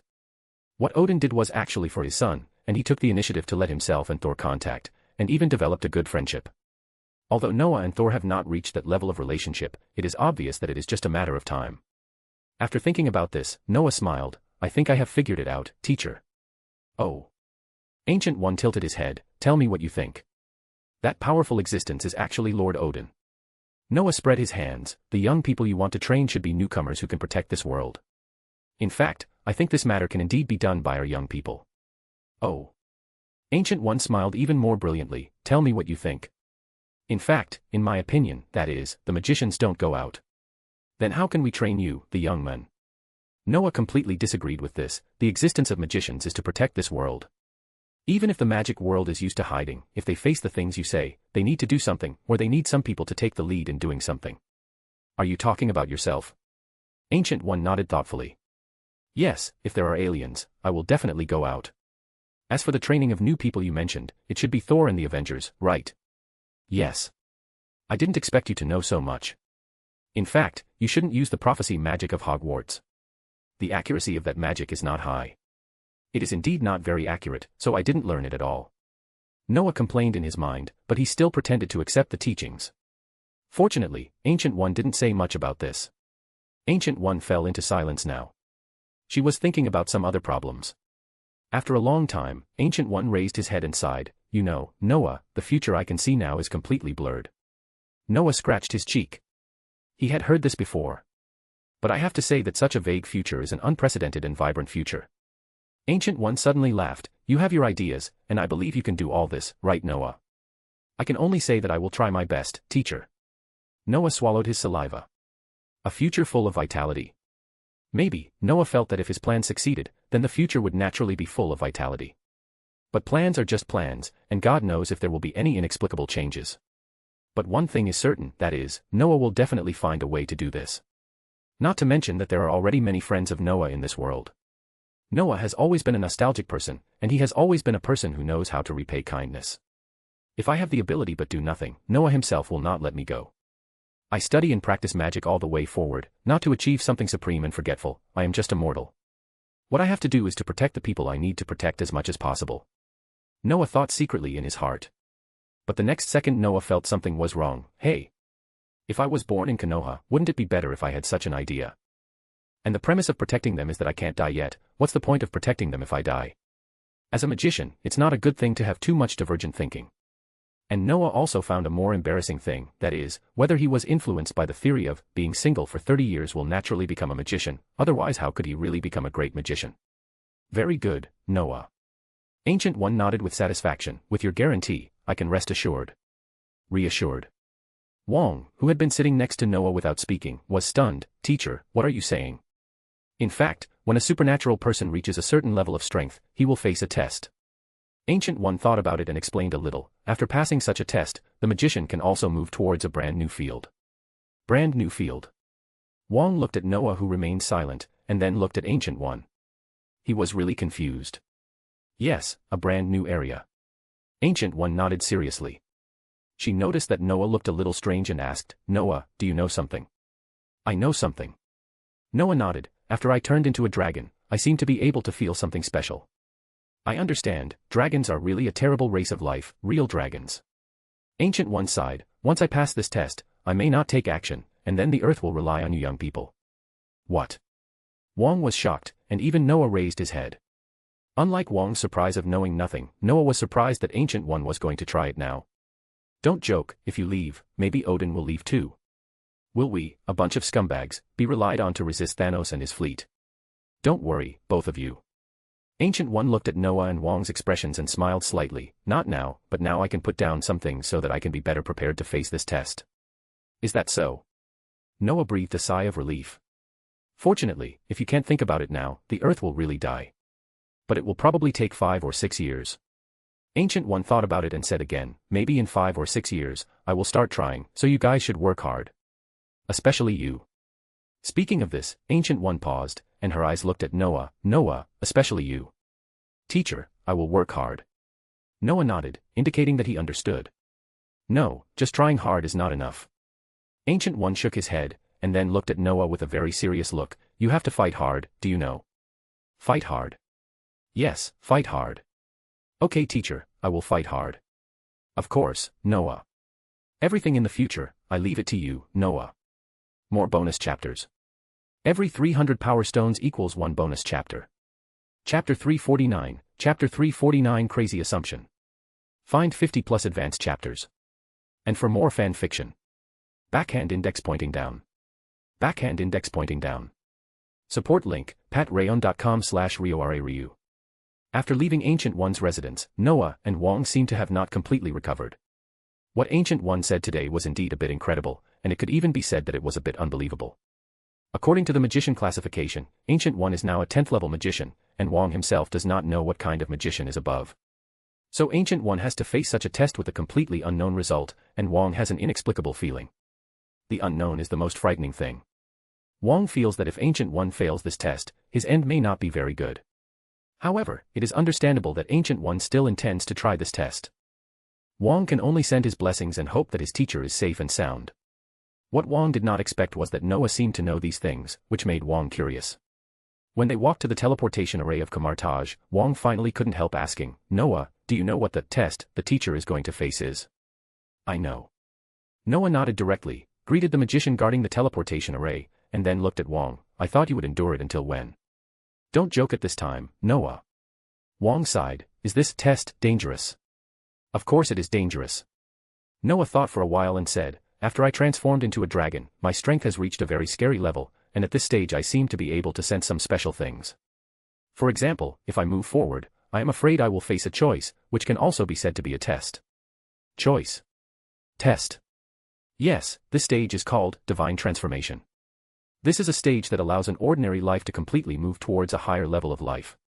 If the transformation is successful, then the teacher is a real god, not an ordinary person with extraordinary power. This is a good thing. God, why do you and the teacher make such expressions? Because it is almost impossible for an ordinary person to complete the transformation.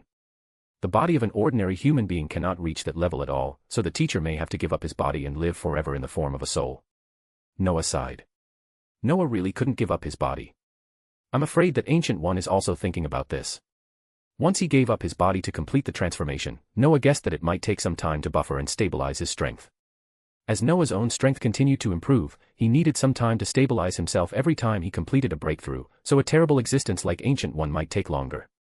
In this way, she had no way to continue to protect the Earth, so she could only let some things go so that the new people on the Earth could have enough training. As for why he didn't wait until all this was done before leaving, Noah thought that it might be that Ancient One himself noticed that he might not be able to delay until that time period. Today, Noah specially used the ability given to him by the system to observe Ancient One.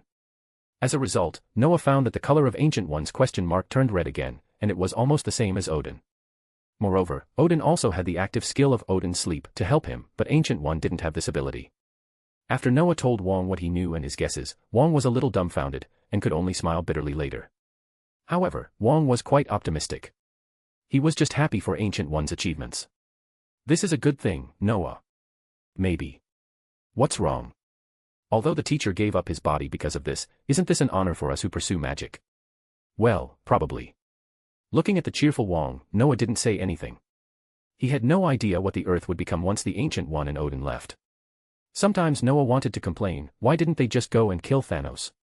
But after thinking about it, Noah felt that they had no reason to do it, and abusing the time stone to peek into the future might cause dissatisfaction among other powerful beings in the universe. Shaking his head, Noah couldn't guess and was too lazy to guess. Anyway, it would take a long time for Thanos to come. If it doesn't work, I'll release Dormammu after the Ancient One leaves, and then have a good negotiation with him with the time stone. Full of random thoughts, Noah took the king back to the temple in London. Today's events made Noah a little emotional. It turned out that some destined things really came. As for the Supreme Sorcerer, Noah had expected it long ago, so Noah didn't care much. It's a pity that my strength is still not up to that level, otherwise I would be the one to torment Strange in the future. Noah was a little amused when he thought of Strange, who was thrown into the depths of the universe for a day trip.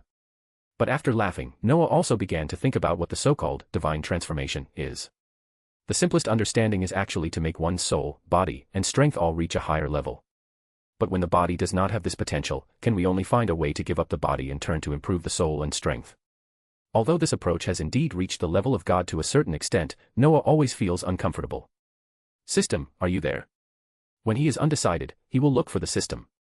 Although Noah rarely looks for it because it basically ignores him, the system will still respond when he encounters big troubles. Don't ask if I'm there, just say it if you have any questions. The mechanical voice of the system sounded directly in Noah's mind. Okay, I know your problem.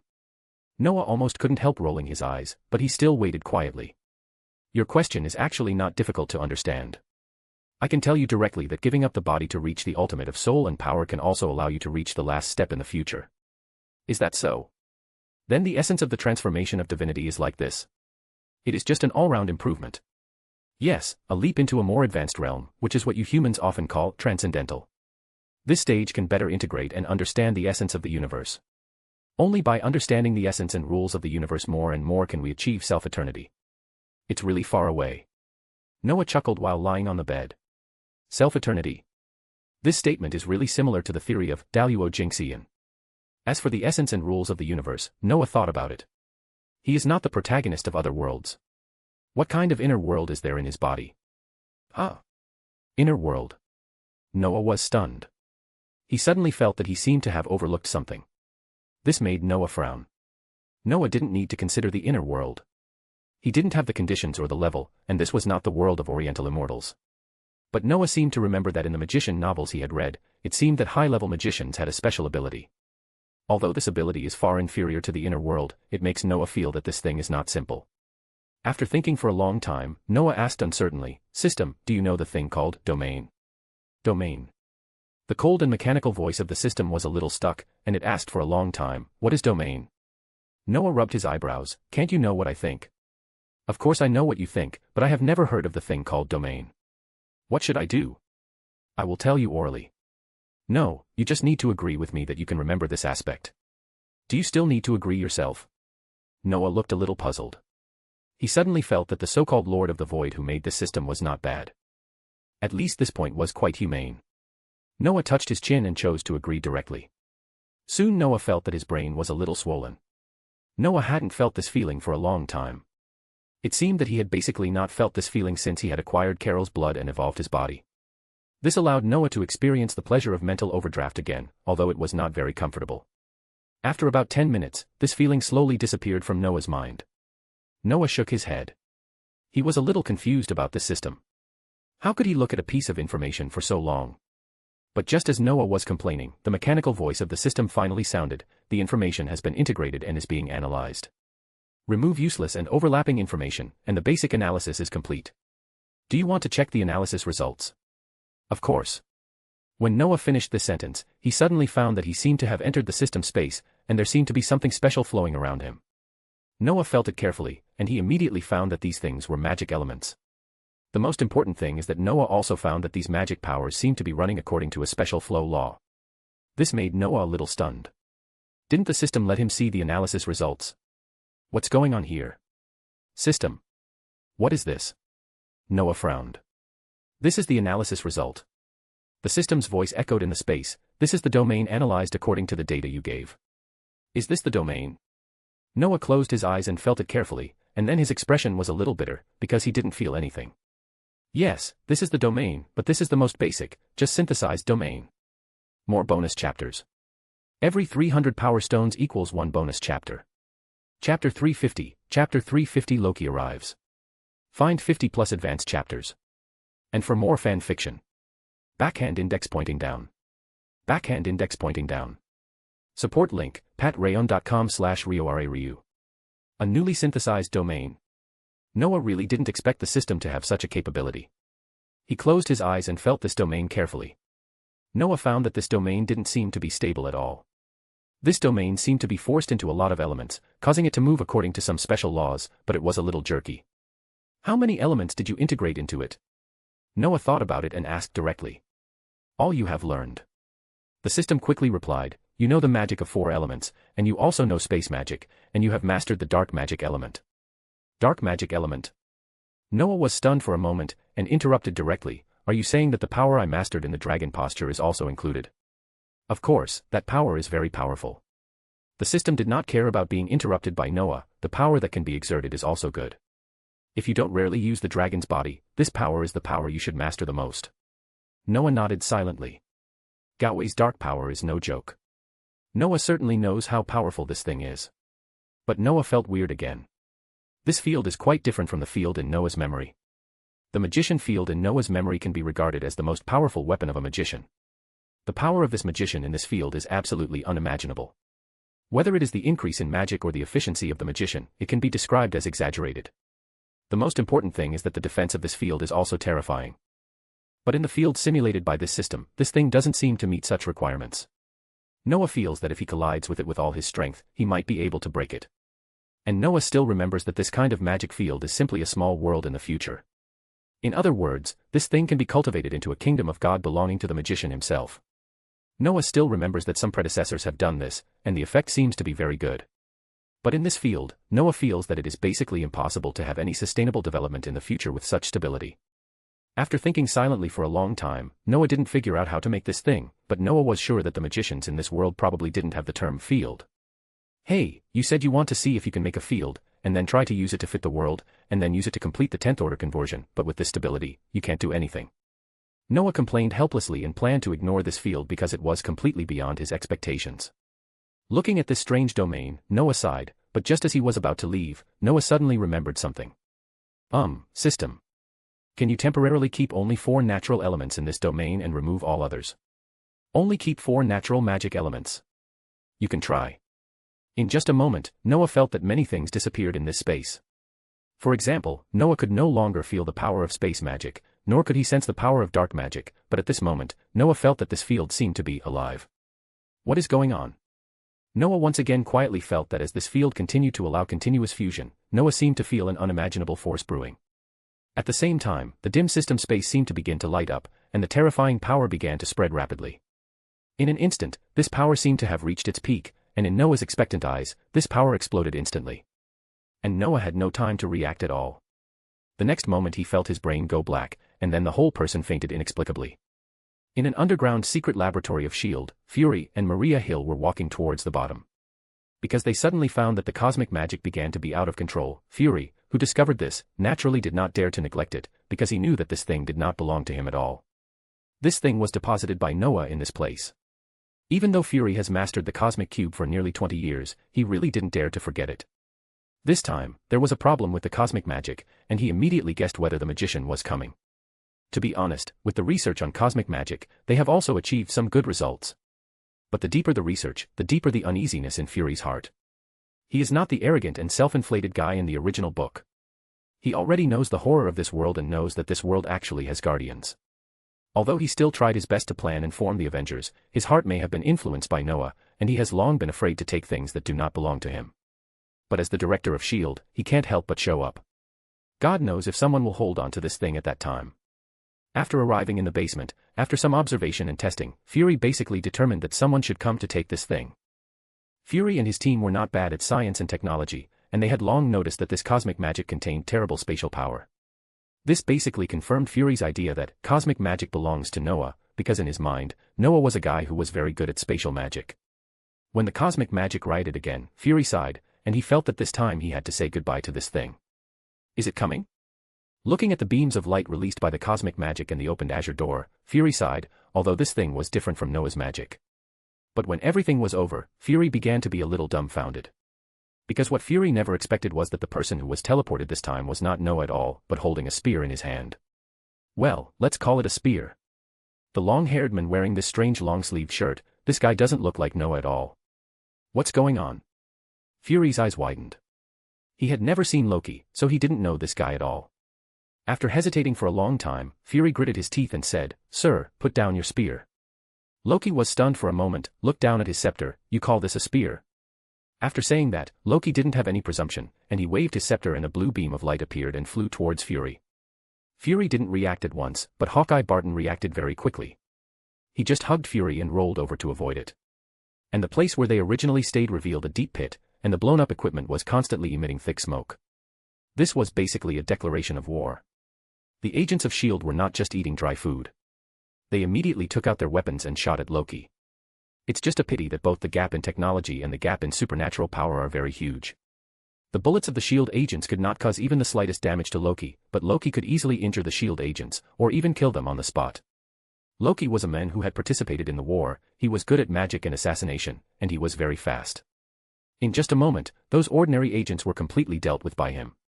When Fury saw this, he immediately knew that this guy was definitely not an ordinary guy, and he was definitely not Noah's man. This is hell. How did this top-secret information get out? Did Noah let it slip? Fury cursed inwardly, but his movements were not slow. While Loki was still dealing with the trash, he had already taken out the suitcase specially set up for cosmic magic, and Barton also took advantage of this time to sneak behind Loki. Unfortunately, Loki was really experienced in battle, and he had already discovered Barton. When Barton started to move, Loki grabbed him immediately, leaving Barton no room to resist. "You are a little different." Looking at Barton who was still struggling in his hands, Loki chuckled and randomly pressed the scepter in his hand against Barton's chest. Suddenly a terrible force poured into Barton's body, and Barton's pupils turned black. When he recovered completely, he had silently stepped back like a loyal dog and put away his weapon. Is he controlled? Fury was no longer the ignorant guy. He understood what happened when he saw this scene. This time he was basically sure that this guy was from the magic world. After secretly cursing Noah, Fury quickly put away the cosmic cube. But when Fury turned around and pretended to be fine and left, Loki directly asked him to stop. "Put down the box in your hand. I came all the way here just for it." Loki once again controlled a S.H.I.E.L.D. agent and said to Fury without looking back, "I don't think you need to be so nervous." Fury stopped. He had to face this situation. Of course it is necessary. Loki showed a hint of pride. "My name is Loki, I come from Asgard, and I have a great mission that you cannot understand." Loki. Professor Selvig stood up. "Are you Thor's brother? The guy who sent a machine to kill Thor?" Loki almost forgot about this old man. It was through this old man that Loki knew about the cosmic cube. Asgard. Fury shook his head. "Sorry, I have no grudge against you. Why are you doing this? Ants have no grudge against your shoes. Will you feel sad if you step on them to death?" "You mean you want to step on us to death?" Fury is now sure that this guy is not from the magic world, but from Asgard. But in Noah's mouth, isn't Asgard an existence that protects the earth and humans? What's wrong with this guy? Although Fury can't figure it out, he won't give up. "Forget it, whatever you think. What I can tell you is that this thing does not belong to us. Of course it doesn't belong to you, you are qualified to own it. but it belongs to someone in a strange world. That world is on Earth, and it is full of magicians. The owner of this thing is a magician named Noah Finial. Fury naturally said the magician world. Although Fury was a little surprised at how he said it, he soon stopped thinking about it. Because the guy named Loki in front of him seemed to be a powder keg that was ignited. More bonus chapters. Every 300 power stones equals 1 bonus chapter. Chapter 351, Chapter 351 Domain Construction. Find 50 plus advanced chapters. And for more fan fiction. Backhand index pointing down. Backhand index pointing down.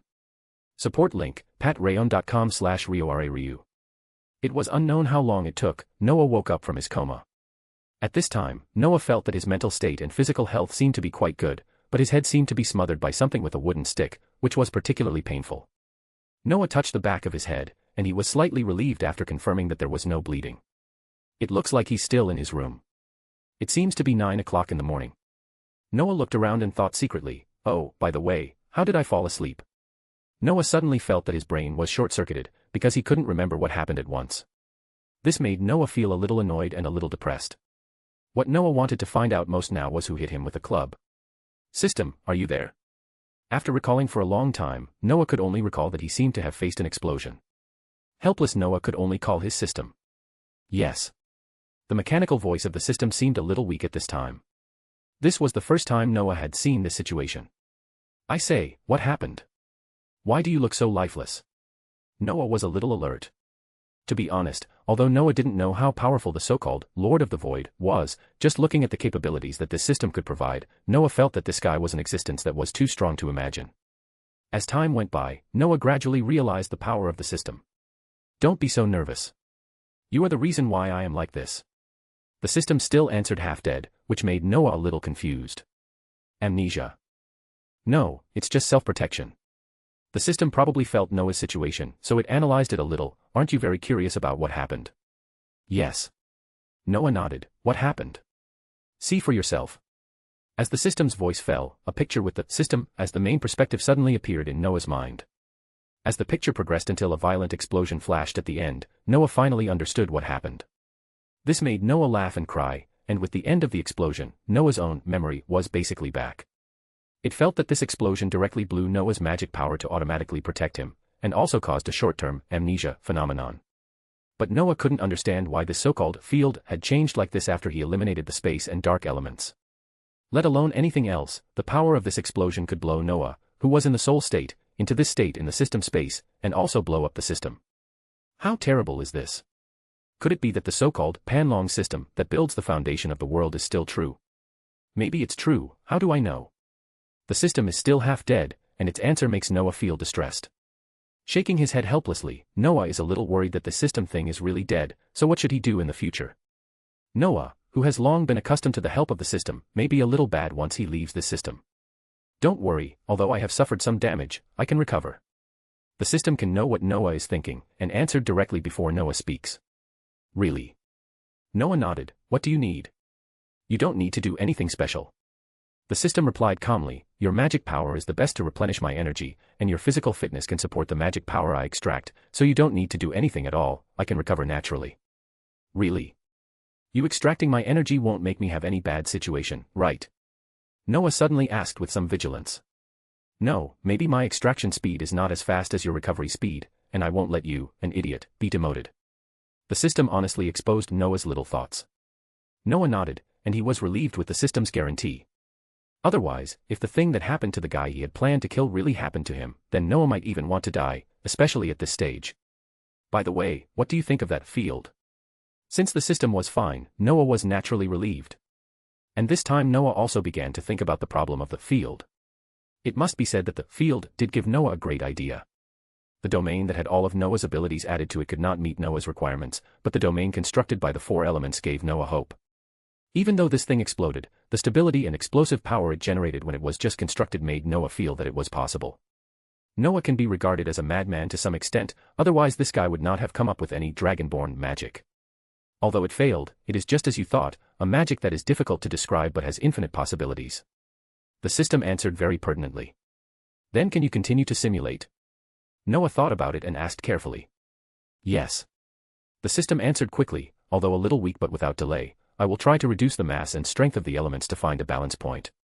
But I remind you that I have a feeling that if this magic succeeds, you may lose other magic. Lose other magic? Noah was stunned for a moment, and soon he understood what the system meant, which made Noah frown. Losing other magic means that there are no magic elements added to the system, and I am afraid I won't be able to perform it in the future. This is not what Noah wants.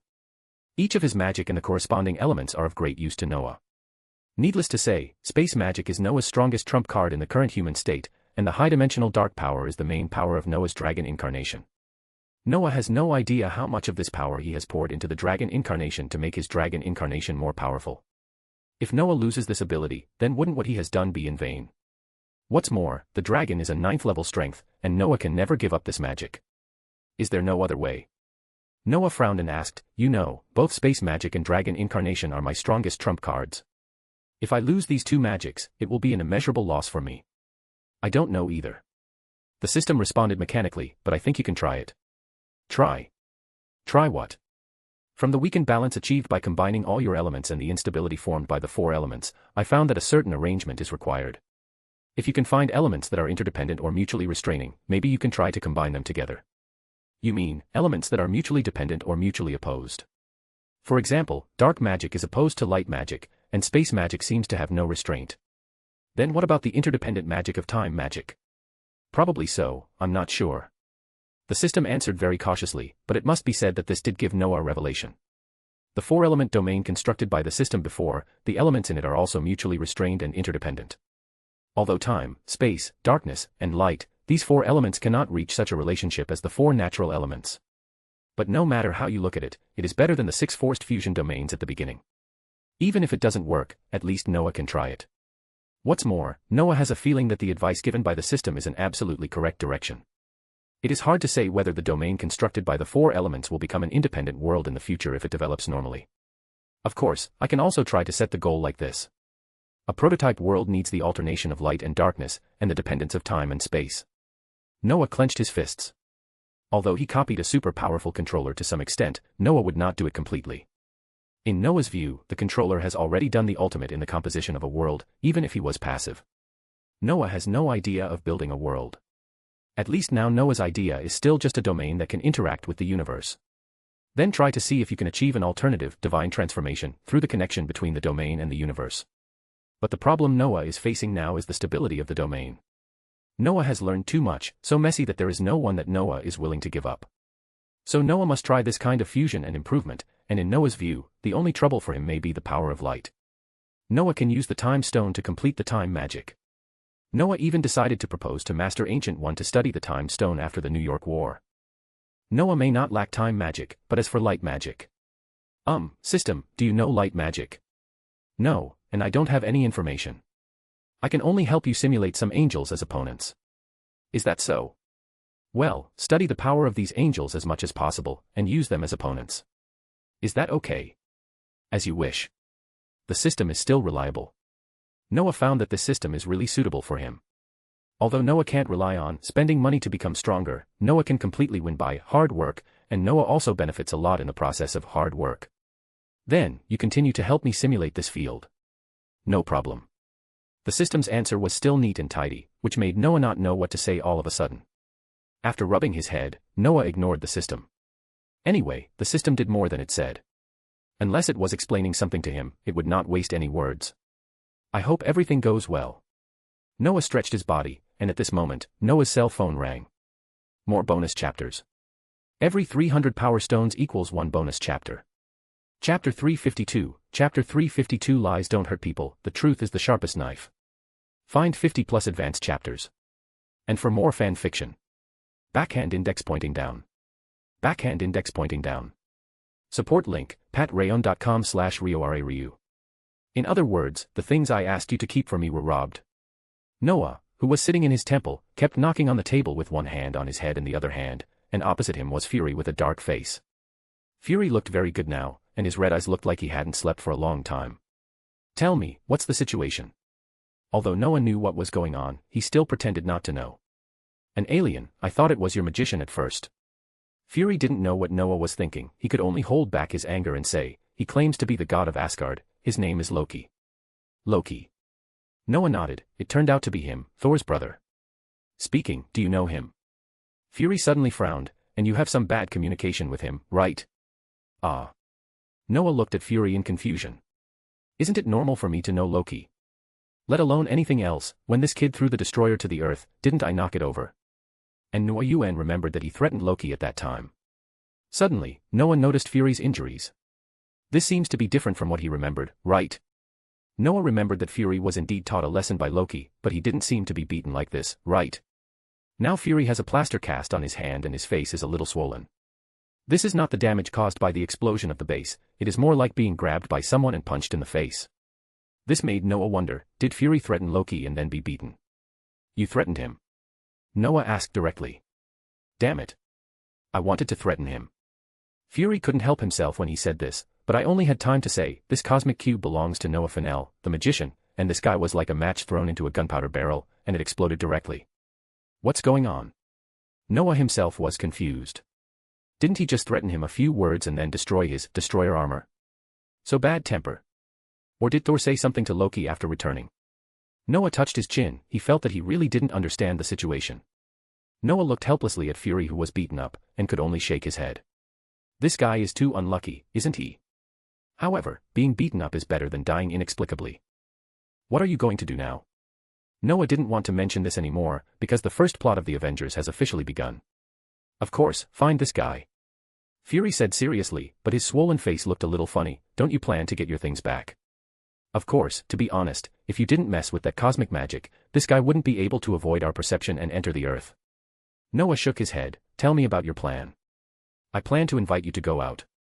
Fury said here, and took out a document from his briefcase and handed it to Noah, and I also plan to let the organization I plan to go out. Avengers. Noah took the document handed over by Fury, and then opened it and read it directly. More bonus chapters. Every 300 power stones equals 1 bonus chapter. Chapter 353, Chapter 353, Calling for Backup. Find 50 plus advanced chapters. And for more fan fiction. Backhand index pointing down. Backhand index pointing down. Support link, patreon.com/RioRaRyu. Are you insane? Let them in. No sooner had Noah's words fallen than Fury almost choked. He stood up, looking at Noah with disbelief, clearly unable to believe what he had just heard. The others had similar expressions, they couldn't fathom how Noah could make such a decision.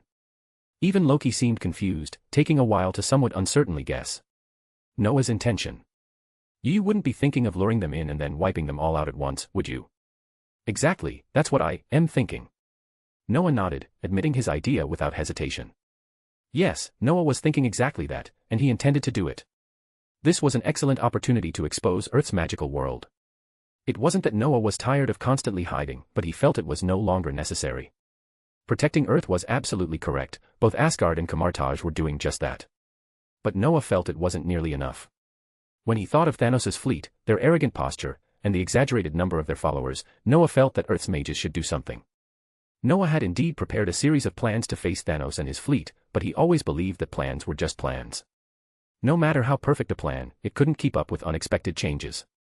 Accustomed to caution, Noah wouldn't put all his hopes on a plan that hadn't been implemented yet. Only a fool puts all his eggs in one basket. A rabbit has several burrows to escape disaster, let alone a mage like me.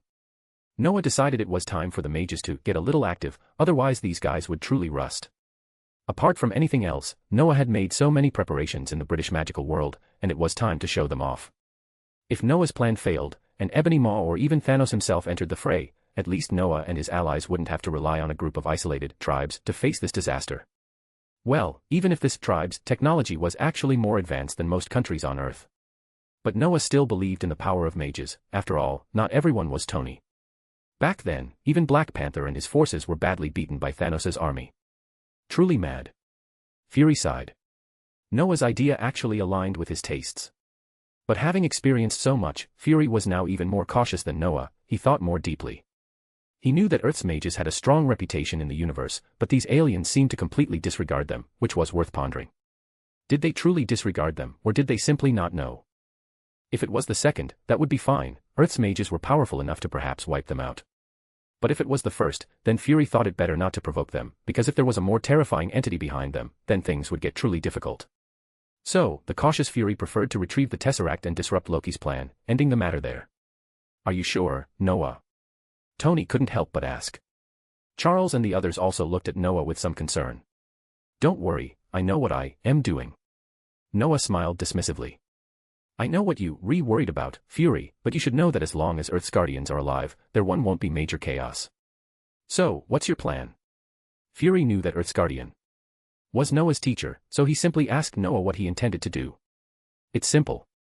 Noah smiled but didn't answer directly. Instead, he turned to the somewhat bewildered Loki. Where did you choose your landing spot? This Loki's expression became strange when he heard the question. After an inadvertent glance at Tony, he said with some hesitation, in New York. Hey, I said, New York is so big, where exactly did you choose? Tony retorted displeasedly at Loki. New York City was so vast, who knew what corner he chose to drop these aliens? All right. Loki spread his hands helplessly, saying with a hint of sarcasm, of course, it's the tallest place built by a certain self-important idiot. Jarvis, where's the tallest place in New York, and which idiot built it? Tony didn't react at all, immediately asking Jarvis to filter this information. But no sooner had Tony finished speaking than he froze, as he suddenly remembered that his newly built Stark Tower was supposedly the tallest building in New York. Then that idiot, wouldn't that be? Sir, the tallest building in New York is your newly built Stark Tower, and its founder is. Shut up. No, mute. Jarvis's voice abruptly cut off. If Tony hadn't shouted fast enough, Tony would have been completely humiliated. Of course, even without Jarvis finishing, the others realized what was going on. As Tony looked around, he naturally saw the suppressed smiles. Especially Noah, Wong, and Constantine, who were laughing unrestrainedly, making Tony's face extremely grim. Tony turned to Loki, and fury immediately rose in his heart, especially with Loki maintaining a full smile, which made Tony feel a surge of malice. You son of AB****, you put this monstrosity on my building. You practically asking for it. Tony had already donned his armor. He was never one with a good temper. If Loki had screwed him over like this and he didn't do something, he wouldn't be Tony Stark. Tony's posture immediately caused a commotion on the helicarrier. The magical runes on Tony's armor emitted strange energy fluctuations, and the two reactor-like energy bodies on his chest and waist made Thor blink. It was imaginable that if Tony went berserk on the helicarrier at this moment, there would only be one outcome: it would be directly blasted into pieces by massive energy fluctuations, and they would all have to bail out, silently watching this strategic weapon that hadn't even entered military service be relegated to the dustbin of history. Alright, everyone, stop messing around. Noah rubbed his brow helplessly. These guys truly knew how to cause trouble. Looking up, Noah turned to Loki. Your plan remains unchanged. Do what you need to do, but I advise you not to trust any Chitauri who approaches you, understand? Of course. Loki nodded honestly. Since I told you, I naturally made my choice. Don't you trust me enough to let my brother follow me? No need. Noah shook his head, appearing to trust Loki completely, but his next words made Loki's face darken. I've left a mark on you, so there's no need for anyone to follow. If you try anything funny, you can imagine your fate. Loki nodded numbly, then, ignoring Noah, found a quiet spot, sat down, and fell into thought. Noah didn't pay much attention. He had already turned to Fury. Fury, you probably need to do something too. Fury nodded. Evacuate the local citizens of New York. Yes. Talking to smart people was easy, especially since Fury had known him for so many years. There was some understanding between them. Noah patted Fury's shoulder. Although you can't help much yourselves, you can evacuate the citizens of New York, so you don't have to worry about accidental casualties. The Battle of New York in the original story seemed to have few casualties, almost as if no one was harmed. But in reality, this surprise attack caused unimaginable casualties, even more than the Sokovia incident that sparked the Avengers' internal conflict. Noah would not accept such a thing happening. Although New York's fate might not be much better than in the original story, at least there would be no casualties, and that was enough. As for causing immeasurable property damage, sorry, Noah wouldn't care about that. If they had the guts, they could go ask the British Ministry of Magic for compensation. I understand, I'll do it, but such a large-scale transfer takes time. Fury's face was a bit grim. He felt uncomfortable with Noah's remark about not being able to help much. However, Fury still said seriously, you know, I need to negotiate with those guys. I know, hurry up. The Tesseract won't wait, and neither will I. Noah nodded, then looked at Tony. You help out too, no problem, right? Tony's anger subsided slightly, and he quickly replied, I understand, but Noah, you need to keep a close eye on this bastard. Be careful he doesn't trick you. Here's a suggestion, if he does, why not just kill him? Do your own job, pal. Noah grabbed Thor, who had stood up to challenge Tony, and after a casual instruction, pressed Thor back into his seat. Tony, meanwhile, smiled triumphantly at Thor and Loki, then walked out without delay, leaving Thor and Loki sitting there somewhat sullenly. Lord Finial, having Loki go back to guide the aliens in, and Tony and Fury evacuate the Manhattan area of New York, what should we do next? After Tony had completely left, Captain America, Steve, finally asked. Noah's approach was clearly to use New York as a battlefield. Now the battlefield was basically set, but Steve awkwardly realized that they didn't seem to have any soldiers. Are you worried we can't deal with them? Noah saw through Steve's thoughts and smiled dismissively. No need to worry, pal. The stage is set, so naturally, people need to come on stage. So, Lord, your plan is? Of course, it's to find mages from various places. More bonus chapters. Every 300 power stones equals 1 bonus chapter. Chapter 354, Chapter 354, don't underestimate any civilization. Find 50 plus advanced chapters. And for more fan fiction. Backhand index pointing down. Backhand index pointing down. Support link, patreon.com/RioRaRyu. Since they were going to fight, Noah naturally wouldn't be foolish enough to charge in with just a few of them. Even in the original story, Noah didn't believe that just a few Avengers rushed in, because Noah knew that Ancient One had already been stationed at the New York Sanctum, to prevent some sudden accidents. And besides Ancient One, there were probably many Camartage mages fighting in unknown corners. Moreover, even ordinary people wouldn't just sit idly by. This was their home, no matter how afraid they were, they had to protect their families, right? So, since they were going to fight, they had to call for backup. Noah never thought calling for backup was shameful. What was the point of making so many preparations if they just rotted in a box? Besides, Ancient One gave me such great authority, I can't do nothing, can I? Thinking of this, Noah immediately opened a portal. Noah's first stop was naturally to return to Camartage.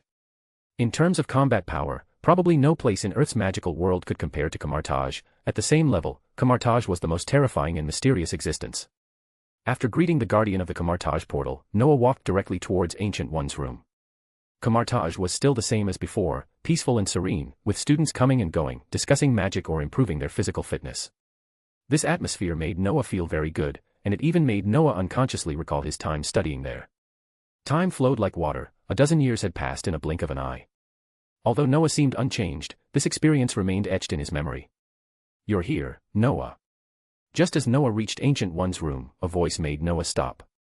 Noah looked back and immediately asked with a strange expression, Mordo, why are you here? Of course, I am waiting for you. Mordo shrugged, then walked directly to Noah and patted his shoulder. What a jealous guy, I didn't expect you to seize the initiative in the end. Haha, who knows what the future holds? Noah tilted his head and smiled. This guy was naturally talking about the Sorcerer Supreme. Noah felt that perhaps everyone in the magical world, except for himself, had already received some news about this. And Noah only got the news because the German Minister of Magic sought help, which made Noah a bit helpless, since Noah had accidentally blown himself unconscious while doing magic research. But Noah wouldn't admit to this directly. Although in Noah's mind, this position was his by right, just like those guys in Naruto, who doesn't have a Hokage dream. Noah was the same. The Sorcerer Supreme was not only a symbol of power but also a symbol of strength. Although it meant taking on the responsibility of Earth's guardian, what did that matter? Alright, let's not talk about this. You're here to see the teacher, right? Mordo shook his head, clearly not wanting to discuss the matter further with Noah. Yes. Noah nodded. I've learned some things and need to discuss them with the teacher. I've made a plan. No need to say more, Noah. Before Noah could finish, Mordo interrupted him. The teacher has already left here. What? Noah was stunned. Left? Where did she go? I don't know.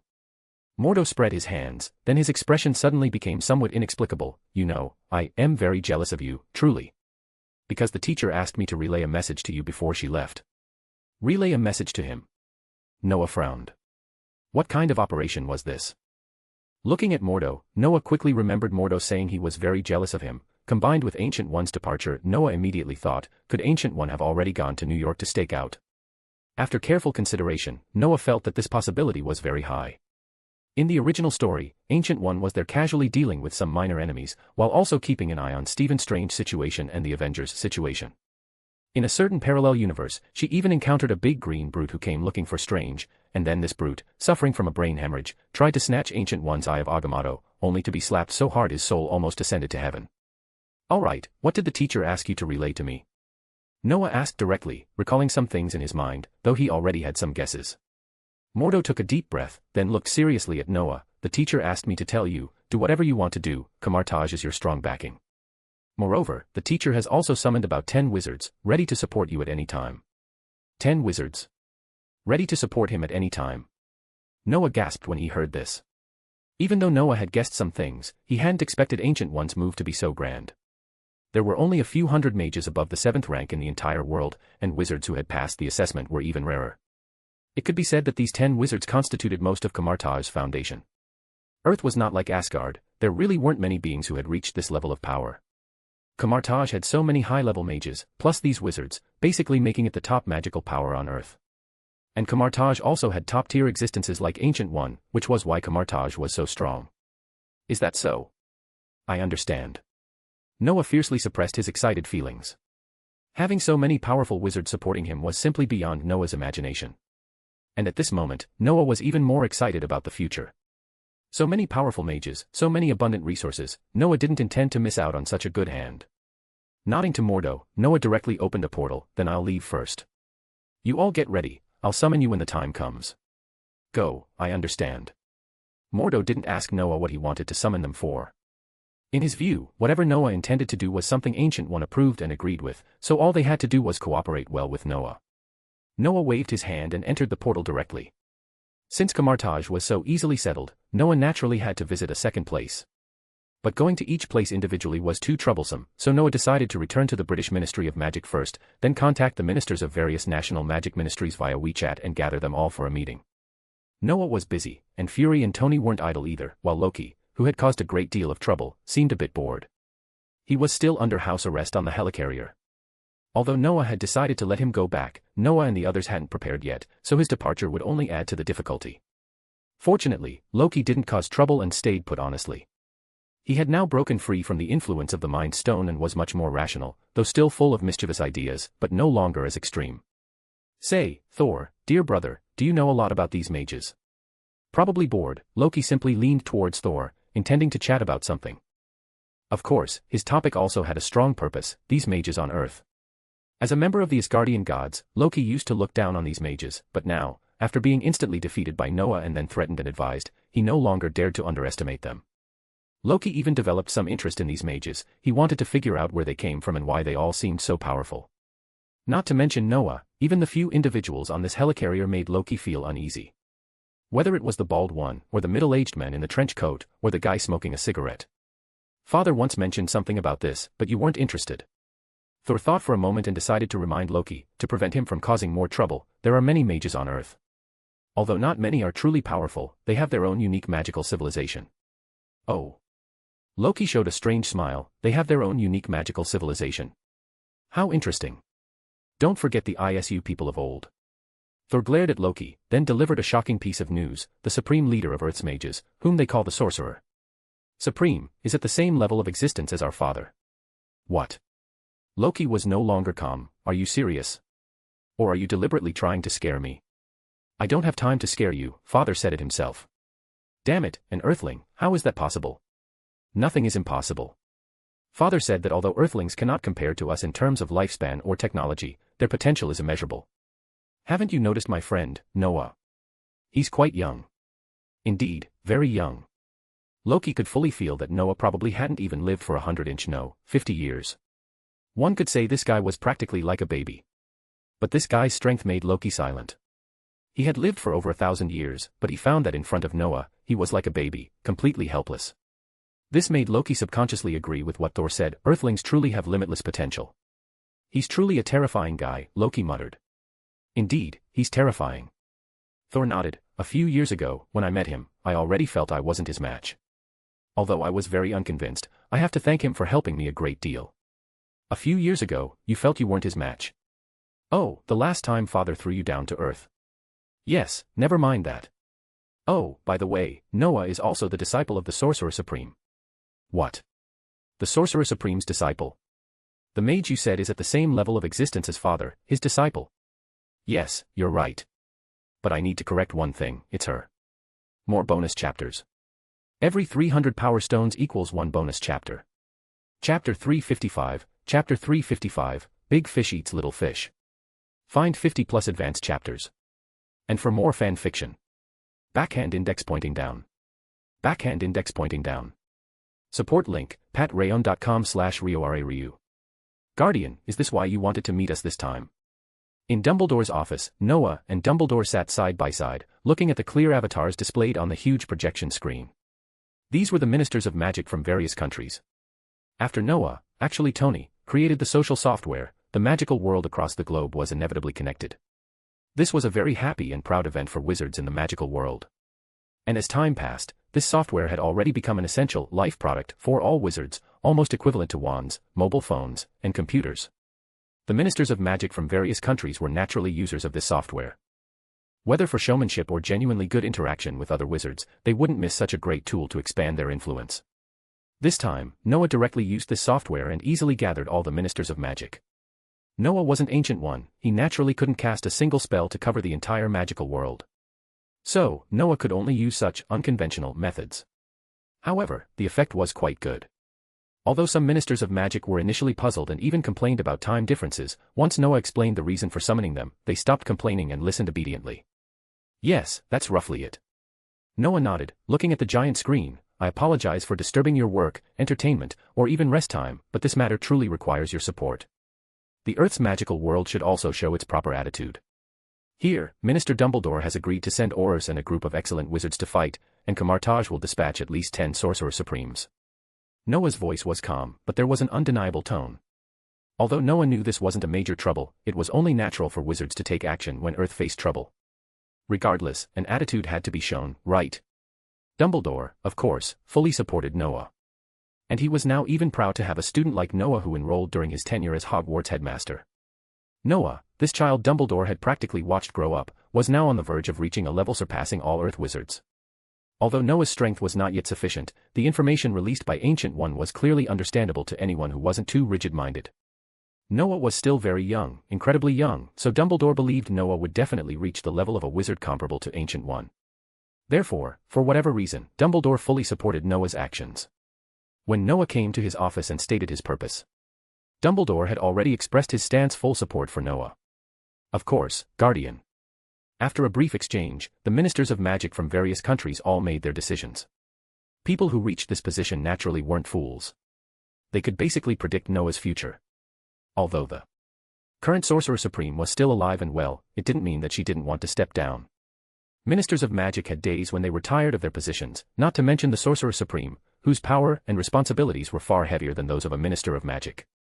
They naturally knew what attitude to adopt towards Noah, this potential Sorcerer Supreme candidate, who was likely to succeed in the future. Moreover, there was one point they deeply agreed with. That was, wizards were the guardians of Earth. Although higher civilizations might only know of the Sorcerer Supreme, the Sorcerer Supreme was primarily used to deal with and deter high-end forces. In the current situation, the best choice was them, the wizards. There might be casualties, but this would let the entire universe know that Earth wasn't just about the Sorcerer Supreme, Earth also had its own magical civilization. Guardian, since this incident happened in the United States, the American magical community should naturally go all out. We should bear the brunt of the responsibility this time. At this moment, President of the Magical Congress of the United States spoke, and his words immediately attracted everyone's attention. Suddenly, these old foxes seemed to smell eggs, and after a little thought, they immediately understood what this guy meant. President, although this happened in New York, we were the first to discover the anomaly, and we were also the first to cooperate with the Guardian. Minister Sebastian said with a grim face, and, this doesn't seem to be solely your magical community's business. This is about our entire global magical community. Do you think what you're doing is appropriate? Exactly. The Minister of Magic from France also spoke, but he spoke in French, clearly not intending to use English. This is a matter for our entire global magical community, President, such an approach is unwise. With these two leading the discussion, the meeting quickly became lively. And their consultation speed was also very fast, in the blink of an eye, they made a decision. That was, each country's Ministry of Magic would send at least 10 wizards to participate in this matter, and they also decided to dispatch personnel based on the strength of the magical community. The stronger the magical community, the more people would be sent. Noah looked at this scene somewhat confused, while Dumbledore maintained a serene smile. Noah truly didn't quite understand why this matter proceeded so smoothly.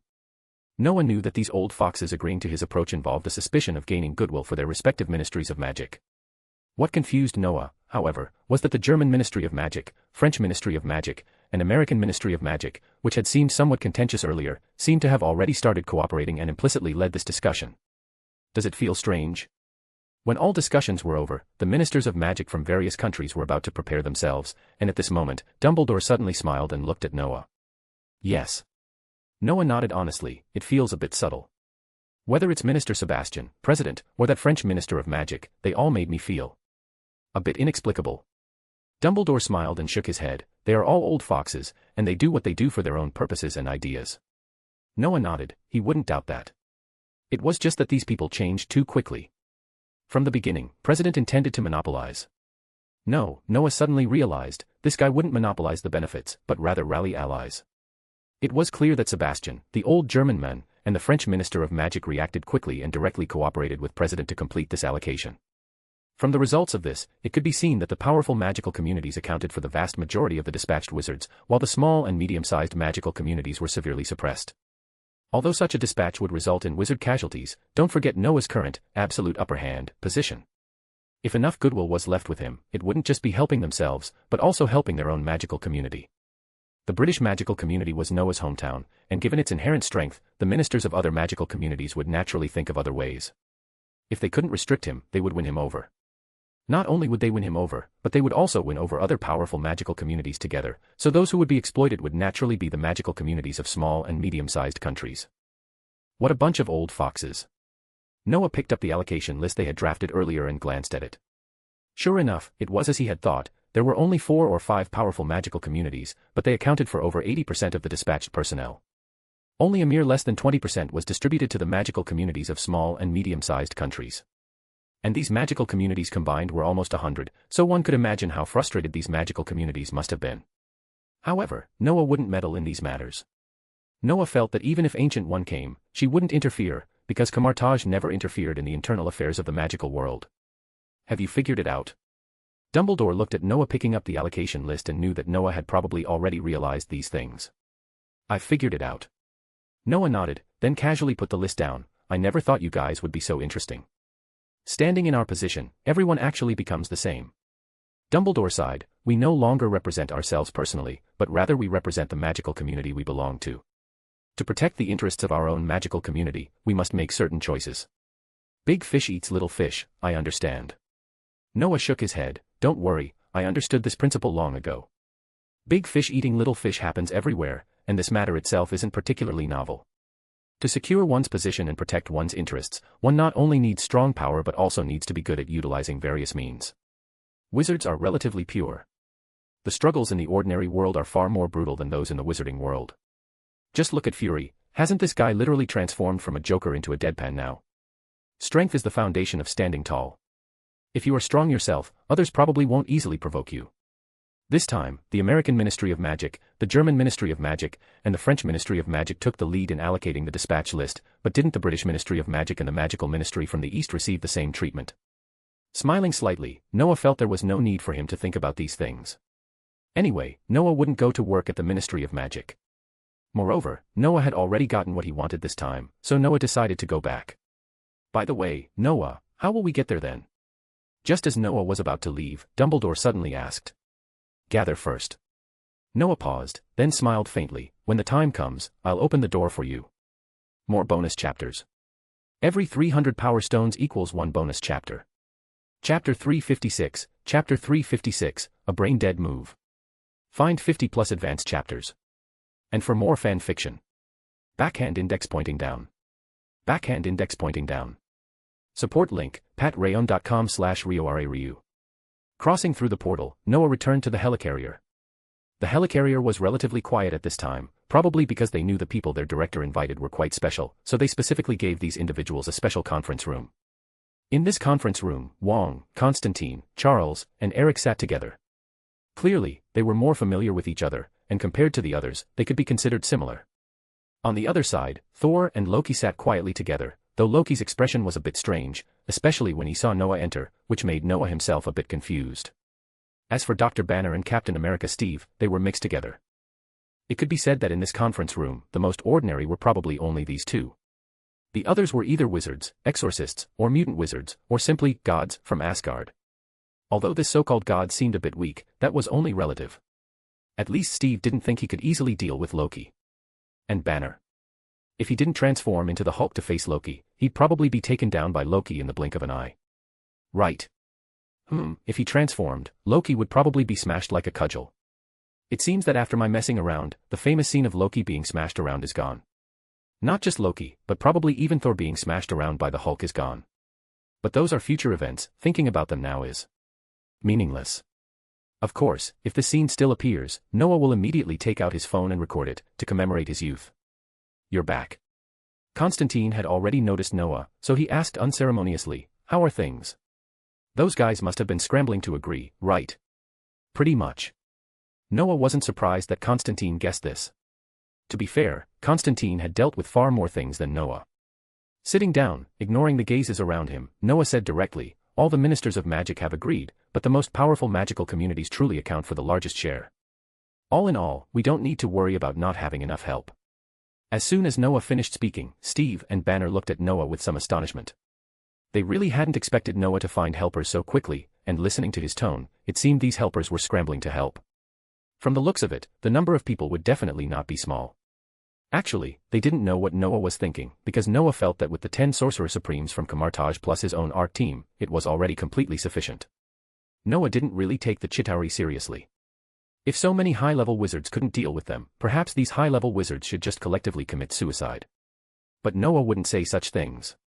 As a stableman, Noah never thought there was anything wrong with calling for backup. It's like playing a game. I can indeed solo kill you in a one-on-one, but why bother? Just surround you safely with 5 people, it's not only easy and pleasant but also prevents any unexpected situation such as reinforcements arriving. Perhaps they would only be happy then, because that would be a continuous stream of targets. Looks like this will be pretty easy, then. Charles also smiled, your reputation is really useful, Noah. Indeed. Noah smiled, and it's not just wizards from the magical world, Kamartaj will also be sending people. Oh. Noah's words immediately made Thor and Loki show serious expressions. Charles and the others weren't too surprised. After a moment of thought, Charles asked, how many people does your teacher probably plan to send? If it's a lot, perhaps the wizards from the magical world won't even be needed. They truly won't be needed, but this is a demonstration from the Earth's magical community, so. Noah then said, Kamartaj will send 10 wizards this time, not including me. 10. Noah's answer made them look at each other. 10 was not a small number, but a very small number. Even considering the quality of Kamartaj wizards, it seemed a bit few, but then thinking about it being a worldwide magical community operation, they felt it was about right, at least Noah was there. Who's coming? Wong asked curiously. He was still very concerned about Kamartaj matters, are they the students? It seems we'll have to take care of them this time. Take care of them. Noah chuckled, those 10 can take care of all the participating wizards, please. What? Wong was stunned, and everyone else was too, even Steve and Banner, who were somewhat confused. 10 people taking care of all participating wizards. Are you serious? While wizards might seem powerful and mystical, for 10 people to take care of thousands or even more participating wizards seemed impossible. Who's leading the team? Wong thought for a moment, then asked seriously, or rather, who are these 10 people? Mordo is leading the team. Noah smiled a bit triumphantly, and these 10 are all old acquaintances of ours, and they are all Sorcerer Supremes. 10 Sorcerer Supremes. This time, Wong and the others were all dumbfounded. What is a Sorcerer Supreme? You know, among the several hundred high-level wizards on Earth, there aren't many who have passed the rank of Sorcerer Supreme. It can be said that a high-level wizard isn't necessarily a Sorcerer Supreme, but a Sorcerer Supreme is definitely a high-level wizard. In the magical world across the globe, including those hidden magical organizations, there are only a handful of Sorcerer Supremes. It can be said that Kamartaj is the place with the most Sorcerer Supremes in the world, and sending out 10 Sorcerer Supremes at once is almost Kamartaj's limit. Moreover, these Sorcerer Supremes are arguably the most excellent wizards, perfect in terms of knowledge, practical ability, and temperament. With these Sorcerer Supremes participating, it's probably true, as Noah said, that they can completely protect all participating wizards. Steve, Banner, and the Thor brothers didn't understand what a Sorcerer Supreme was, but after some questioning, they were also stunned. Loki was even more so. He never dreamed that there were so many terrifying beings on Earth. He originally thought that the few people in front of him were the most terrifying, and he didn't need to be afraid of anyone else except the Sorcerer Supreme, who was like his father. But now he realized that he seemed to have made a mistake. These guys in front of him were indeed terrifying, but there were so many others just as terrifying, and Kamartaj even dispatched several terrifying wizards in addition to them at once.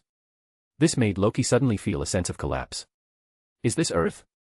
Is this really not a high-level magical civilization? This damned Earth is too terrifying, isn't it? What the hell was wrong with my brain to come to Earth and cause trouble so brazenly? Alright everyone, my preliminary preparations are almost complete. The rest will have to wait for Fury and Tony. Noah looked at the stunned and dazed crowd, chuckled, and then interrupted their thoughts. By the way, Loki, how are your preparations coming along? Huh.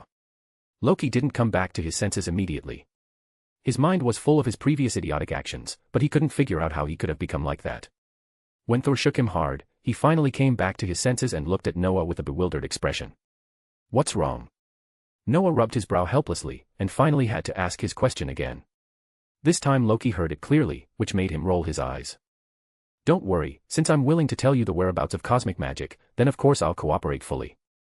Loki said with a hint of dissatisfaction. And according to my previous plan, their S.H.I.E.L.D. agents will be here soon. Noah nodded. Loki was right about that. In the original story, Loki first used language to provoke the Avengers members one by one, and combined with the effect of his scepter, he allowed their inner darkness to play its greatest role. When their conflicts escalated, that was Loki's time to escape. This time, under Noah's interference, Loki was directly bewildered. Not only did Noah use Loki's own methods to break his psychological defense, but he also found the reason why Loki became abnormally irritable. Although the recovered Loki was still extremely arrogant, he at least had self-knowledge when facing wizards he couldn't deal with. Very good. Noah nodded, then suddenly asked somewhat inexplicably, seriously, haven't you noticed anything unusual about your scepter? Unusual? Loki looked at Noah with a strange expression. If you're talking about controlling others, it doesn't seem that strange, does it? Can't you do that? Of course we can. Noah nodded honestly, but magic that controls the will of others is forbidden magic here. You'll receive a wanted notice and warning from the Ministry of Magic, and in severe cases, you might even be thrown into prison. Humph, the law of the jungle is a rule. Powerful people protecting weaker people is simply idiotic. Loki completely disdained what Noah said, but when he noticed Noah's somewhat dangerous gaze, he immediately shut up. Sorry. Humph, that's why you're not suited to be a king, because you don't have Thor's inclusive heart. Noah relentlessly criticized Loki. Seeing Loki's darkened face, Noah continued, magic that controls others isn't rare, but magic that can even control oneself is uncommon. What? Loki didn't pay attention at first, but soon Loki felt that something was wrong. Controlling himself? Noah's words pierced Loki's heart like a thorn, leaving him stunned for a long time. But just as Loki was about to ask, the door of the conference room opened, and two people walked straight in. Yo. You're back. How are things? Is this kind of thing complicated? With me, Tony Stark, on the case, it's naturally easily handled. More bonus chapters. Every 300 power stones equals one bonus chapter. Chapter 357, Chapter 357, you were actually controlled too. Find 50 plus advanced chapters. And for more fan fiction. Backhand index pointing down. Backhand index pointing down. Support link, patrayon.com/RioRaRyu. Tony and Fury's return essentially marked the completion of preparations for this event. Honestly, the smoothness of this operation was somewhat beyond Noah's expectations. After all, how could a metropolis as large as New York truly manage to evacuate everyone? New York's resident population alone was over 8 million. This was just the resident population, not counting the floating population. Who knew when this place would be flooded with tourists? New York is a super tourist metropolis in the United States. Furthermore, this damned place is also a super financial center, with its financial district spearheaded by Lower Manhattan and Wall Street, even known as the world's financial hub. 17 of the world's top 500 companies have their headquarters in New York, including Tony Stark Industries. Moreover, the New York Stock Exchange is the second largest stock exchange in the world. It was once the largest until its trading volume was surpassed by Nasdaq in 1996.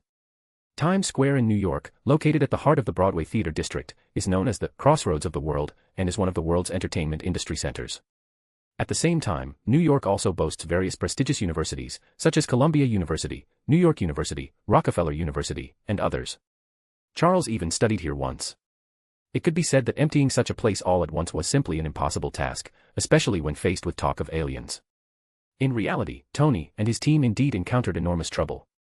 Their negotiation process was far from as simple as Tony made it sound. To be honest, at the time, I thought this was going to fail.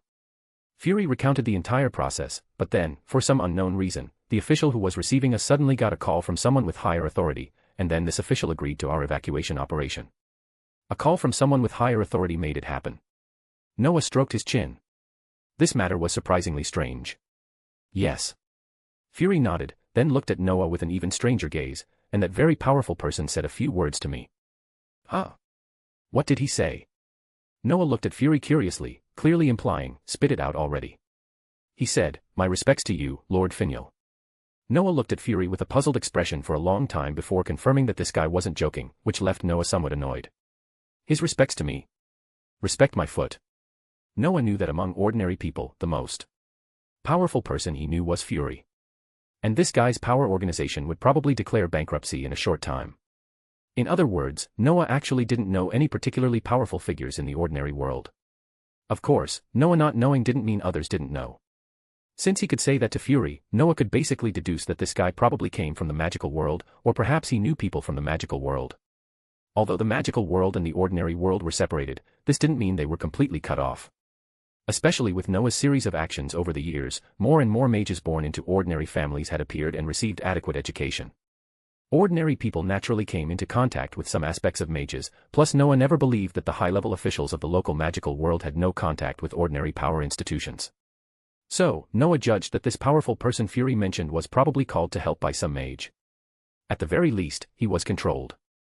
Alright, that being the case, how's the evacuation going? Noah shook his head, too lazy to think about these things, and asked directly. Please, it's just started. Tony replied uninterestedly, while also glaring at Fury unhappily, as if saying, why did you open your mouth?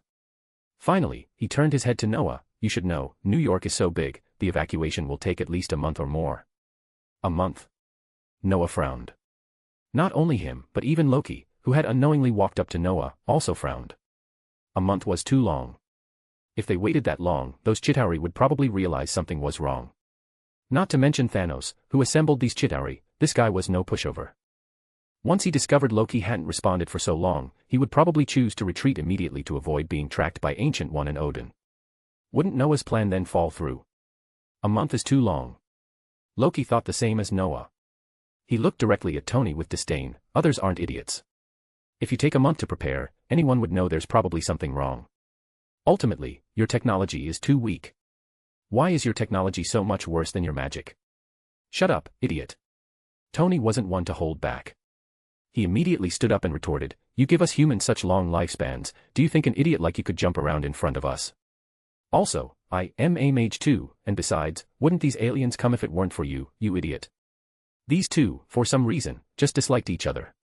To have restrained themselves from fighting was already a great effort. In fact, Noah felt that if they did fight, they would be about evenly matched, with Tony perhaps having a slight advantage. Shaking his head, Noah spoke directly, all right, both of you shut up. Loki, get ready. When will the S.H.I.E.L.D. agents you said you controlled arrive? About a few minutes later. Loki spread his hands, looking innocent, if my plan went perfectly, you would have been driven crazy by me by this time, if I weren't tired of playing now. Noah nodded. Although Fury glared at Loki with a grim face, and even Steve and Banner, who had been playing background characters, looked displeased, what this guy said was actually true. If he hadn't been subjected to Noah's mental shock, plus some unknown reasons that made him so well behaved now, the helicarrier would probably have been just as Loki described the entire Avengers driven crazy by him, and even Coulson would have died. But now, such a thing was impossible. Let them come in directly, don't mess with anything else. Ignoring Loki, Noah simply instructed, then looked at Tony, and Tony, did you misunderstand something? What is it? Tony blinked, but soon he felt he couldn't keep up the act. All right, although I remember you said only the entire Manhattan area needed to be evacuated, are you really sure the war won't spread? Of course, I am sure. Noah said testily, the technology Earth has to open a space portal using the Tesseract cannot expand all at once. Tony was stunned, then subconsciously continued Noah's words, so, that thing needs time to expand. Exactly. Noah nodded, so my plan was to let the mages directly enter this area and then let those idiots come down. But you, on the other hand, evacuate the entire New York. Are you an idiot? Noah remembered very clearly that in the original story, the space portal Loki opened using the Tesseract was indeed not large, and there even occurred situations where Thor and Tony took turns blocking the entrance. Noah felt that if the wormhole, portal, had been opened wider at that time, they might even have forced Ancient One out. This Tony was suddenly too embarrassed to speak. After a long while, he finally blurted out, I was also worried about the safety of ordinary New Yorkers. So what should you do now? Noah ignored him, tilted his head, looked at Tony, and then at Fury. These two immediately knew what they needed to do and turned around and left without a word. They had just returned less than 10 minutes ago, and now they rushed out again. Of course, they wouldn't leave the helicarrier this time, they just needed to issue some commands from here. It could be said that the general direction of the battle was now basically set. If nothing unexpected happened, Loki, who had defected, would actively lead the Chitauri over, and then it would be the mages' turn to show their power. As for whether the Hydra members in the Security Council would once again go crazy and launch a nuclear missile at them, that was not something Noah considered. If that guy really dared to do that, Noah wouldn't care so much. Mages cannot casually attack ordinary people, but it doesn't mean that if ordinary people attack you first, you can't retaliate. The regulations of the magical world are essentially there to protect mages. If they don't even protect their own, what kind of regulations are they? After Tony and the others left, Noah also planned to get some good rest.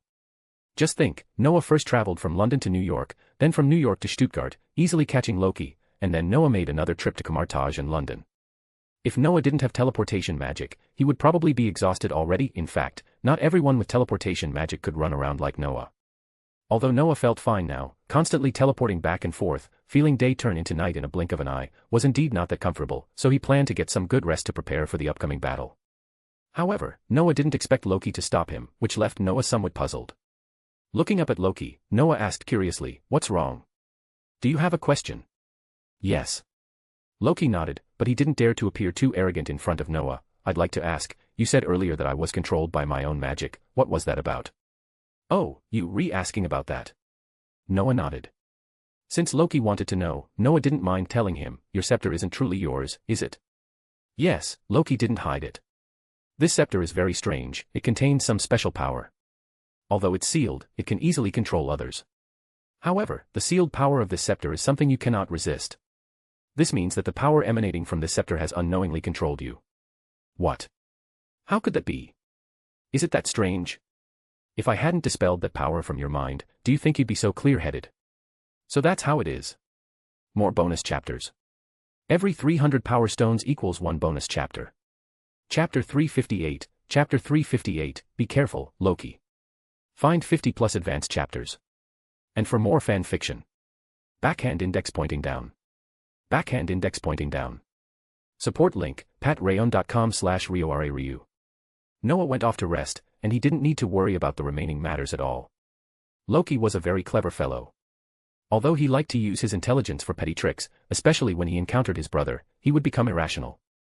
But this didn't mean he couldn't think. Especially when it came to his own affairs, Loki, no matter how foolish, could snap back to reality.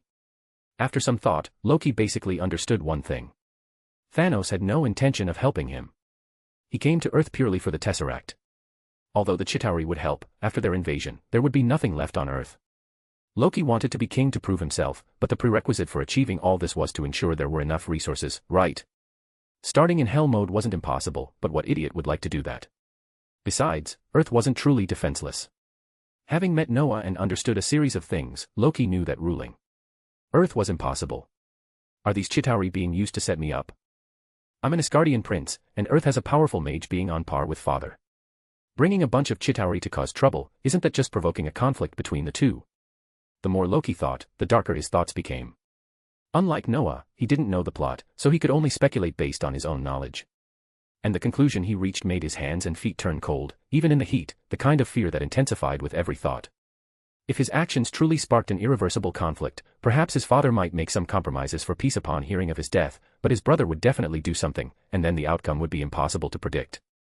It might even genuinely lead to a war between Asgard and Earth. Although in Loki's eyes, Asgard was bound to win, the problem was that Earth had an existence as powerful as his father, so the result would probably only be described as a tragic victory. In such a situation, if someone else gained an advantage, Loki no longer dared to imagine. In any case, Loki had made up his mind. He absolutely could not let such a thing happen, and he absolutely could not reveal his cooperation with Thanos. Anyway, that guy is infamous throughout the universe. People might not believe what he says, and if I change this situation, I might even get rid of a lot of trouble. With his judgment in mind, Loki knew exactly what he needed to do now. So, when Hawkeye and the others quietly came to raid the helicarrier, they surprisingly found their master directly standing on the helipad waiting for them. This bizarre scene left Hawkeye and the others completely stunned. Although they were controlled, in reality, only their inner subconscious was made more resolute. Although Hawkeye and the others were controlled, their other various judgment abilities were still intact. This strange scene even made them wonder if their master had encountered some trouble. However, they soon discovered that there was no trouble at all, because their master had indeed changed his mind. Although this change was abrupt, the control Hawkeye and the others were under prevented them from resisting. However, perhaps the deeper the control, the stronger the resistance after it was lifted. In any case, after Loki lifted their control, he was almost attacked by these guys. Of course, their attacks were insignificant to Loki. But this relatively normal event made Loki unconsciously worry even more.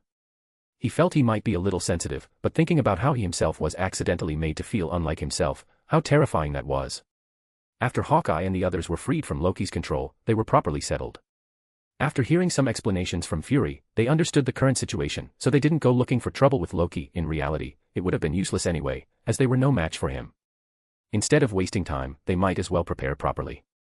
While aliens felt strange and terrifying to them, having met Loki once, their adaptability was quite good. Moreover, Hawkeye had already met mages, so he was relatively calm. What's the situation with those mages? In this calm period, Hawkeye quietly found Fury and asked about the mages. People who protect Earth. Because Noah was right there, and the current situation was very special, Noah simply lifted Fury's gag order, allowing him to say quite a bit. Do you trust them? Hawkeye still had a pretty bad impression of mages, because the first time he met Noah, he was directly silenced, and even Coulson's guidance didn't help much. I won't answer that question for you. Fury shook his head. You just need to watch and you'll understand that this world is not as simple as we imagine. Sometimes we don't have many choices, so we need to know how to compromise when necessary. Hawkeye silently watched Fury. After a long while, he finally nodded. This gesture made Fury breathe a sigh of relief. Fury didn't want his image to collapse in front of his subordinates, but what Fury said wasn't a lie. At least when he first met Noah, he had that mindset. However, it was only after Fury witnessed Noah's teacher eliminate aliens, coupled with a series of interactions, that Fury began to trust Noah more and more. Of course, Fury wouldn't go around proclaiming some things. First, he didn't understand Noah's intentions, and second, he didn't want too many things to become common knowledge. While Fury was busy comforting the newly returned agents, Loki was ready to depart on the other side. Noah didn't appear to say anything about his departure, but Thor stopped Loki just before he left, clearly having many questions he needed to discuss with Loki. I say, do you have something else, Thor? Loki looked at Thor with a puzzled expression after being stopped. There are some things you need to tell me, Loki. Thor looked at Loki seriously. That scepter of yours, who gave it to you? You'd better not ask that question. Loki's face also slumped a bit, but he forced a smile and said, because this matter is very complicated, and it's not good to say it out loud. Also, when did your brain become so sharp? Did that sorcerer tell you? It wasn't Noah. Thor shook his head. Your scepter doesn't have that much power, and you've been acting very strangely this time. Besides, I don't think the Chitauri or you would know that Earth has the Tesseract. I even think you don't even know what the Tesseract is. Tell me what's going on. Don't assume Thor is truly intellectually deficient. In the original plot, he already sensed another mastermind behind Loki. Unfortunately, when he tried to press the matter, Tony Stark interrupted him, and Loki kept changing the subject, so Thor still didn't know that Thanos was behind Loki. The situation was similar this time, but everything had completely deviated. Thor naturally wouldn't miss this opportunity. He wanted to have a good talk with his brother and see what kind of mess he had gotten into. This Loki's expression was extremely awkward. He stared at Thor for a long time, then finally rubbed his nose. All right, I can tell you, but you need to be mentally prepared. That's more like it, Loki. Thor's face immediately softened. He laughed heartily and put an arm around Loki's shoulder. Who is it? Tell me. I want to see who treated you like this. We'll go get revenge on him if we get a chance. It's Thanos. Oh, by the way, what exactly is the Tesseract? Loki twitched his lips. He disliked Thor's actions, so he subtly stepped back and then expressionlessly spoke a name. Thor's face stiffened, and even the hand about to pat Loki's shoulder froze. You mean Thanos? Yes, Loki nodded. That Thanos. The Thanos you rethinking of. Damn it. You actually teamed up with him. If not for considering that Loki had changed his ways and somewhat reformed, Thor would have probably exploded. Suppressing his agitated emotions, Thor was then saddened that his brother had actually teamed up with Thanos, looking as if he had seen his cute sister lured away by a bad boy and turned into a delinquent little punk. Loki looked at Thor's emotional shift speechlessly. Many times, Loki felt somewhat embarrassed to be with Thor. However, it had to be said that after being subjected to Noah's mental bombardment, Loki indeed thought more deeply. For example, Thor's current gesture, which seemed speechless to him, was it not a gesture of concern? Shaking his head, Loki was unwilling to think about these things any further, and he also didn't want to say anything useless. It was just an accident. Loki sighed. Anyway, encountering Thanos was really not something to be happy about, neither the cause nor the result. Especially when Loki thought about how he had actually willingly fallen into the abyss of the universe. How stupid was that? Accident. Damn accident. Thor grabbed Loki. Come back to Asgard with me. We'll tell father about this. I think this guy came here. Calm down, idiot. Loki flung Thor's hand away, then rolled his eyes. Who told you he's here? But. Stop blabbering. Either you take me back now and let that annoying sorcerer remember you forever, or you go fix this mess. You choose. I'll be careful, Loki. Of course, I'm not an idiot, especially now that I know some things he didn't want me to know. Oh, by the way, what exactly is the Tesseract? More bonus chapters. Every 300 power stones equals 1 bonus chapter. Chapter 359, Chapter 359, let's begin. Find 50 plus advanced chapters. And for more fan fiction. Backhand index pointing down. Backhand index pointing down. Support link, patreon.com/RioRaRyu. Whether Loki misunderstood Thanos, or if that's the truth, it doesn't matter. Anyway, Noah's observation was that if Odin took Loki to confront Thanos, that guy probably wouldn't be able to argue his way out of it. Of course, Noah thought this was impossible, and Thanos probably wouldn't confront Odin either. It wasn't arrogance, but that guy would never stay if he knew he couldn't win. This universe is vast and terrifying, yet this guy manages to stir up so much trouble within it. Cautiously avoiding unconquerable enemies must be a crucial part of his strategy. Loki left, and Thor ultimately didn't tell him what the Tesseract really was. After he departed, the evacuation of Manhattan also proceeded swiftly. The people living on Manhattan Island were primarily wealthy, and they shared a common trait: they greatly valued their lives. When they received notifications through various channels, they didn't fuss over details and immediately chose to cooperate and leave. However, while these wealthy residents of Manhattan Island were relatively easy to handle, the ordinary citizens proved more difficult. After much effort, Fury and his team, with cooperation from various sectors, managed to evacuate them, but these people only went to the surrounding areas, and very nearby ones at that. These fearless fools. You can see Manhattan Island from across the sea. What kind of evacuation is this? Tony was utterly exasperated by this. Even as he flew around outside in his Iron Man suit, the ordinary people didn't pay him much mind. Should he explain to them that aliens were coming? Tony himself would probably be the first to receive a warning. Something like "do not spread rumors" would definitely be pinned on him. And Fury was in a similar boat. The pressure he faced during this period was far greater than Tony's. Tony was a wealthy man, but beyond that identity, he was just an ordinary person, a wealthy ordinary person with the ability to protect himself. Fury's identity, however, was clearly not that of a free man like Tony. Not to mention the pressure from within the US, his superiors at SHIELD, the World Security Council, were constantly giving Fury trouble. Outbreak still left him frustrated. What a bunch of annoying guys. Fury sighed. Noah, are you sure Loki won't run off with the Tesseract? Don't worry, he's been under my watchful eye. Noah glanced at Thor, thought for a moment, and chose different words before continuing. Besides, there's no benefit for him to run, so stop complaining about these inexplicable things. Is that so? Good then. By the way, when will this thing probably start? Do you even need to ask that question? You'll know just by looking. Noah stretched. This matter truly just required looking. Because the beam of light emitted by the Tesseract was so conspicuous. Even if a colorblind person couldn't see the blue glow, a slowly expanding wormhole would appear in the sky, and there's no way that thing couldn't be seen, right? Moreover, even if one didn't intend to watch, they should be asking Tony about it. After all, that was Tony's home turf, and Noah couldn't believe Tony wouldn't be paying attention to his own company. You might think he doesn't have much time to manage his company, but the fact that he turned his company's building into a New York landmark basically shows his intent. Noah thought to himself, and Noah was confident that no matter how or when the wormhole opened, they could easily handle it. Fury and his team were preparing, the Avengers were preparing, not to mention the wizards Noah had already summoned, who had already assembled. Although they didn't all gather in the American magical community, mainly because many powerful wizards, especially from the magically strong nations, were core members of their respective ministries of magic, and they couldn't just leave arbitrarily. So, the participating wizards were gathering in their own magical communities, waiting. As for the small and medium-sized magical communities, they could only grudgingly go to the magical communities of these larger nations. Noah truly didn't need to worry about this situation. Once the Chitauri arrived, they would likely be arrogant, that's a given, otherwise, who would know their combat strength? When they started wreaking havoc, that's when the wizards would descend. As Noah was contemplating, a figure suddenly appeared before him. Noah looked up briefly and lost interest. It was Loki, or more accurately, a projection of Loki. While this projection could fool 80 to 90% of people, it unfortunately didn't include Noah and his companions. Are you ready? Noah wasn't in the mood to expose his little trick and asked directly. Yes, ready.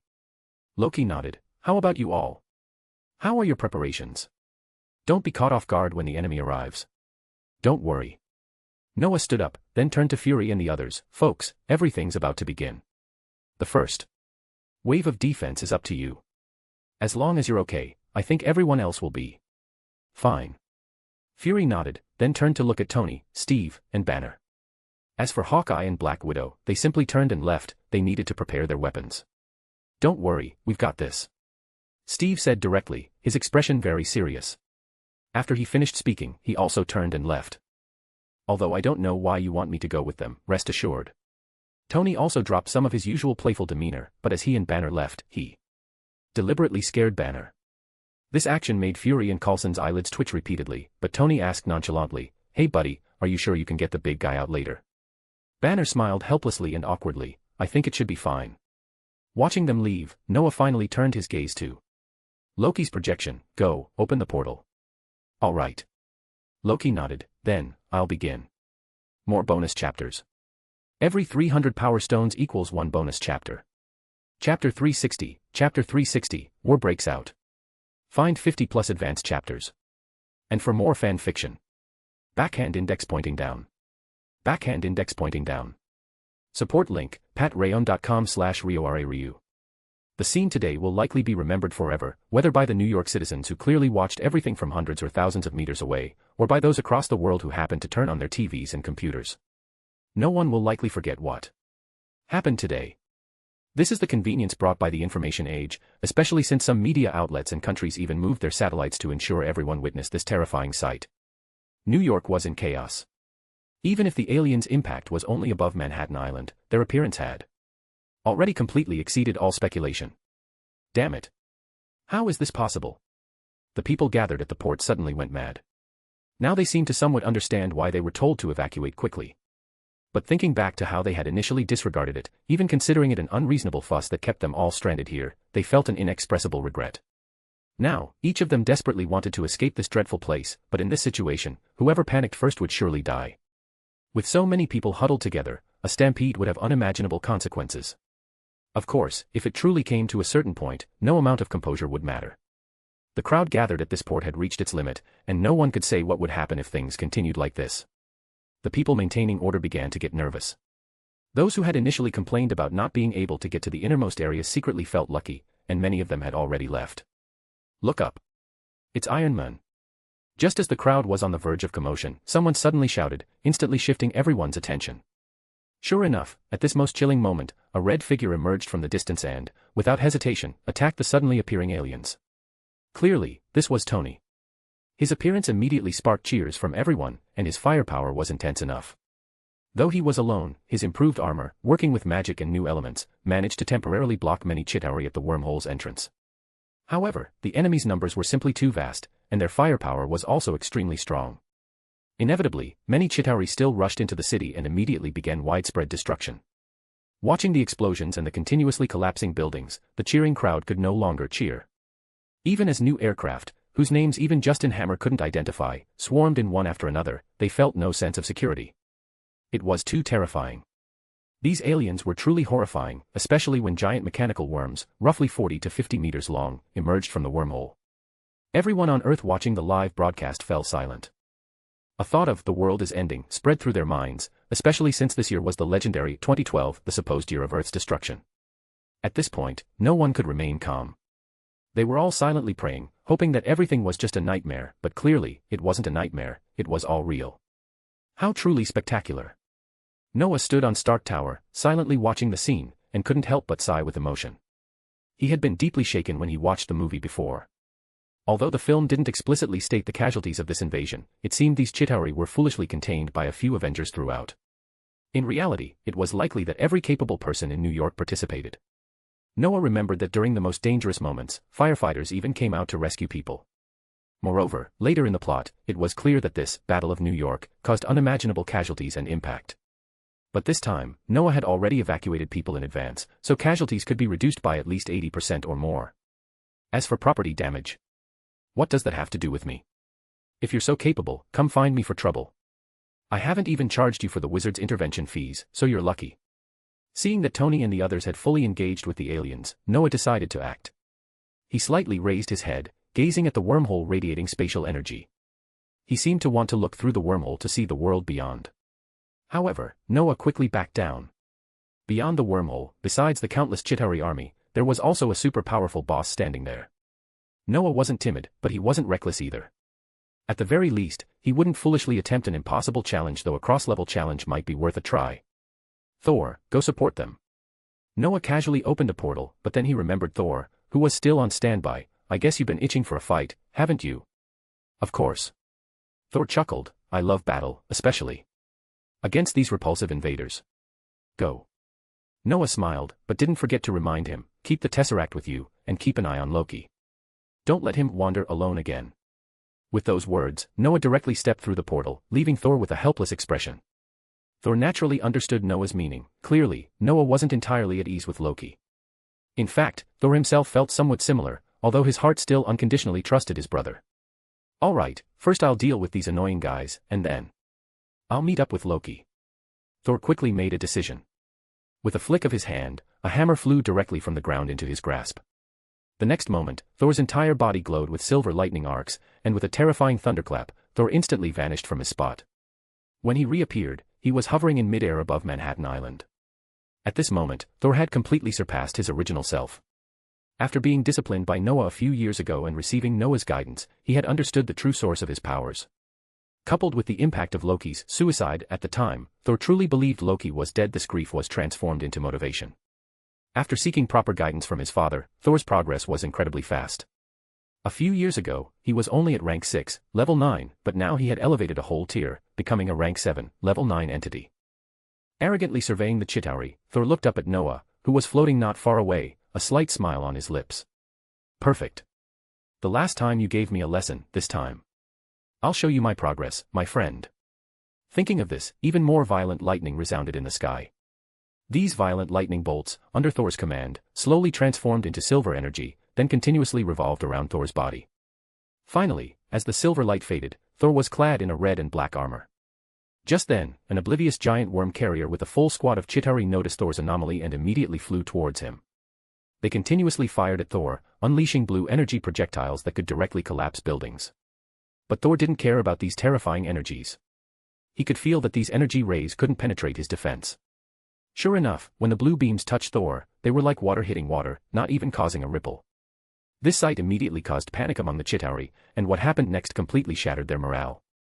Thor grinned, transforming directly into a silver lightning bolt, and with a terrifying aura, instantly appeared above the giant worm carrier. Die. Thor swung his hammer, mercilessly smashing it down onto the giant worm carrier, and a more dazzling silver light erupted. This light made countless people watching the scene feel as if they had gone blind. When their vision returned, there was no giant worm carrier in the sky, only a proud figure standing firm. Even more exaggerated, directly beneath this proud figure, a massive crater appeared, with countless buildings collapsed and burning. My god, is that even a human? He's a god. That's definitely Thor. Countless voices erupted at once. Thor's single hammer blow had literally made everyone's hearts explode, and many even guessed Thor's identity. They just didn't know the full extent, and Thor himself didn't know what else was happening elsewhere. Thor was currently very excited. Although his opponents were quite weak, as a battle-hungry individual, Thor wasn't picky. Perhaps for a friend, Thor would consider how not to harm them, but for enemies, Thor had no mercy. Are you an idiot? Why are you going so hard?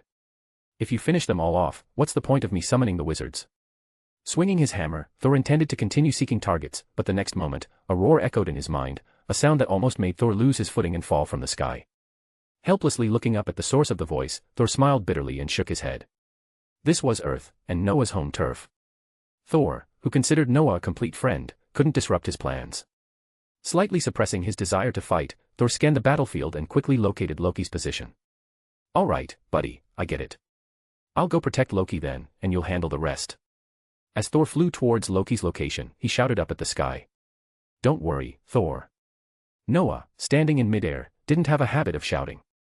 He continued to communicate through magical transmission. Next, it's our time to shine. With that, the halo in Noah's hand instantly bloomed, and 4 golden halos appeared in midair. Each halo looked as unsettling as a wormhole in the sky. More bonus chapters. Every 300 power stones equals 1 bonus chapter. Chapter 361, Chapter 361, The Magical World Branded by Noah. Find 50 plus advanced chapters. And for more fan fiction. Backhand index pointing down. Backhand index pointing down. Support link, patreon.com/RioRaRyu. In the basement of the British Ministry of Magic, Evan was meticulously holding his wand and continuously wiping it with a magic oil designed to enhance its effects. His expression was incredibly serious. If not for his hands trembling slightly, one wouldn't detect any other emotions. Are you nervous, Evan? Lance, sitting beside Evan, noticed his slightly trembling hands. He smiled faintly and asked. SOSO, Evan nodded, not denying his nervousness. Yeah, I'm a bit nervous. Aren't you? Me. Lance grinned, but he was interrupted just as he began to speak. The only time this guy gets nervous is probably when he was waiting for Noah to pick people up at Camartage years ago. Ken walked over, holding 2 cups of coffee, with a teasing look on her face. Here you go. Oh, and he might have been nervous when he confessed his feelings too. No one would think you were mute if you didn't speak. Lance took the coffee Ken offered and gulped it down. There's nothing to fear, Evan. We're all here, nothing will go wrong, especially since Noah is here too. I know. Evan gave a silly smile. But every time before a battle, this feeling just comes over me involuntarily. I can't tell if it's excitement or nervousness. Oh. It seems you're even more formidable than we thought. Ken chuckled and patted Evan's shoulder upon hearing this. There weren't many who graduated from Hogwarts and then went to Camartage for retreat, let alone friends from the same year, same house, and same dormitory. Such a bond was truly incomparable to ordinary relationships. One could say that with Noah included, the 4 of them had an unbreakable bond. Ken was about to say something else, but suddenly her eyes caught sight of a figure, which made her frown immediately. Evan and Lance noticed Ken's expression, and they too turned to look, quickly showing surprised expressions. Is that Hermione? Lance frowned uncertainly. It must be her. Why is she here? How should I know? Evan tilted his head, then continued to lower his head and wipe his wand. Probably wants to help out, or maybe just wants to help Noah. Who knows? What nonsense. Ken cursed under her breath and stood up, intending to go and talk to Hermione properly. Hermione's status now was truly extraordinary. Coming from Gryffindor and favored by Dumbledore, she not only diligently studied at Camartage but was also a good friend of Noah. One could say that Dumbledore had been consciously cultivating Hermione for many years. Just as magical ministries worldwide speculated that Noah would be the next Sorcerer Supreme, almost all Ministry of Magic members in Britain speculated that the next Minister of Magic should be this lady from the Muggle world. As the most likely candidate for the next Minister of Magic, her safety was extremely important. Although Hermione faced a lot of criticism, it was useless. While the Ministry of Magic wasn't Dumbledore's sole domain, almost all its members were her classmates. For example, Harry, Ron, Lance, Ken, and Evan, who now held significant power, as well as Ernie and others, were all her classmates and all supported her. So, if nothing unforeseen happened, Hermione was basically the next Minister of Magic. Given this, how could Ken agree to let Hermione take such a risk? Walking directly towards Hermione, Ken was about to say something when he suddenly noticed Hermione had also seen him and gestured to him. This made Ken frown, and after some thought, Ken decided not to expose Hermione directly. Instead, he turned and led Hermione to a relatively secluded spot. After carefully looking around and confirming no one else was present, Ken looked directly at Hermione. Are you insane? Ken asked with a serious expression. Do you know what you're going to do? Of course I know. Hermione slowly pulled down her hood, revealing a face that was still beautiful but much more mature. It's precisely because I know that I must go. Damn it, this won't get you any credit. I don't need any credit, never have. For me, your support is enough. Then do you believe I'll refuse to support you? Suit yourself. But before you say that again, put away your wand, Ken. Nothing you say will matter. I am not joining the fight as a representative of the Department of Magical Law Enforcement. I am representing only myself. Hermione calmly looked at Ken. After saying this, she pulled up her hood and turned to leave. But as Hermione and Ken passed each other, they both simultaneously drew their wands, the glow of elemental magic flickering at their tips, and a magical shield appeared on each of their bodies. Don't even think about it, Ken. Hermione's voice remained calm, as if everything was within her expectation. We've known each other for over 20 years, studied together, worked together. I know you too well, Ken. Indeed. Ken frowned, looking at the scene before him, but he didn't back down. As the next Minister of Magic, I hope you can calm down, Hermione. I'm always calm. Hermione tilted her head. As for the next Minister of Magic, don't joke, Ken. You could have this position, Evan could, Lance could, and even Draco could. But one thing about me has never changed. Please remember that Noah is not only your friend, he is also my friend. After saying this, Hermione withdrew her wand, and at the same time, her magical shield vanished without a trace. Through the edge of her hood, Hermione looked at Ken's somewhat puzzled face. She turned directly and walked out, and this time Ken did not try to stop her. Friends. Ken stood there for a long time, then suddenly gave a self-deprecating laugh. I really am an idiot. Sighing, Ken walked back to his original spot. Along the way, Ken looked around and realized that many of the participants in this battle were indeed his old classmates. One could say that all the members of Noah's League of Mages from his school days were present. This made Ken feel happy, but also somewhat foolish. Although his starting point was correct, how could the bonds of the League of Mages members be so easily broken? This group of people, they were true friends. Slowly, he walked to Evan and Lance, and Ken surprisingly found that Ernie had also appeared at some point. Not just Ernie, even Longbottom, who had already returned to Hogwarts as a professor, had arrived. Ken smiled, and just as he was about to say something, suddenly, directly in front of them, a golden circle slowly emerged. Ken watched this scene, knowing that everything had begun, so he said nothing else, patted Evan's shoulder, then took his place in line first, and then stepped through. This time, they were truly going to fight for their lives. What is that? My God, that technology. Space technology. And how is that person flying in the sky? What's wrong with this world? How can anyone fly? When Noah opened 5 portals in the air, everyone in the world watching the event collectively collapsed again. They found that they seemed to truly not know this world anymore, even though they had lived on this earth for generations. This intense sense of unfamiliarity made many people distraught, especially those with considerable power who were filled with fear. However, no one paid attention to them now. As the light circles continuously expanded, more and more figures in black robes appeared. Some of them, like the one who opened the black hole, stood suspended in the air, while others rode on brooms. Suddenly, those watching the event seemed to understand something. Could it be that all these people were wizards? Or perhaps mages? This thought immediately made them half believe and half doubt, but for some reason, these people suddenly felt that this might be the best explanation. Because now even aliens had appeared, and that guy who constantly brought terrifying lightning, then wouldn't it be impossible for some mages to appear? Soon, these people knew that their guess was probably not wrong. As the black-clad man who opened the black hole waved his hand, all the mysterious figures immediately began to attack the aliens. And at this moment, they seemed to realize that this Earth was anything but simple. A bunch of old acquaintances indeed.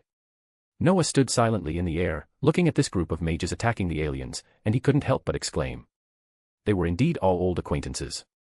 Whether they were from the American Ministry of Magic or the British Ministry of Magic, many of them were people Noah knew.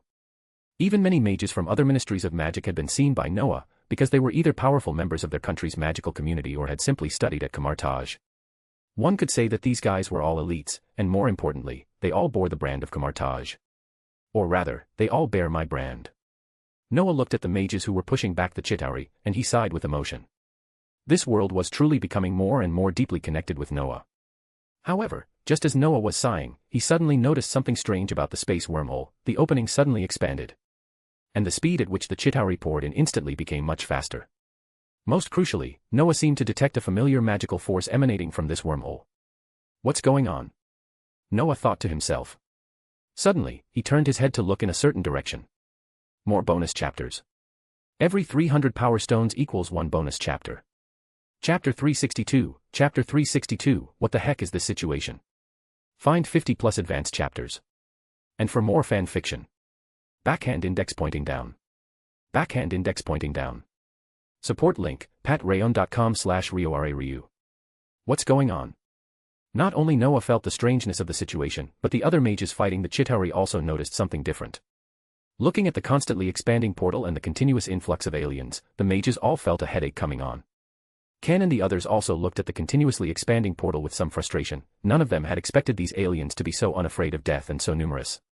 When Noah opened the portal, they immediately arrived over New York.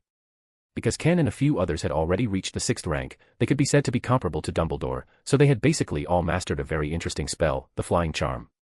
With this spell, they no longer needed to use brooms or other things to fly.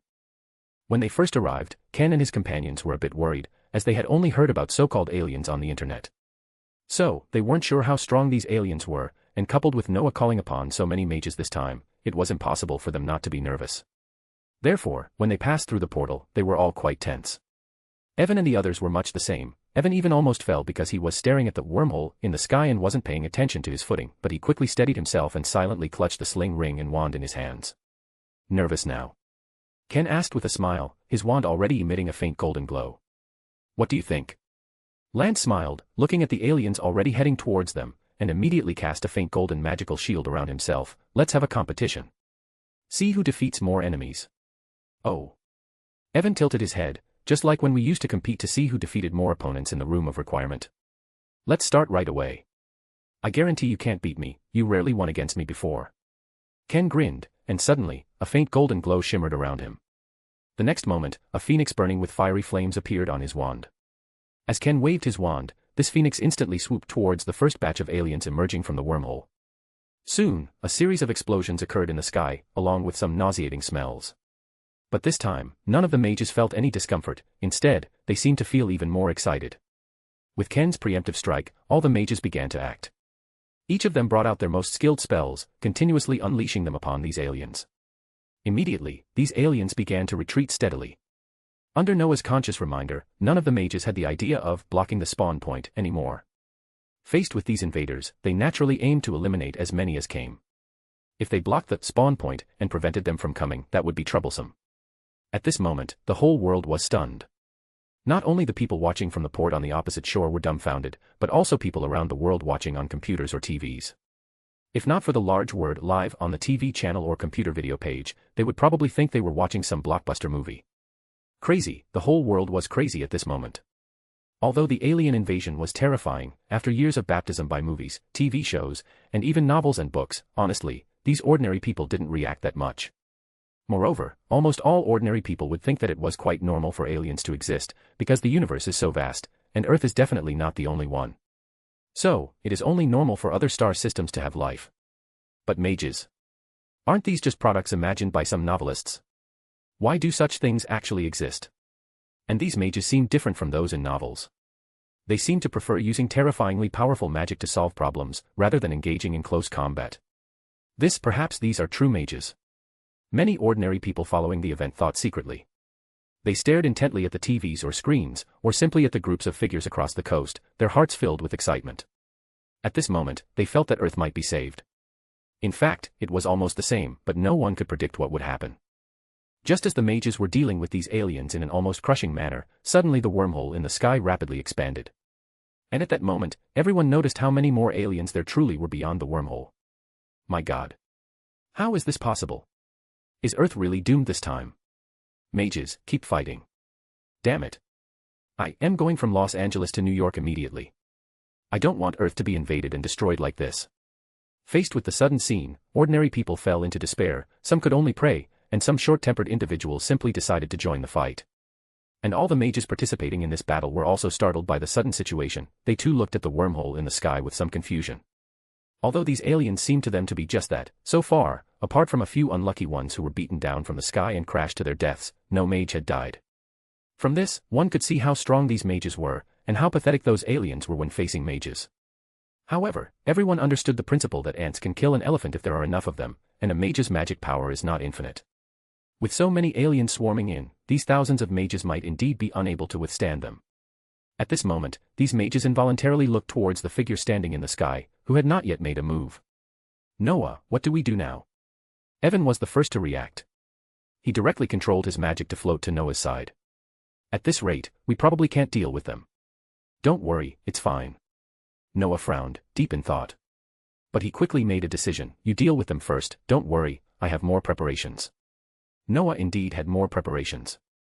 In this major battle, mages from various magical communities had entered the fray, but only the mages of Camartage had not officially appeared yet. Noah had the good hand of 10 wizards.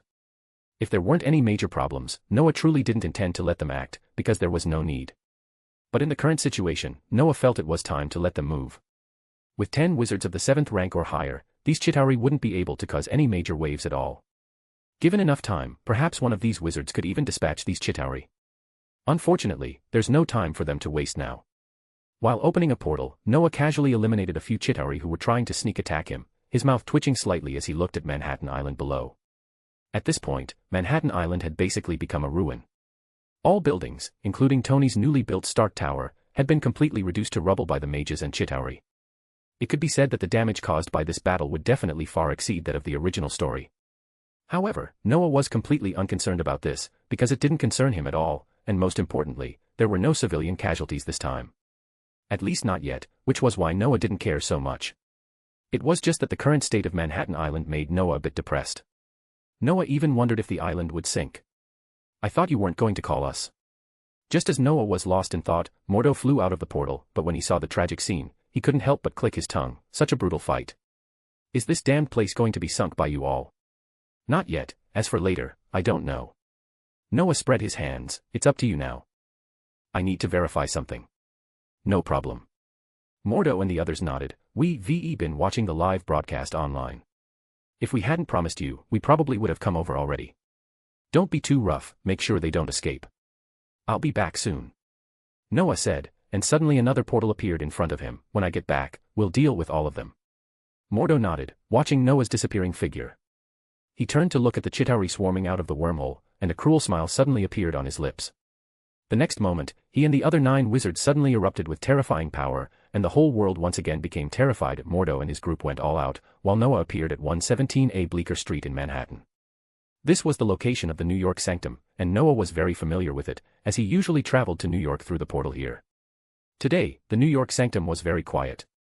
Outside, a fierce battle was raging, but this place remained completely unaffected.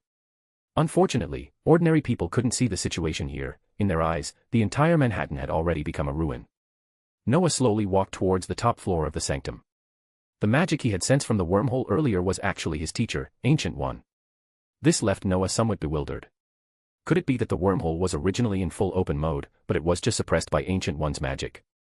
But why did it stop halfway? And why did it mysteriously expand? Did something happen?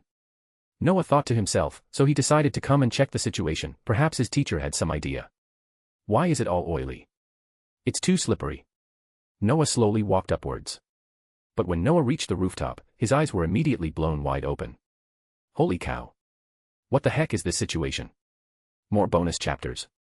Every 300 power stones equals 1 bonus chapter. Chapter 363, Chapter 363, Guests from Other Worlds. Find 50 plus advanced chapters. And for more fan fiction. Backhand index pointing down. Backhand index pointing down. Support link, patreon.com/RioRaRyu. Noah's head hurt, terribly so. Because Noah never dreamed that when he arrived at the top floor of the New York Sanctum, he would see a giant green-skinned man, bare-chested and with a straw hat covering his head. If someone knew nothing, they would probably immediately question their sanity and then try to shout. For the Horde. But the problem was, when Noah, who knew things, saw this scene, besides his head aching, there was nothing else. Immediately, Noah wondered if this guy had gone to the wrong timeline while traversing the quantum tunnel, from a simple, Marvel Cinematic Universe, to this integrated Marvel world. What the hell is this? Noah rubbed his forehead helplessly. Did this guy go to the wrong timeline? Slowly walking forward, Noah indeed saw a guy in a soul state pestering Ancient One, saying something. However, Ancient One completely ignored this guy, which made Noah only lament his own destructive power and, incidentally, pity how unlucky this Bruce Banner truly was. Noah. Just as Ancient One was about to send this Dr. Banner back to figure things out, she suddenly noticed Noah standing awkwardly by the side. Teacher. Noah nodded towards Ancient One, then had to feign confusion as he looked at the Soul State Banner. Dr. Banner. Weren't you downstairs? How did you get here? The Soul State Banner looked somewhat embarrassed. Finally, he could only scratch his head helplessly. I'm not from this timeline, nor am I from this world. He's from another parallel universe. Ancient One glanced at the Soul State Banner, then finally explained to Noah, their timeline is ahead of ours. They seem to have encountered some great trouble, and he came over wanting to borrow something from us. Is that so? Noah pursed his lips, thought for a moment, then asked, did you come alone? This question had to be clarified. Noah remembered that after these guys messed things up, especially Tony and the others, Loki ended up running off with the Tesseract. Although Noah was sure that such a thing shouldn't happen here, given that Thanos had malicious intent towards Loki, he wouldn't go seeking death. So, the probability of him escaping was relatively small, but Noah was worried that this guy might try to have a deceptive conversation with Thanos and get himself entangled. If it was just him, it would be fine, but if he got something like the Tesseract involved, that would be a pain. A group of us came together. The Soul State Banner thought for a moment and said, but for some reason, I got separated from them. A group of you. Tony. Rogers. Barton. Natasha. And Thor. Noah recalled the original plot and then listed all the names he currently knew. More than just them, but it's close. The Soul State Banner looked at Noah strangely. By the way, you know them. Why haven't I seen you in the future? Of course I know them, because they're fighting outside right now. Noah pointed to the sky outside, where fireworks were constantly exploding, and said with a slight amusement, they're fighting alongside the wizards right now. At this point, Noah basically concluded that this unlucky guy probably came to this world inexplicably because their system had a problem or something. And Steve, Tony, and Ant-Man, whose name Noah had forgotten, went to the correct world, which is why he was separated. Wizards. The Soul State Banner suddenly realized something was amiss. He asked hesitantly, are they the wizards like Strange? Who is Strange? Noah had to feign surprise and look at the Soul State Banner. Is he a wizard? Yes, and he seems to be some kind of sorcerer supreme, the Soul State Banner began to explain, but his words were cut off by Ancient One. Alright, that's your universe's affair, it's different from ours. Ancient One's tone was calm and undeniable.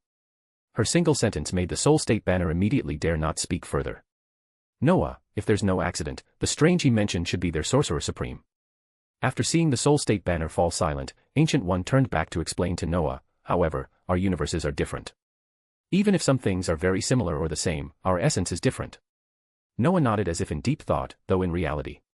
Noah knew everything. In the original story, Banner explained that the places they went to would be parallel universes because you couldn't change what had already happened.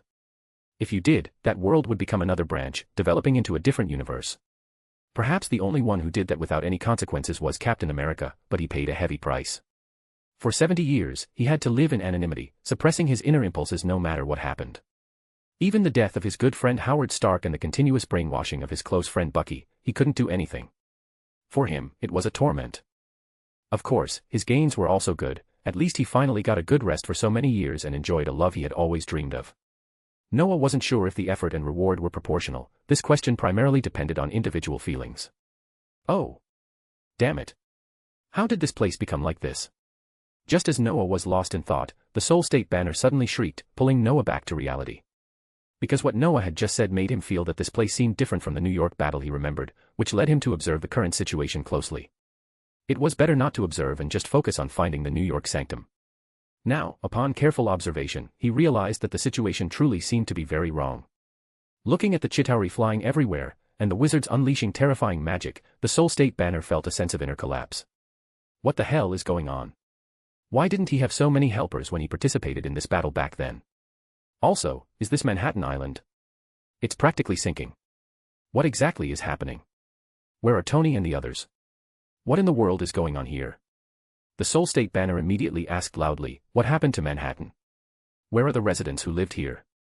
And why is that wormhole in the sky so huge? What is happening? I say, can you ask your questions one at a time? Noah rolled his eyes. This guy really had a million questions. After some thought, Noah directly replied, Manhattan is, as you can see, almost sinking. As for the civilians, they were evacuated long ago. However, I haven't quite figured out what's going on with that wormhole. That's my fault. Ancient One immediately interjected after Noah finished speaking. The size of the wormhole was something I was suppressing, but this gentleman's arrival and what he said distracted me slightly.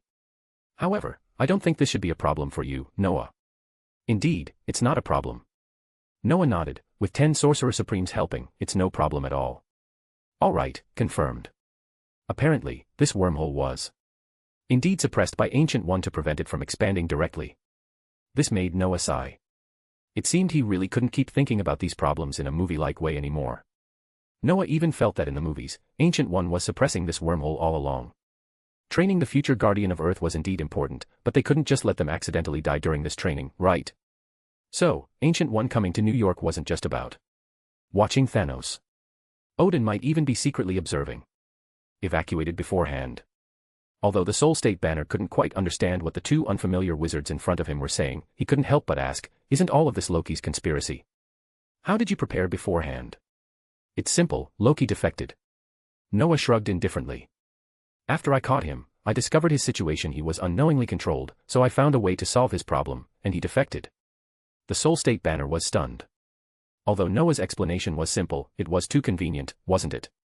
Shaking his head, the Soul State banner continued to ask. So what's the deal with these wizards?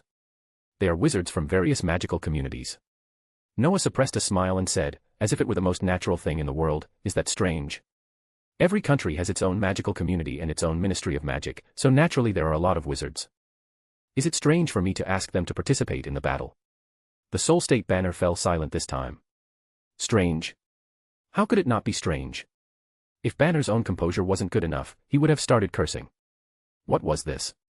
Why had Strange never mentioned such a thing? Finally, the Soul State banner took a deep breath and looked at Noah. Can I ask you one last question? Please do, Mr. Banner from another universe. Noah glanced at Ancient One. After Ancient One nodded, Noah said with a smile. Who exactly are you? The Soul State banner looked seriously at Noah and Ancient One. Why haven't I seen you in our world? Didn't my teacher already answer that question? Noah spread his hands. Many different things happen in different universes, there's nothing strange about it. As for me, my name is Noah Finnell, a wizard. This is my teacher, Ancient One, and she is also the current Sorcerer Supreme. More bonus chapters.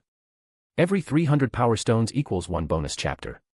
Chapter 364, Chapter 364, Ancient One's Method. Find 50 plus advanced chapters. And for more fan fiction. Backhand index pointing down. Backhand index pointing down. Support link, patreon.com/RioRaRyu. The Soul State banner silently looked at Noah and Ancient One. At this moment, he had no idea what to say. After a long while, he finally sighed. It seems that different worlds indeed have various different situations. I apologize, I have never heard of either of your names in our world, so I had no idea who you truly were. It's not surprising. Ancient One smiled. Every similar parallel world is actually the same at first, but the reason they become parallel worlds is because of the appearance of some different people or events, which makes them subtle and unimaginable, thus completely deviating from the original predetermined course. Saying this, Ancient One turned to look at Noah. Clearly, it was because of Noah's appearance that everything had become so off track, and the development of it all seemed to be for the better. This banner before them was clearly a world that was completely following its predetermined course. And their world had likely already suffered Thanos' attack, which was why he was seeking other methods to save his world. What Ancient One found interesting was that the potential of these guys was indeed good. Although she hadn't seen the others, just by their use of technology to achieve things beyond the 10th tier, traversing quantum channels and freely entering other parallel worlds, she could conclude that these people would be truly impressive in the future. Unfortunately, no matter how impressive, Ancient One had no intention of giving the Time Stone to Mr. Banner. Their world, to put it plainly, was completely different from her own. For example, their world's Sorcerer Supreme was strange, but in this world, Ancient One clearly had more options. Noah Finnell, this boy she had watched grow up, was the most unique existence in this world. His existence had made the predetermined course of this world blurry. One could say that if Noah did well, what happened in this banner's world wouldn't be repeated in this world. Not to mention that simply on the choice of Sorcerer Supreme, Ancient One had already made her decision. In her opinion, Noah was indeed far more suitable than Strange, who would only arrive at Camartage in at least 4 years or more. Not to mention Noah's contributions to the global magical community, which had given him enormous influence. His influence alone within Camartage already surpassed most people, and this boy's magical talent was incredibly remarkable, plus he had experience as a Sanctum Guardian. It could be said that from every aspect, Noah was the best choice. Ancient One felt fortunate to have met Noah and personally taught him for decades, allowing him to grow to his current level. Otherwise, Ancient One might have had to choose the predetermined course method, just like her counterpart in that world, this Banner. Thinking of this, Ancient One sighed. I apologize, Mr. Banner, I'm afraid I cannot help you. Perhaps you can try looking in other parallel universes. Is that so? The Soul State Banner's face showed deep disappointment, but he still tried a last resort. But I don't have any more Pym particles, and in our world, Strange chose to give the Time Stone to Thanos. Ancient One was momentarily stunned. You mean, Strange personally gave the Time Stone to Thanos? That was his choice? Yes. The Soul State Banner nodded forcefully. Tony told me that the result he got from simulating it 30 million times was that it was the only way. Is that so? Ancient One seemed lost in thought. She lowered her head and looked at the gem on her chest, falling into contemplation. Noah, standing by, could only shake his head as he watched this scene. Whether Ancient One was willing to give the gem to this Banner was not something Noah could decide. The best outcome would probably be that in the blink of an eye, this banner would return the gem. This didn't conflict with Noah's original idea. If things developed this way, Noah wouldn't care. But Noah was worried that this guy came here purely by accident, meaning he had no coordinates to return. If this guy couldn't find his way back, then Noah would have been dragged into a mess by him. Although doing so would reduce trouble in this world, at least Thanos would never be able to snap his fingers. Who knew if this would lead to more unpredictable consequences later on? Fortunately, Ancient One's final decision relieved Noah. Ancient One looked up and said seriously, "I apologize, the Sorcerer Supreme of our world will likely not be strange. And your arrival in this world was accidental. You cannot guarantee that you can find your way back, so I cannot take that risk." All right. The Soul State banner sighed helplessly, "I apologize for disturbing you all. It seems I'll just have to find another way." At this moment, the Soul State banner felt utterly disheartened. Noah could see that this guy was in a deep state of inner collapse. But there was nothing to be done. Noah and Ancient One weren't great saints who would gamble their own world's future to save others. Please, that's not something a wizard would do. However, just when the Soul State banner felt most helpless, Ancient One spoke again. "Actually, I have 2 ideas that might help you. Would you like to hear them?" The Soul State banner looked back slightly, then forced a smile. "Perhaps. Please tell me." The Soul State banner clearly didn't think Ancient One's methods would be effective, as Ancient One had explicitly rejected the only known solution. Banner couldn't think of any other way. In his view, these were just words of comfort. Ancient One didn't mind and said directly, "First method, Noah, are you familiar with Hank Pym?" "Yes." Noah nodded. He immediately understood Ancient One's intention. "Mr. Banner, you need Pym particles, right?" Of course." The Soul State banner nodded, then asked with some surprise, "You know Mr. Pym? Can you get Pym particles?" "Yes, it's not a difficult thing for me." Noah nodded. Indeed, it wasn't difficult at all. If he wanted, Hank Pym would probably even give him the formula. "That's great." The Soul State banner finally brightened up. "What are we waiting for? Don't be in a hurry, Mr. Banner." Ancient One interrupted Banner at this moment. "There's also a second option.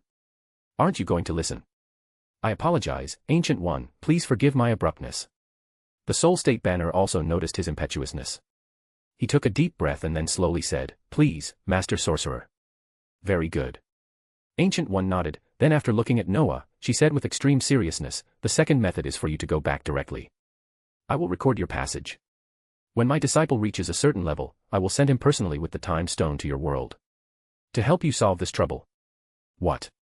This time, Noah and the Soul State banner simultaneously jumped in surprise. What kind of idea was this? The Soul State banner and Noah exchanged glances. Instantly, the Soul State banner felt that this young man, who looked to be in his early 20s, was incredibly unreliable. He truly didn't understand what this Ancient One meant by letting a young man do such a thing. Noah felt similarly. He truly didn't understand what Ancient One was thinking. He was now painstakingly planning and preparing all of this, all to eliminate Thanos or make the Galactic Population Control Committee abandon their plan. But now, Ancient One actually wanted him to go confront Thanos directly. What a joke. Noah knew their actions would be exposed, he just didn't know which worlds Thanos would find out and descend upon their world. At that point, it would truly be a head-on confrontation with Thanos. Noah rejected this approach from the bottom of his heart. Just imagine facing Thanos with that lineup of Fat Thor, a careless Carol who becomes irrelevant, and a similarly irrelevant Scarlet Witch. Even if he went, he'd probably just let Tony snap his fingers. Without hesitation, Noah and the Soul State banner almost simultaneously intended to reject Ancient One's idea. However, Ancient One directly spoke, "Mr. Banner, don't refuse yet. Noah, you too, this is a mission I'm giving you." A mission? Noah was stunned. Go to their world, help them snap their fingers. Is this my mission? Yes. Ancient One nodded seriously. Strange is their world Sorcerer Supreme, and you will be our Sorcerer Supreme in the future. The decisions made by the Sorcerer Supreme always have their reasons, so we must trust him, just as you trust yourself. But Noah was about to say something, but he noticed Ancient One's slightly furrowed brow. He thought for a moment and then simply nodded. "I understand. I'll do it." Noah was quite helpless now. He wasn't particularly fond of the idea of trusting the Sorcerer Supreme's judgment. But Ancient One had already said so much, what else could Noah say? Worst case scenario, Noah would just go and witness Tony snapping his fingers. Besides, Ancient One had essentially laid everything bare this time. Noah had already had these suspicions, but this time, they were basically confirmed. That is, the future Sorcerer Supreme is himself. This left Noah with a feeling he couldn't quite describe, as if it was a natural progression, something inevitable, and also a sense that his long efforts were finally paying off. However, Noah compromised, but the Soul State banner clearly hadn't. Master Sorcerer, I think I'd prefer the first option. Oh. Ancient One looked at Banner strangely. Why? The Soul State banner hesitated. He couldn't very well say that there was no need for such trouble, and it would be better if she just gave him the gem, could he? Ancient One saw through his thoughts and smiled indifferently. Noah, things have been cleared up. Now, go solve these aliens with your greatest ability. More bonus chapters. Every 300 power stones equals 1 bonus chapter. Chapter 365, Chapter 365, The Dragon, Part 1. Find 50 plus advanced chapters. And for more fan fiction.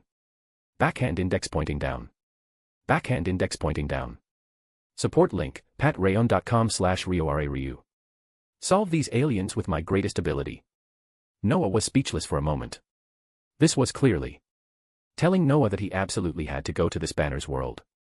This banner currently didn't trust him, so he had to demonstrate convincing power to make him believe, so Noah could follow along in the future. Noah sighed. Although he didn't want to go to an unfamiliar place, Noah didn't feel he absolutely had to refuse. By the time he gained the ability to traverse dimensions like this, he would probably have already reached a very terrifying level. With that 11th tier power, as long as it wasn't the Thanos of a high-level universe, or the ultimate universe's Thanos, Noah seemed to have little to worry about. Even if Noah didn't reach that power and was directly sent over by Ancient One, Noah felt there was no need to worry too much. The worst outcome would simply be that Noah would wait for the original plot to unfold, and Noah's losses would be virtually zero. Thinking this, Noah didn't feel as much resistance. But was it really alright to use his greatest ability to deal with these Chitauri? Noah in human form was already perfectly sufficient to deal with these Chitauri, because Noah was a wizard, not a warrior. Wizards, in any world, have the reputation of being war machines, not like that Rhodey guy, but because of the terrifying large-scale AoE magic of wizards. Noah was a 7th tier, but he wasn't an ordinary 7th tier wizard. He was a wizard who had learned an unknown amount of magical knowledge from the system that wasn't from the current magical world or even this universe. So Noah could indeed relatively easily deal with these Chitauri, unlike Mordo and the others who would require a lot of time and consume more energy. However, Ancient One's meaning was clearly not this. She wanted Noah to directly clear out all these Chitauri at once, and with his greatest power. The result then became obvious. Noah's greatest ability was to directly transform into a dragon, wasn't it? Although Noah's mastery of the dragon's power was still rudimentary, as he didn't use it often, and even practiced very little in the system space. But still, precise control might not be possible, but Noah could fully unleash these powers to their maximum extent without any problem. It looks very cool and domineering, but because it primarily uses dark power, won't it look a bit too evil? Noah glanced at Ancient One, wanting to speak but holding back, but Ancient One didn't pay much attention. This made Noah sigh helplessly, only able to nod at Ancient One and Banner, who was completely unaware of the situation, then casually opened a portal and left the spot. Ancient One, are you sure this is a good idea? Looking at Noah who had left, the Soul State banner couldn't help but ask, perhaps letting me choose the first option, letting me get the PIM particles, would be better. Don't be in a hurry, Mr. Banner. Ancient One calmly looked at Banner. Strange is the Sorcerer Supreme, so am I, and Noah will be too in the future. We will believe in his decisions, so he will also believe in ours. Otherwise, you wouldn't have left your teammates and come to our timeline, would you? Since I could come here, then maybe I can return here after using the gem. The Soul State banner hesitated, then tentatively asked, aren't you worried that Master Fennel might get lost there too? No, I trust him. Ancient One shook her head, then her expression turned serious, and I'm sending him there because I have a very important mission for him. A very important mission. The Soul State banner was startled for a moment, although he quickly became somewhat wary. Indeed. Ancient One didn't mind Banner's expression and continued, I can sense that you succeeded in collecting the gems, but that consequently led to a greater disaster. And this disaster is an excellent opportunity for training. Disaster. The Soul State banner frowned, what kind of disaster? I apologize, I cannot say. Ancient One smiled, then pointed to Noah, who had reappeared in the sky, watch closely, Mr. Banner. Perhaps before long, you will be fighting alongside him. Noah didn't know what Ancient One and the Soul State banner had said, but even if Noah knew, he probably wouldn't be too surprised. Because from the moment Ancient One dispatched Noah, Noah guessed that Ancient One had likely observed some future events. This change cannot be described as anything but massive. Although the future of this world was already chaotic, through this banner from another world, Ancient One could still see many things. That's why she chose to send Noah over, otherwise, it couldn't just be about having Noah protect the Time Stone's safety, right? That's true too, at least it ensures this gem isn't stolen by Thanos. Noah, standing in the sky, looked at the dense swarm of Chitauri in the wormhole and finally shook his head. Forget it, why think so much? Who knows what the future holds? For now, I'll just clean up these invaders. Thinking this, Noah's internal magic began to surge slowly, and then its speed gradually increased. At the same time, Noah's eye, which sealed the dragon's power, also began to glow with a deeper red, as if his eyes were filled with blood. This is. As the torrent of Noah's magic continuously surged, all the wizards immediately sensed a power that instilled fear from the depths of their souls. Involuntarily, all the wizards subconsciously looked towards the source of this terrifying power. Soon, they noticed the origin of this magical torrent. It was Noah. At this moment, all the wizards were momentarily stunned, because the aura Noah emitted was so dark and so despairing, it was practically an incredibly evil existence. However, Noah's long-standing image in the magical world was very positive, even excellent. All the wizards were puzzled, but no one was foolish enough to attack Noah, especially since a voice was echoing in their minds. The owner of this voice was Ancient One, telling all participating wizards not to panic. Of course, she also didn't forget to tell these wizards that their next task was to retreat in an orderly fashion, and the rest would be left to Noah. This telepathic message startled all the wizards, but out of respect for the Sorcerer Supreme, they all decisively chose to follow this command. As for dealing with the alien invasion, that was entirely left to the 10 Sorcerer Supremes of Kamartaj. With them there, it wouldn't be a problem at all. Noah's transformation speed was fast. With the sealing magic modified by Odin and Ancient One, Noah could actually complete everything in the blink of an eye. However, Noah didn't do so. Whether for more thorough preparation or to warn the participating wizards, Noah felt it was better to go slowly. When Noah's magic reached its boiling point, Noah noticed that the wizards had already begun to retreat in an orderly fashion, leaving Noah with no more concerns. His crimson pupils once again glowed with an eerie light. The next moment, Noah's entire body was enveloped in an extremely dark power, and his form began to rapidly expand. Is this dragonborn magic? It should be, but why does this magic look so evil? Come on, whether power is evil or not depends on the person, not the attribute of the power itself. Do you think Master Finnell, as a candidate for Sorcerer Supreme, could possibly be such an evil being? Of course, Master Finnell is an excellent wizard in every aspect. However, while this magic is a bit scary, the power it contains is truly enviable. I really want to learn this magic. The wizards, who had orderly retreated from the center of the battlefield, stood in the sky, softly discussing Noah's magic. They had all seen Noah's dragonborn magic in videos, but they had never experienced it firsthand. This time, it satisfied their curiosity. It must be said that Noah's image, cultivated over the past decade, was quite successful.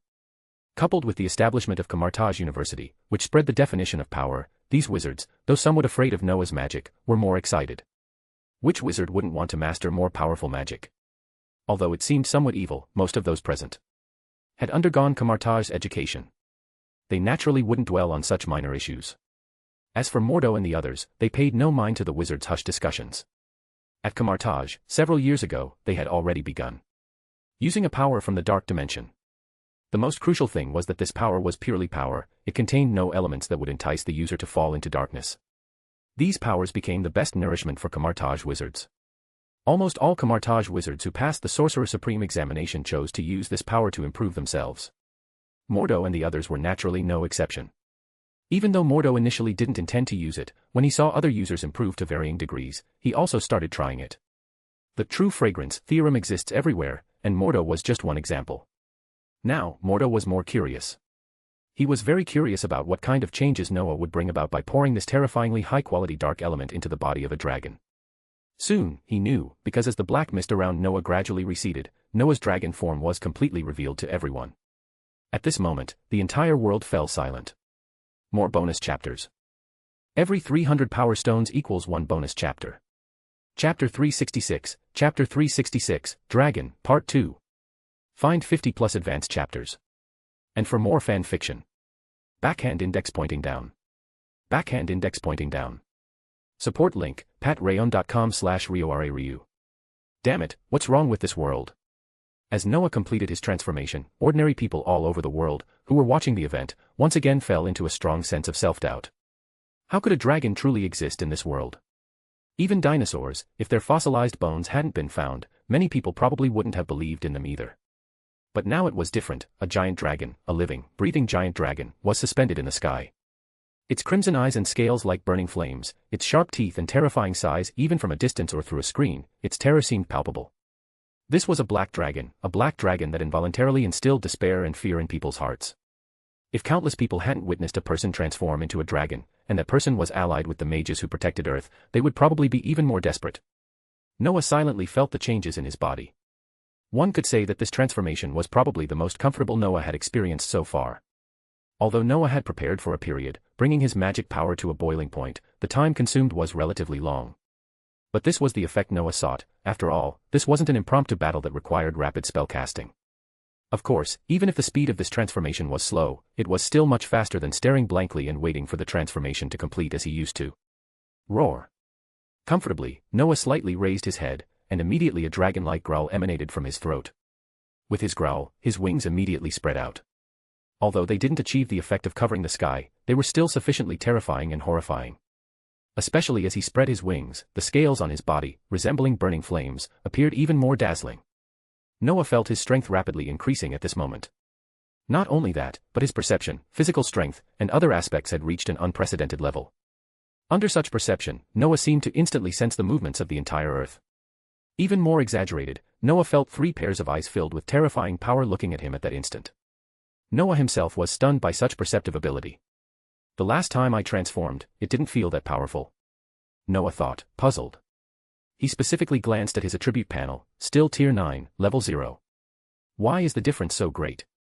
Noah couldn't quite figure it out, and unfortunately, his system also showed no intention of responding to Noah this time. However, Noah didn't mind. The system might not respond now, but what about later? Besides, Noah truly had things to do now, such as this group of Chitauri who seemed to have become somewhat agitated due to Noah's appearance. As for those 3 gazes fixed on him, Noah could basically deduce their identities. The power of Tier 9 was enough to make Noah feel terrifying, and in Noah's impression, there should only be 3 such individuals. Moreover, 2 of these gazes held no malice, even carrying some goodwill. Noah didn't need to think much to know that these 2 were definitely his teacher, Ancient One, and Asgard's Allfather Odin. As for the last one, Noah himself was a bit unclear. This gaze held no malice, but it certainly held no goodwill either. Instead, it faintly carried some inexplicable meaning. This left Noah a bit puzzled.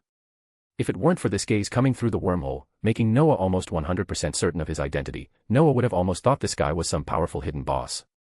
Thanos, that guy is truly perplexing. Noah sighed. He never thought Thanos was inherently evil. It was just that his ideas and actions were completely at odds with all life in the universe, which made him an evil being. But it doesn't matter. Don't you want to watch? Then watch closely. Noah didn't care either. Anyway, that guy didn't dare to truly step in, so Noah wouldn't hold back.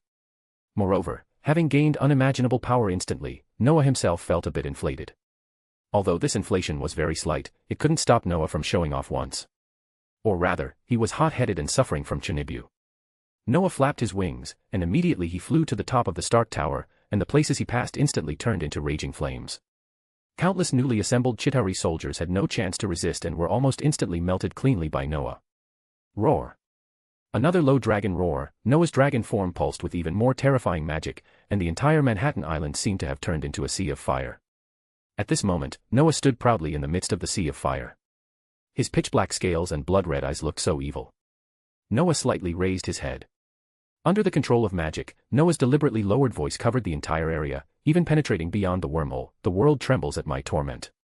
Pitiful kingdoms crumble in my wrath. And in the end, the entire Chitauri army will be annihilated. In my shadow, all things turn to ash. Noah almost misspoken, but Noah didn't care about these details. Having said that, Noah's low tone suddenly changed, and his momentum reached its peak at this moment. Suddenly, Noah spread his wings, looking so despairing under the raging flames. My name is Deathwing, guardian of Midgard, ender of invaders. Unstoppable, unyielding, I am your cataclysm. Under this modified yet still incredibly domineering line, Noah's magic had already condensed to its extreme. Without giving the Chitauri any time to react, Noah raised his dragon head, opened his mouth wide, and instantly, a power capable of destroying the world erupted. Black flames exploded in the sky over New York.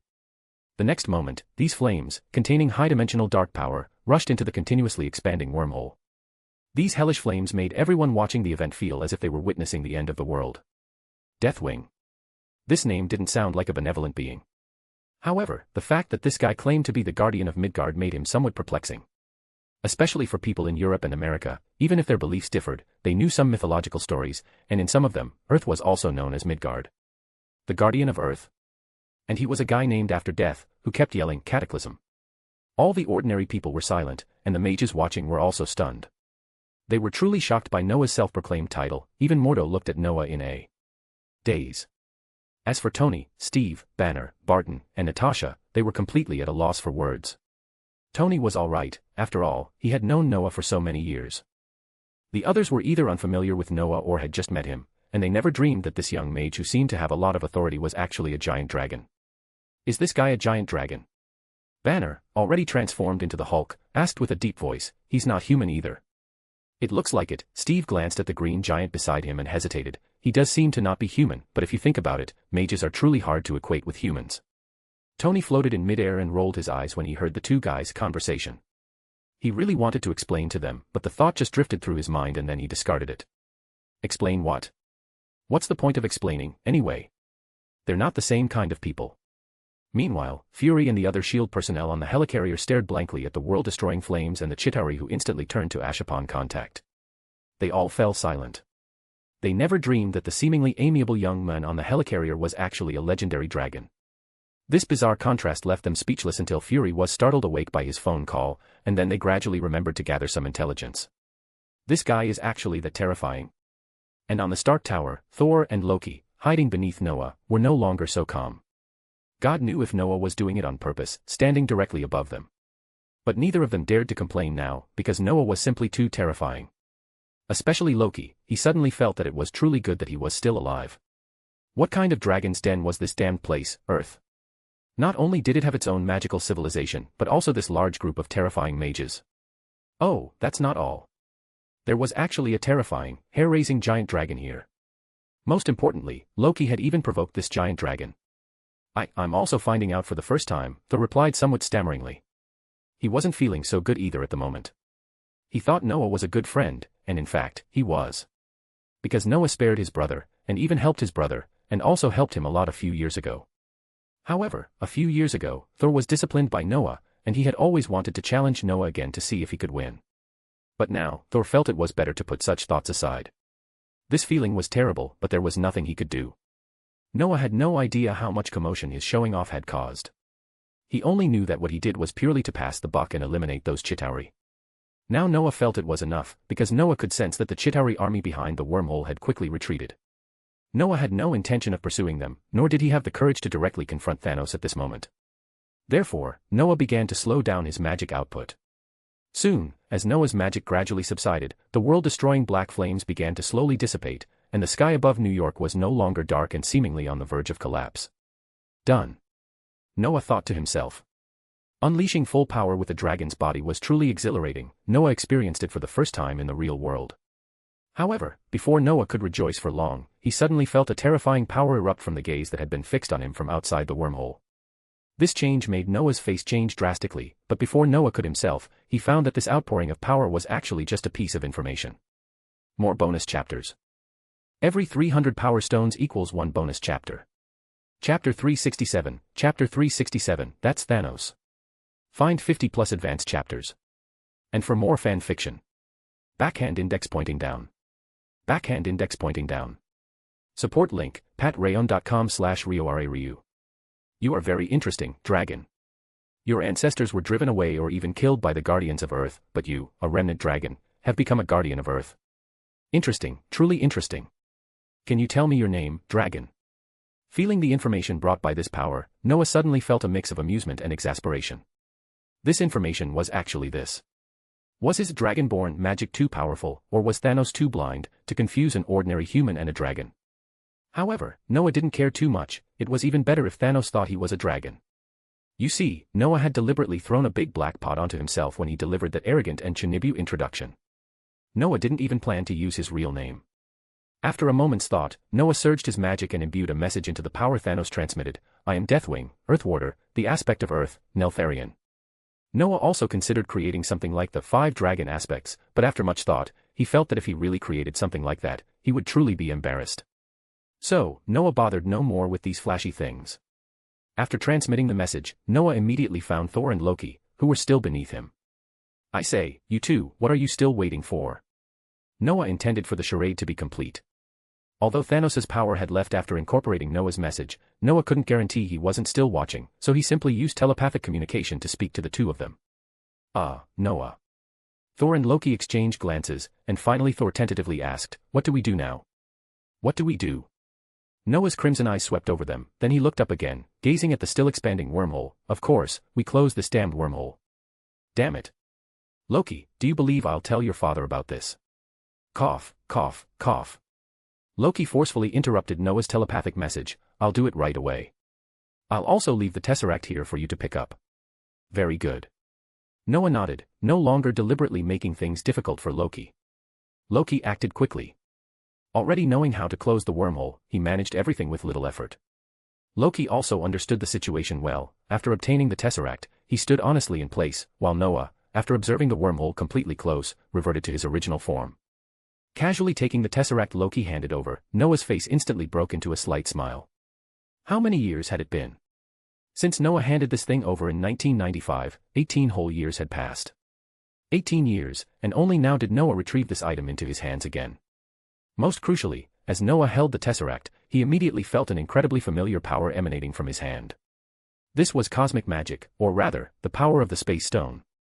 It could be said that this power had forged Noah's current formidable physical constitution. They were essentially the same. I have to say, you look more comfortable like this. Just as Noah was looking at the Tesseract in his hand, Thor spoke with some hesitation. You were truly terrifying. SOSO. Noah came back to himself, casually putting the Tesseract into his spatial pouch, then a slight smile appeared on his face. All aspects of improvement are pretty good, though it looks a bit scary. Your power just now, Thor seemed to be about to say something but then hesitated. Noah reacted this time, which made Noah say with a chuckle, I won't explain this question. Go back and ask your father and your mother. Honestly, my ability to reach that point was all thanks to their help. Noah was telling the truth. If it weren't for the information they provided, and Odin, Frigga, and his teacher personally intervening, he probably wouldn't have been able to achieve that. As for the power issue, Noah was too lazy to say anything more to them. He still had things to do. With a flash, Noah directly appeared in an open area, where all the participating mages had gathered. Because the destructive power Noah had just unleashed was simply too terrifying, even the 10 wizards, including Mordo, dared not stay in the sky. But it made sense. Noah, after transforming into a dragon, was a Tier 9 existence. Even if he was at the lowest tier of Tier 9, how many people were truly Tier 9 on Earth? Immediately after transforming, Noah received accurate information, including himself, and counting Ancient One, who surpassed Tier 9, there were only 5. Noah and Ancient One accounted for 2 spots, one was in Europe, and the other 2 were all in the East. But Noah's Tier 9 was false, he was only truly Tier 9 after transforming. Those 2 powerful figures in the East didn't seem to be mages. As for the one in Europe, Noah could guess who that person was. If nothing unexpected happened, Noah might visit her or him in the future. However, what puzzled Noah was that this person's life aura was very strange. Their life aura seemed to be sustained by something, and they seemed to have some kind of curse on them. Despite being incredibly powerful, their life force was already fragile. A Tier 9 existence wouldn't be worn down by mere thousands of years. Shaking his head, Noah looked at Mordo and others, as well as Ken and his companions, who were walking towards him. Besides them, the other mages seemed somewhat hesitant and fearful.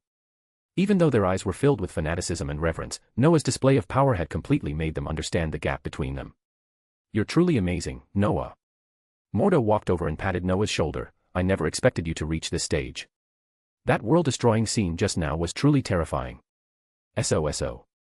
Noah also smiled. The potential of the Dragonborn magic is very good. If not for this magic, I probably wouldn't have been able to reach this point. Indeed, it's excellent. Mordo nodded. I'll have to properly study this magic when I get back. Damn it, I hadn't paid too much attention to it before.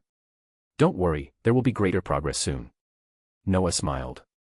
He still remembered heading out to find Nagini, the blood curse. Nagini had been searching for blood curse beasts for several years, and her results were quite good. Although she hadn't returned, she had gathered a large number of blood curse beasts who trusted her, and this group was also searching for other blood curse beasts worldwide. According to Nagini's letter, Noah learned that they might soon all come to London. In that case, the Dragonborn magic would become even more versatile. Although the name might be changed later due to personal needs, Noah didn't care about these things. After finishing his conversation with Morton, Noah thanked the other wizards who had come to help one by one. These people had a good relationship with Noah, and they all smiled and said there was no need to be so polite. Among them, Noah also had a good chat with Victor, as Noah still had some plans for that guy. After thanking the wizards from Kamartaj, Noah turned his gaze to Evan and the others. These brothers from the same house and dormitory performed very well. This made Noah very happy, and they too were shocked by Noah's final appearance. Honestly, I think we all need to consider your dragonborn magic, Ken said excitedly. This thing is simply beyond imagination. That's right. We participated in this project together, and now we should seriously study it, Lance and Evan agreed, both very excited. Noah could only encourage them a few words. They indeed had some advantages over others. After chatting with them, Noah immediately thanked the mages who had come to participate in the battle. Noah was truly grateful for their help. And these mages from all over the world were also very satisfied with Noah's attitude. After all, in their eyes, a mage of Noah's status was so kind and even specifically thanked them. How could they not feel happy? After thanking these mages, Noah also had to report to Ancient One. As for the departure of these mages, he left it to Mordo and the others to handle. However, as Noah was about to leave, he actually noticed a figure. Even with her hood on, Noah could recognize her. This situation made Noah somewhat blame Dumbledore but also feel touched. Unfortunately, Noah didn't plan to pull her aside for a private conversation now. Noah decided to properly thank this girl once he returned to the London Sanctum. You were truly impressive, Noah. When Noah arrived at the New York Sanctum, Ancient One spoke to Noah, somewhat exasperated. Deathwing, huh? The world trembles at your torment, huh? Pitiful kingdoms crumble in my wrath, huh? Cataclysm, huh? You're truly amazing, Noah. It was just to scare them, teacher, Noah immediately said with a conciliatory smile, completely devoid of his previous unparalleled dominance. When facing invaders, a good scare is the best approach. But you also scared our guest from another world quite a bit. Ancient One pointed to Banner, who was standing quietly to the side, looking somewhat uneasy, and said, You look truly evil just now. Also, you shouldn't have replied to him. It doesn't matter, Noah rubbed his head. From the beginning, I felt that guy watching me, so you directly said, Guardian of Midgard, instead of Guardian of Earth. Ancient One shook her head helplessly. You misled that guy, and you also screwed over Asgard. Anyway, he thinks I am a dragon, not a human. Although Ancient One directly stated the fact of Noah's deception, Noah didn't care. After a moment's thought, he even asked knowingly, by the way, teacher, who is this guy? Him. Ancient One glanced at the still uneasy Banner, then softly said, He is Thanos, also known as the Mad Titan. What? Instantly, Banner, who had been standing unsteadily, became incredulous. More bonus chapters. Every 300 power stones equals 1 bonus chapter. Chapter 368, Chapter 368, Don't provoke that group of mages. Find 50 plus advanced chapters. And for more fan fiction. Backhand index pointing down. Backhand index pointing down. Support link, patreon.com/RioRaRyu. It's understandable why Banner, who came from another parallel world with a significantly faster progression than this one, would raise such a question. After all, back then, they had no idea that Thanos was behind the Chitauri invasion of Earth. You see, in their eyes at the time, it was merely one of Loki's schemes, and even when Thor took Loki away, no one told them it had anything to do with Thanos. Actually, it makes sense when you think about it. Regardless of whether Thor knew about it in the original story, he wouldn't have said anything. If he didn't know, he naturally wouldn't have asked too many questions. He was more concerned with his brother's life and death, leaving other matters to his father. But if he did know, Noah believes he still wouldn't have chosen to reveal it. Earthlings might not know what Thanos truly represents, but how could Thor, from Asgard, not understand? To put it bluntly, given Thor's personality, he probably wouldn't think Earthlings could solve this problem, so it's better to say nothing at all. However, Noah leans more towards the idea that Thor didn't discover anything at all, otherwise, why would so many problems have arisen? But all of this has nothing to do with Noah, because such unfortunate events are impossible in Noah's universe. Is it really Thanos who orchestrated this? Banner, whose soul had been thrown back into his original body by the Ancient One, asked with a hint of fear. Yes, the Ancient One nodded. I'm sorry for what happened in your world, but it's the truth. Then this mage. The Hulk, looking like a big green-skinned creature, pointed at Noah. I didn't see him in my universe. Is he the one you mentioned? You can understand it that way, Mr. Banner. Every world is different, the Ancient One smiled. Now, what do you think of my suggestion? Regardless of whether the unforeseen event I sensed will descend, isn't he an excellent safeguard? It certainly is a huge safeguard. Noah secretly muttered. Since he couldn't refuse, he might as well accept it gracefully. At worst, it would be a New World Tour or Parallel World Tour. Noah even wondered if he should bring Tony and the others along. That would be too exciting, 2 Tonys bickering, and 2 captains, no, 3 captains in one world. Just thinking about it is interesting. Noah chuckled inwardly, while this banner from the parallel world was completely persuaded by the Ancient One. Indeed, whether to ensure the return of the Time Stone to this world, or in anticipation of the unpleasant things foreseen by the Ancient One, taking this mage who could transform into a terrifying dragon was the best choice. Mages are always mysterious, and Banner, who had some contact with Doctor Strange, naturally knew these things. Although he didn't know what terrible things would specifically happen, to ensure their smooth use of the Infinity Stones, Banner finally chose to accept the Ancient One's suggestion. The rest was no longer Noah's concern, and Mr. Banner decided to leave. Although no matter how long Banner stayed in this world, it wouldn't affect the time in his own world, Banner himself didn't want to stay here for long. Not to mention that there was another version of himself in this world, simply the future development of this world was clearly different from his own. Banner didn't think he could do anything by staying here. Was he supposed to carry a shovel or something to deal with Manhattan after the mages and Chitauri fought each other? So, after confirming some matters with the Ancient One, Dr. Banner directly chose to leave. As for Noah, after Banner left, he also planned to depart. The aftermath of this war was truly exaggerated, and Noah felt it best to keep a low profile. Moreover, after this war, Noah also planned to thoroughly study the Space Stone and the domain magic that had been in Noah's mind for a long time. Previously, Noah had been pressed for time and hadn't had the chance to properly work on these, but now Noah could at least rest for a year. In a year, the Reality Stone will also appear on Earth, after which the Winter Soldier will emerge, and then the Power Stone will be found by an idiot. Noah carefully reviewed the plot in his mind. He awkwardly realized that his time seemed to be much more abundant than before. However, Noah wasn't too concerned. This time, the main research force wouldn't be Noah himself, but Noah's system, which often played dead. All Noah had to do was offer some of his opinions, which was incredibly easy for Noah. Thinking of this, Noah greeted the Ancient One, then planned to find Constantine, Charles, and the others to return to London. Wait, Noah, just as Noah was about to leave, the Ancient One suddenly called out to him. Noah stopped, turned, and looked at the Ancient One. Is there anything else, teacher? Take this book. The Ancient One thought for a moment, then opened a mirror dimension and took out a book. You must remember, only you can read this book. Destroy it after you've read it, understood? Noah frowned. He extended both hands and took the book the Ancient One handed him. Just a glance, and Noah's expression changed. This book contained the method to control the Eye of Agamotto, or rather, the method to control the Time Stone. Noah remembered that this thing was supposed to be stored in the Camartage Sanctuary. However, Noah wasn't one to ask a million questions. After solemnly receiving the book into his spatial storage, Noah looked up at the Ancient One. I understand, teacher. I will do as you say. Very good, Noah. Perhaps next time we meet, I will give you something even more important. I understand, teacher. Go, I also need to prepare myself. While Noah and the Ancient One were conversing, Fury stood solemnly in a highly classified conference room aboard the helicarrier. Frankly, looking at the clearly bewildered faces on the screens, Fury felt a surge of disgust. But Fury couldn't express this. However, he inevitably felt a very special sense of superiority. When the mages collectively mobilized, his phone rang, but the helicarrier was so noisy at the time that he couldn't hear it. It wasn't until Noah transformed into a dragon that the entire helicarrier seemed to be silenced, and he finally managed to hear his phone ring. It was the World Security Council calling. Fury knew this without even looking at the phone. As his direct superiors, Fury naturally had to have a good conversation with them. As expected, after Fury arrived at the conference room and connected with them, they impatiently began to press Fury about the mages. However, coincidentally, at that very moment, Noah suddenly unleashed a terrifying attack. That terrifying attack didn't just turn the sky above New York black, it affected almost the entire Western Hemisphere. Even more terrifying, people all over the world seemed to feel an innate fear, and all energy monitoring centers detected this world-destroying power. At this, the members of the World Security Council became even more panicked.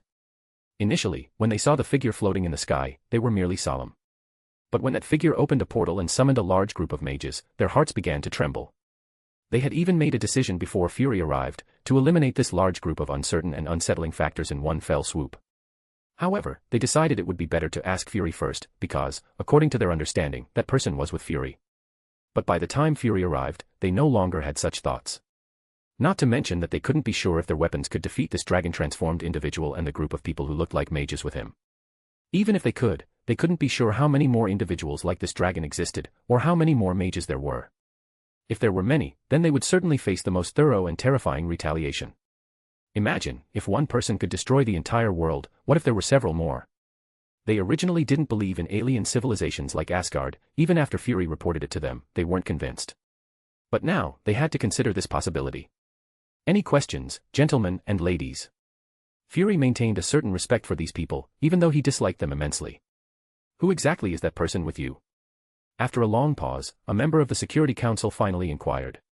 As you can see, a mage, a dragon, a world destroyer who disregards all of Earth's defenses and offensive capabilities, Fury said flatly. He had been released from the silencing spell. The space explosion in 95. That was their doing. But there's no evidence or data, so I've kept that sealed. Damn it. Why didn't you tell us then? Another member asked, his face full of anger. I told you, would you have believed me? I also told you about Asgard, and that was with evidence, yet you still didn't believe it. Much less something without any evidence. All right. Do you know how many of them there are? Perhaps you can ask your superiors that question. Maybe they'll give you an even more surprising answer. You. All the members were infuriated by Fury's words, but before they could say anything, they noticed their phones ringing simultaneously. They very tacitly disconnected from the network, and when they reconnected, their faces were all very grim. I think we understand. Finally, the member chairing the meeting spoke, suppressing his inner dissatisfaction. Now, I'm giving you a mission. Is it your mission, or the Security Council's mission, or your superior's mission? Fury interrupted him directly. You. I understand. I'm sorry, but I probably can't complete this mission. Damn it, don't you believe we'll fire you? Suit yourself. But a piece of advice, sir, don't provoke that group of mages, for the sake of this world. More bonus chapters. Every 300 power stones equals 1 bonus chapter. Chapter 369, Chapter 369, Seeking People. Find 50 plus advanced chapters. And for more fan fiction. Backhand index pointing down. Backhand index pointing down. Support link, patreon.com/RioRaRyu. After the Battle of New York, the world did not return to peace as expected. In fact, even the original Battle of New York took about a year or two to slowly recover from, and this time, the impact on ordinary people's minds was probably even more intense than in the original. After all, Noah had ruthlessly shattered their long-held perceptions, making them doubt themselves. If it were just a group of aliens, it would be fine, but when mages and dragons all appeared, the magnitude of such an impact can be imagined. Moreover, the damage to Manhattan this time was much greater than in the original. In the original, Manhattan only had some collapsed buildings, though a lot of people died in that battle.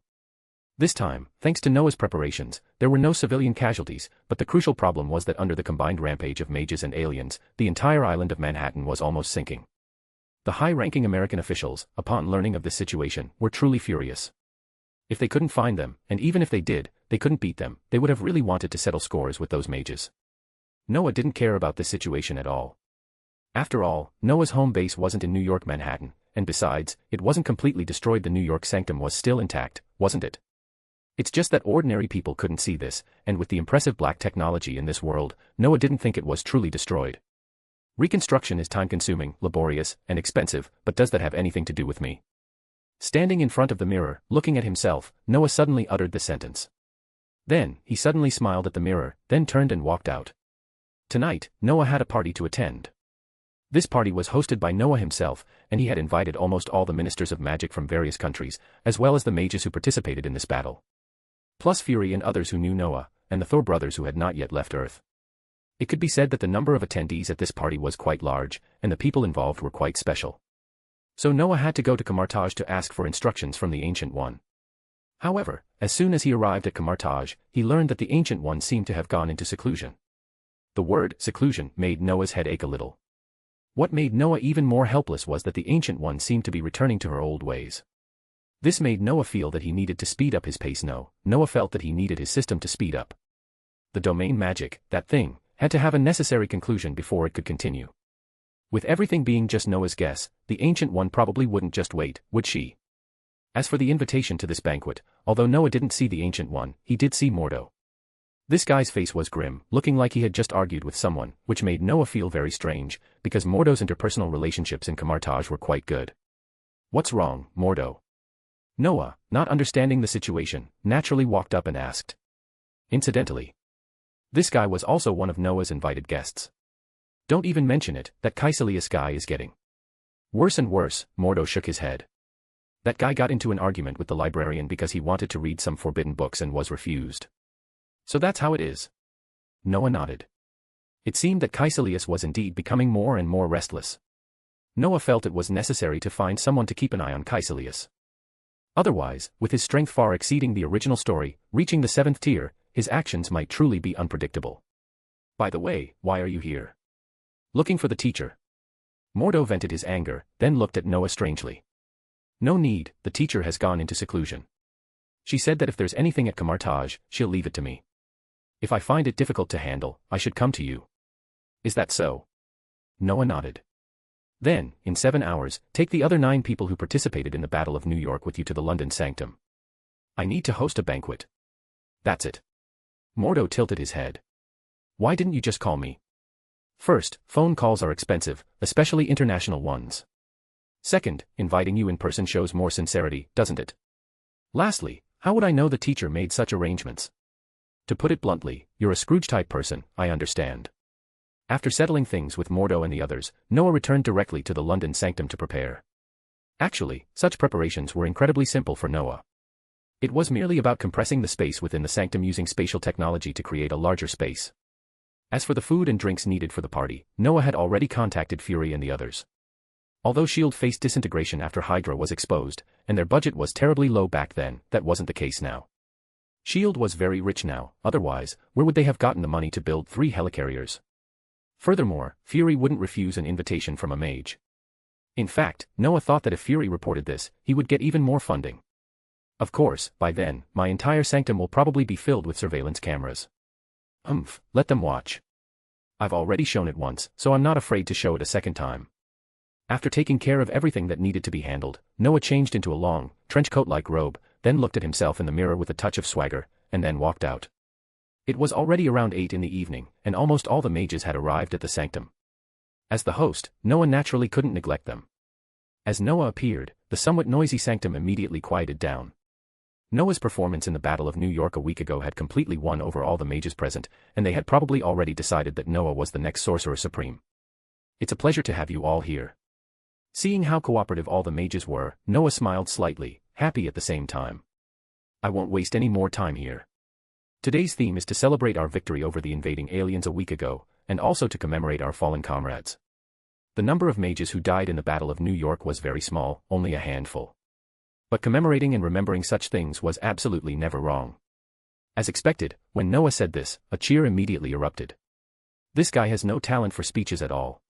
Loki and Thor were hiding in a corner, watching Noah, who was standing at the forefront and attracting everyone's attention. Loki couldn't help but smile, seemingly mocking Noah. Indeed, but what he said was completely correct. Thor glanced at his brother. He didn't care what Loki's attitude was, he only hoped Loki wouldn't cause trouble. In fact, Loki had no intention of causing trouble, he was already scared enough by this group of mages. Meanwhile, Fury and the others were somewhat reserved, hiding in another corner. As ordinary people invited to this place, it was impossible for them not to be nervous. Perhaps the only one who wasn't so nervous was Banner, because he had been recognized by some mages before Noah arrived, and they even thought Banner was actually a mutant and treated him well. This made Banner happy but also a little confused. Later, through Fury, Banner finally understood what was going on. This gave Banner a good impression of these mages, in a sense, he was also a mutant, and the mages' attitude towards mutants made Banner very envious. Then, I declare the banquet open. Once the mages had cheered enough, Noah directly announced the start of the banquet. Immediately, the entire sanctum resonated with music very characteristic of the local magical world, played and performed by a magical singing group. Amidst such soft and beautiful music, the banquet officially began. Noah slowly walked into the center of the hall, and immediately he was surrounded by ministers of magic from various countries. Noah was helpless about this, but he had already prepared himself mentally. The higher one stands, the more attention one receives, and of course, the more conveniences Noah gained. Facing such a situation, Noah was already well versed. After politely and courteously dealing with these ministers of magic, Noah surveyed the scene. Ms. Hyphen was chatting with a group of female mages, and Lily was with Ms. Hyphen, though she seemed a bit unhappy. Noah, of course, knew why, it was mainly because she hadn't participated in the Battle of New York this time. However, Noah didn't plan to comfort her or anything, anyway, Noah planned to let her participate in future events. As Snape's student, and Lily being his apprentice, Noah naturally wanted to protect her. Of course, if the situation was truly dire and irreversible, Noah wouldn't refuse her from going to battle. Shaking his head slightly, Noah quickly noticed that Thor and Loki had somehow joined Tony and Steve. Noah found this amusing. Noah's old classmates, however, were more relaxed. Evan and the others were either sitting together chatting or roaming around the entire venue. These guys had indeed visited his sanctum quite often, and they knew the sanctum's interior much better than other mages. However, none of them were Noah's target. Before long, Noah found the person he was looking for. She was standing alone by the window, looking outside, lost in thought. More bonus chapters. Every 300 power stones equals 1 bonus chapter. Chapter 370, Private Matters and Public Affairs. Find 50 plus advanced chapters. And for more fan fiction. Backhand index pointing down. Backhand index pointing down. Support link, patreon.com/RioRaRyu. I know my dinner party is quite boring, but you don't have to stand here alone, do you? Noah slowly walked over to the woman, then, mimicking her, leaned on the windowsill and looked outside. Noah actually thought the night scenery of London was all the same. As someone with basically zero romantic cells and a head full of magic, perhaps the greatest romance for him was learning new spells. But right now, Noah didn't dare to do anything to ruin the atmosphere. To be precise, it wasn't that he didn't dare, but that he was unwilling. This woman was someone Noah was very familiar with. She was Hermione, the current head of the Department of Magical Law Enforcement in the British Ministry of Magic. Hermione looked back at Noah, then slowly lowered her hood slightly, revealing the face hidden beneath. To be honest, with the moonlight shining in, Noah was genuinely struck by Hermione's beauty, which made Noah feel a bit awkward. Long time no see, Noah. Hermione seemed to feel nothing amiss. She showed a sweet smile, smoothly tucked a strand of golden hair from her mouth, appearing both mature and intellectual, yet beautiful and reserved. Really a long time no see. Noah shook his head. I remember seeing you in New York a few days ago, but you didn't seem to have any intention of greeting me. Is that so? Hermione tilted her head slightly. Are you here to lecture me too? Lecture? Noah was startled, but he quickly understood Hermione's meaning. It seemed Hermione hadn't had a very comfortable time recently. The reason was very simple. As the successor to the Minister of Magic and the current head of the Department of Magical Law Enforcement, Hermione truly shouldn't have easily gone to the battlefield. In the New York battle, none of the participants were Ministers of Magic or heads of the Department of Magical Law Enforcement, figures who stood at the top of the Ministry of Magic. Because if anything unexpected happened to them, it would be a severe blow to the local Ministry of Magic. However, Noah wasn't a member of the Ministry of Magic, and moreover, Noah could completely protect Hermione. So Noah had no intention of lecturing Hermione. Not only was it unrelated to Noah, but Noah was also hosting a dinner party. How could he do such a boring thing? Of course not. Do you think I'm that kind of person? Noah showed a smile, slowly walked in front of Hermione, and took Hermione's hands. We're having a dinner party right now, and in the future, I won't let anyone lecture you again. Noah's sudden action made Hermione's face flush a bit. She really didn't expect Noah to do something like this. It must be said that Noah was indeed very handsome, and combined with his current achievements, he was simply an irresistible poison for women. However, Hermione quickly calmed down. She knew Noah very well, she knew his personality. Of course, the more she understood, sometimes the more helpless Hermione felt. Because she felt that Noah was quite good in every aspect, except that he had no interest in some special and wonderful emotions. Sometimes Hermione couldn't help but wonder if this guy was just like Professor Dumbledore. Dumbledore's affairs were not a huge secret in the wizarding world. Although such things were not a big problem in this country, it would always be disappointing, wouldn't it? Hand in hand, Noah slowly walked with Hermione back into the hall. Hermione suddenly couldn't help but ask curiously, Noah, why haven't you found a girlfriend yet? Are you like Professor Dumbledore? What the hell are you talking about? Hearing this, Noah's hand holding Hermione suddenly paused, then he retorted irritably, I just haven't found the right person yet, okay? And if you keep implying that, we're breaking off our friendship. Sorry. Hermione chuckled softly, then what kind of girl do you like? Why is it always this question? All of you seem so interested in what type of girl I like. Noah looked at Hermione with some annoyance. Simply put, I like beautiful women with sweet voices, big chests, and long legs, and preferably a witch. As Noah spoke, he trailed off, because he suddenly realized that the woman he was holding seemed to somewhat fit his requirements. The Hermione before him already had the foundation of a celebrity, and with the added influence of magic, her demeanor also appeared exceptionally good. Most importantly, this woman had studied at Camartage for over 4 years, and her figure had completely transformed to match that female celebrity in Noah's memory. One could say this was an enhanced version of Hermione, a Hermione very much in line with Noah's aesthetic. This immediately made Noah feel a bit awkward. To be fair, he wasn't an idiot, of course, he knew Hermione had a crush on him, and this woman was even single like him. But Noah kept thinking of this woman as Ron Weasley's wife, which made Noah hesitant to make a move. But this world is different now. Noah touched his nose. This world was indeed different, and most importantly, Noah seemed to have overlooked someone. That was Madame Hefner. Although strictly speaking, she was his elder, she also seemed to fit his aesthetic, didn't she? Noah suddenly had a thought like, could it be that there are too many beautiful women around me, making me not know how to choose? Thinking about it carefully, it seemed to be true. Whether it was Hermione, Madame Hefner, or Snape's daughter Lily, they all seemed to be great beauties or had the potential to be great beauties. Even when Noah went to Hungary once, he met Celine, whose husband's group could blast the universe. This feeling seemed wonderful, but thinking about it now, Noah felt it wasn't so wonderful, because he felt he had become too picky. Spending a lot of time learning magic has divided my interest significantly.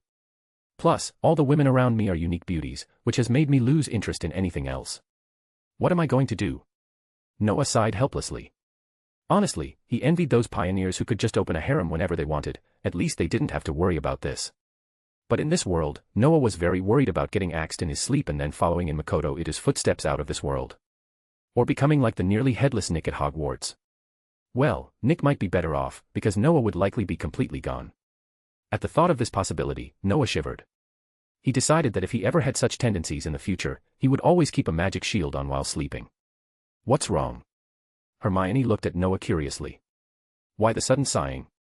Nothing. Noah forced a smile, then released Hermione's hand, just thought of some unhappy things. Don't think about such strange things. Hermione smiled. Everyone has stress. Your stress might be greater than ours, but don't forget you have us, your friends. If you have any problems, come to me, come to us, we'll figure something out. Of course, I know that. Noah nodded. Suddenly, he saw Victor, and his heart stirred. Then he looked at Hermione. I have something else to do. I'll leave first. Hermione smiled faintly. She seemed to be in a much better mood now. Oh, and one more thing. What is it? I want to say, don't ever call me someone with a skewed orientation again. Also, if possible, we can try, something like that. Watching Hermione in a daze, Noah decisively chose to make a run for it. He had no idea why he suddenly had a brain fart and said such a thing, when he was clearly considering some terrifying consequences just moments before. To avoid embarrassment, Noah thought it was better to leave quickly. However, as he left, Noah cautiously glanced back, and he saw Hermione's face suddenly turn red, which made the guy feel a sudden sense of triumph. What would happen in the future was for the future. Noah didn't know how long this future would be, but at least Noah found that he was slightly moved. Shaking his head, Noah cast these distracting thoughts from his mind and walked over to Victor. Victor was a middle-aged man who looked about 40, not a disciple of Ancient One, but a disciple of an 8-tier mage of similar seniority to Ancient One. He was adopted and grew up in Camartage, but the education he received was somewhat different from other Camartage mages. He went to study at the New York Sanctum at a young age, and somehow developed a liking for mechanical science there. From then on, he became unstoppable, and later, it was said that he even got into MIT, making him a prime example of someone who practiced both science and magic. Noah, good evening. Victor noticed Noah walking over, and immediately greeted him cheerfully. I thought you were going to spend more time with your girlfriend. Not yet, who knows when that will be. Since Noah had already said that, he didn't bother to deny it anymore. By the way, thank you very much for your help a few days ago. No need to thank me. Victor smiled. I'm a mage, isn't protecting Earth my duty? By the way, Noah, do you need anything from me? Noah nodded. Yes, there are indeed some things I want to talk to you about. Oh. Victor didn't expect himself to be right. He immediately became serious, and at the same time, he stopped speaking aloud and used magical telepathy. Is it something serious? Is there anything you need me to do? It's not too serious, and Victor, I'm not the Sorcerer Supreme yet. Maybe in the future, you might even become the Sorcerer Supreme. Noah replied via magical telepathy. Not me, Noah. Victor shook his head. Everyone knows it, you just need time. Tell me, my friend, what do you need me to do? There is indeed one thing I need your help with.